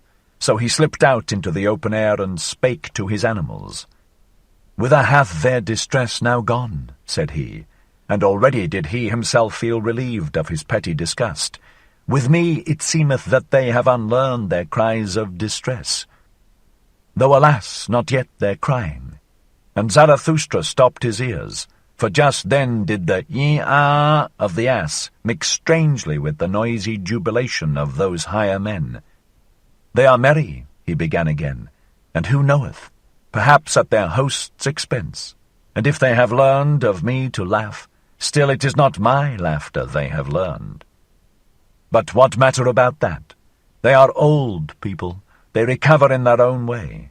They laugh in their own way. Mine ears have already endured worse, and have not become peevish. This day is a victory. He already yieldeth. He fleeth, the spirit of gravity, mine old arch-enemy. How well this day is about to end, which began so badly and gloomily. And it is about to end. Already cometh the evening. Over the sea rideth it hither, the good rider. How it bobbeth, the blessed one, the home-returning one, in its purple saddles. The sky gazeth brightly thereon, the world lieth deep. Oh, all ye strange ones who have come to me, it is already worth-while to have lived with me. Thus spake Zarathustra, and again came the cries and laughter of the higher men out of the cave. Then began he anew. They bite at it. My bait taketh, there departeth also from them their enemy, the spirit of gravity. Now do they learn to laugh at themselves. Do I hear rightly? My virile food taketh effect, my strong and savoury sayings. And verily I did not nourish them with flatulent vegetables, but with warrior food, with conqueror food. New desires did I awaken. New hopes are in their arms and legs, their hearts expand. They find new words. Soon will their spirits breathe wantonness. Such food may sure enough not be proper for children, nor even for longing girls, old and young. One persuadeth their bowels otherwise. I am not their physician and teacher. The disgust departeth from these higher men. Well, that is my victory. In my domain they become assured. All stupid shame fleeth away. They empty themselves. They empty their hearts. Good times return unto them. They keep holiday and ruminate. They become thankful. That do I take as the best sign. They become thankful. Not long will it be ere they devise festivals and put up memorials to their old joys. They are convalescents. Thus spoke Zarathustra joyfully to his heart, and gazed outward. His animals, however, pressed up to him, and honoured his happiness and his silence. 2. All on a sudden, however, Zarathustra's ear was frightened, for the cave, which had hitherto been full of noise and laughter, became all at once still as death. His nose, however, smelt a sweet-scented vapour and incense odour, as if from burning pine cones. What happeneth? What are they about? He asked himself, and stole up to the entrance, that he might be able unobserved to see his guests. But wonder upon wonder, what was he then obliged to behold with his own eyes? They have all of them become pious again. They pray. They are mad, said he, and was astonished beyond measure. And forsooth, all these higher men, the two kings, the Pope out of service, the evil magician, the voluntary beggar, the wanderer and shadow, the old soothsayer, the spiritually conscientious one, and the ugliest man, they all lay on their knees like children and credulous old women and worshipped the ass. And just then began the ugliest man to gurgle and snort, as if something unutterable in him tried to find expression. When, however, he had actually found words, behold, it was a pious, strange litany in praise of the adored and censed ass. And the litany sounded thus: Amen, and glory and honour and wisdom and thanks and praise and strength be to our God from everlasting to everlasting. The ass, however, here brayed, Yea. He carrieth our burdens, he hath taken upon him the form of a servant, he is patient of heart and never saith nay, and he who loveth his God chastiseth him. The ass, however, here brayed, Yea. He speaketh not, except that he ever saith Yea to the world, which he created. Thus doth he extol his world.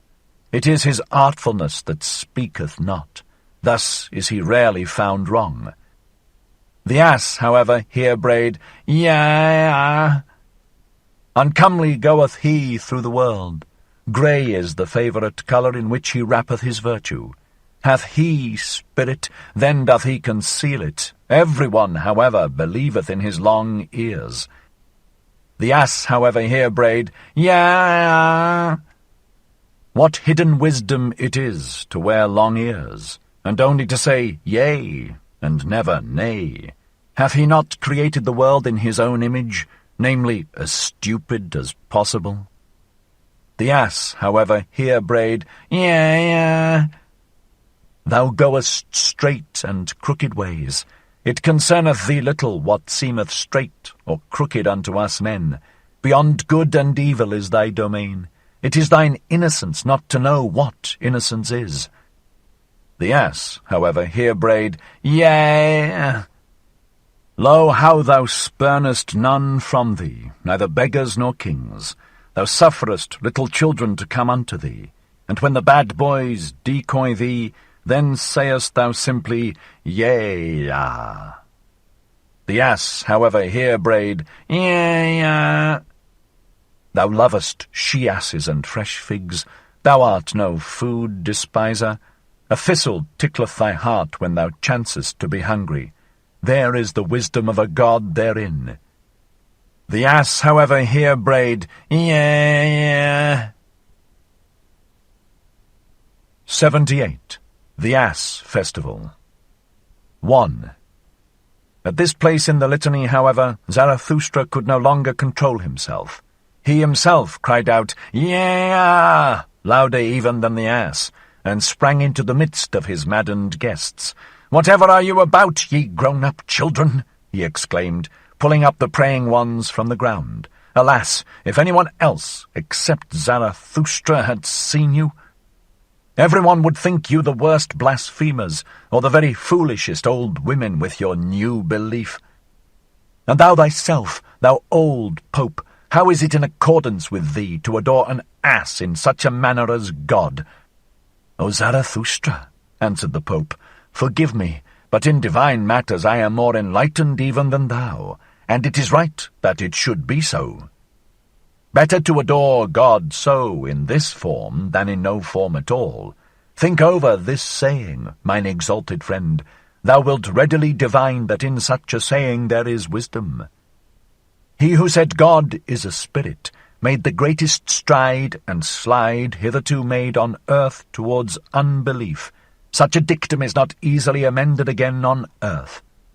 Mine old heart leapeth and boundeth because there is still something to adore on earth. Forgive it, O Zarathustra, to an old, pious pontiff heart. And thou, said Zarathustra to the wanderer and shadow, thou callest and thinkest thyself a free spirit, and thou here practisest such idolatry and hierolatry? Worse, verily, doest thou here than with thy bad brown girls, thou bad new believer. It is sad enough, answered the wanderer and shadow. Thou art right, but how can I help it? The old God liveth again, O Zarathustra. Thou mayest say what thou wilt. The ugliest man is to blame for it all. He hath reawakened him, and if he say that he once killed him, with gods death is always just a prejudice. And thou, said Zarathustra, thou bad old magician, what didst thou do? Who ought to believe any longer in thee in this free age, when thou believest in such divine donkeyism? It was a stupid thing that thou didst. How couldst thou, a shrewd man, do such a stupid thing? O Zarathustra, answered the shrewd magician, thou art right. It was a stupid thing. It was also repugnant to me. And thou, even, said Zarathustra to the spiritually conscientious one, consider, and put thy finger to thy nose. Doth nothing go against thy conscience here? Is thy spirit not too cleanly for this praying and the fumes of those devotees? There is something therein, said the spiritually conscientious one, and put his finger to his nose. There is something in this spectacle which even doeth good to my conscience. Perhaps I dare not believe in God. Certain it is, however, that God seemeth to me most worthy of belief in this form. God is said to be eternal, according to the testimony of the most pious. He who hath so much time taketh his time, as slow and as stupid as possible. Thereby can such a one nevertheless go very far. And he who hath too much spirit might well become infatuated with stupidity and folly. Think of thyself, O Zarathustra. Thou thyself, verily, even thou couldst well become an ass through superabundance of wisdom. Doth not the true sage willingly walk on the crookedest paths? The evidence teacheth it, O Zarathustra, thine own evidence. And thou thyself, finally, said Zarathustra, and turned towards the ugliest man, who still lay on the ground, stretching up his arm to the ass, for he gave it wine to drink. Say, thou nondescript, what hast thou been about? Thou seemest to me transformed, thine eyes glow, the mantle of the sublime covereth thine ugliness. What didst thou do? Is it then true what they say, that thou hast again awakened him? And why? Was he not for good reasons killed and made away with? Thou thyself seemest to me awakened. What didst thou do? Why didst thou turn round? Why didst thou get converted? Speak, thou nondescript. O Zarathustra, answered the ugliest man, thou art a rogue. Whether he yet liveth, or again liveth, or is thoroughly dead, which of us both knoweth that best, I ask thee? One thing, however, I do know. From thyself did I learn it once, O Zarathustra. He who wanteth to kill most thoroughly laugheth. Not by wrath, but by laughter doth one kill. Thus spakest thou once, O Zarathustra, thou hidden one, thou destroyer without wrath, thou dangerous saint, thou art a rogue. 2. Then, however, did it come to pass that Zarathustra, astonished at such merely roguish answers, jumped back to the door of his cave, and turning towards all his guests, cried out with a strong voice, O ye wags, all of you, ye buffoons, why do you dissemble and disguise yourselves before me? How the hearts of all of you convulsed with delight and wickedness, because ye had at last become again like little children, namely pious. Because ye at last did again as children do, namely prayed, folded your hands, and said, Good God! But now leave, I pray you, this nursery, mine own cave, where today all childishness is carried on. Cool down, here outside, your hot child wantonness and heart tumult. To be sure, except ye become as little children, ye shall not enter into that kingdom of heaven. And Zarathustra pointed aloft with his hands. But we do not at all want to enter into the kingdom of heaven. We have become men, so we want the kingdom of earth. 3. And once more began Zarathustra to speak. O my new friends, said he, ye strange ones, ye higher men, how well do ye now please me. Since ye have again become joyful, ye have verily all blossomed forth. It seemeth to me that for such flowers as you, new festivals are required.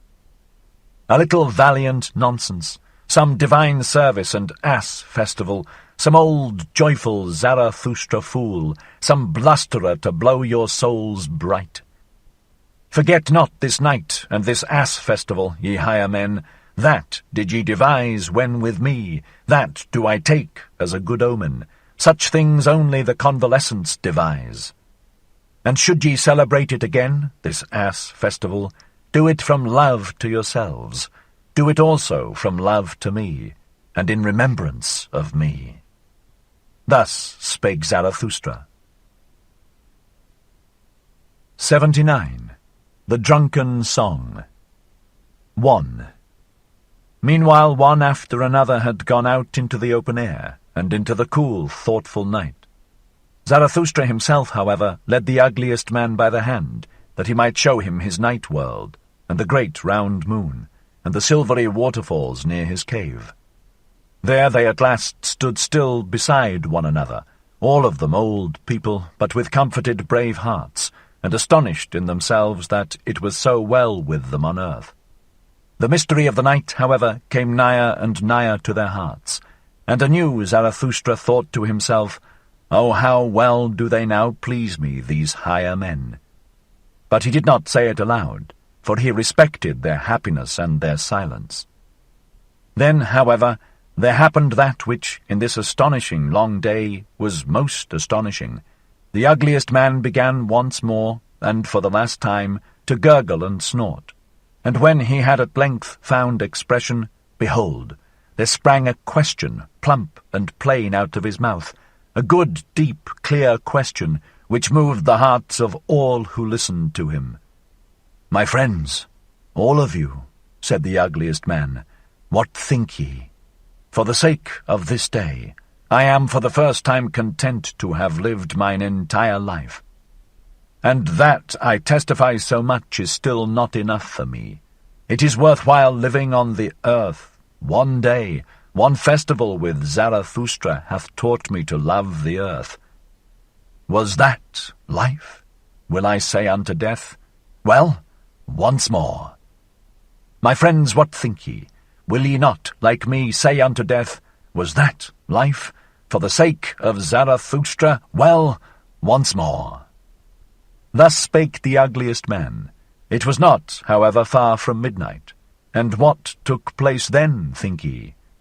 As soon as the higher men heard his question, they became all at once conscious of their transformation and convalescence, and of him who was the cause thereof.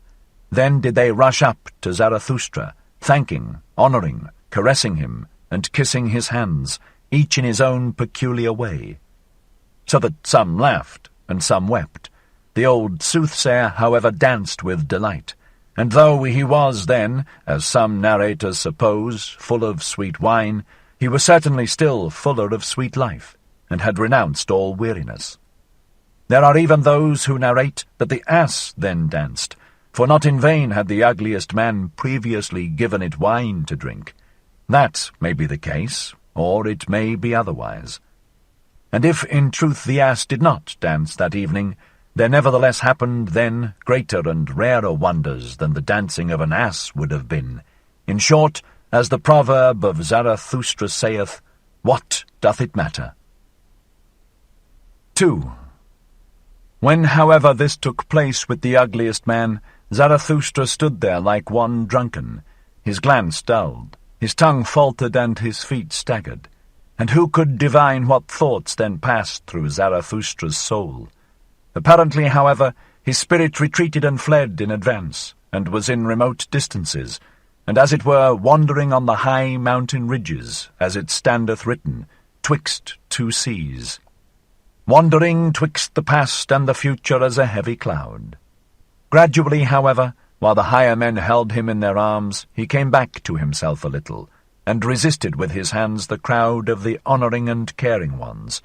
But he did not speak. All at once, however, he turned his head quickly, for he seemed to hear something. Then laid he his finger on his mouth and said, "Come." And immediately it became still and mysterious round about. From the depth, however, there came up slowly the sound of a clock bell. Zarathustra listened thereto, like the higher men. Then, however, laid he his finger on his mouth the second time, and said again, "Come, come, it is getting on to midnight." And his voice had changed, but still he had not moved from the spot. Then it became yet stiller and more mysterious, and everything hearkened, even the ass, and Zarathustra's noble animals, the eagle and the serpent, likewise the cave of Zarathustra and the big cool moon, and the night itself. Zarathustra, however, laid his hand upon his mouth for the third time, and said, "Come, come, come, let us now wander. It is the hour. Let us wander into the night." 3. Ye higher men, it is getting on to midnight. Then will I say something into your ears, as that old clock bell saith it into mine ear. As mysteriously, as frightfully and as cordially as that midnight clock bell speaketh it to me, which hath experienced more than one man. which hath already counted the smarting throbbings of your fathers' hearts. Ah, ah, how it sigheth, how it laugheth in its dream, the old deep, deep midnight. Hush, hush. Then is there many a thing heard which may not be heard by day. Now, however, in the cool air, when even all the tumult of your hearts hath become still, now doth it speak, now is it heard, now doth it steal into over-wakeful nocturnal souls. Ah, ah, how the midnight sigheth, how it laugheth in its dream. Hearest thou not how it mysteriously, frightfully, and cordially speaketh unto thee, the old deep, deep midnight? O man, take heed. 4. Woe to me! Whither hath time gone? Have I not sunk into deep wells? The world sleepeth. Ah, ah, the dog howleth, the moon shineth. Rather will I die than say unto you what my midnight heart now thinketh. Already have I died. It is all over. Spider, why spinnest thou around me? Wilt thou have blood? Ah, ah, the dew falleth, the hour cometh, the hour in which I frost and freeze, which asketh and asketh and asketh, who hath sufficient courage for it? Who is to be master of the world? Who is going to say, thus shall ye flow, ye great and small streams? The hour approacheth. O man, thou higher man, take heed. This talk is for fine ears, for thine ears. What saith deep midnight's voice indeed? 5. It carrieth me away, my soul danceth. Day's work, who is to be master of the world? The moon is cool, the wind is still. Ah, ah, have ye already flown high enough? Ye have danced, a leg, nevertheless, is not a wing. Ye good dancers, now is all delight over. Wine hath become lees, every cup hath become brittle, the sepulchres mutter. Ye have not flown high enough. Now do the sepulchres mutter, free the dead! Why is it so long night? Doth not the moon make us drunken? Ye higher men, free the sepulchres, awaken the corpses. Ah, why doth the worm still burrow? There approacheth the hour. There boometh the clock bell, there thrilleth still the heart, there burroweth still the woodworm, the heartworm. Ah, ah, the world is deep. 6. Sweet lyre, I love thy tone, thy drunken ranunculine tone. How long, how far hath come unto me thy tone from the distance, from the ponds of love? Thou old clock bell, thou sweet lyre, every pain hath torn thy heart, father pain, father's pain, forefather's pain. Thy speech hath become ripe like the golden autumn and the afternoon, like mine anchorite heart. Now sayest thou, the world itself hath become ripe, the grape turneth brown. Now doth it wish to die of happiness. Ye higher men, do ye not feel it? There welleth up mysteriously an odour, a perfume and odour of eternity, a rosy, blessed, brown, gold wine odour of old happiness, of drunken midnight death happiness, which singeth, the world is deep, and deeper than the day could read. 7. Leave me alone, I am too pure for thee, touch me not. Hath not my world just now become perfect? My skin is too pure for thy hands. Leave me alone, thou dull, doltish, stupid day. Is not the midnight brighter? The purest are to be masters of the world, the least known, the strongest, the midnight souls, who are brighter and deeper than any day. O day, thou gropest for me, thou feelest for my happiness. For thee am I rich, lonesome, a treasure pit, a gold chamber. O world, thou wantest me. Am I worldly for thee? Am I spiritual for thee? Am I divine for thee? But day and world, ye are too coarse.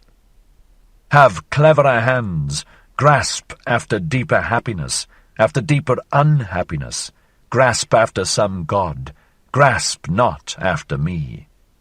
Mine unhappiness, my happiness, is deep, thou strange day, but yet am I no God, no God's hell, deep is its woe. 8.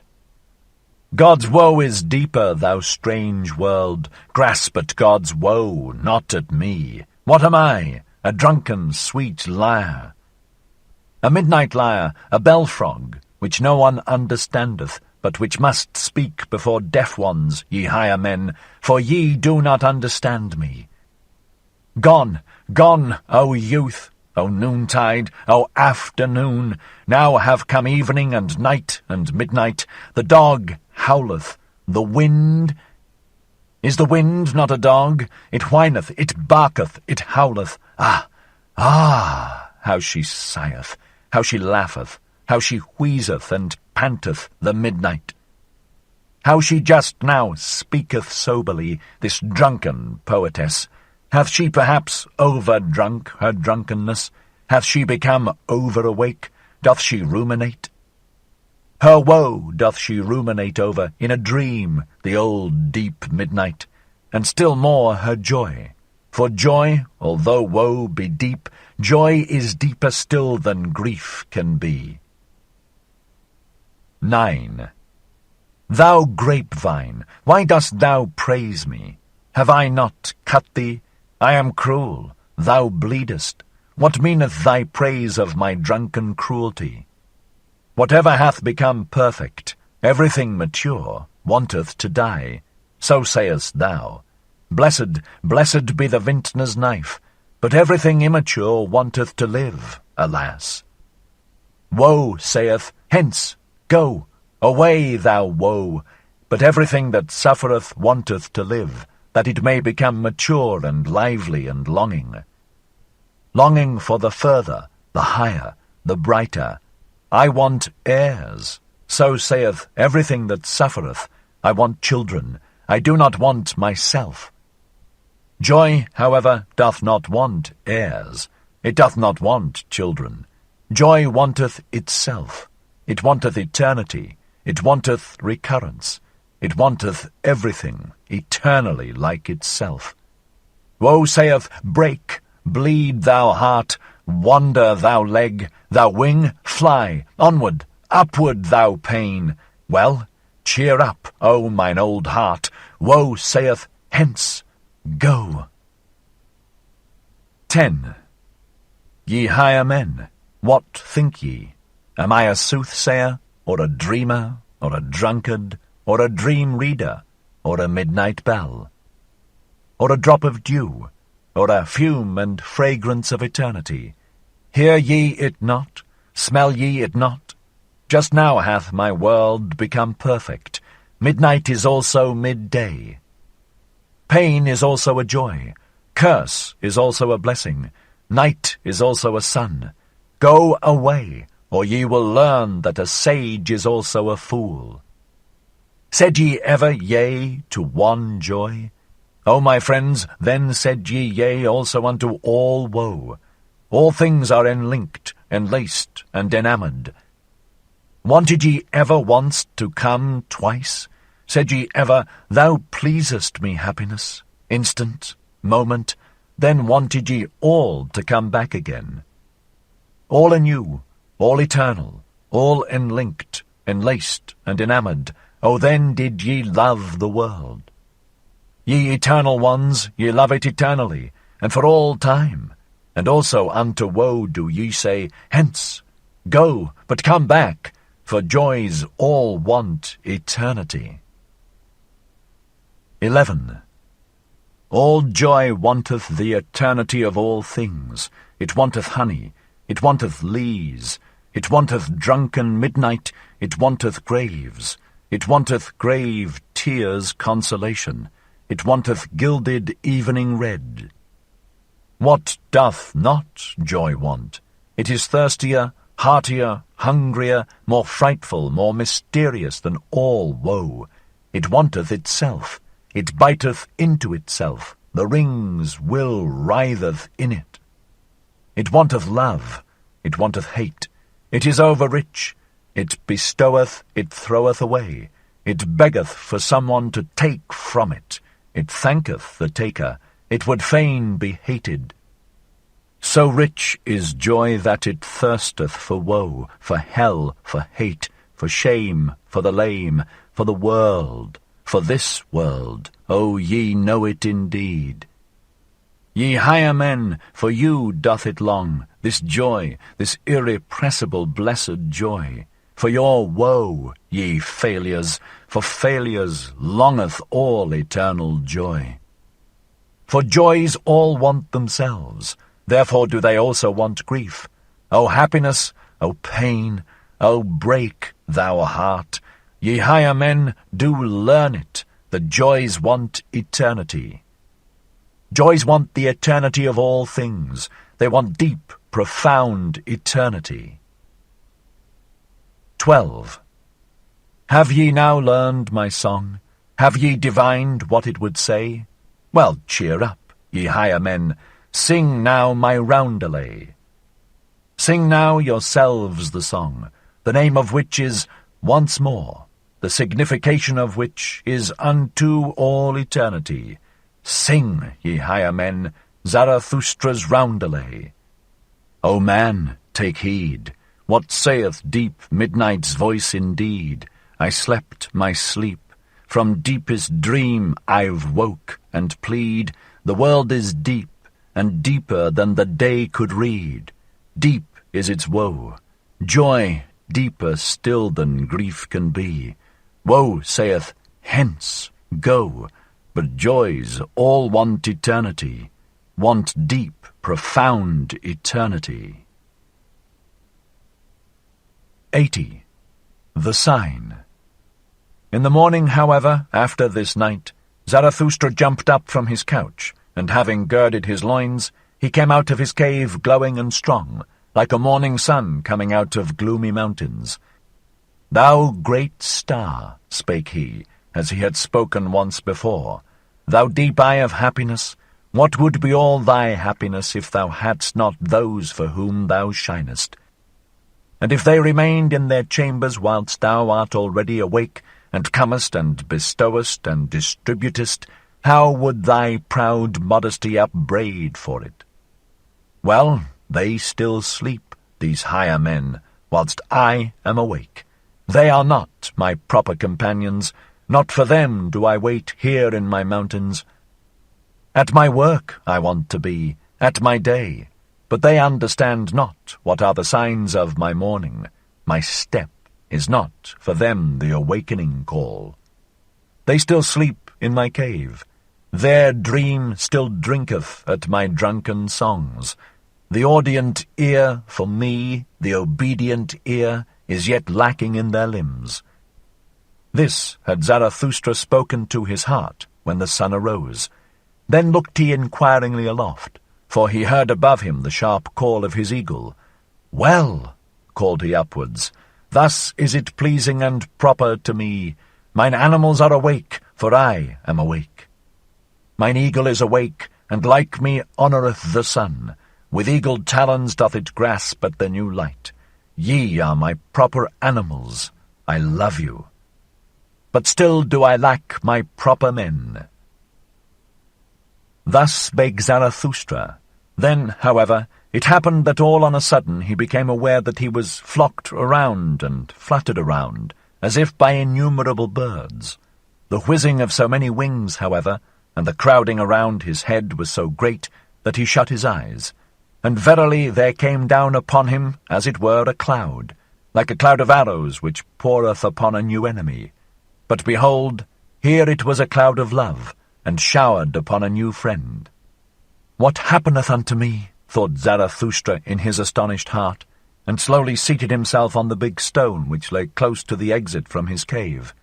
But while he grasped about with his hands, around him, above him, and below him, and repelled the tender birds, behold, there then happened to him something still stranger, for he grasped thereby unawares into a mass of thick, warm, shaggy hair. At the same time, however, there sounded before him a roar, a long, soft, lion roar. "The sign cometh," said Zarathustra, and a change came over his heart. And in truth, when it turned clear before him, there lay a yellow, powerful animal at his feet, resting its head on his knee, unwilling to leave him out of love, and doing like a dog which again findeth its old master. The doves, however, were no less eager with their love than the lion, and whenever a dove whisked over its nose, the lion shook its head and wondered and laughed. When all this went on, Zarathustra spake only a word, "My children are nigh, my children." Then he became quite mute. His heart, however, was loosed, and from his eyes there dropped down tears and fell upon his hands. And he took no further notice of anything, but sat there motionless, without repelling the animals further. Then flew the doves to and fro, and perched on his shoulder, and caressed his white hair, and did not tire of their tenderness and joyousness. The strong lion, however, licked always the tears that fell on Zarathustra's hands, and roared and growled shyly. Thus did these animals do. All this went on for a long time, or a short time, for properly speaking there is no time on earth for such things. Meanwhile, however, the higher men had awakened in Zarathustra's cave, and marshalled themselves for a procession to go to meet Zarathustra, and give him their morning greeting, for they had found, when they awakened, that he no longer tarried with them. When, however, they reached the door of the cave, and the noise of their steps had preceded them, the lion started violently. It turned away all at once from Zarathustra, and roaring wildly sprang towards the cave. The higher men, however, when they heard the lion roaring, cried all aloud as with one voice, fled back, and vanished in an instant. Zarathustra himself, however, stunned and strange, rose from his seat, looked around him, stood there astonished, inquired of his heart, bethought himself, and remained alone. "What did I hear?" said he at last, slowly. "What happened unto me just now?" But soon there came to him his recollection, and he took it in at a glance, all that had taken place between yesterday and today. "Here is indeed the stone," said he, and stroked his beard.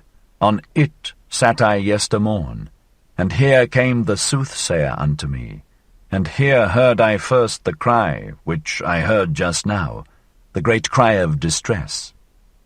O ye higher men, your distress was it that the old soothsayer foretold to me yestermorn. Unto your distress did he want to seduce and tempt me. O Zarathustra, said he to me, I come to seduce thee to thy last sin. To my last sin?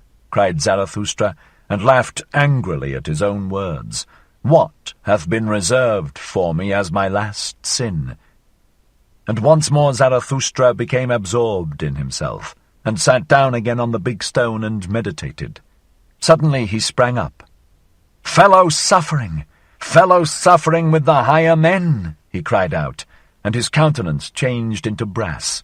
Well, that hath had its time. My suffering and my fellow-suffering, what matter about them? Do I then strive after happiness? I strive after my work. Well, the lion hath come, my children are nigh. Zarathustra hath grown ripe, mine hour hath come. This is my morning, my day beginneth. Arise now, arise thou great noontide. Thus spake Zarathustra, and left his cave, glowing and strong, like a morning sun coming out of gloomy mountains.